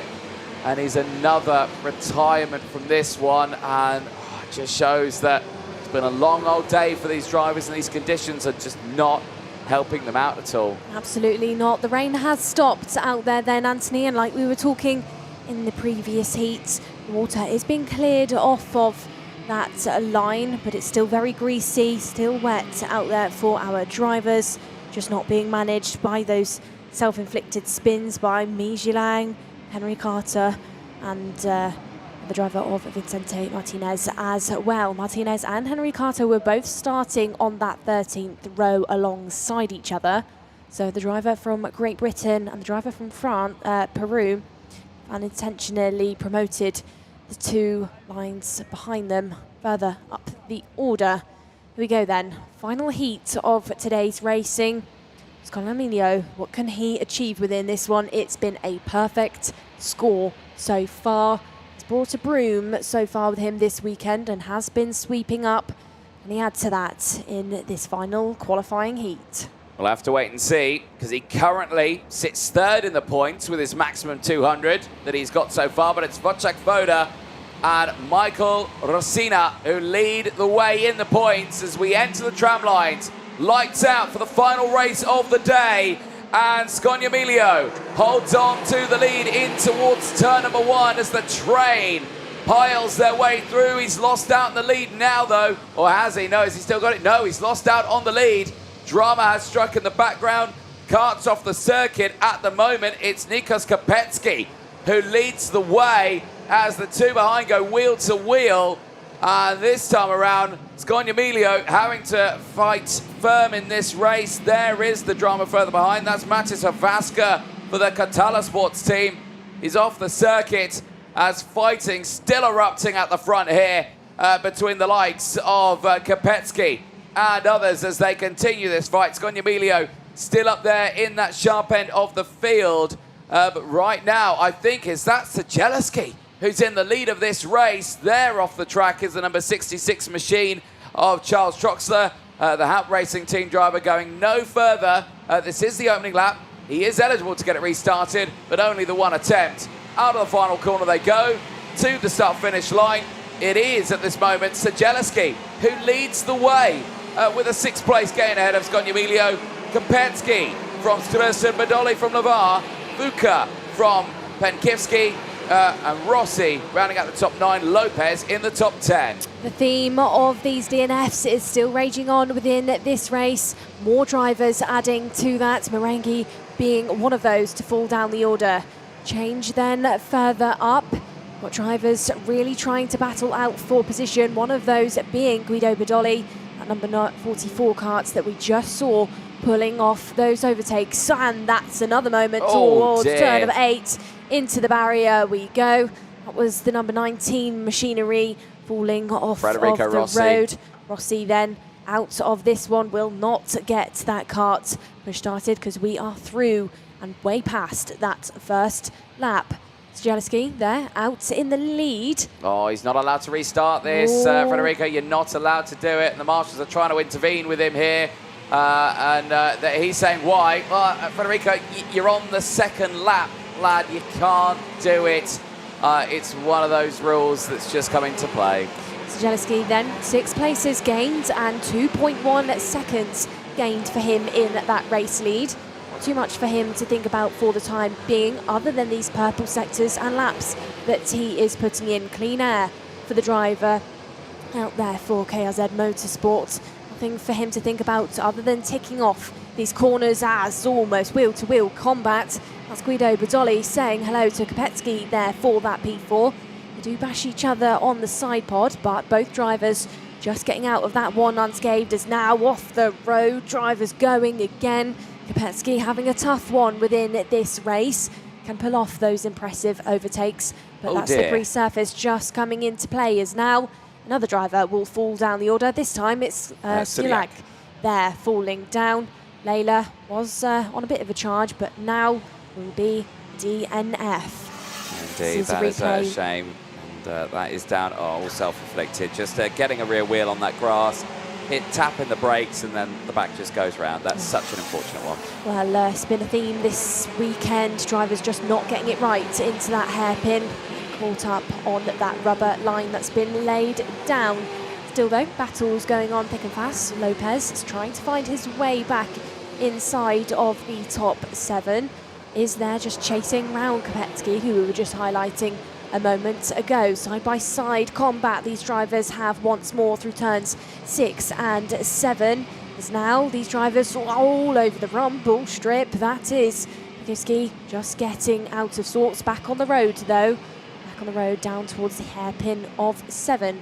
Zielinski then 4 seconds he is in the lead by, absolutely unbothered by anything going on around him. Now 4.7 seconds because the pace between him and Scolamilio 2 seconds almost clear on that previous lap. He is storming away with this one. Certainly is, and right now continuing the control of this one as these two teammates still continue to go wheel to wheel here. Kevin Quevedo battling away still with Nikos Kopecky pushing his way through. And they are continuing their little scrabble between themselves. All in the meanwhile, Davide Iannone is closing in just behind and saying hello to the rest of the field here as they continue to battle their way through there as well. All getting involved in that fight. It's a nice little scrap that we're seeing here in this mid-pack, albeit it's not for the position they're wanting.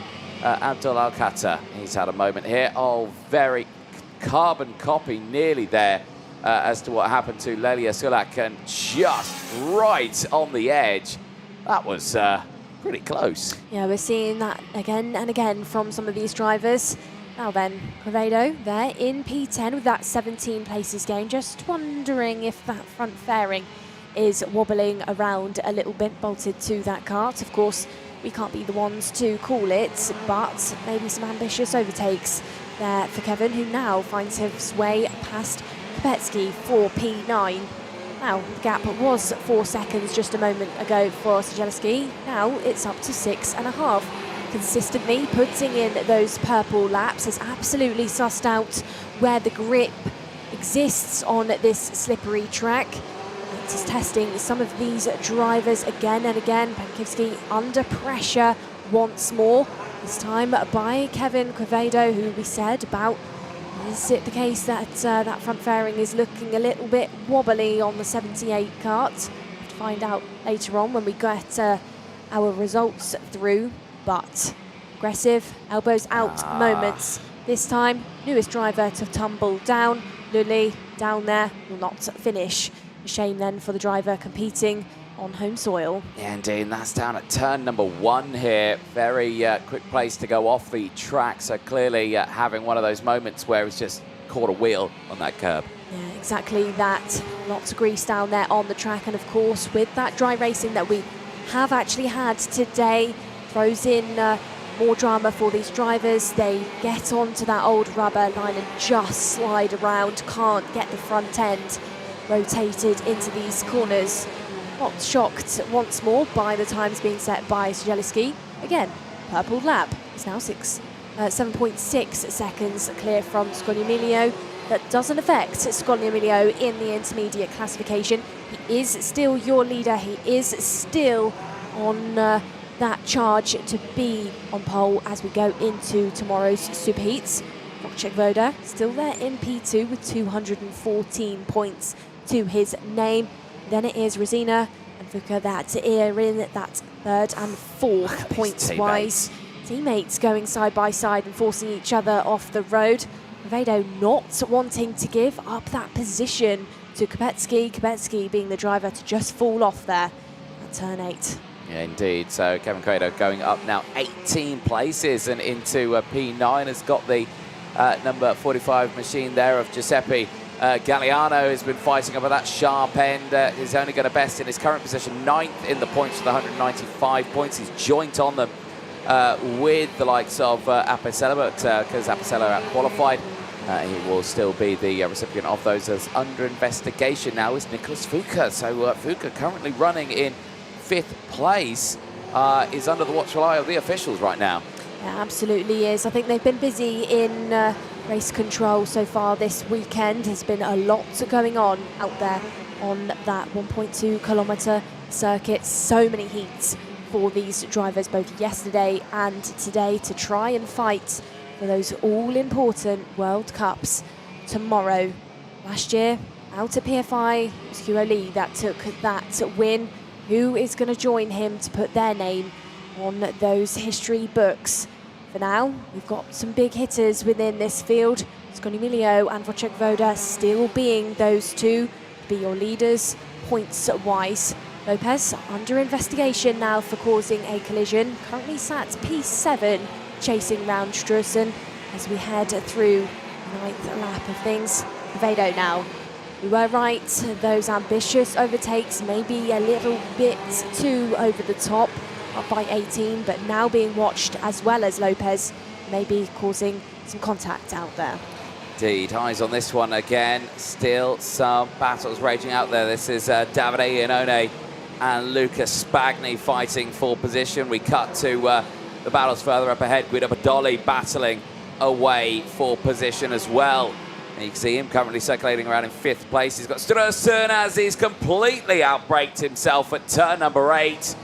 Driven straight off the circuit there, and that's going to allow Lopez to get through. And Alexandre Lopez now in that 33 machine, maybe under investigation, but has pushed his way through as Drama has struck one of the ASD Monster Ks.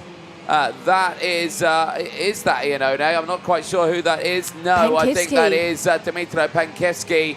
It is indeed out of the race. He was pushing forward in those earlier stages. He was having great little battles, but now falls out of contention as well. The sun has once again made an appearance here in Cremona. Look at that view for the drivers. This is actually the worst sort of conditions you can get now. This is a wet track with the sun shining. You can see it even there on the camera lens. The glare off the circuit now. If any of these drivers have got a clear visor on, oh, it's going to be impossible to see anything going into turn 1. Yeah, you're going to be in some trouble out there if it's the case that you've not got that tinted visor bolted to the helmet. Like you said, Anthony, glare coming off the track, and of course if you're in a bit of a chase and you're getting a little bit of spray, that's another thing that's going to cause limited visibility. And someone who doesn't have a tinted visor on is Franciszek Zielinski, and you can see when he had the sun as his eyes there through turn 1, he did the other thing, which was not even look where he's going and dipping his head down behind the steering wheel. But it's the same here. He'll be squinting his eyes in towards all these turns right now, into turns 5, into turn 9, into turn 12, and into turn 1. He'll all be squinting his eyes through there. But this is challenging conditions for him. But, well, he's clear at the front by 11.3 seconds. I mean, we've not... to be honest, I did somewhat forget about him a little bit in the front here to not be rude to him. But so far in the lead... and of course, it's all been about the Scognamiglio fight of where he's needed to finish, and that number 20 driver is there in 2nd place and is actually 4 seconds clear from Yuri Levada, who's there in 3rd place on a 12-place gain right now. we cut back to this battle further down in the order. This is the Davide Iannone battle, and Lucas Bagni up ahead. This is a P15 and 16 right now, and that one still pretty competitive between these two. But again, in the grand scheme of things going into tomorrow's Superheats, not the one that we need to see, because that, of course, will be Manuel Scognamiglio, who at this moment in second place is looking to take that pole position for Superheat 1 tomorrow. Absolutely is, and he's still continuing to light things up. He's still continuing to put in purple times. This is so impressive by Zielinski. Of course, the track is ever progressing, ever evolving, drying up slightly, so that's why he's getting faster and faster out there. But it's 13.2 seconds that he leads by from the remainder of your field, which have been whittled down to only 18. We started this final qualifying heat with 30 drivers. We are now down to 18 out there on the road. We have lost so many. We've also lost so many drivers that were really big names within the racing so far this weekend. Penkivski down, Jesse Swartz, Matthias Vaska, Charles Troxler as well. Drama once more, but no drama for this man, Franciszek Zielinski, who is chasing down the race leader out there, chasing just these corners, trying to tick everything off. Number 28 looks like within this one he's going to bring it home. It's 13.2 seconds. I'm not sure what it's going to be when he crosses that line, because he continues to push, continues to go faster. Indeed, by the time he's made it back to Parc Ferme after the checker flag, second place might cross the line. Here we go then into this final sector, into the sunshine for Franciszek Zielinski, the KRZ Motorsport driver from Poland. Has done a brilliant job in this final race. This result, however good it may be, will not put him inside the top 10 of the intermediate classification, but still, it's a nice chunk of points heading his way to help push him through. The last race of the day goes the way of the Polishman, but the eyes focus and wait for a further 14 seconds for the man who's going to cross the line in P2. Scognamiglio will have to wait. We're still waiting, still waiting. There, he's crossed the line. He has taken pole position for Superheat 1 tomorrow. Points leader at the end of the day. Manuel Scognamiglio will be your pole sitter tomorrow. He will start on pole position with Michael Rosina starting alongside. Wojciech Woda will take pole position for Superheat 2 and will be starting alongside Nicholas Fuka in this race. But remember, Fuka is under investigation. That may change. Lopez could take that spot, but Lopez is under investigation. So at this moment, the Superheat 2 on the front row, completely unpredictable, with Fuka and Lopez 4th and 5th currently both under investigation. We'll be heading to the officials. There's a look at your full race results at the end of that one. Zielinski from Scognamiglio, Lavar finishing in the top 3. Yuri Lavar with a 12th place gain in that one, ahead of Fuka, Strussen, Lopez and Bidoli. Brinci ahead of Kevin Quevedo. 18 places gained for him ahead of Galliano. Kapetsky from Deso and Mattione.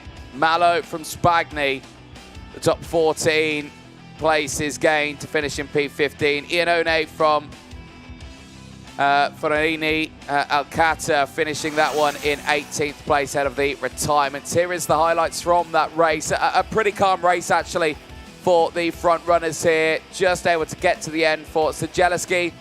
Brilliant start for Franciszek Zielinski, the Polishman who started this race P7. You can see him there on the KRZ. He's on the inside. He's already got himself up to 3rd as they got themselves in towards turn number 3. Later would have that moment in towards turn number 1, but you can see that huge sideways moment there for the likes of the 73 machine, Nikos Kapetsky, who was fighting at that front of those early stages, later dropping down to 8th place. at the end of that race. The retirements coming in thick and fast, I've got to say, there for Francesco Marenghi, pushing his way off the track there as well. Drama, Federico Rossi off the track, and he tried to get it restarted. He'll be under investigation for that. Of course, that was after the first lap. You can see him arguing with the marshals, but I'm pretty sure he knew that rule. He's not allowed to start it after the first lap, and dramatic on that one. And of course, it's all down to the race director's decision. If it was on the first lap, then he can still make that call of telling him not to start it up again. At this moment, very unfortunate, actually, in that early stages. Lelia Sulak out of the race as well, just clipping that grass on the outside. Another driver who did a very similar thing, but managed to keep control of that one through. That one was Abdullah Al-Khatter. He was having a very controlled race in that one on a 4-place gain. This was that moment. Watch him coming in, locks up the rear, steps it out, but just manages to keep it on the island here, and continues his fight through the racing. One more inch and that could have been absolute disaster. Fighting here, Strussen, Berenci, Corredo, Kopetsky fighting away for position. Here you had Dmitry Penkivsky fighting away as well. He would later drop backwards as he pushed himself off the order, as unfortunately I've lost my live timing in the box. But here the action just kept on coming at the end of the race. Drivers falling off the circuit left, right and centre.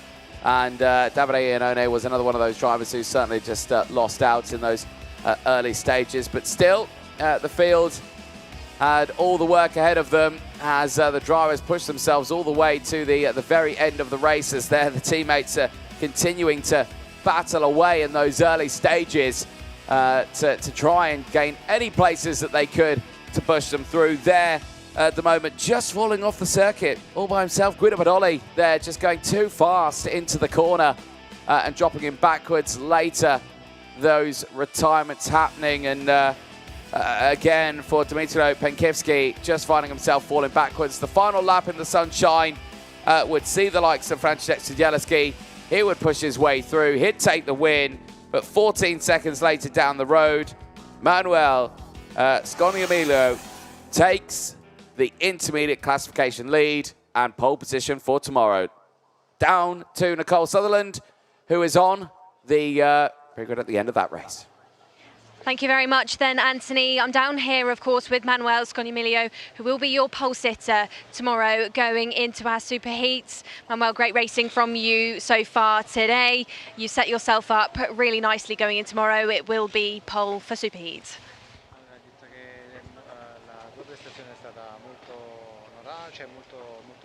Domanda.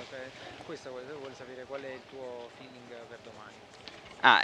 Sì, oggi la giornata è stata molto positiva, anche ieri con la pole e la vittoria delle prime due mance. Anche oggi siamo riusciti a vincere 2 mance su 3 e a fare un secondo posto, ora l'ultima mancia sul bagnato. Per domani spero di continuare così, perché domani dovrebbe essere asciutta la pista e speriamo di andare bene anche domani. Well, Manuel, congratulations on a great day of racing. Like we said, pole going into tomorrow. Grazie. Thank you. Well, good to hear there from Sconiamillo there at the end of a very busy day of racing. Not maximum points, but still secures pole position for those races. And that brings us to a conclusion of today's running. But tomorrow will be another very busy day. Super heats and the finals. And of course, the last qualifying heats for the Academy Trophy and their final as well. That will be tomorrow. These are all the races that we have done over the course of today. There is tomorrow's time schedule, and it will be kick-starting with those qualifying heats for the Academy Junior, and then the finals starting at around 1:45 local time, and then 2:45 and 3:45 for those finals. Myself, Anthony Jordan, and Nicole Sutherland. For now, we will say goodnight, and we will see you bright and early tomorrow for those super heats. We'll see you then.